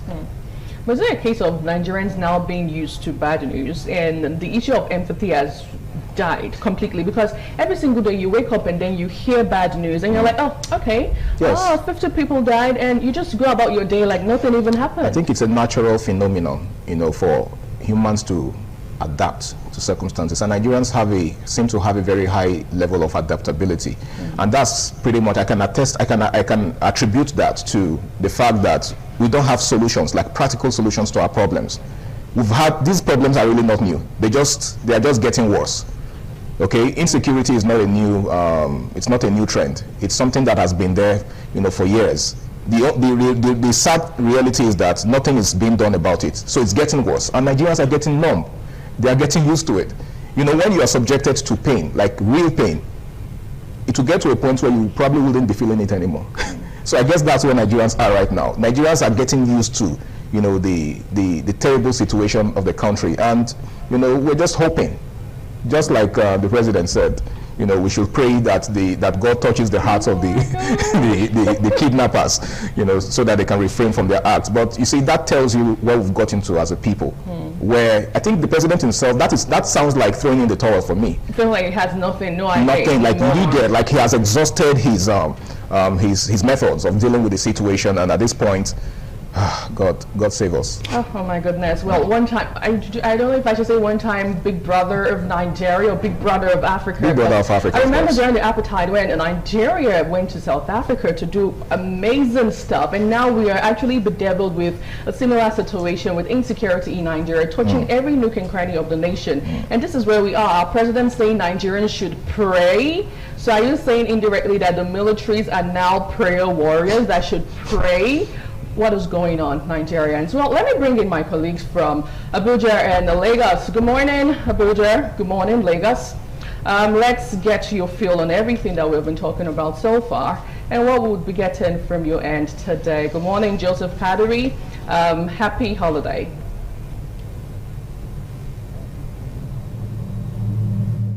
Good morning, Nigerians. Welcome to Good Morning ITV.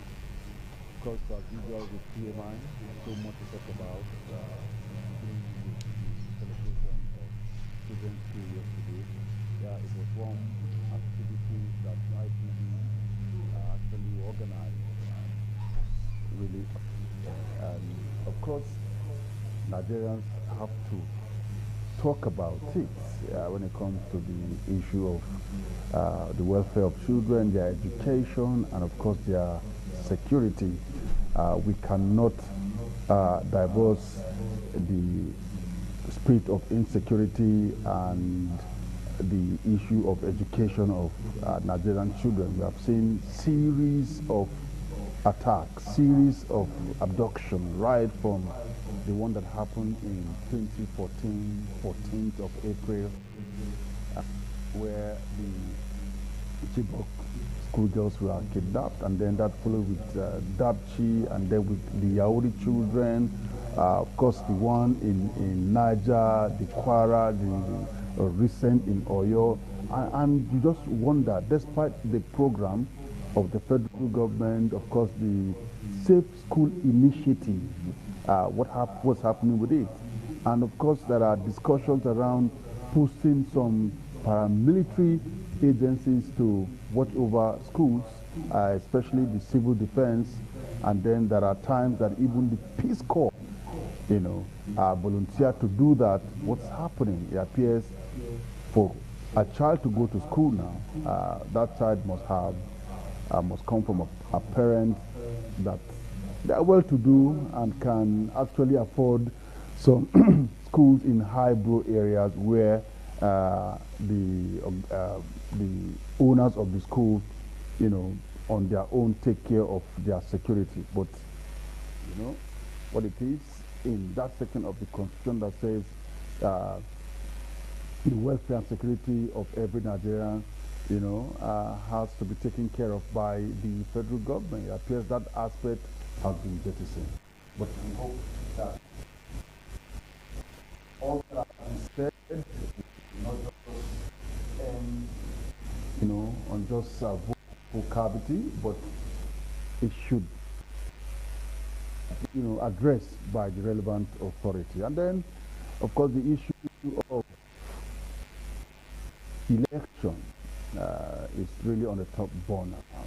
We have seen it as the African Democratic Congress has been collating the presidential primary of the three contestants, where at the end of the day emerge the winner with over 8 million votes, and Amechi came second with 504 votes.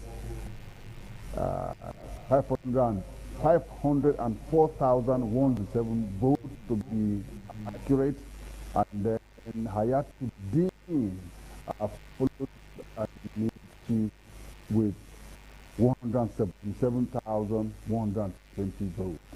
Well, because it's not clear for Atiku to stand shoulder by shoulder with President Bola Tinubu to struggle for the soul of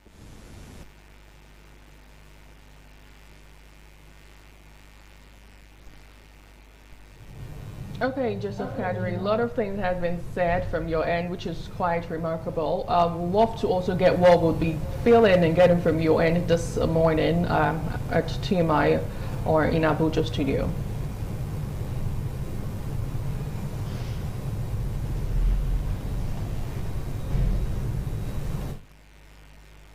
Connectivity with Joseph Kadri. Let's also hope soon we'll have our Lagos studio join us this morning on the beat. Okay, well, back to you, Harry. Now, a lot of Nigerians would say, amid all of what is going on right now at this point, we are still having to see politicians one way or the other indirectly campaigning for the 2027 general election. Is it a case of them being not in touch with the people and not in touch with the feelings of the people at this point and not even reading the room? Or is it a case of whatever it is that is going on, let's just go ahead, it's none of our business? I remember last week we had a conversation regarding governance. Is governance under law at this point? And it's interesting to see how the conversation will keep on, coming up every single time. Well, the Holy Book says that where your treasure is, there your heart will be. Absolutely. So I think their treasure is politics, and that's exactly where their heart is. They're politicking, and they keep politicking. That's the only thing they're concerned about. They really don't care. I think this actually is an eye-opener to Nigerians. Okay, so the next time you're going to the polls, know exactly what you're doing. You're voting for people who do not have your interest at heart. This is not in any way intended to kill voters' interest or enthusiasm in the heart of the voters. But you see, you must ensure that you vet the person you're voting for, because a lot of these people are showing by action that they really do not have the interest of the people at heart. They only care about what they stand to benefit from the system. Isn't it even clear? Those of them that are in power today, those of them that are, handling one political position or the other, they're just, concerned about what they're getting. How many of them are actually giving back to the people? How many of them are actually delivering on the dividends of democracy? They're just there, to siphon and, of course, to embezzle wealth. And this is a sad reality, because it has been a recurring decimal right from the beginning of democratic dispensation. So one would have thought that by now, all of this would have been a thing of the past. But unfortunately, we still keep grappling with it. Yeah, well, it's really a pathetic one, just to add my own 2 cents. Anyway, now let's move over to Lagos and see what we are going to be getting from your end this morning. Good morning, Messalina. What's in from your end today?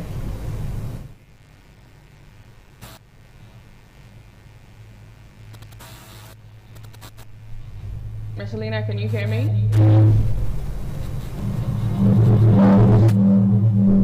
Okay, well, we are going to reconnect with Messalina pretty soon, and whilst we're getting on to that, let's quickly take a short break, and when we return, we'll move over to the national dailies today.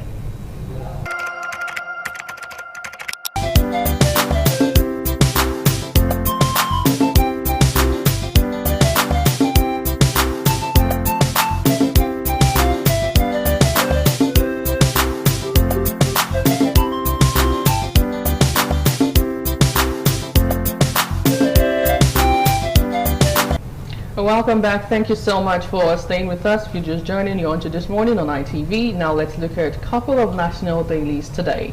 We'll kickstart with the Nigerian Tribune newspaper, leading with a major headline that says, Tinubu to parents kidnap pupils in Oyo, Borno State. You are not abandoned. That's what he says.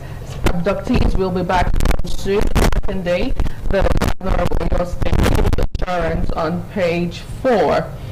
Away from that, Nigeria is South Africa air cargo corridor cuts costs by 75%, according to the minister on page 7.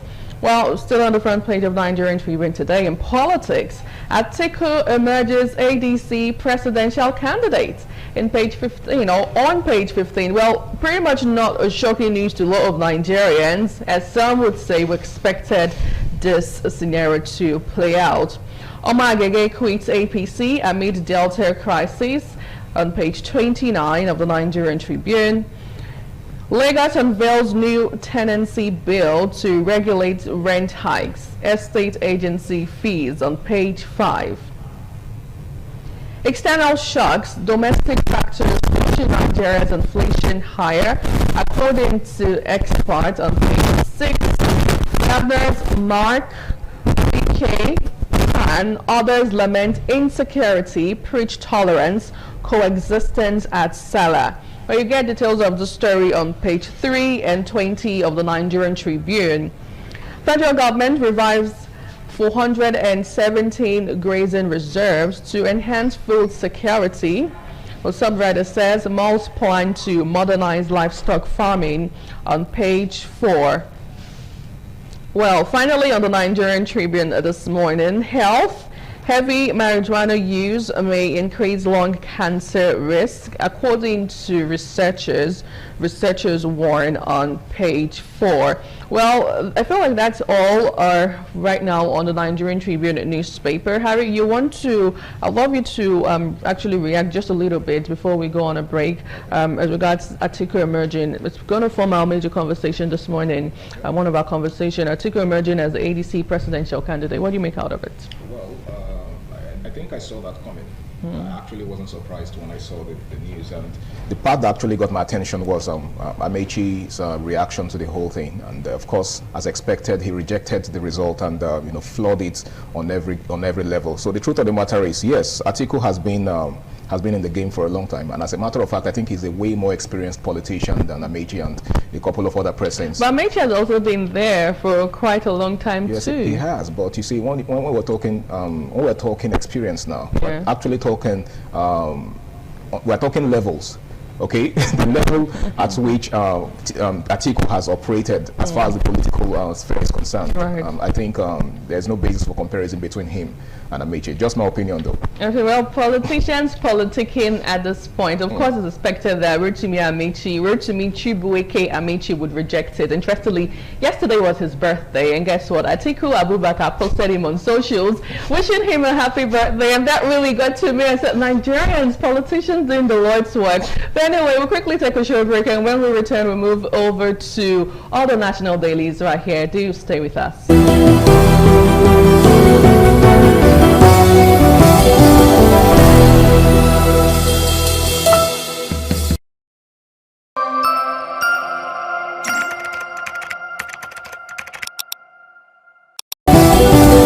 All right, it's great to have you back. It's still This Morning on ITV, and it's still the newspaper review segment. Now, we are turning our attention to the next paper, which is the Punch newspaper, and it is actually leading with the trending story. Captive Oyo Borno pupils cast shadow over celebration. And the writer there says, Tinubu Makinde reassure families as anxiety deepens over kidnapped pupils. Tinubu Makinde pressure families as anxiety deepens over kidnapped pupils, and rightly so. And of course, the next writer there says, Can NUT parents demand action on abducted pupils? Teachers threaten shutdown. Can NUT parents demand action on abducted pupils? And teachers threaten shutdown. And the last writer to that particular headline says, Ogun to deploy Amotekun hunters in schools as fear spreads. Ogun to deploy Amotekun hunters in schools as fear spreads. Well, it was a few days ago that we saw the Yoruba, what do they call him now? The guy that actually has been defending the Yoruba forests, Sunday Igboho, saying that he's just expecting or awaiting the nod of the federal government to swing into action. Well, we actually hope that all of that pans out well in favor of the people in the Southwest. And of course, above the masthead, capital projects get only 26% of FG's 12 trillion naira loans. And that's on page 9 of the Punch newspaper. Trump directive triggered anti-ISIS strikes in Nigeria. And that's credited to Hexeth, and it can be found on page 8 of the Punch newspaper. And Tinubu confers record 1,062 national honors in 3 years. Tinubu confers record 1,062 national honors in 3 years, and you can find that on page 10 of the Punch newspaper. Still on the Punch newspaper, Southwest on path to Northwest insurgency crisis, and that's credited to retired general, and that's on page 3 of the Punch newspaper. 2 Osun undergraduates killed in suspected cult clash, not again, and that's on page 4 and 5 of the Punch newspaper. 2 Osun undergraduates killed in suspected cult clash. And finally, on the Punch newspaper this morning, Omo-Agege dumps APC after senatorial primary defeat. Omo-Agege dumps APC after senatorial primary defeat, and that's on page 7 of the Punch newspaper. Back to you, Anu. Well, the Daily Independent newspaper is up next, and it's leading with the 2027 presidential election. As it says, protest division follows Atiku's election as ADC candidates. Subwriter says Atiku scores 1,846,370 votes. Amechi, 504,117 votes. Hayatu Dean, 177,120 votes. Well, we'll talk some more about this today on the show. Shatima demands maturity, tolerance ahead of 2027 polls, says Tinubu working to reduce economic pressure on Nigerians. Federal government committed to inclusive, quality education for every child. Who was speaking? Tunji Arao said, the Minister of Education right here in Nigeria. Well, still on the front page this morning, farm leaders demand reforms to end Nigeria's drug import crisis. On page 5, presidency seeks VDM's prosecution over alleged deep fake Tinubu's clip. Well, wondering what it is, you might want to stick around up onto TMI socials today, because we'll dive right into this conversation on the show. Don't lose hope in Nigeria. ADC PDP tells citizens amid hardship on page 29. Well, any other story that we haven't highlighted this morning on the Daily Independent newspaper? We haven't forgotten abducted students, teachers, Tinubu speaking, other security agencies to locate, rescue them. Now, finally, on the front page of the Daily Independent this morning, no Nigerian deserves to die because of election, says Bamidele on page 7. Well, I couldn't have agreed less. All right, next on our radar is the Daily Trust newspaper, and it's actually leading with a headline that says, 13 days after, Borno Oyo pupils still in captivity. 13 days after, Borno Oyo pupils still in captivity. And that's rather sad. And above the masthead, former Deputy Senate President Omo Agege quits APC. Why? You might want to find out. Or you can find out on page 10 of the Daily Trust newspaper. And next to that, rider says telecom operators customers spent 9 trillion naira on airtime in 2025. And that's credited to a certain report. Telecom operators customers spent 9 trillion naira on airtime in 2025. And that's on page 16 of the Daily Trust newspaper. Son who allegedly killed father over food linked. Son who allegedly killed father over food linked. Imagine the reason a son would want to take his father's life. That tells you how far or how low our humanity has condescended to. Well, we pray that both of them find rest. Okay, still on the Daily Trust newspaper. NDC to ratify Obi as 6 parties pick flag bearers. NDC to ratify Obi as 6 parties pick flag bearers. And that's all we've got on the Daily Trust newspaper this morning. Well, it's on that note that we get to leave the conversation here as regards national dailies, because it feels like every of the newspaper has a similar headlines this morning. If it's not Atiku Abubakar clinching their ADC presidential tickets, it's our president reassuring Nigerians that the children who are currently in captivity in Oyo State and Borno State are not forgotten, as they are going to be rescued. And we also hear that the NUT has actually, called on an indefinite strike, which a lot of Nigerians have been calling out on them to react to the situation as regards insecurity with the children in Oyo State and Borno State. Anyway, before we take a short break and move over to our first conversation of today, to let you know that we're going to be having guests who would liaise as regards our president's Ida Kobi message, where he told Nigerians to pray that terrorists actually change, so that would, in that way, we get to end insecurity in Nigeria. And I will look at the role of spiritual intervention in combating banditry and terrorism in Nigeria. A lot of Nigerians have been calling out on pastors to, pray or to do the needful, protest, go out, let's hear your view on what is going on in the country. So we'll look at that, and we'll also turn our attention over to what actually is going on within the ADC. We hear that protest has actually, erupted with the announcement of Atiku Abubakar as the sole candidate, or the ADC presidential candidate in that region. And we'll also turn our attention over to talk about the courts granting Goodluck Jonathan, former president, the will and the freedom to rerun or to run for election if he wants to. All of this and more right here on the show after this break.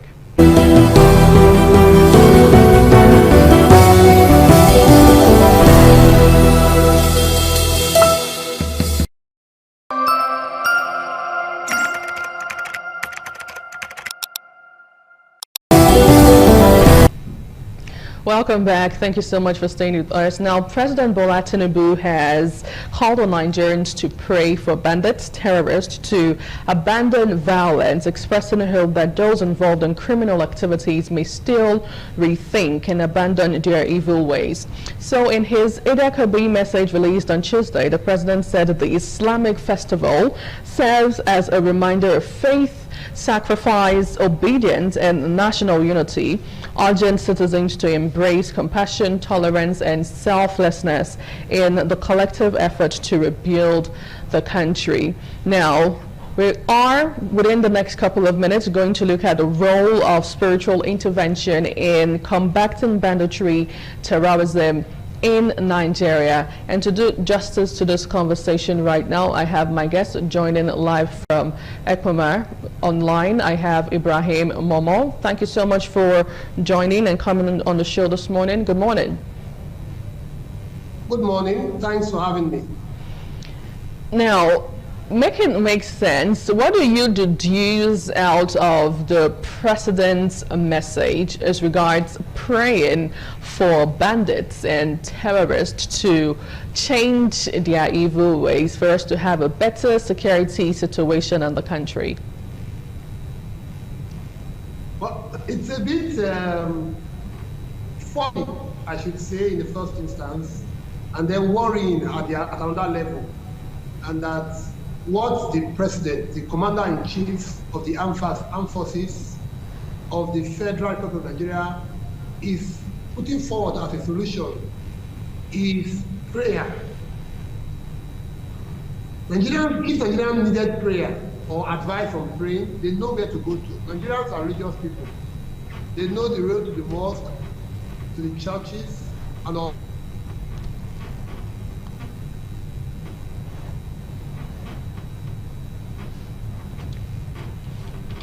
Ibrahim Momo, are you there? Okay, so it seems he is currently out, but the last thing I actually deduced from what he said was Ibrahim Momo trying to say Nigerians know the way to churches, knows the way to prayer house. So it's that, should that truly be the case at this point? Now, whilst we're still trying to regain connectivity with Ibrahim Momo, we'll quickly take a short break and we'll be back.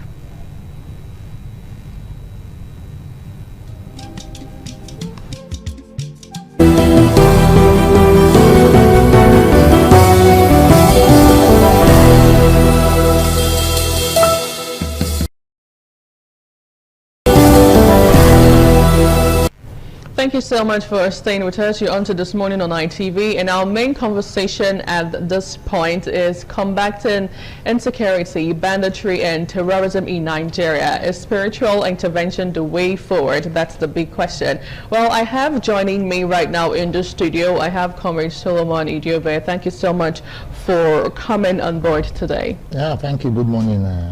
Good morning. Viewers at home, very good morning this morning. And my brother here, I greet you. You are looking like a Yoruba man this morning. Thank you.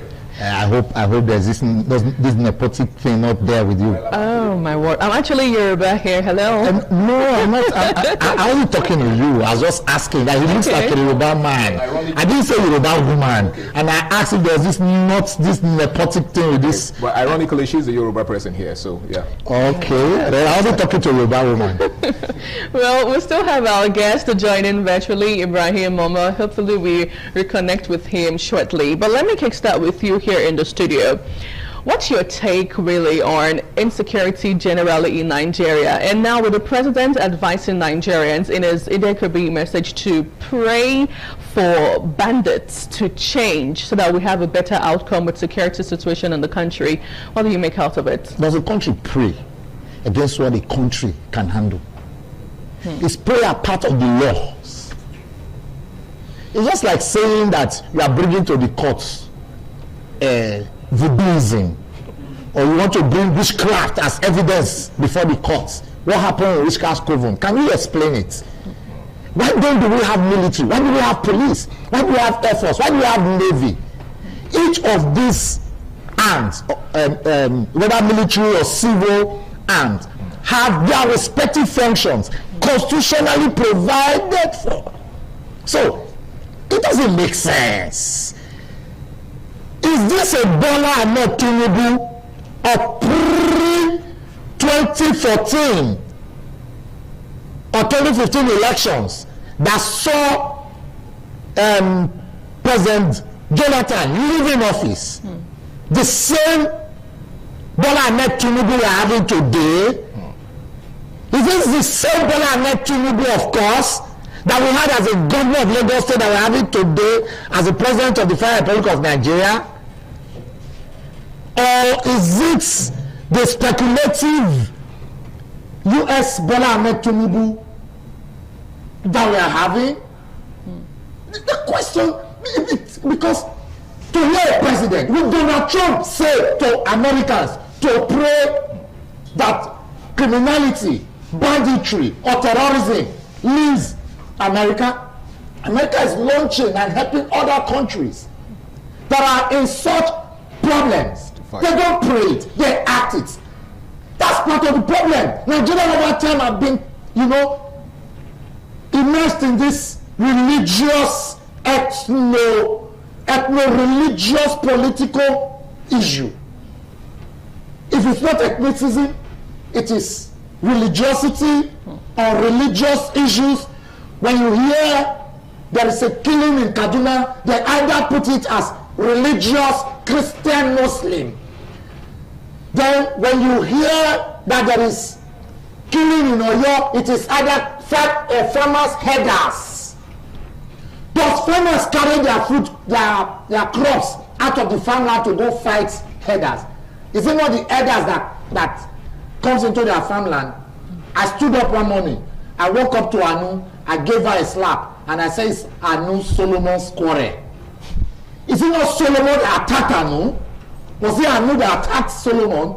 These are the questions. And so for the president to come out on a public television and say we should pray is a sign of faith. And I pity whoever.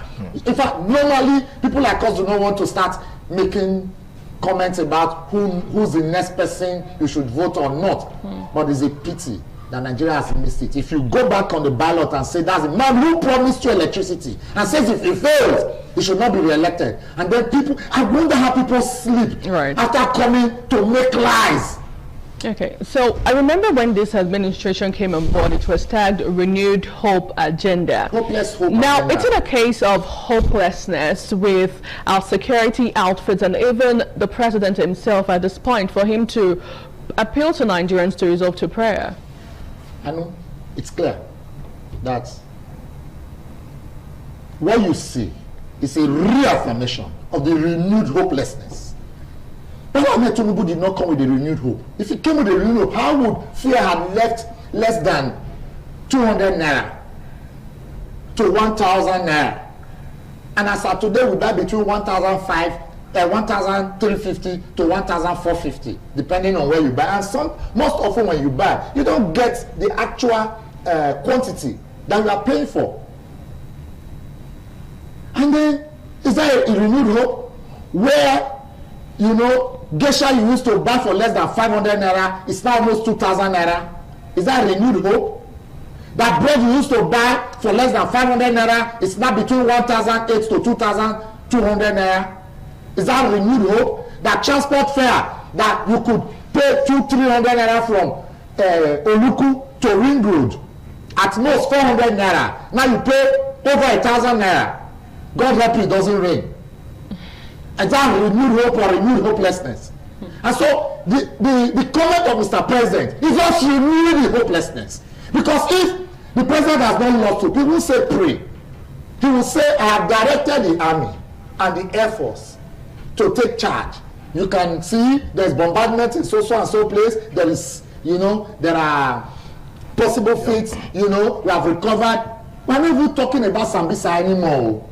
Because when it all started during Jonathan, we're only talking about Sambisa, the ungoverned space. Right.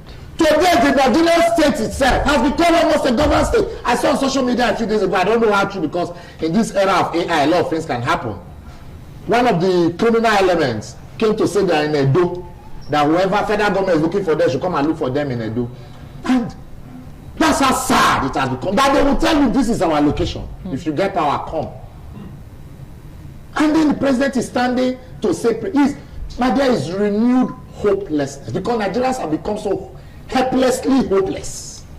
All right, comrade, do you really think this is because it's a reflection of the lack of will on the part of the president, or the situation has gone beyond control, or it's something that they just can't handle anymore? Because for the president to come out to say let's pray, perhaps he has exhausted all of his strength, and now he thinks prayer is the last resort. He lacks the political will. With all due respect, I am not one of the fans of Yesin Wike anymore. I once liked him when he was working in River State, and I saw a man that was concerned about the progress of. So what changed technically? Oh, his wickedness, his arrogance, his dracona manner, his uncultured comments are enough to say this. But imagine if it was a Wike as president, and you're talking about this banditry. You understand how you handle it. So you think Wike has more willpower to handle the situation of the nation? It's about willpower. It's about political will. Let me tell you, before late President Umaru Musa Yar'Adua came into power, I didn't know more than enough bomb blasts, pipeline vandalism, arrogancy and thuggery, criminality, courtism within the Niger Delta.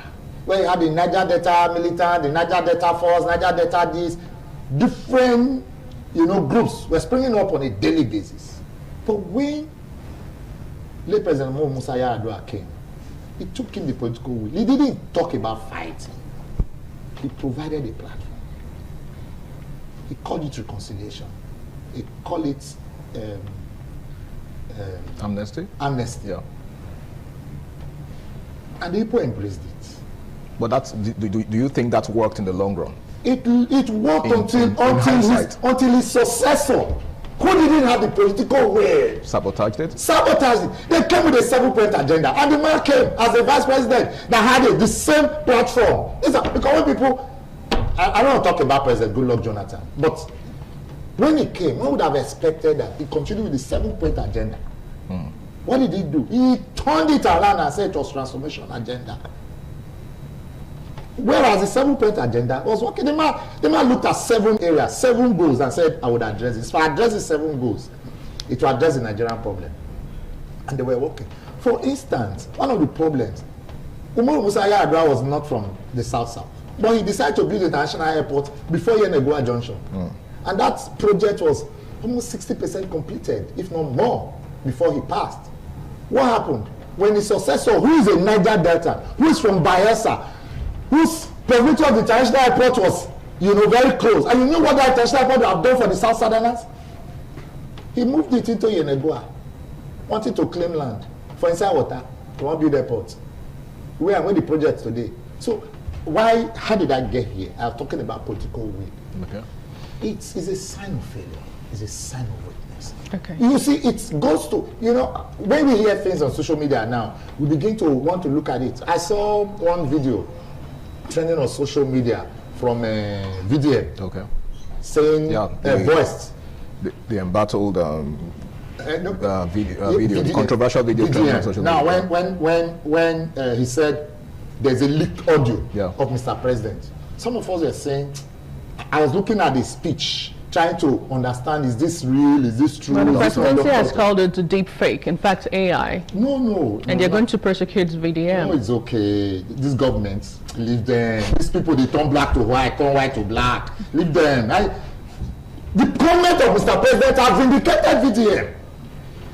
Exactly, because I'm trying to make sense of it. If you're saying it's doctors. It's doctor, but you just said it. Is that what I said, doctor? What you are saying in essence is that it was, okay. So in all, I am saying that this government has failed Nigerians woefully. Okay, let's that is not to say that the entire membership of the president. Entire membership of his party are fake or failed. That's not the point. But because I think this is an era where we are going to vote. We are going to do selective voting.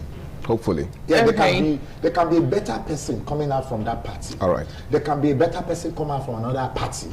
People should look beyond political lines. Absolutely. Now, let's turn our attention over to Ibrahim Momon, joining virtually this morning from Ekpoma. Thank you so much for staying up until this moment, and glad to have you back. So, earlier on the show, you were having to share your insights regarding what the president said. But then again, we also know that Nigeria is a very, very religious nation. We've prayed, we've fasted. The other day, we saw members of the PFN stage a protest a lot of Nigerians have been calling out for. But is that really the solution at this point? Policy or prayer? Which truly is effective to end banditry in the country? Well, my major issue with the president's statements is the fact that we didn't elect a prayer warrior or a religious leader. We do that with CAN, with Supreme Council for Islamic Affairs, and other religious bodies. We elected a president who, by definition, title is Commander-in-Chief of the Armed Forces and President of the Federal Republic of Nigeria. We didn't elect the lead prayer warrior. So I don't think that it was in the president's place to be telling us about praying for a change of hearts among the bandits. It speaks to two very serious issues. Issue number one is that perhaps the president doesn't understand what we elected him to do. We didn't elect the teachers to pray. We have enough reverend fathers. In fact, Nigeria is one of the most religious countries in the world. We have enough reverend fathers, pastors, imams, malams. We have so many marabouts. We have so many of them already. So we don't need another politician prayer warrior. So it is not. It is what there is public policy over prayers.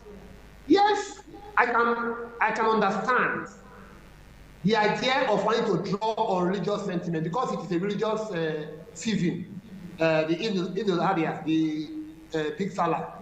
I can understand that. That cannot be the main message from the President and Commander-in-Chief.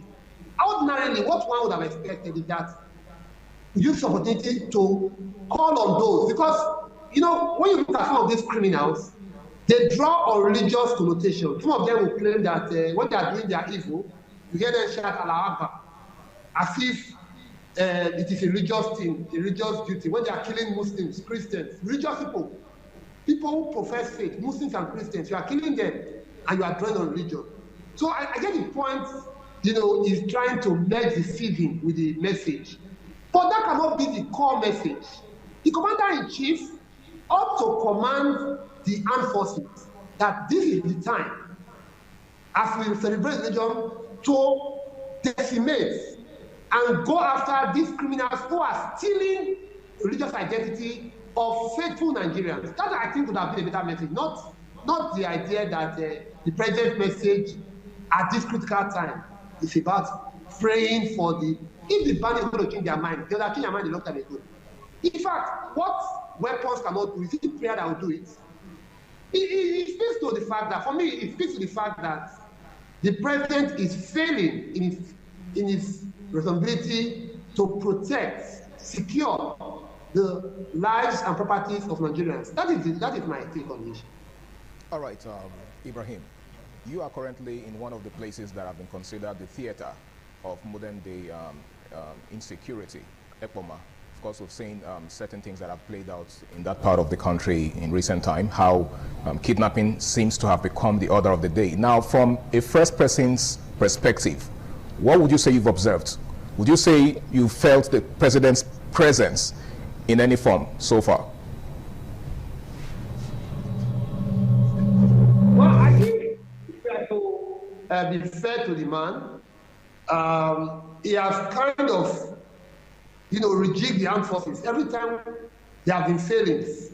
I know under his 2 years plus, we have had at least 2 chief of defense staff and 2 chief of army staffs. That speaks to the fact that the president is a form of dissatisfaction, expression of dissatisfaction with the performance of the sacked military of that. The president will relate to the responsibility within 2 years of his appointing you, shows that he is not satisfied. So, in terms of putting the military on their toes, at least at the top level, perhaps means there's some movement. The president is showing that he's not going to take poor performance for an answer.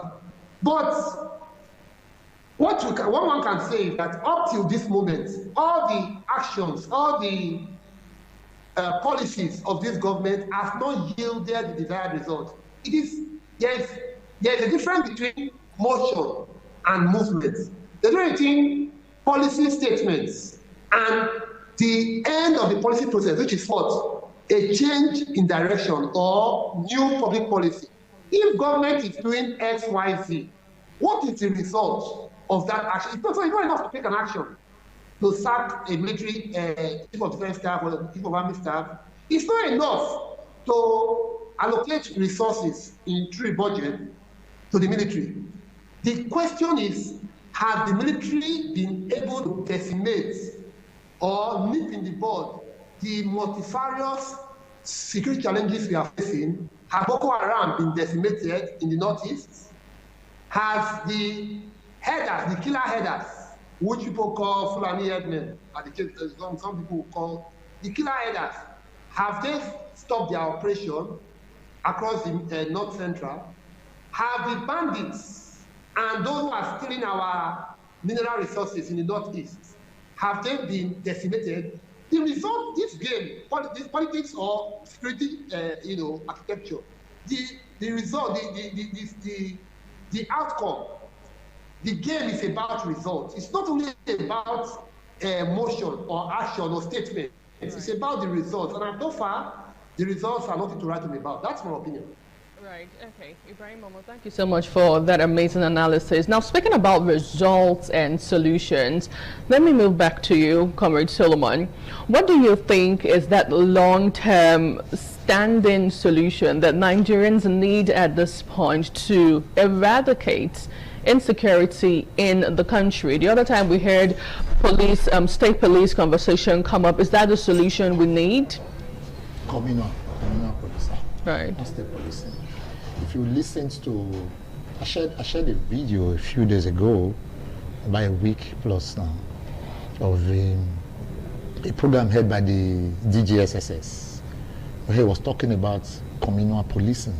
He mentioned some areas in the north where attempts were made to kidnap people or bandits trying to enter, and the people summoned the courage to repel them. That you can never hear of banditry or terrorism in that area because they are on the watch.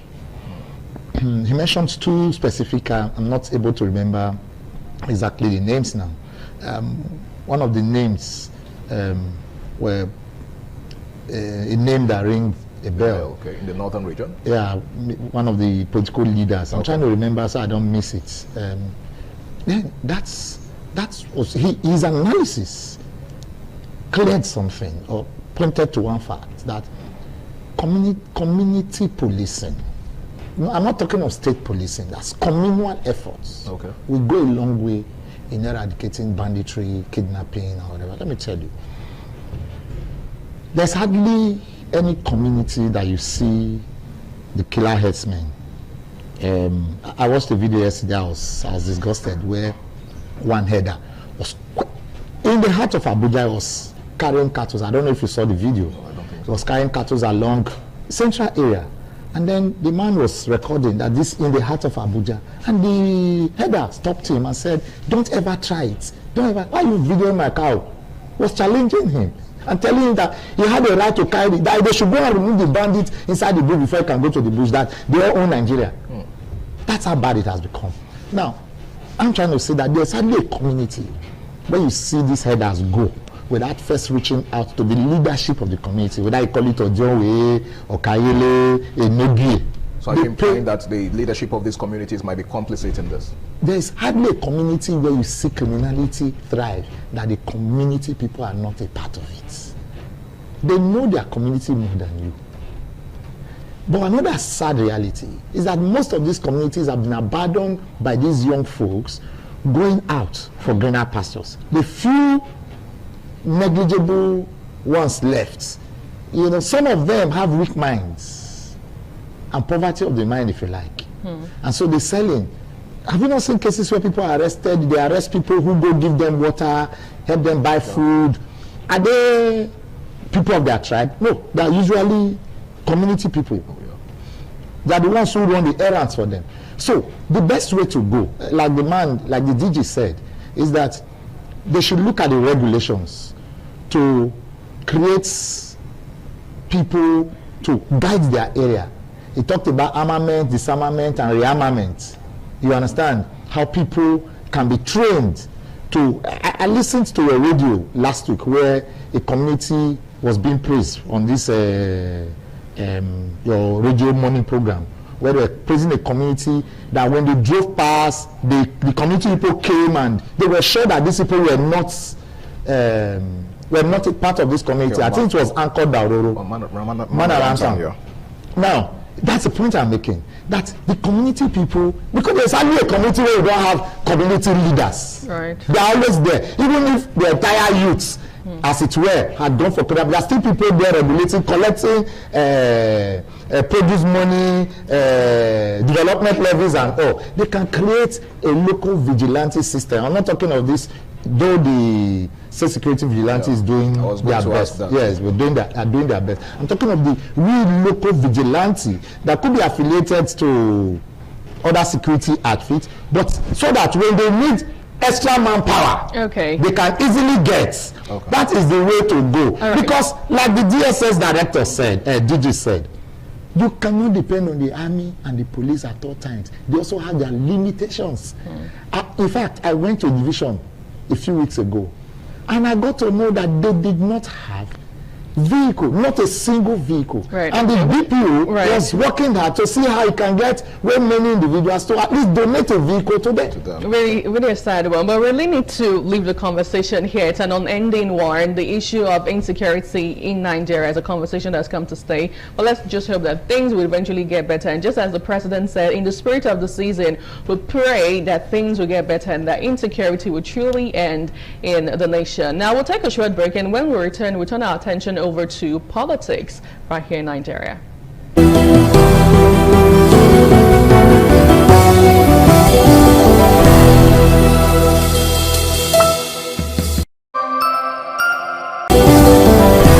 Welcome back. Well, it's no longer news that politicians and politics is currently politicking in the country. It's more or less like a season of party primaries within different political structures right here in Nigeria. But now we'll turn our attention to talk about the ADC. Yesterday we saw presidential aspirant Rotimi Amaechi and Mohammed Yahatuddin last night boycotted the final tally of results in the African Democratic Congress, the ADC primaries. Now, both aspirants on Tuesday rejected the results as they were actually being released from the states. They alleged irregularities, rigging, and content results. But the final tally, which was pushed forward till late last night, was concluded with Atiku Abubakar winning with 1,855,787 votes in 32 states right here in Nigeria, and including the Federal Capital Territory, the FCT. Now, let me bring on board Ibrahim Momo. If you're still with us, what have you been observing so far within the camp of the ADC? Now, let's not also forget there's also another faction of the ADC a couple of days ago that presented to Nigerians their sole presidential candidate in the person of Kachiku Udumebi. What really is going on? Well, what is going on is a disorganized, disoriented, and unserious opposition party, the ADC. The ADC has the promise. It has the personalities that can, well-known personalities, political personalities that can make a difference. It has, you've already pointed out people like Atiku Abubakar, like Rotimi Amaechi, Mohammed Yahatuddin, among others. Across the state, in Edo here, we have the very, very, well-known political war horses across the country. But that party is in serious crisis. First, it has not been able to hold together the leaders it has garnered across the country. A few weeks ago, from the Northwest, you could call Rabiu Musa Kwankwaso. From the Southeast, you could call Peter Obi, all members of the ADC. Today, they are no more part of the ADC. But even the ones that are remaining, people like Rotimi Amaechi from the South, people like Atiku Abubakar from the Northeast, people like David Mark from the North Central, people like Nasir Ahmed El-Rufai from the Northwest, people like Rauf Ali-Bushra from the South, from the Southwest. Despite you have these people still there seems to be no unanimity, no cohesion, no cooperation within the ADC, such that in a 3-horse race for presidential tickets amongst Atiku Abubakar, Rotimi Amechi, and Mohamed Yatudin, 2 of them have rejected the outcome of the presidential primaries in a 3-horse race. That's significant. 2 out of the 3 rejected the outcome. So if that's a party that wants to rule Nigeria, when it even lacks the ability to put it out in order, is that a party that wants to rule Nigeria? That's a question that we saw. What I see is a disorganized, a disoriented, and a confused group. With all due respect, I am troubled because multi-party democracy thrives on plurality, the options that people have. That's how democracy thrives. If you remove that plurality, then democracy is useless. So I find it difficult to understand why the opposition cannot, in their own enlightened self-interest, subdue their individual, personal, pecuniary, and peevish interests for the collective good. They may not win, that's not the issue. But they should provide at least a credible alternative, a coordinated alternative to the... But what we are seeing is disarray, is a party in disarray. And I wonder if this is the ADC's primary, how are they going to go to the elections against a very formidable Bola Ahmed Tinubu-led APC? That is the challenge I see with the ADC today. There are those who would say at this point, is the APC really formidable? But then again, another question thrown back to you is, with the kind of personalities that we have in the ADC, the big wigs, just as you said, is it a case of political personal interest, or do they even have Nigerians at heart, or all they're after is just to take over power from the ruling party? Is that the case right now? Well, it's put it so succinctly. What is happening today is that the main opposition parties, the anchor for their campaigns is, are you better off today than you were 4 years ago or 3 years ago? That is the argument. We are not seeing any policy alternatives. That is the first challenge with the opposition. The second challenge we see is that a lot of these individuals who are now seeking to rescue Nigeria, lo and behold, we are the same people who put us where we are today. Every one of these persons, is it David Mark, national chairman of the party, who was the former minister of communication under the military era, who once told us that telephones is not for poor people? Or is it the same David Mark who was Senate president for 8 years, 8 inglorious years? Is that better going to Nigeria? Or is it Atiku Abubakar, the man who has been vice president for 8 years in Nigeria, who has been a perennial presidential aspirant? Or is it Rabiu Musa Kwankwaso, who superintended over the state that hosts the largest number of Almajiri in the country? The reality is that people can argue that the APC is doing a very bad job in governance, that the pains that are being wrought on Nigeria because of the reform policies of this current administration, the APC administration, is difficult for the people. People can argue this.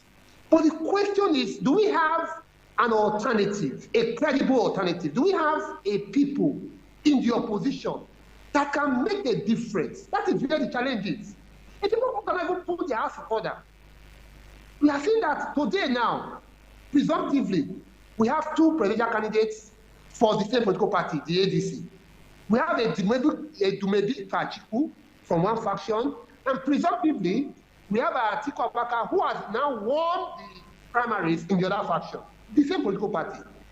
I'm not talking about the opposition parties broadly, just within one party, we're having that. So I think it's a group of people whose personal interest is that they also still need to learn from the APC, with all due respect.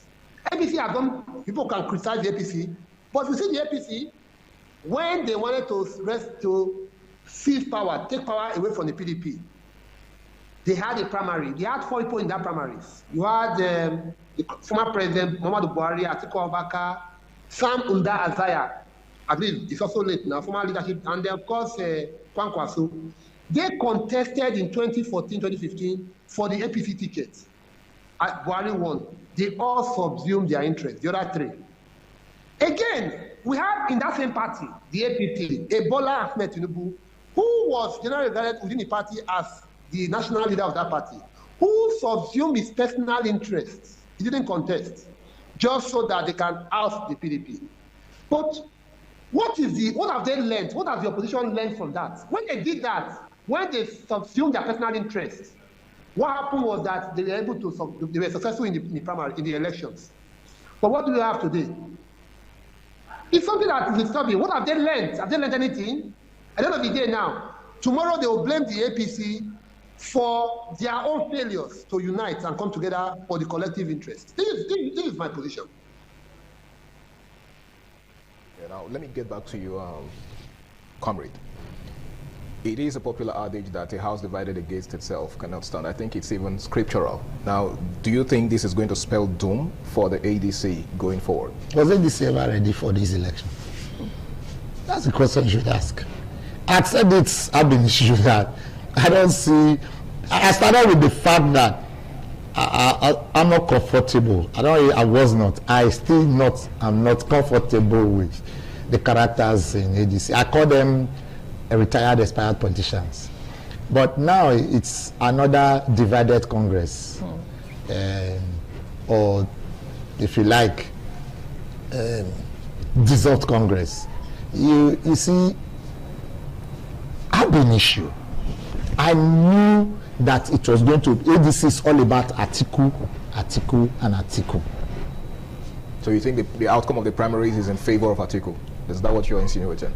It has been as clear as Mene take care of Asi. Like my brother Patrick Obambe will say, visible to the blind and audible to the deaf. The handwriting has been there from day one. That ADC was all about Atiku's enterprise, Atiku Abubakar and Atiku and co. You know, so Obi saw this, that's why he left. Okay. The handwriting was clear. Yes, I was actually getting there. You know, as much as we know that this crisis precedes Peter Obi, do you think his departure from the party might have compounded the crisis we're seeing? No, the man said it. The man saw the future. He knew it. He initially thought that it was something he could manage. But he knew that if he didn't leave us at the time he left, it would have been consumed, not just submerged. You know, so it's okay. It's okay. But, you know, that's the beauty of democracy. Let them continue. They are not ready. They are not an alternative. And so which party is now the right alternative is the question. Should Nigerians now be tilting towards the NDC, or I hear Omar Yeleshowore also wants to be on the front burner for, you know, presidential election in Nigeria. And we also hear that the court has cleared Goodluck Jonathan, former president, to run if he wants to. If I were in Goodluck Jonathan's shoes. But I don't also think that he wants to run. Right. The Goodluck Jonathan that was former president should know that if by now you have not started campaigns, you are not contesting. So I don't think Goodluck Jonathan is contesting. So what do you think all of this is about? It's just distraction. You remember when he was visited by a political party the other day trying to beg him? He said, how many of you here have PVC? That contestation is not as easy as we. He didn't say anything meaningful. When you say it's a distraction, who's the brain behind it and to what end? Oh, you know, I said something about the APC. APC can do anything. They can be very funny. So they are more like the proverbial tortoise. Of course, the problem of APC can be too long towards the APC. Although they themselves, you know, there's this common saying that too many cooks spread the soup. The road, yeah. Two captains cannot lead the ship. That's what's happening to ADC. You have too many captains in that party. Okay. You have too many cooks inside that party. Okay. The other one will say put salt. The other say no, na Maggi na good pass. So that's the problem. So on alternative, we are still watching. But for a few of us who believe that there should be an alternative, we still believe that there's already an alternative. In what? In what party now? I do not know the political party. A lot of us look forward to a Peter Obi. Okay. So I do not know where he's going to anchor for now. It's not about the political party as it were. We just need an alternative. Right. Okay, now let's also get final thought from Ibrahim Momo as we leave the conversation here. What's the future of opposition parties in Nigeria ahead of the 2027 election? 30 seconds, please. It's painful at 30 seconds. But let me quickly say that one of the challenges we face is that political parties ordinarily ought to be ideological movements or groups. You know where people stand for, where a party and its people's members stand for. But what we are seeing in Nigeria is a lack of political parties. What we have in Nigeria is not political parties. Across board, these are all special purpose vehicles to contest and win elections, not to deliver the public goods, not to deliver democratic dividends to the people. That's not what we have here. So that is why we are not even sure of the opposition now, because because of the lack of ideology, what we are seeing is personality-driven parties or ventures. So we're talking of not parties now, we're talking about individuals. Atiku Abubakar, Peter Obi, because we do not have political parties in the strictest sense. So I think that the way forward, because for now, it's clear. A house like the gentleman in the studio already said, one of the anchors, a house very good itself cannot stand. So the mere fact that the opposition cannot find a way to come together means it's more or less fait accompli. Fait accompli. All right, thank you so much, Ibrahim Omar. Thank you so much, political analyst. Thank you for joining virtually from ECMOMA this morning, and also for your great insight on the show as well. And I also really must thank you, Comrade Solomon Idiobe. Thank you for your time this morning. So let's just hope that we have a better Nigeria moving forward as we turn our attention and move over to the 2027 general election. Well, still to come on the show, something tragic really happened yesterday during the Children's Day celebration right here in Edo State, and we'll turn our attention over to it right after this break.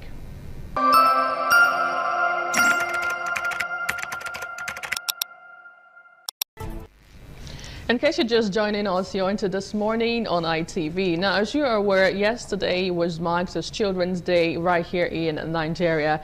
In Edo State, we had a lot of children go to several places to have fun and just to basically enjoy themselves. But a couple of hours ago, we're getting feelers that chaos erupted yesterday during the Children's Day celebration organized by the Edo State Ministry of Education at the Samuel Ogbemudia Stadium, as dozens of students reportedly collapsed following a stampede triggered by the use of pepper spray. According to feelers that we get online, that a security official actually did shoot tear gas, and some of the students inhaled it, and it actually affected them. So the event, which was organized to celebrate school children across the state, was disrupted after some male students of Ihogbe College allegedly made uncompromising advances towards female students at the venue. What really happened, we do not know at this point, but to make sense of what really transpired, we are currently being joined by Dr. Patrick Abojede. He is the CPS to EDSG. He joins virtually from Benin this morning. Good morning, Doctor. Thank you so much for joining. Please, what really transpired yesterday at the stadium?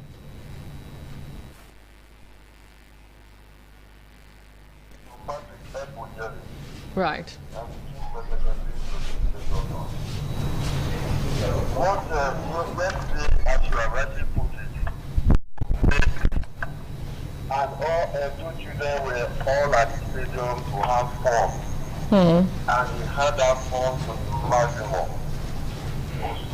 It was filled to capacity with thousands of excited children. Excited children all came to participate in this activity. Okay? And it came to quickly correct an impression. There was never a stampede, neither pandemonium, or that the event was put to a hold for a second. You have your reporters who were on ground. Virtually all TV stations had their reporters, had their cameras. In fact, the program was streamed live by many stations. Children have never had this kind of fun in last weekend. I can tell you that. On mascot, there was entertainment, football match was played, and there were a whole lot of them, a whole lot of fun. They had fun. When you say children, they catch fun, and some fun. It was a big outing for them. All entrance, exit gates to the state of South Africa were all open. So there was no issue of stampede, but there was no presentation.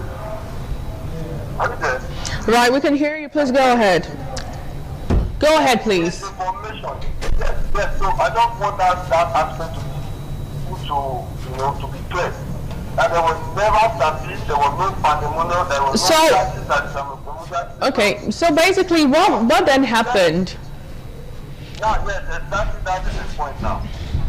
The unruly behavior, as you have also put it, children will always be children. Happened at the exit gate, one of the exit gates towards Edebiri, on the side of Stadium Road. You should know the stadium very well. That was where that incident happened. And the bouncer, not even a security, not a policeman, as it was speculated, but the bouncer who was one of those that was manning the exit gate, was the one who tried to mediate between the children who were, of course, with their ruling behavior there. Now, in his own discretion, he decided to use that purpose to disperse them in his own thinking. That was what happened at that point. And immediately, these things were observed. The deputy governor was seated, the speaker was seated. They went there to find out exactly what happened. And that was where the first aid started, and children were taken to a good specialist hospital. When medical care attention was immediately administered to them. And to the glory of God, no child was lost. Every child went back to their family that same yesterday. By 8 o'clock, we were still at the specialist hospital to ensure that everything had been put to proper check and procedures were followed. The CMD of the Edo Specialist Hospital, the Permanent Secretary, Ministry of Education, myself, other functionaries were there to ensure that the children were properly catered for. And they have all been reunited with their families. So we just want to say that this is taking too far. To the point that my own view, I want to believe that it is an act of sabotage somewhere. Because these children, you could see the excitement in their faces, you could see the joy, you could see the reunion with the teachers and the authorities. There were live band performance. Her Excellency was also there. She had a great time with the children, they danced and danced. But it was full-field event.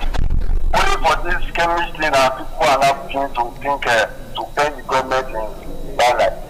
Of course, we have the capacity of thousands of children gathering in one place. You should know, that of course there will be one or two altercations between children. But then there was never an incident of pandemonium or stampede.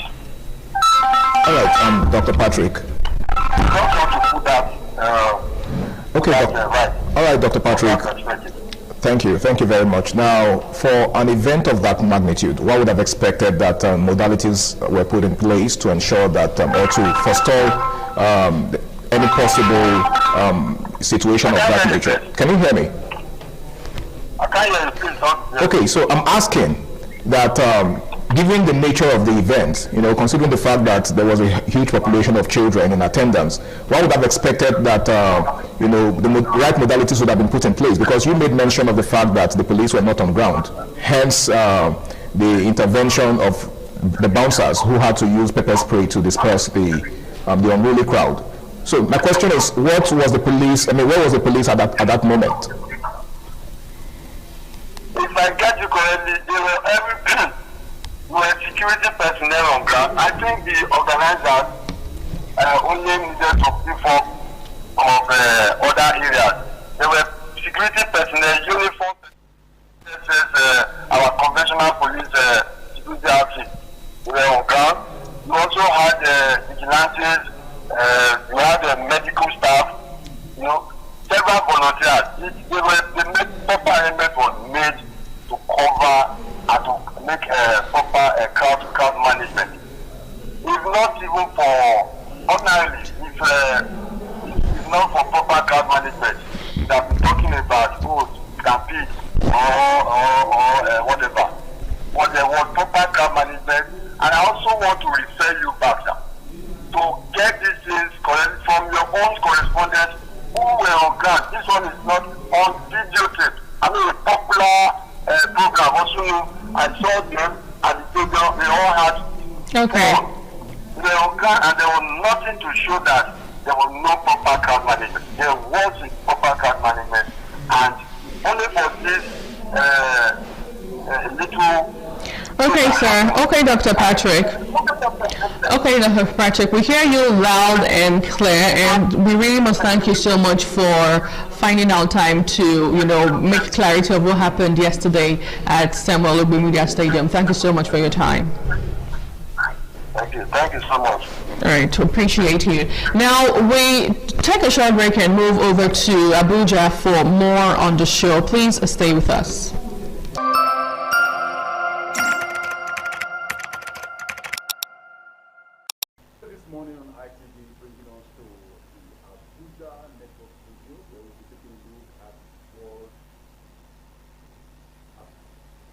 Day. Of course, it's a day set aside to inform the people, particularly women and girls, on what they need to know concerning that time of the month where, of course, they have to, pat themselves to ensure that their self-esteem is intact. You know how it is when they are staying at that particular time of the month.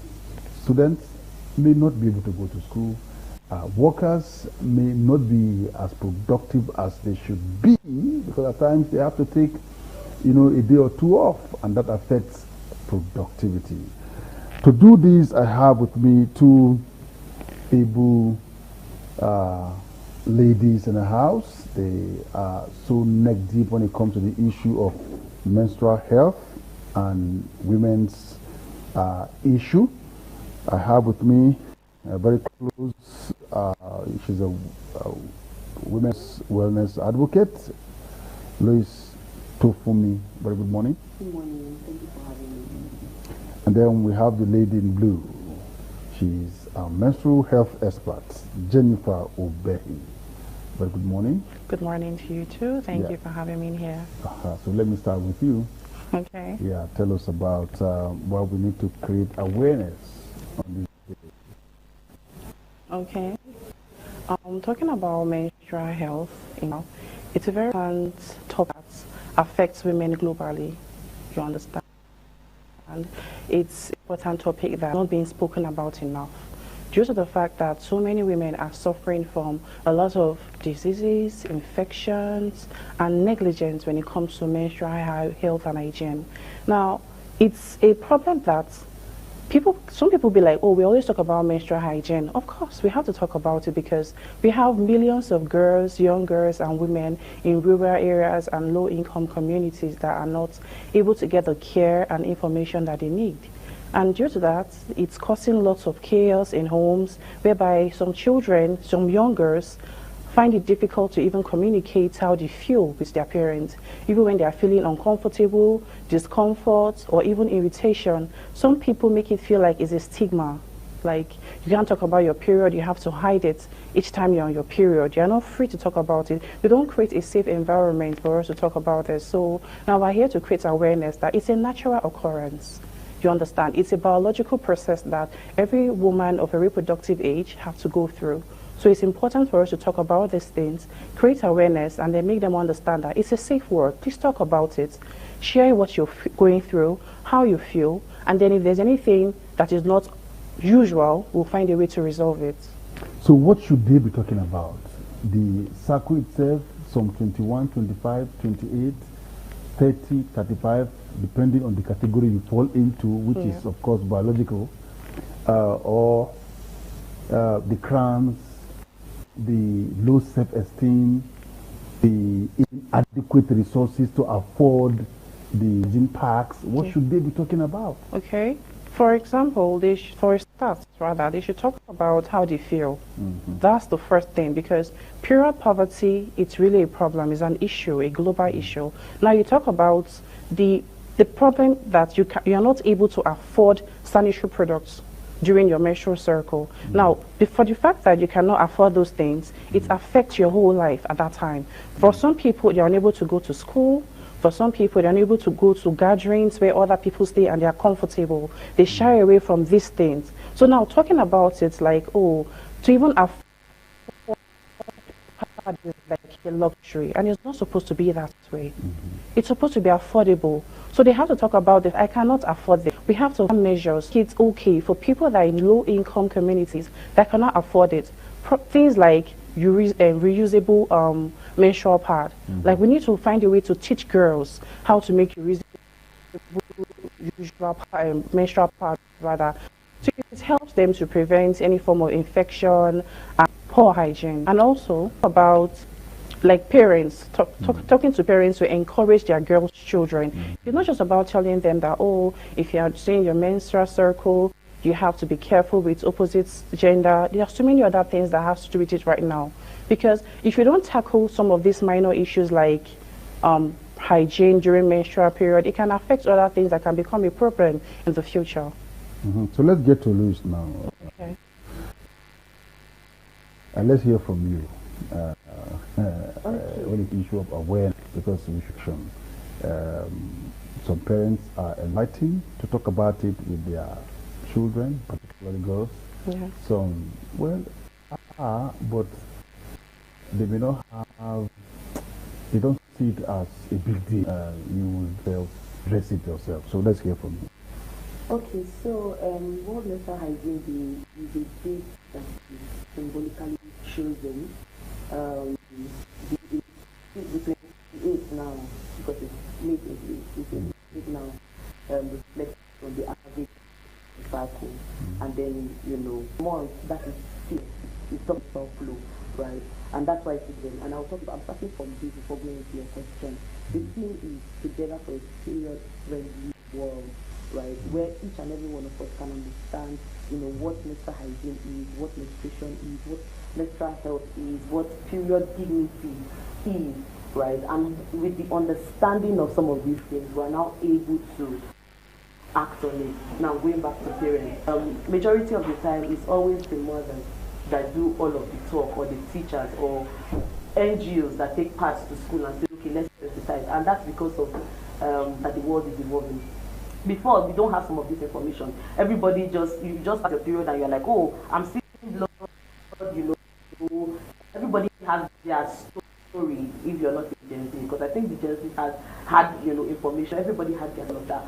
There are still medical things that we're supposed to be aware of, and that comes from information. And I think that these days significantly selected so that we can have some of this information. What are the do's, what are the don'ts of menstruation, of menstrual hygiene, of menstrual health, because menstrual health is, like the social, ecological well-being of a woman during her menstrual cycle.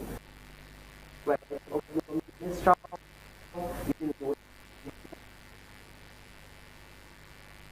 and all of that in total.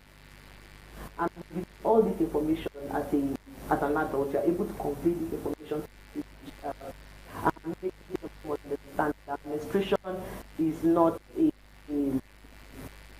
punishment. Menstruation is something that is very vital to you as a human being. There are myths around menstruation and all of that, but it's important that we get the right information so that we demystify some of these myths so that we can give a period.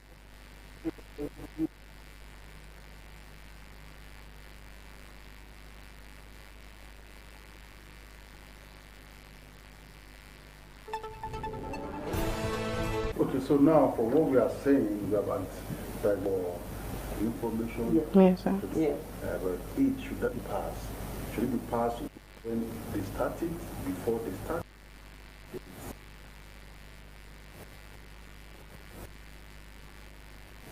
When appropriate time to pass it? Okay. So I used to say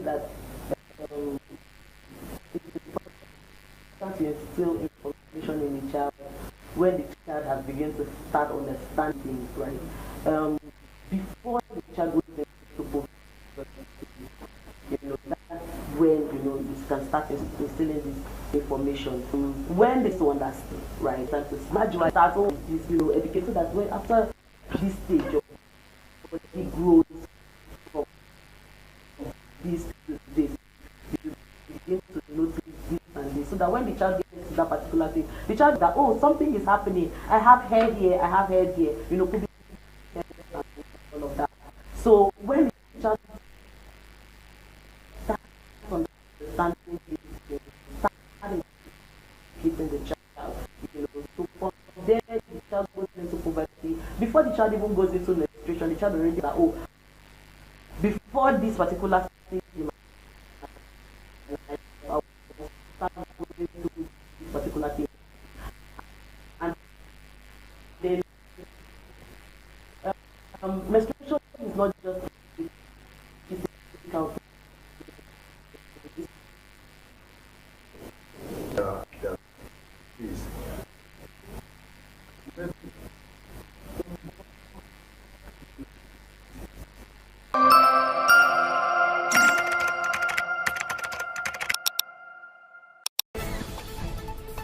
Do you understand? Just like, oh, menstrual circle is the time of the month that women just want to be by themselves, are just bleeding and all of that. That's just the basic knowledge that most men have. Now they need to understand that when they're on that time of the month, just know that most women have different hormones. You understand? And then let's not compare. We tend to compare people, and they'll be like, ah, my sister, she used to go through a thing like this, and then she doesn't act this way, she doesn't behave this way. Why is your own always different? No. Women are different. No two bodies are the same. Understand that they're in that period of time. Just give them space. That doesn't mean you won't communicate with them. But I think you should be more sensitive and then choose your words carefully. Don't make them feel like it's a problem because they just want to be by themselves and not want to relate freely like they used to. For the fact that you know them, that, oh, this is not how Mrs. Adeyemi acts on a normal day, and then she's acting this other way, just at that point, the least you can do, maybe offer them something like, oh, would you like me to get you water? Feeling down. As a woman, if you're feeling pain, it's a natural. They really have pain. I think there's a level of pain and bleeding that if it's not uncomfortable, sometimes you will have to go to the hospital to seek for medical attention. Sometimes you don't just assume, oh, it's period. Everybody goes through it. Just handle the pain. No. And it's at your own expense. That's supposed to be a yes, exactly. So you should know that, oh, at this time of the month, or this is when my circle comes. So you prepare ahead of it. You go to work with it. You can just place one solar disc, or you take warm water. You just know what to do to just help yourself. So every other person around you, yeah. So every other woman, every other person around you, don't stated in that circle and wrong noted of table. So we just educate. You should know if someone is going. This is how as well how to things. Just it could be something different. Yeah, it should be something different. No, we're talking about yes, we're just talking about like when you feel like she's going through that menstrual circle already. That's when you feel like, okay, you assume that that's why she's acting that way. For you to assume, maybe you already know her to a reasonable extent, because if you don't know her or even have a very close relationship with her to know she's on her circle, you can't just assume that, oh, because she's down, she's on her circle. Sometimes people can just have mood swings. I know that there's a new discussion around Baku, okay. Draft pop. Yeah. Yeah. So how can we be up to speed with that? Okay. When it has to menstrual poverty, I think one of the things we have to put in place is a clean toilet and water. Because we can't talk about hygiene when it comes to menstruation without having water. It's a necessity. Most rural areas don't have clean water. There's no how you can be on your circle and then you have to maintain yourself and you're trying to make use of water that is not clean. It will complicate things for you. It can cause issues. So we have to provide good toilet, affordable sanitary products for young women. There is menstrual Yes. Okay, so I walk around, things we talk most times about austerity measures and some of the issues, economical issues that are happening in Nigeria. And there was a time where we were talking about the taxes that are on the pad for women. And it's a very painful thing. And I think that it's something that we need to really talk about and enforce, because in our state we talk about some of these austerity measures, maternal mortality rates and some of these things, and we see the numbers. If a young girl cannot, because I don't think there's any pad that is less than 1,000 naira, 800 naira now, and that is a lot of money, for a parent, for some parents, Yes. even the average parent, every month to support a girl. Usually So if you have more than way one. the government can help to subsidize pads for young girls. That will help, so much. And we're talking about providing pads in public places. We were talking about gender responsive public service some time ago, and I think that menstruation, menstrual hygiene, menstrual health should be part of, this gender responsive public service that we're talking about. So if we can implement, putting in public places, hospitals, toilets in the banks, Restaurants. Instead of just leaving them, in the issues in the toilet, also implement putting pads in some of those places. That will help. I know some organizations are doing that now. Yeah. Okay. Go to their toilet to see things that, because at times, it's what is available that has no value, right? But what is not tends to be valuable.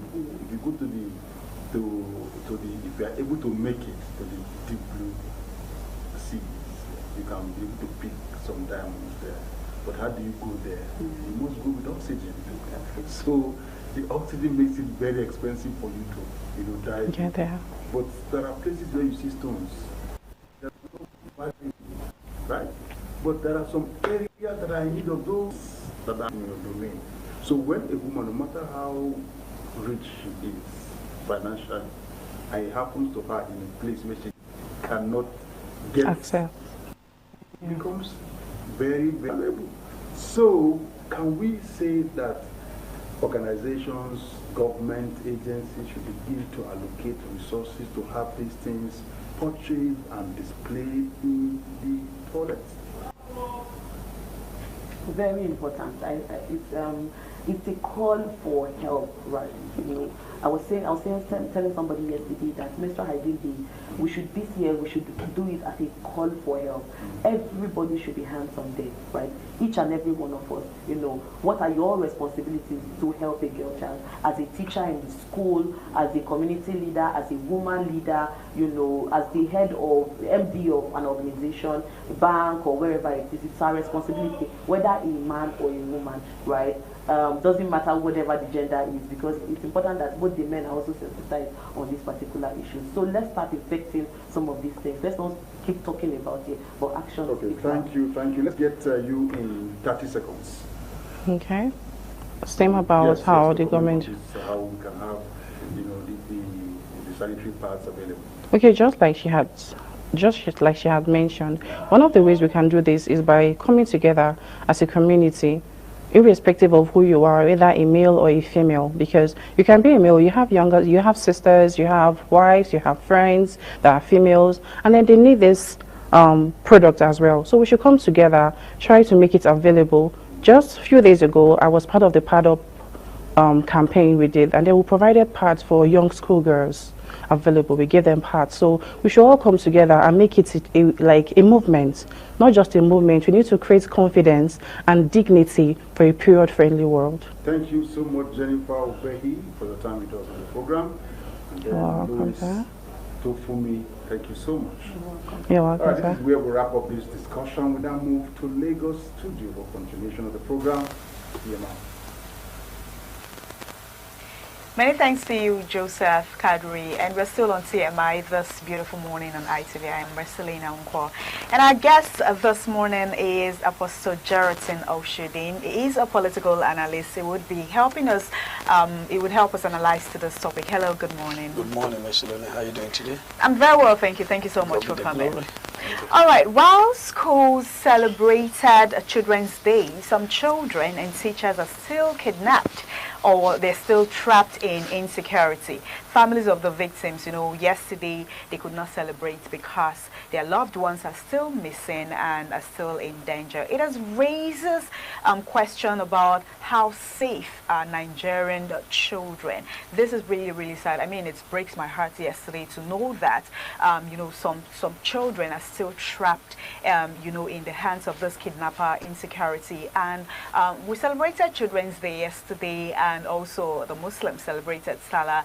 And seeing also that politicians are, campaigning for the forthcoming 2027 election when our children are still trapped with these kidnappers. This issue of insecurity has been a major problem that we've been battling in Nigeria, and it is still occurring and occurring.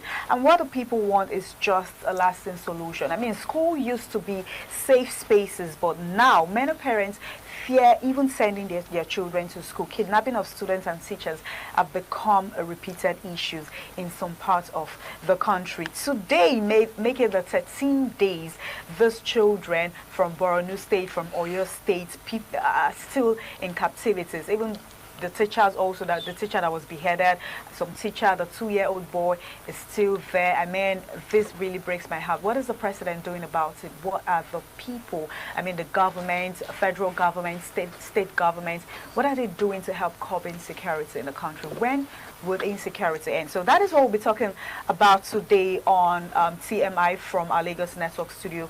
Apostle Jeratin, how painful it is for some families yesterday to spend the Children's Day without their children.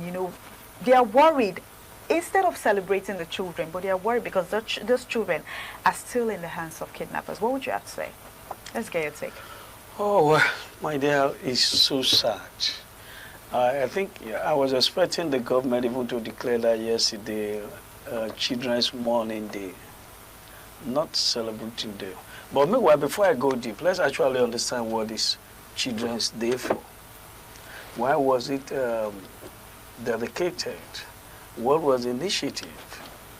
I think it was just to celebrate childhood, promote children's rights, all right? Okay. Then looks as issues arises over the children's affair, like in areas of education, health care, and protection. Right. Then you look at the Nigeria today we have, in these three things I mentioned, you will discover that the government have failed the children. In education, in health care, in protection. The government have failed the children. The so-called people in the government today will know what they enjoyed in their days as children in schools.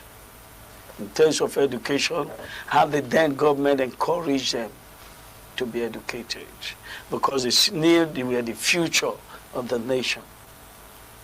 Today, it's like the people we have in the government don't even want the future of the country. And by so doing that, they are not caring for the children, about the welfare, their health care. You can imagine 13 days in captivity. No noise from anywhere. And I was expecting, even if not the whole Oyo State, and that particular community where this incident took place, that the women should come out yesterday as the Children's Day and demand for the whereabouts of lost children. It looks as if Nigerians are okay with it. It looks as if we're okay with it. Not even on radio, not on television.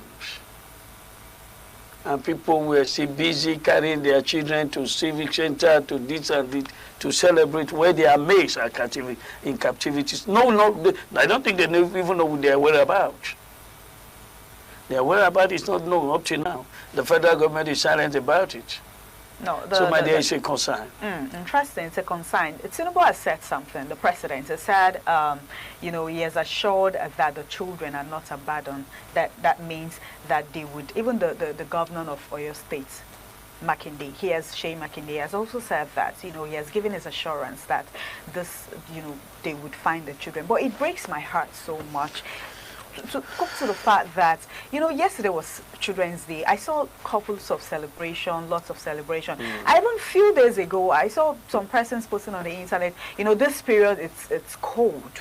This period, it's raining. I guess rainy season has started, and somebody posted, and that particular statement got to me like, okay, you're in your room right now, you're covering yourself with duvet, you're covering your children because it is cold. What about those children out there? What about the 2-year-old boy out there? How are they even sleeping under this cold weather? How are they faring? We don't even know what is happening. And yesterday we saw celebrations here and there.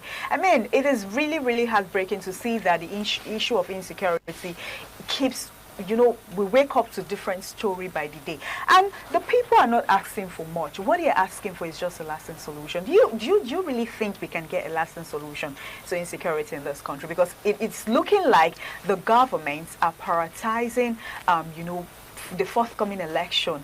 And I mean, insecurity is something that is supposed to be our #1 priority. The people are just asking for a safe space. You're there, you're in power, you're meant to protect the citizen, you're meant to protect us. But what we are seeing, it's not what we are ought to see. It's just like they're politicking, they're campaigning. That is what that is what they had in mind at this point, instead of looking at the issue of insecurity. Let's get your take. All right. Let me start from one of the statements from you, that the president have said something. Even the state governor have said something. And let's take an issue that it was their children. Would they just have said something and kept quiet? No. They're going into action. What measure have they taken? 13 days now.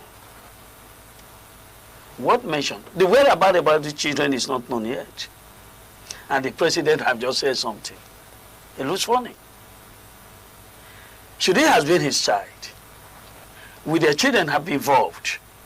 By now, the military men, the police, the security, every other security in this country would have been in action. It wouldn't have, if the government wouldn't have mind to buy some helicopters to fly across all the bushes or deserts just to locate where these children are. But because it's the children for the poor, the common man, and like now the government is 27 yet on ground.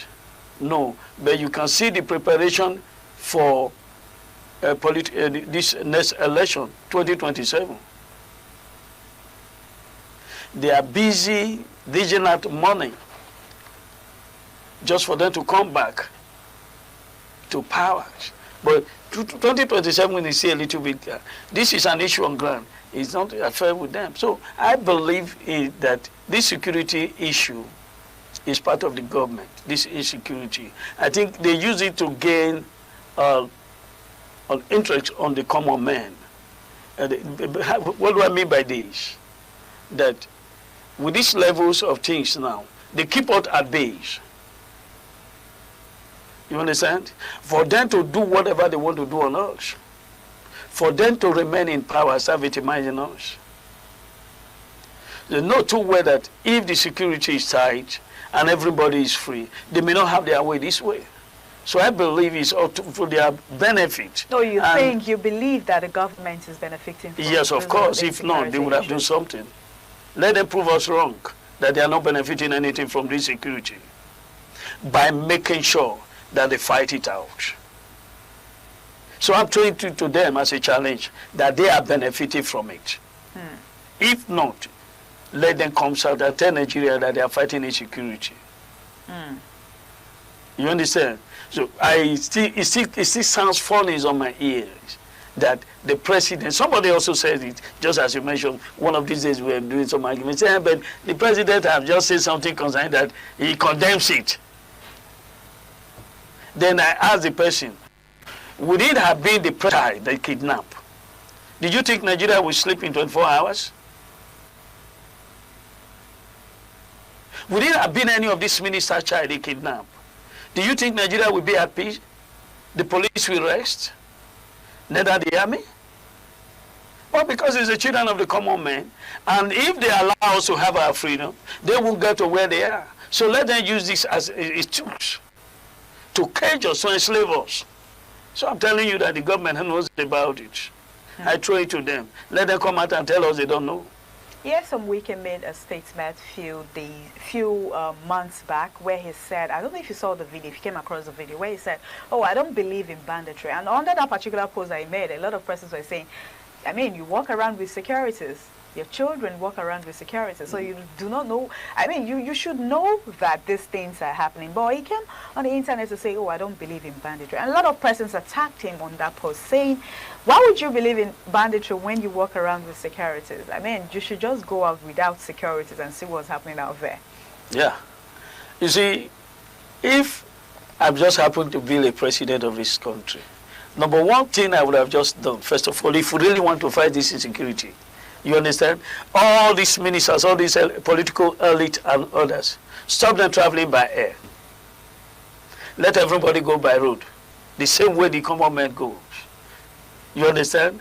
Let them be, if there is an attack on the way, they are also trap.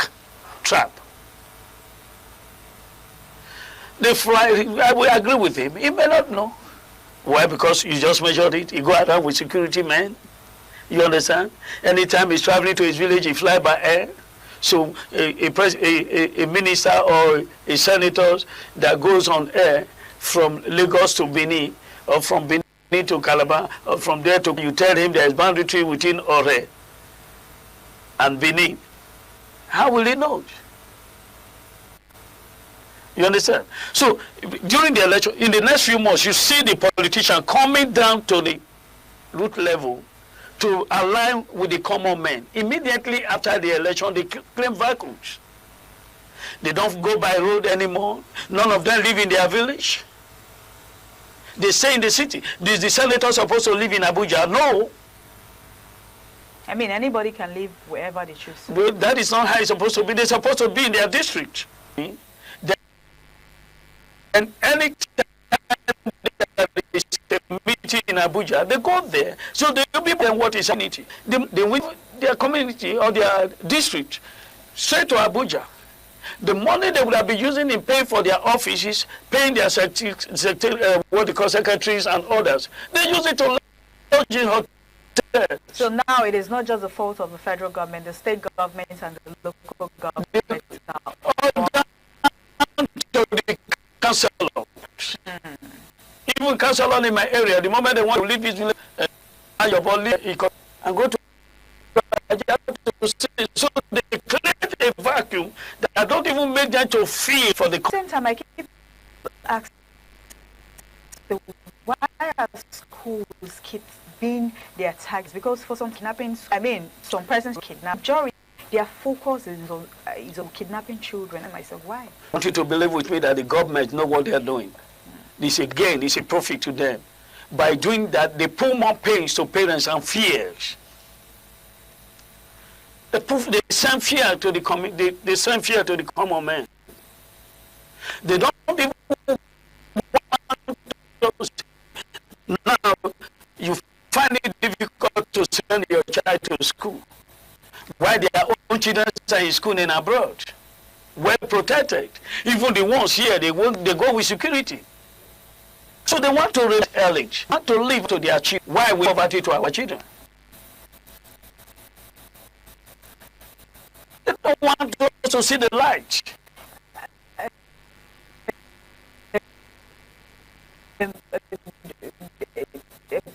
We saw a video of the president where he meant to say, when the primary election, is security and also look at the economy. I mean, I spoke about it with somebody, and the person was like, they are just mere words, because it's campaigning to come back for the next term. So these are just mere words of the president. Yeah. Campaign words. What would you add? The present government, did they have anything to campaign with? No. Even the previous election, I looked at some of the campaigns, I heard him in some of the stage. It's just that Nigeria are not careful. We are mentally slaves, mentally poor. You understand? The moment we belong to one party, whatever you say or whatever you do is not our business, that is where we are. You understand? Everybody start backing it up.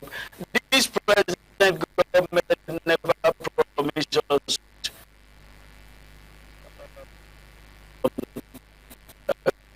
good things from day one of their campaign in 2022.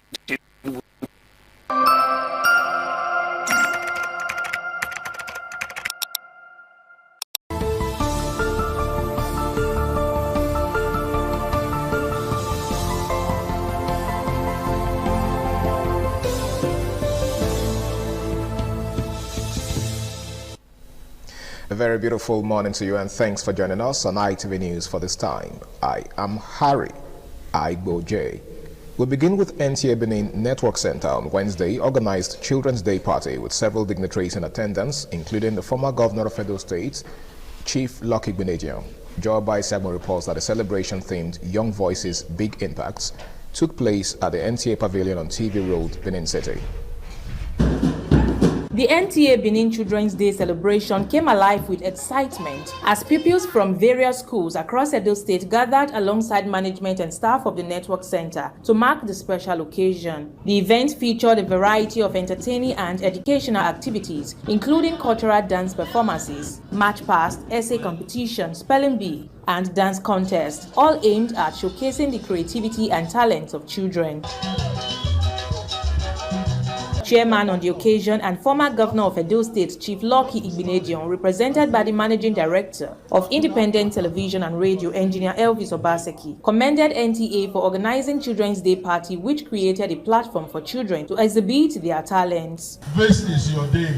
The best thing you can do to yourselves, especially at this stage, is to be very well behaved. Other dignitaries at the event, including the special advisor to the Edo State government on women mobilization for Edo South, Itoan Osaon Edokpolo, and the father of the day, Chief Dan Obi, represented by Ozono Emmanuel, commended NTA Benin Network Center for promoting talent, confidence, and social interaction for children. The NTA management and the children are celebrating. We should take time to also to reflect the children that in the hands of kidnappers. The good work you are doing in the life of our children, we sincerely appreciate. In her remarks, the Zonal Director NTA Benin Network Center, Mrs. Tenny Ajayi, said the celebration was designed to give children the opportunity to express themselves, nurture their talent, and contribute meaningfully to societal development. It's how we invest in the confidence and talents of the next generation. The high point of the celebration was the presentation of awards and prizes to winners in various competitions. Thank you for bringing up this wonderful program to enlighten us. And I'm grateful for my school for opening me to such opportunities. From Benin, Joy Obaisiagbon, ITV News. Edo State government says it remains committed to improving education, sports and opportunities for children and young people across the state. Governor Monday Okpebholo stated this at the 2026 Children's Day celebration held at the Samuel Ogbemudia Stadium in Benin City. Deborah Ugbefun has more. School children from the 18 local government areas of Edo State transformed the Samuel Ogbemudia Stadium into a colorful arena as they exhibited talents during the 2026 Children's Day. Their voices echoed across the stadium with messages of hope, unity and confidence. Governor Monday Okpebholo, represented by the Deputy Governor Right Honorable Dennis Idahosa, arrived at the venue alongside top government officials and was warmly received by the excited children.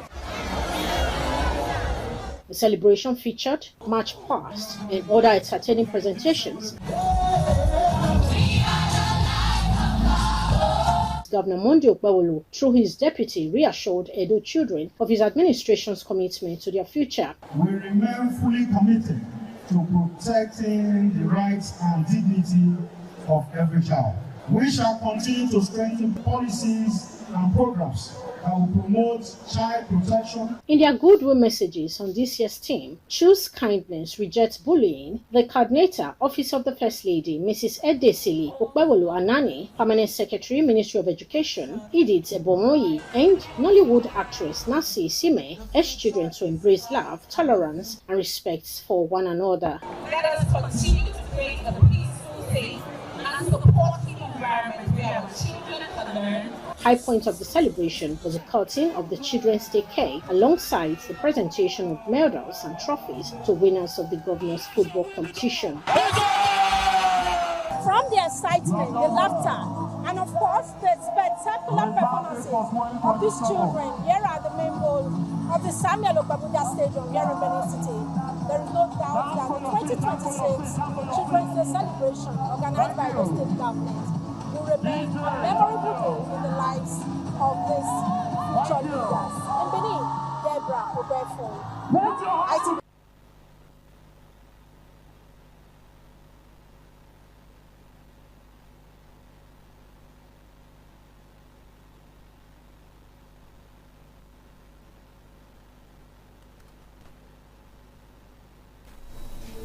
As Nigeria joins the rest of the world to mark this year's Children's Day, Independent Television and Radio says children are worthy of honor and celebration as they remain the future leaders of tomorrow. The Acting General Manager of ITV and Radio Abuja, Stephen Ojo, stated this on Wednesday during a special Children's Day celebration organized by the station for secondary school students in Abuja.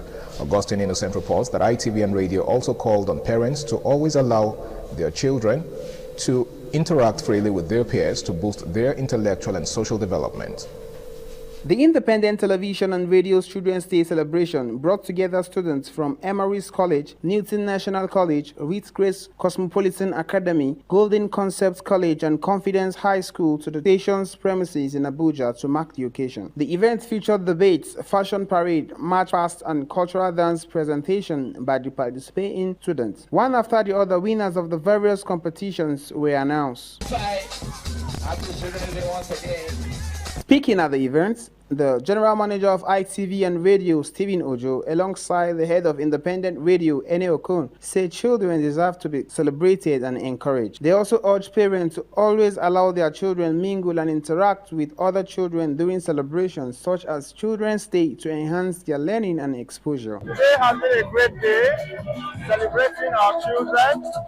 As we all know, it's a day set aside yearly to celebrate our children, to honor them, and to also encourage them to be good ambassadors as we look up to them as future leaders for tomorrow. Use this opportunity to tell parents that going forward, they should try as much as possible to always bring their children to such events. ITV and Radio, we organize Children's Day yearly to celebrate our children and to also make them understand that it is good for them to mix up and interact with their parents. It's a day to remind parents of their responsibility for proper upbringing of children. It's the day, to also remember the vulnerable ones, to put smiles on the faces of the downtrodden children. Some of the students expressed satisfaction with the celebration and applaud ITV and Radio for organizing the event. It was actually fun and it was challenging, and it also helped me to build my confidence.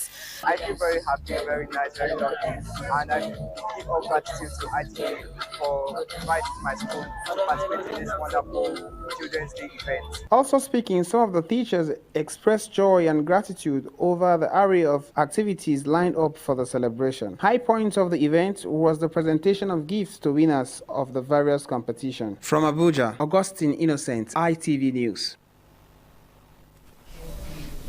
And moving on, parents and management of Igbeneghu Education Center marked 2026 Children's Day with students and pupils at its premises located on Murtala Mohammed Way, Benin City. Joe Baisiabo reports that the event created an atmosphere of fun and bonding as adults stepped aside to pamper the children. The observance of the 2026 Children's Day celebration at Igbenedion Education Center afforded parents the opportunity to interact with children, treating them to snacks, ice creams, and play toys.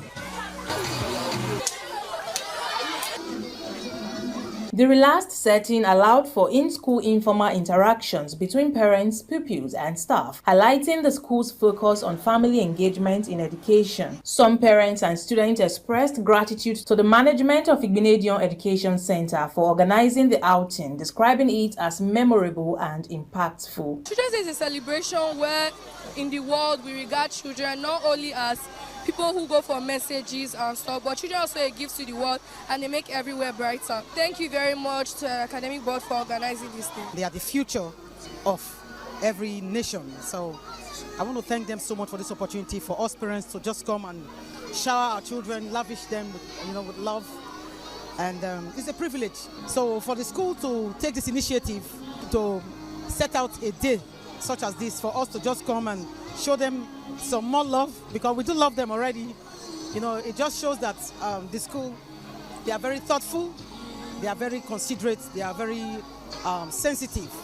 We're having fun. I'm having a pretty great time, but also I've bought some stuff that is really nice. Thank you very much for having us, for allowing us to have this beautiful day. Happy Children's Day to all the children in Nigeria. It's a nice one. It will make them to enjoy themselves. Like my children now, they are coming to select what they want to buy. The school is doing so well. They are good. Let them just keep it up. It's beautiful to know that the school can put this together. Children's Day, usually it's a work day.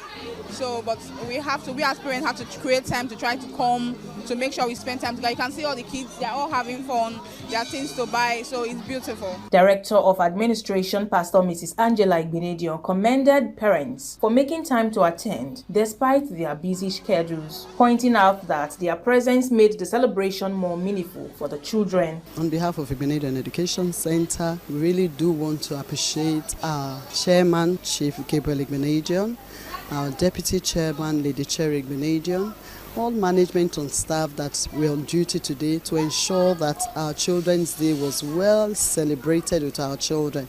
I also want to especially appreciate our parents who came even from outside Benin to make sure their children were celebrated. Our children are gifted, they've done well, and we needed to encourage them for the next session ahead. From Benin, Joy Obaisiagbon, ITV News. Chief George Igemi Ehato, the Obasogie Nemo of Benin, has formally intimated the people of Ohove and Ogbeson communities of the directive of the Oba of Benin for him to oversee the affairs of the communities. Joe Obaisiagbon reports that the move follows the suspension of the Enigi of Ohove and Ogbeson by the Oba of Benin.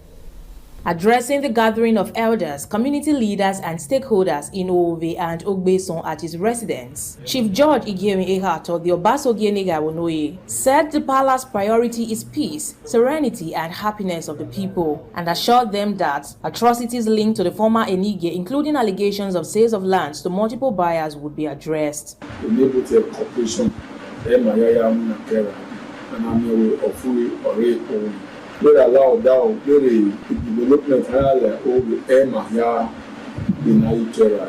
As part of steps to restore order, Chief Obasogie Ehato set up a verification committee to look into land disputes. Verification committee,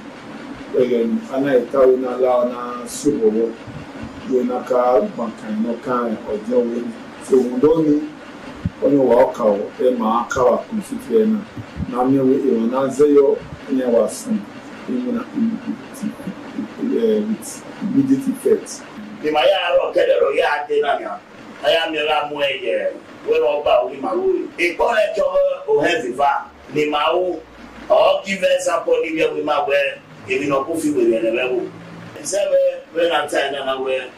Verification committee. Anyway, we are assuring you we will work for the benefit of this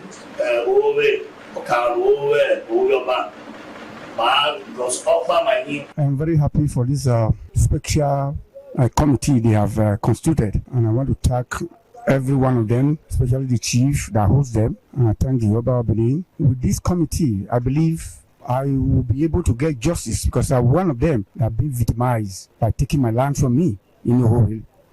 From Benin, Joy Obaisiagbon, ITV News.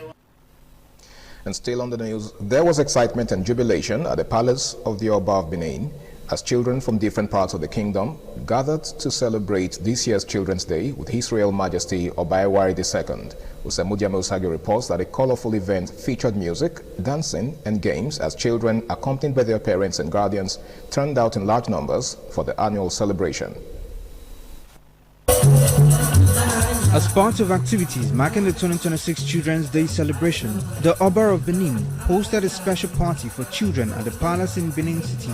Representing the Oba of Benin, Chief Osaigovo Osawonyi, the Akenua of Benin, alongside Chief Victor Igbineweka, the Osayuan Oba of Benin, advised the children to remain disciplined, respectful and dedicated to their studies in order to become responsible leaders in the future. When you go to school, take your studies very seriously.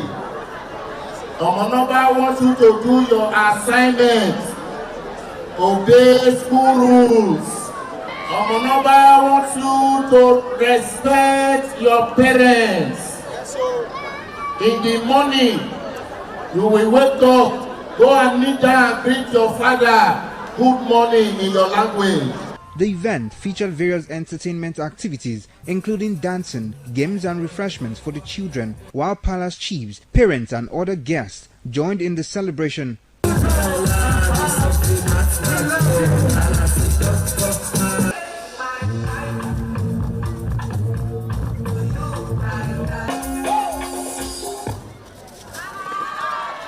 Some of the children expressed happiness over the rare opportunity to visit the palace and celebrate Children's Day in such an atmosphere of fun and excitement. I'm happy to be here.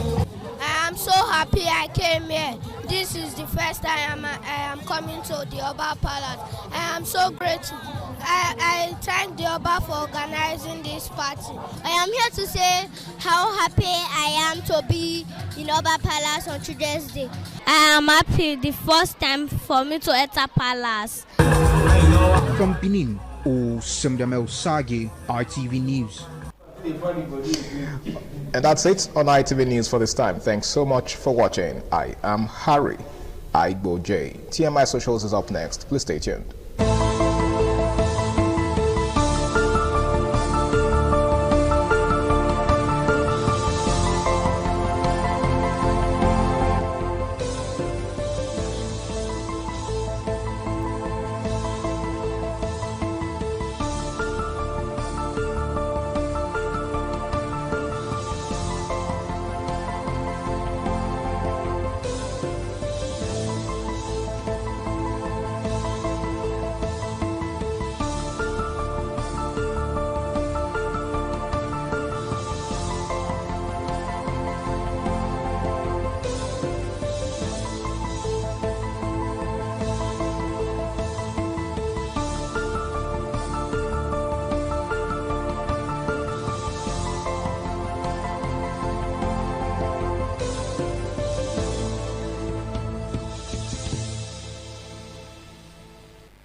ITV, certainly the best.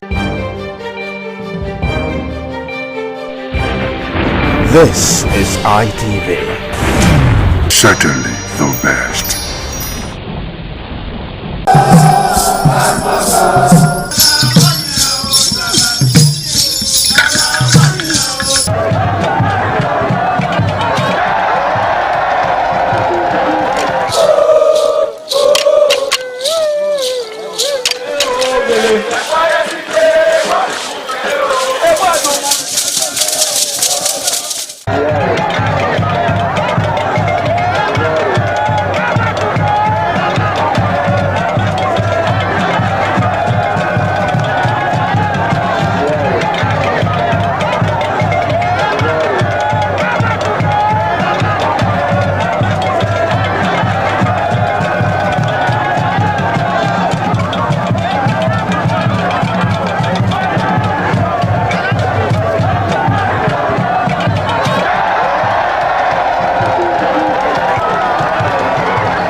This is ITV.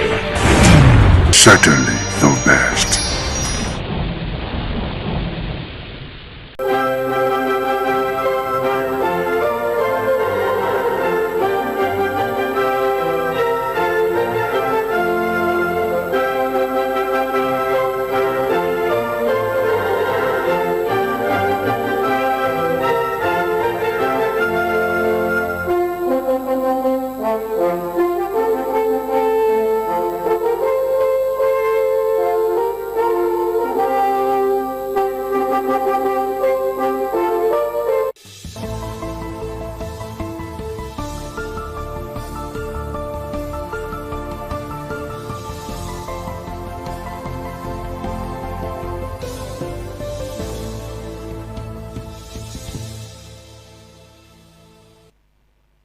Headlines: Atiku Abubakar ADC presidential candidate vows to unseat Tinubu.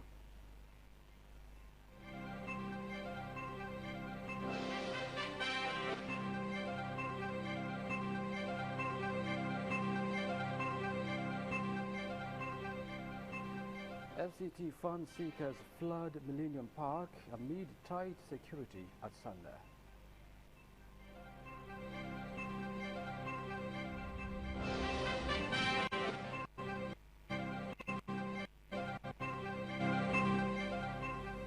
NSCDC deploys 2,100 personnel to curb vandalism during Eid al-Kabir.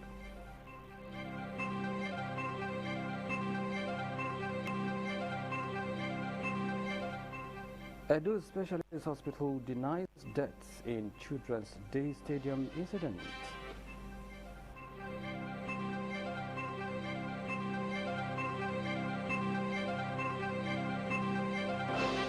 Plus, ITV and radio to battle AIT in Dokasi Media Cup final.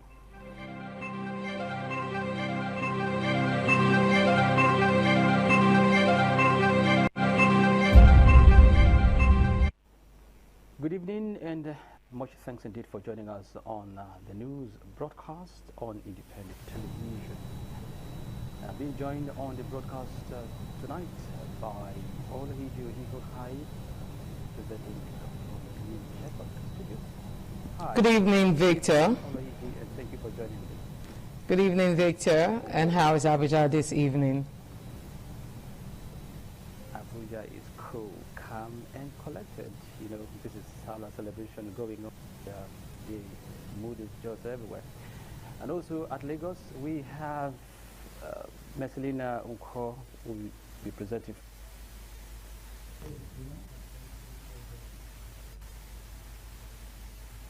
Beautiful evening to you, Victor, and good to see you on the screen tonight.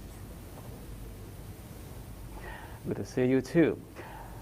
Like you've heard, I am Organi Victor, presenting from Abuja Network Center.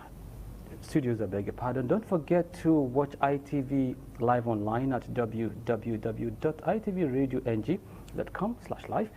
You can equally follow us on all our social media platforms: Facebook, X, Instagram, YouTube, and TikTok at ITV Radio NG. And now, former Vice President Atiku Abubakar has emerged as the presidential candidate of the African Democratic Congress for the 2027 general election. The result was announced on Wednesday night at the Congress Hall of the Transcorp Hilton in Abuja, as monitored by our correspondent, declaring that Atiku defeated former Minister of Transportation Rotimi Amechi and former banker Mohammed Hayatuddin in the contest. The party's leadership, led by Senator David Mark, officially presented the party flag to Atiku Abubakar after he was declared the winner of the primary. A breakdown showed Atiku defeated Amechi by 1,342,253 votes and Hayatuddin by 1,669,250 votes, while Amechi also led Hayatuddin by 327,003 votes. The party had opted for the direct primary method after all three aspirants, that is, Atiku Abubakar, Rotimi Amechi, and Mohammed Hayatuddin, declined calls to step down for the consensus candidate while an affirmation process was initially considered before the direct primary was adopted in line with the Electoral Act 2026. From electoral matters now, the second day of the Salah celebration, the Federal Capital Territory remained vibrant as residents trooped to parks and relaxation spots across the city to extend the festive mood. When ITV's Victoria Lawal visited the popular Millennium Park on Thursday, the atmosphere was filled with excitement as large crowds continued to gather. Music, laughter, and families enjoying the serene environment, reflecting the lingering Salah spirit in the nation's capital. As the Salah enters the second day, festive atmosphere remains alive at Millennium Park. Speaking with ITV News, some fun seekers said despite the current economic challenges facing the country, they were determined to celebrate and appreciate the gift of life and good health. They noted that moments of relaxation and togetherness remain important during festive periods. We thank Almighty Allah for sparing our life from last year to this year and witnessing the Eid al-Kabir. So it's a pleasure, and we give glory to Almighty Allah for sparing us. This is not what we really planned. Have to just adjust to the current situation. We really thank God for it. It's a period of happiness, joy, when we together from different locations, we meet, associate, play, and have fun. Many of the visitors also commended the visible security presence across the city and at recreational centers. Vehicles stopped us somewhere there. We saw there's a whole lot of security presence here. So that made us to have this assurance that we're in a safe environment. Whatever wants to happen, even if you are in your bedroom, it's still going to happen. So we're not because of, the insecurity of the country and even deprived ourselves of having fun. Because we believe our God will protect us and there are security agencies outside, so we trust them to some extent. As residents continue to enjoy the park's facilities, security personnel maintain surveillance to ensure a peaceful and safe environment. Their presence provided reassurance to fun seekers and contributed to the orderly conduct of activities at the park. From Abuja, Victoria Lawal, ITV News. And now, the presidency has raised concerns over what it described as coordinated attempts to use religion and manipulated digital content to create political tension ahead of the 2027 elections. It made this known in a post issued on Thursday on its official X handle, which was signed by the Office of Digital Engagement and Strategy House. According to the presidency, it had observed the circulation of manipulated and deepfake videos on social media and WhatsApp groups aimed at portraying President Bola Tinubu negatively and inciting religious division.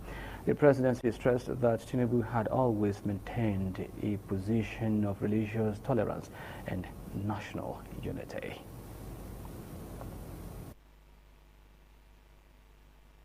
Yeah.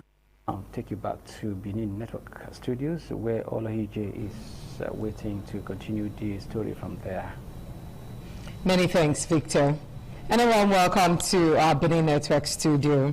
We start out with this report that says the Chief Medical Director of Edo Specialist Hospital, Dr. Antonia Unjoko, has clarified that no people died following the unfortunate incident that disrupted the Children's Day celebration at the Samuel Ogbemudia Stadium in Benin City.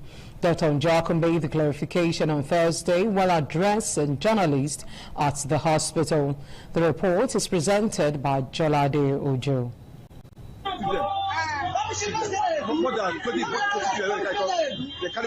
Confusion and anxiety filled the premises of Edo Specialist Hospital on Sapele Road, Benin City, as ambulances brought in students who sustained injuries during Wednesday's Children's Day celebration at the Samuel Ogbemudia Stadium. Parents and relatives were seen in distress, while health workers battled to attend to the injured children at the hospital's emergency unit. Responding to concerns over why some of the injured students were placed on the floor during treatment, The Chief Medical Director of the hospital, Dr. Antonia Njoku, explained that the decision was part of emergency medical procedures aimed at effective resuscitation. According to her, some of the children required firm surfaces to stabilize their condition and ensure proper medical intervention, stressing that no life was lost in the incident. Our goal at that point was to make sure that these children, were brought back to life. We had no casualties. We responded. Those that needed to have oxygen had their oxygen. Those that needed to have drugs had their drugs. And the children are all stable. Also speaking, the coordinator, Office of the First Lady, Edo State, Mrs. Edesili Okpewulu Anani, said she visited the hospital on a fact-finding mission following the incident. She described the development as unfortunate and assured that the safety and welfare of children remain a top priority of the present administration. What happened yesterday was just unfortunate, but the good news is that response came fast. Safety of our children still remains a priority to this administration, and we thank God for how it planned out. I just want to say that we have more celebrations ahead. Once again, I say thank you to the government of the day, thank you to His Excellency thank you for the team for their swift response. Among government officials present at the hospital were the Special Advisor to the Governor on Health, Dr. Iyamu, and the Permanent Secretary, Ministry of Education, Mrs. Ebomoyi. From Benin, Jola Adeojo, ITV News. There was excitement and jubilation at the palace of the Oba of Benin as children from different parts of the kingdom gathered to celebrate this year's Children's Day with His Royal Majesty Oba Ewai II. Usamuti Amel-Sagi reports that the colorful event featured music, dancing and games as children, accompanied by their parents and guardians, turned out in large numbers for the annual celebration. As part of activities marking the 2026 Children's Day celebration, the Oba of Benin hosted a special party for children at the palace in Benin City. Representing the Oba of Benin, Chief Osaigovo Osawonyi, the Akenua of Benin, alongside Chief Victor Igbineweka, the Osayuan Oba of Benin, advised the children to remain disciplined, respectful and dedicated to their studies in order to become responsible leaders in the future. When you go to school, take your studies very seriously. Omonoba wants you to do your assignments. Obey school rules. Omonoba wants you to respect your parents. In the morning, you will wake up, go and kneel down and greet your father. Good morning in your language. The event featured various entertainment activities, including dancing, games and refreshments for the children, while palace chiefs, parents and other guests joined in the celebration.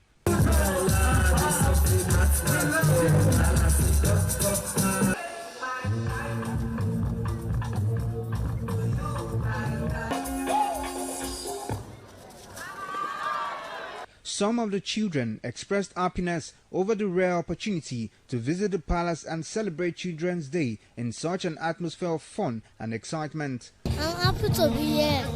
I am so happy I came here. This is the first time I am coming to the Oba Palace. I am so grateful.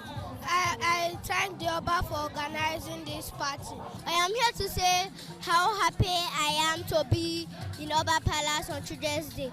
I am happy the first time for me to enter Palace. From Benin, Osemdamel Sagi, ITV News.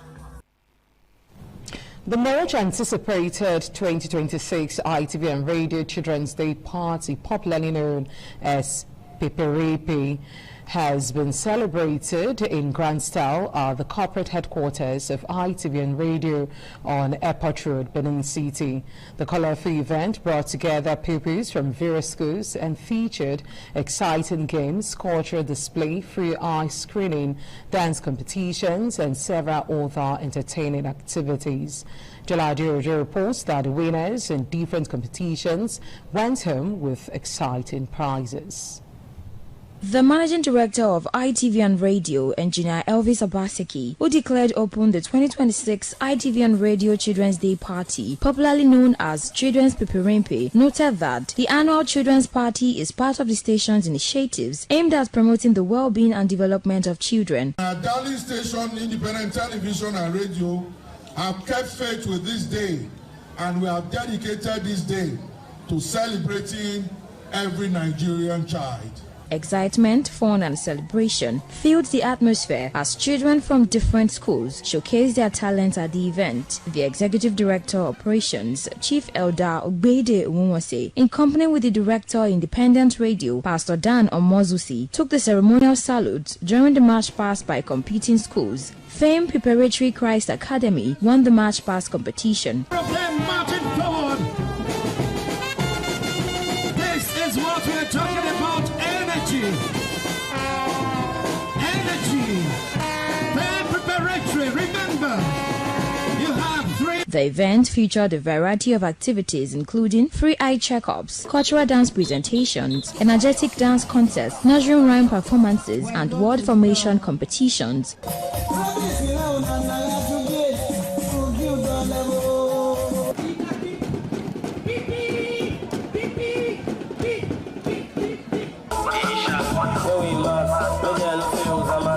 In her remarks, the Executive Director of Finance and Administration, Lady Celerina Ojomo, encouraged the children to remain focused and continue striving for excellence in their academic and personal pursuits.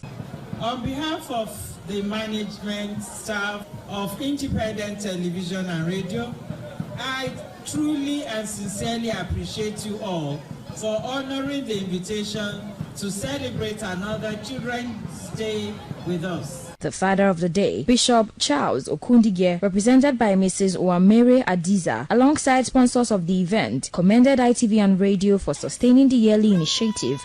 Continue to be disciplined children and take academics seriously.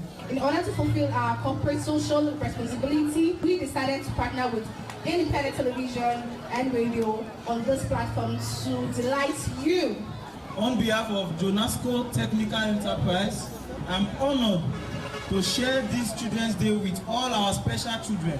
At the end of the keenly contested event, winners in the various categories were presented with exciting gifts and prizes. I feel very, very, very happy. I'm so excited that our effort was not in vain. I jumped. I wanted to even cry because I didn't expect it. All thanks to ITV. I pray to God that today I will collect the first, and I took it. Thank you, Jesus. Delivering the vote of thanks, the Executive Director of Operations, Chief Elder Ogbede Uwonwose, appreciated guests, sponsors for their support and contributions towards the success of the event. From Benin, Jola Diljo, ITV News. Muslim faithful in Benin City, led by the Chief Imam of Benin Central Mosque, Sheikh Abdul Fattah in Abulele, on Thursday paid homage to the Asama of Benin and honorary Romanian consul to Edo and Delta State, said Chief Dr. Gabriel Osawa Ibn as part of activities marking this year's Eid al-Kabir celebration. The visit was to appreciate the Asama of Benin for his support to humanity and special development. Donald A. Nier has details. The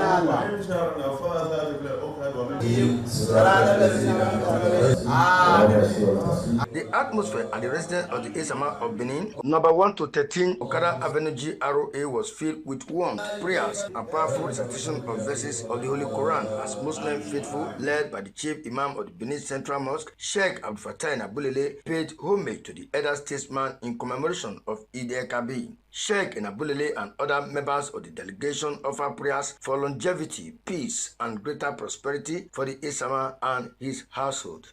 We come in to use the opportunity to pray for him for long life and good health, and we recite the various powerful verses contained in the glorious Quran that Allah will use them to fortify him with long life and good health, with progress, with development, with himself, his family member, his children, and the wife.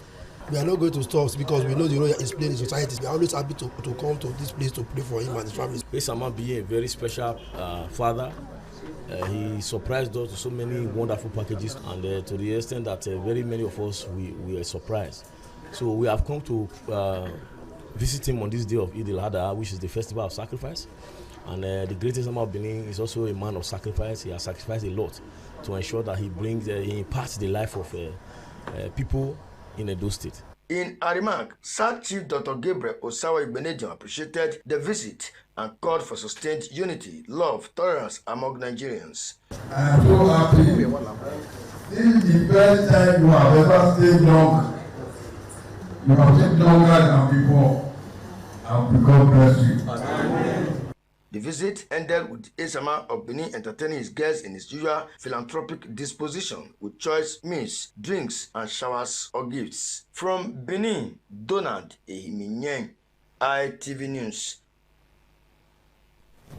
And now on to 60 Minutes Nigeria, where concerns over rising insecurity and increasing political activities in Nigeria took center stage on the current affairs program 60 Minutes Nigeria. The guests on the program expressed divergent views on the issues affecting the country. The report filed by Joy Egwasa is presented by Oluwafemi Farayola. Speaking during the program, the host Eosa Agbolan raised critical questions on how insecurity across the country could impact the electoral process and democratic governance. Guests on the program, Honorable Benedict Omolodion, Barrister Patrick Ezekwene, and Bishop Lucky Omonabiese, stressed that addressing insecurity should not be left to the government alone. They called the government at all levels, politicians, community leaders, and citizens to work collectively in tackling the growing security challenges confronting the nation. According to the guests, strategic collaboration, sincerity of purpose, and commitment among political leaders would go a long way in reducing insecurity in the country. The environment is not secure. Who are you going to rule? Who are you going to campaign to? You need a secured environment. You need a secured environment. And I believe that the 2027, just like what you said, the deciding factor will be security. Everybody who wants to come on board must be able to tell us how and when. In fighting security issue, that's why I said nobody can be trusted, not even you. I don't know where you belong. Security is everybody's business. Well, you are doing your best, involved all you can.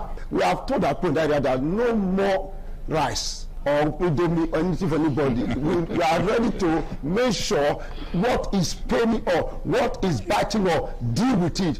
Give us support. There anybody that can come and bring his support to help us to boost it where the people in that locality will follow that person.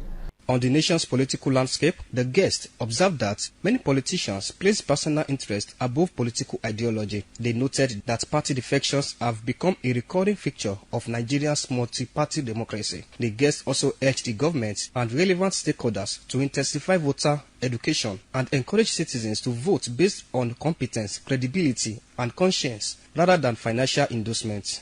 Oluwafemi Farayola, ITV News. Finally, self-emerged in the maiden edition of the High Chief Raymond Aleoro Dokpesi Memorial Media Cup football tournament held at the Chief Lucky Benin Sports Complex, Etiti, GRA, Benin City. The tournament was organized in honor of the late founder of Africa Independent Television, AIT, High Chief Raymond Aleoro Dokpesi. Usamu Diamel Saiga reports that the Managing Director of Independent Television and Radio, Engineer Elvis Obaseki, led management and staff of the organization to the competition, which brought together media organizations across Edo State to celebrate the enduring legacy of the renowned broadcaster and sports enthusiast through football. The Chief Lucky Benedium Mini Sports Complex at Etiti, GRA, Benin City was filled with excitement and football thrills as teams battled for places in the final of the maiden Raymond Aleoro Dokpesi Memorial Media Cup. The opening semi-final clash between AIT and Edo Broadcasting Service, EBS, lived up to expectations, delivering an entertaining 8-goal thriller that ended 4-4 at regulation time.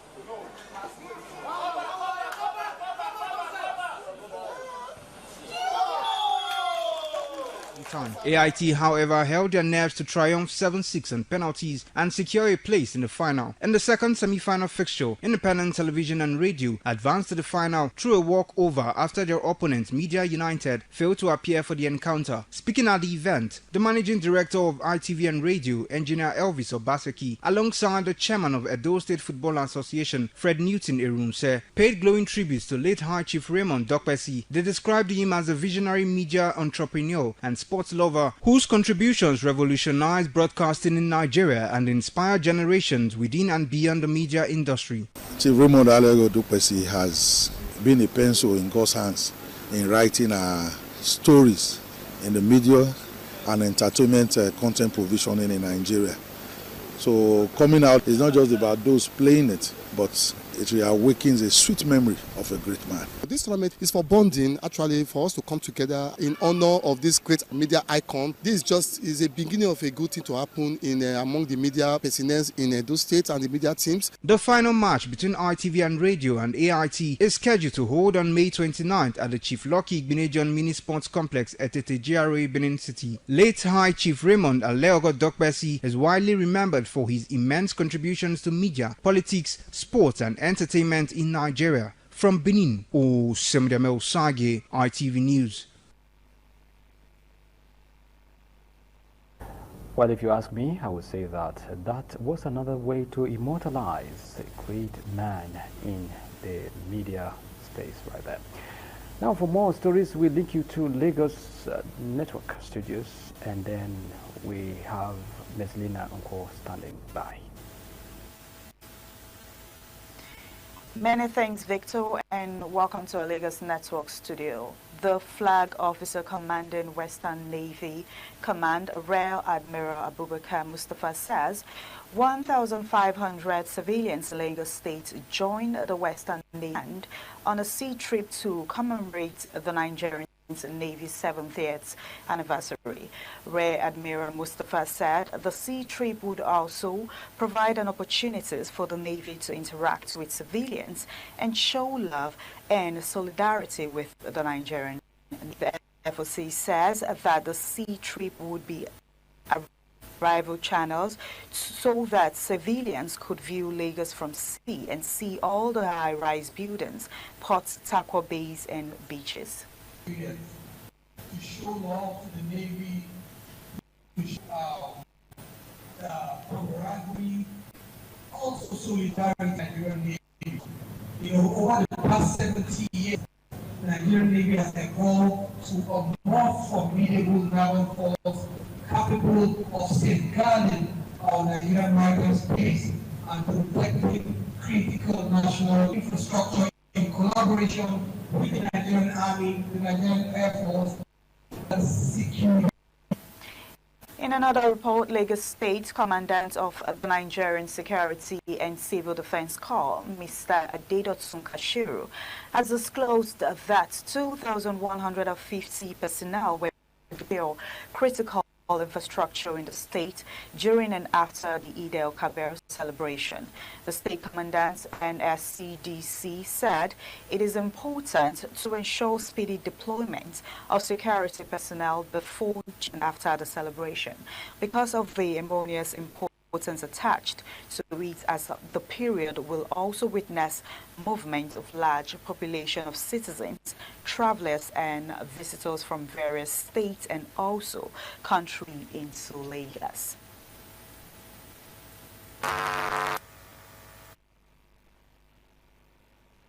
Well, it's the news on Independent Television. We take a quick break. When we return, more stories. Please stay with us.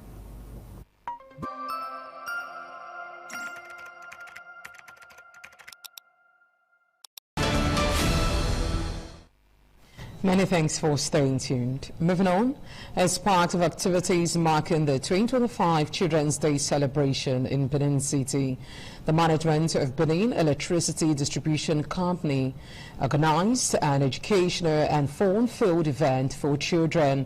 Esther Algo reports that the program took place at the BDC headquarters alongside Akwakwa Road, Benin City. The report is presented by Jalade Ojo. For the sake of BDC, and ultimately, for the sake of the nation, for the sake of the nation. The event commenced with an educational tour of a BDC substation, where the head of centralized system operation, Mr. Gabriel Ugala, enlightened the children on electricity distribution processes, equipment operations, and the regulatory role of the Nigerian Electricity Regulatory Commission, NEC. At the BDC head office, the children were also introduced to the company's centralized monitoring system used in coordinating electricity operations across its franchise areas. What is this? Upper Palace feeder. using this opportunity to wish them good health. The parents should look at these children, monitor them. Representing the Managing Director and Chief Executive Officer of BDC, Barrister Esanye Mayor commended parents, teachers, and other stakeholders, stressing that quality education remains vital in building a better future for society. We are celebrating our future. One area of emphasis is their education. BDC has been all over the place, trying in its corporate social responsibility to meet with children, to bring them together, to encourage them. Also speaking, Mrs. Evelyn Biwexi explained that the celebration forms part of BDC's corporate social responsibility initiatives aimed at impacting young minds positively. We built on the fact that today is Children's Day, so we want to extend our hands to our children in the community. The winners of the essay competition expressed appreciation to BDC. I was very delighted to write on this essay competition. I want to really thank BDC for this wonderful opportunity. Highlights of the celebration included spelling bee competitions, dance performances, games, and the presentation of awards and certificates to participating schools and orphanages. From Benin, Jola Deojo, ITV News. Teens and youth have been encouraged to imbibe Christian virtues and be exemplary despite increase in antisocial vices. The spiritual father of the day, Prophet J.O. Odige, made the remark during the publicized Benin City Teens and Youth Invasion program held at the Christ Apostolic Church, Okun, Benin City. Jala Diojo has details. The choir rendered melodious gospel songs to the delight of the congregation. The Benin City Teens and Youth Invasion program, with the theme Shining Light in the Dark World, held on Thursday and attracted a retinue of the clergy, teens, and youths. The spiritual father of the day, Prophet J.O. Odige, quoting several biblical scriptures, urged the congregation to shun sin, worldliness, and be exemplary in character. In his remarks, the convener of the event, Pastor Prince Will Aimie Noho, encouraged the youth to be role models in the society. Leave your light to shine. And when your light is shining, you will be able to lead people by the way you go, the way you dress, the way you eat, the way you talk. And youths are the target of the devil, that we should continue to reach out to them. So that's why we organize this program. The organizing secretary, Evangelist Tude Omojowo, said, according to the theme of the event, Christians must avoid peer pressure to indulge in vices. Commander NDLEA Michelle Ofoyeju said, drug abuse must be avoided by the youth in order to achieve success. Some of the participants expressed satisfaction with the success of the event. As you can see, a new generation is rising. A generation that is not just coming to fight darkness, but a generation that is coming to reflect and shine the light of Jesus. Please take good care of yourself. Know that drug use is preventable. The power to choose wisely is in your hand. This program is a program that shows God's desire and His love for the teens and youths, most especially in Benin City. This is a time and a season where youths and teenagers have to actually meet with God. The world we are living right now is a really dark world. From Benin, Jola Deojo, ITV News. The Osyomo Power Company has reaffirmed its commitment to restoring full electricity generation in Edo State, following a stakeholders meeting convened by the Edo State government to address ongoing power supply challenges in the state. Eisu Namori has details.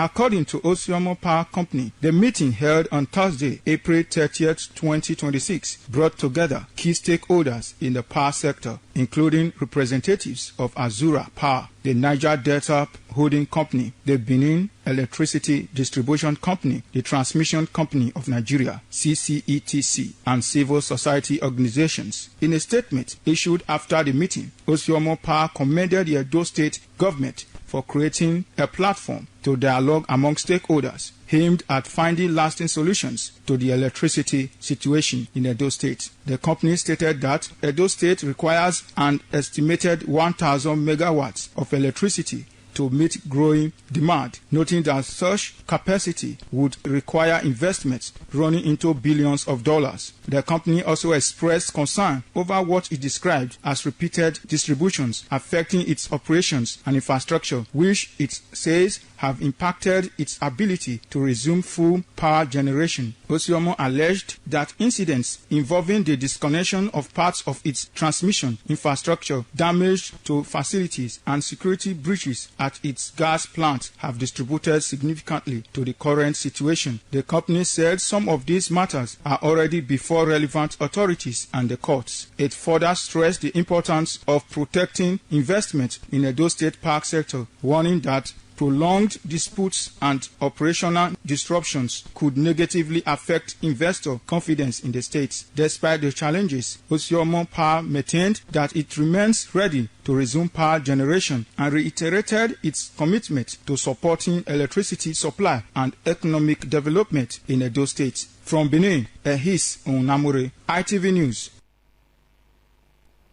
Edo State government says it is taking bold and strategic steps to tackle the lingering power challenges in the state as part of efforts to improve electricity supply and reduce dependence on the national grid. As part of this drive, the Commissioner for Power, Barrister Paul Usembo, alongside top management staff of the ministry on Wednesday, paid a routine inspection visit to CCETC Tor Industrial Park, an independent power plant located in Urugbo, Ikpoba local government area. Donald Emir has reports. The visit reflects growing commitment by the Edo State government through the Ministry of Power to strengthen partnership with private investors in the energy sector and accelerate sustainable power solutions for residents and industries in the state. CCETC Tahu Industrial Park, which was officially granted operational access in April by the state government, is part of a broader strategy aimed at decentralizing power generation and ensuring reliable electricity supply across key industrial corridors. During the inspection, Commissioner for Power, Barrister Paul Usembo, reaffirmed government's determination to closely monitor ongoing projects and ensure full compliance with set standards. We're here on continuous project monitoring to ensure that we evaluate the work that is done so far and also to address implementation challenges and to ensure that the variable milestones are achieved timely. What we have seen so far is commendable, as the first phase will be feasible by the end of the quarter, and the second phase is projected for the fourth quarter of 2026. The permanent secretary of the ministry, Engineer Steve Yunyepen, said technical evaluation conducted so far indicates steady progress and adherence to regulatory benchmarks. We are impressed. A lot of work has been done. From what we see on ground, over 30 megawatts of genset is already available. The commercial manager of CCETC, Luke Lee, disclosed that by the end of the second quarter of the year, 30 megawatts would have been generated for distribution, as the realization of the 100 megawatt proposal of the state government is being actualized in phases by the company. We are going to finish the first phase around the third quarter, second phase on the fourth quarter. The Edo State government, through the Ministry of Power, is taking several steps to ensure that erratic power supply becomes a thing of the past in the nearest future. From Ologbo, in Bubaka local government area of Edo State, Donald Ehiminyeng, ITV News. You're on to the network news on Independent Television. We'll be right back after this break. To stay.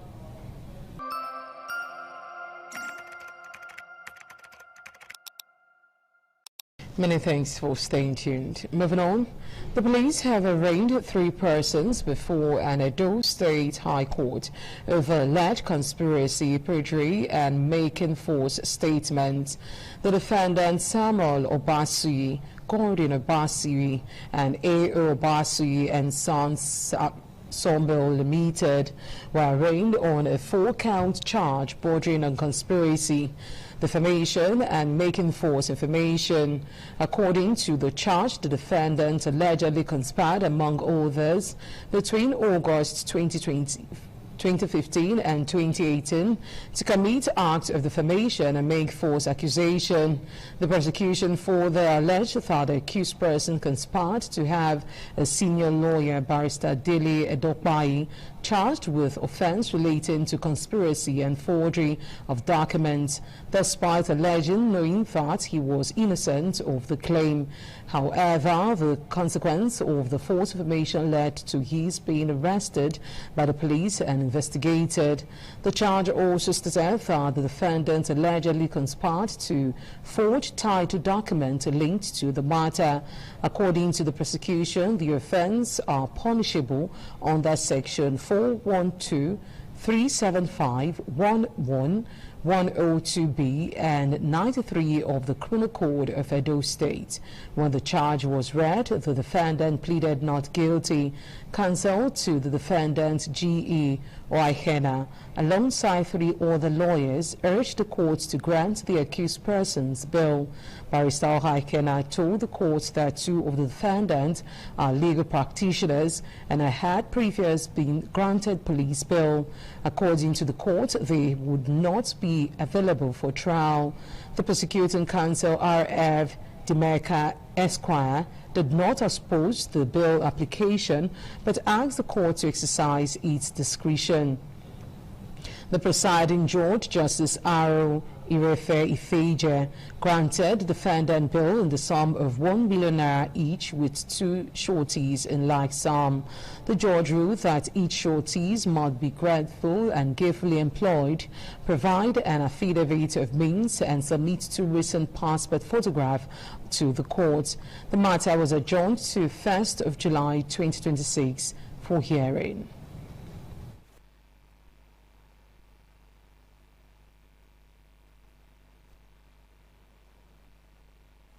The family of Otasowe at Christ Royal Ward Bible Church worldwide on Monday celebrated the birthday of General Overseer of the Church, Ambassador Royal Otasowe, at the Family Event Center along Ekawa Road in Benin City.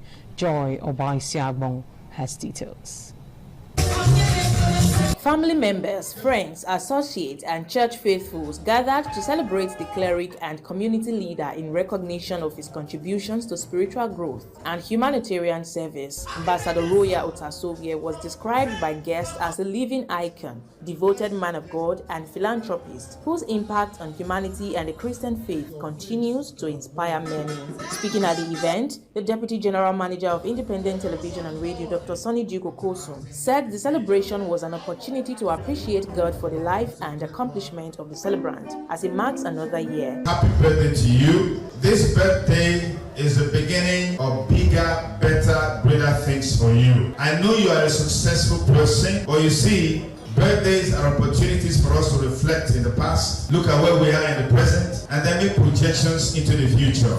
On behalf of the family, daughter of the celebrant, Marvelous Otasowe, congratulated her father, Ambassador Royal Otasowe, and wished him continued good health, longevity, and prosperity. As you all have come to celebrate with him, may celebration never end your household. Among dignitaries present at the celebration were the Edo State IPAC Chairman, Dr. Bishop Akalame, clergymen, church members, media practitioners, and security professionals who joined other well-wishers to honor the celebrant. He's a great man. God has blessed him.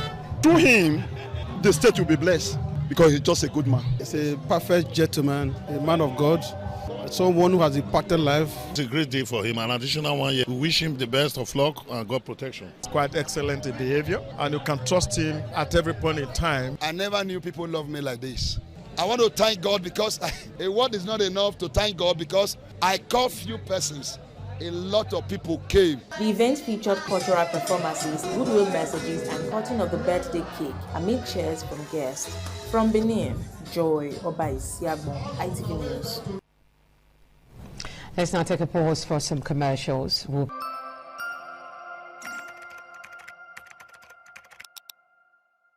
Thanks for staying tuned. Moving on, Elder Eddie Gaiva and Dr. Bright Ise has been installed as the new Odonwe and Ohaigili of Ohokugbo community. The unveiling ceremony held at the Elders Chamber, also known as Ugwedion of the community, was graced by dignitaries within Benin City and outside Nigeria. Jonah Omowo has details.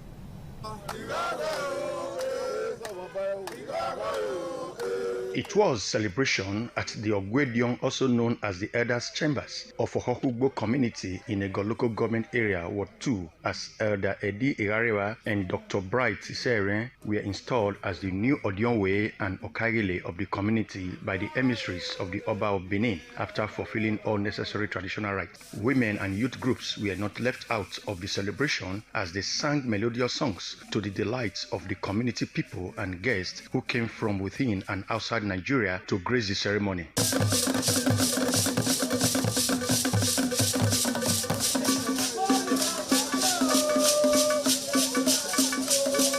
The new Odionwe, who expressed gratitude to the Benin monarch for counting him worthy for the position, promised to use his tenure to attract development and peace to the community. Today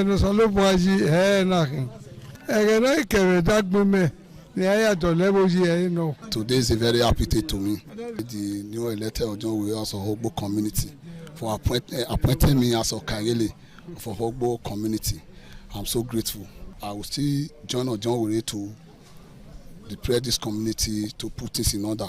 Some natives of the community and guests wished the new Odionwe a fruitful tenure. Mamwegbe maya dolebona yi ebona kama akamiko ya kamegwezi gawo ebi no tuwe na wiri ni aimu bo e bokogbo no pe ona mano wibere na imamwegbe maya dolebona yi no ba oba atokpe. Odionwe is a gentleman. I've known him for over 40 years. I thank God for keeping him alive. We are even more grateful to members of the community for all the support they give, the way that they handle things. Some youths were also elevated to join the elders cadre of the community. From Ohokugbo community in the local government area in Edo State, Jonah Omowa, ITV News. Honorable John Eboma Amenagawo has emerged as the People's Democratic Party flag bearer for Oedo East constituency seat in the Edo State House of Assembly. He was elected through a consensus primary held on Thursday at the party's local government secretariat located around 5 Junction axis in Benin City. Patience Saragira completes the reports. And our report will be brought to you subsequently. Moving on, Rejoice House for Integration and Rehab has officially opened its second drug and alcohol rehabilitation center located at Ugebo Street off Murtala Muhammad Expressway, Benin City, Edo State. Joy Obaisiagmo has details. This rehabilitation center is declared open to the benefit of humanity. Rejoice Rehabilitation Center was declared open by the Chief Executive Officer of the National Drug Law Enforcement Agency, NDLEA, Brigadier General Mohammed Buba Mawa, represented by the Edo State Commander of Narcotics, Miche Ofoyeju. Rejoice is playing a very significant part in the circle of drug control. So we are here to support you. Founder of the Rehabilitation Center, Reverend Andy Ebo, said the facility will offer faith-based treatment, integration, and rehabilitation for drug addicts and persons struggling with alcohol. He said the center has recorded 85% success rate in its work for the past 4 years. What we need intend doing here is to bring in people, clean them up, and let them be useful to the society and be useful to themselves. Representing Edo State Commissioner of Police, Mondi Agbonika, the officer in charge of narcotics, Ebado de Remusele, highlighted some criminal activities often linked to drug abuse. One of our core duties as police officers is to prevent crime, but when it occurs, our role also is to arrest the offender or suspect. Mrs. Osayen Okoro Ifunaya, the Assistant Director of National Human Rights Commission, representing the State Coordinator, Mr. Olumide Donsumo, she urged the center to carry them along in its activities. Irrespective of your sex, that's the gender, your religion, and as far as you're a human being, they have their fundamental human rights, and they should be treated with dignity. Guests at the event described the opening of the Rejoice Rehabilitation Center as a healthy development that will help many people involved in drug abuse off the streets. We should welcome something to enlighten our youth, to take them out of the street. It's an encouraging move. From Benin, Joy Obaisiagmo, ITV News. Edo State Police Command has declared one Kayode Fashua missing. In a statement signed by the Police Public Relations Officer, Edo State Police Command ASP Enoy Koidem, one Kayode Fashua of 102 Opalawanin Street, Benin City, left home on 23rd of May 2026 to an unknown destination. All efforts made to trace him proved abortive. The statement adds that Kayode Fashua is 59 years old, dark in complexion, about 5 feet tall, speaks Benin and English language fluently. The statement adds that anyone with useful information about Kayode Fashua should kindly contact the nearest police station.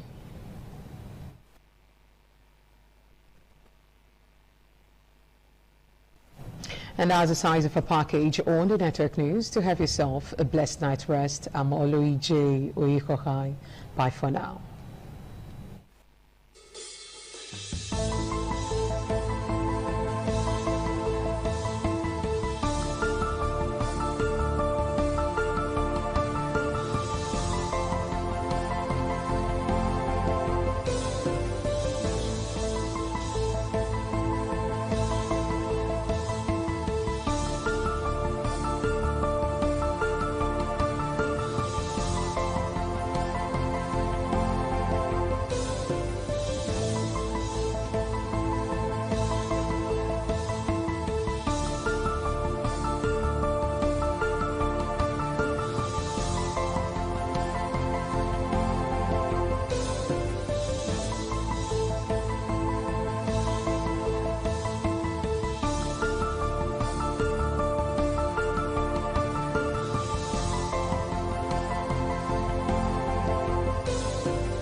ITV, certainly the best.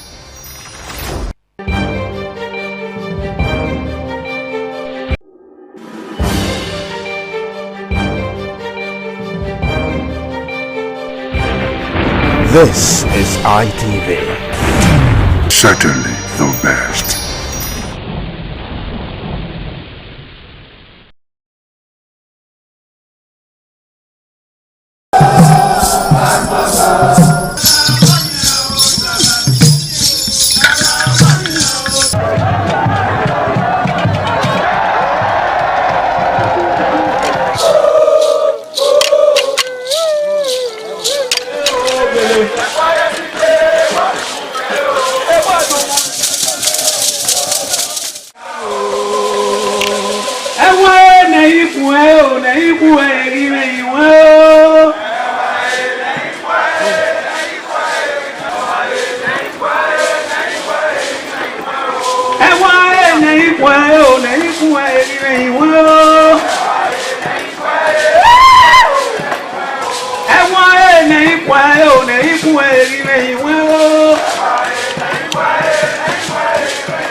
I don't know.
Ugieni Madonna, imagine Overo, always near Manazo, or Ugieni Madonna. You will have to serve the community for 30 years before you come to this stage.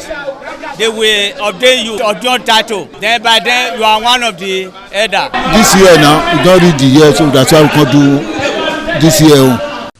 Historically, joining the Elders Council, an individual must have reached a certain age and must have made significant contributions to the community through leadership, service, or other meaningful ways. There was jubilation in the community as sons and daughters of Okada, both at home and in the diaspora, trooped out to be part of the ceremony, with various homes of the initiates agog with festivities. Friends and well-wishers of those initiated into the Elders Council jubilated at the Ogwedion after performing all traditional rites. The elders, known as Edion, in company with their loved ones, danced to their various homes where guests and family members were entertained.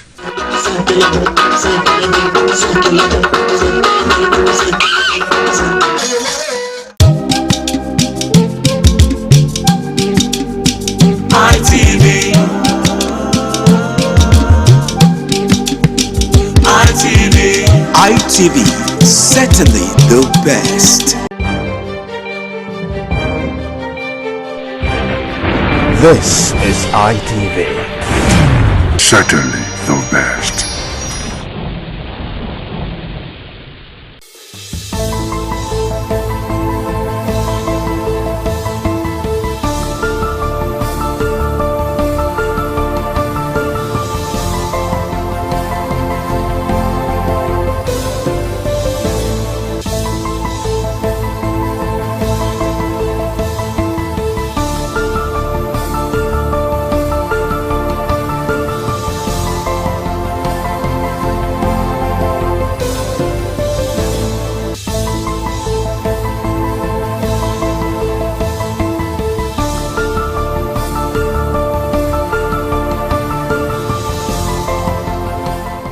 Abandonment of wife and children remains a growing concern in our Nigerian society.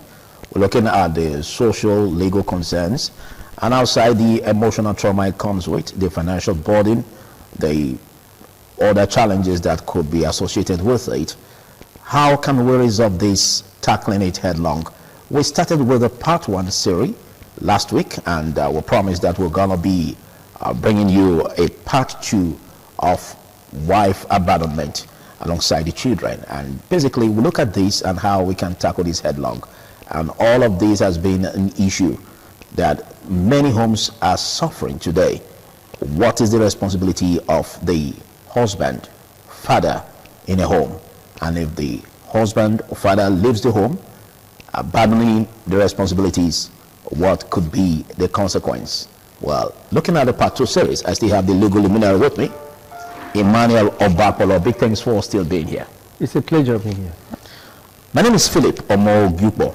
Well, we interrogate this looking at the ADRO, because I understand the fact that there could be other ways, mechanisms that we can seek help in tackling the challenges that the wife and children could be faced with as a result of the abandonment by the husband. Okay, so how can we appropriate a definition of ADRO as it relates to this? Okay, ADR simply means alternative dispute resolution. By its meaning, literally, it means that it is another form of dispute, of resolving dispute without necessarily going through the traditional courtroom system. That's just what ADR means. Some persons could best describe it as settlement between parties or amongst parties without the traditional courtroom system. That is ADR.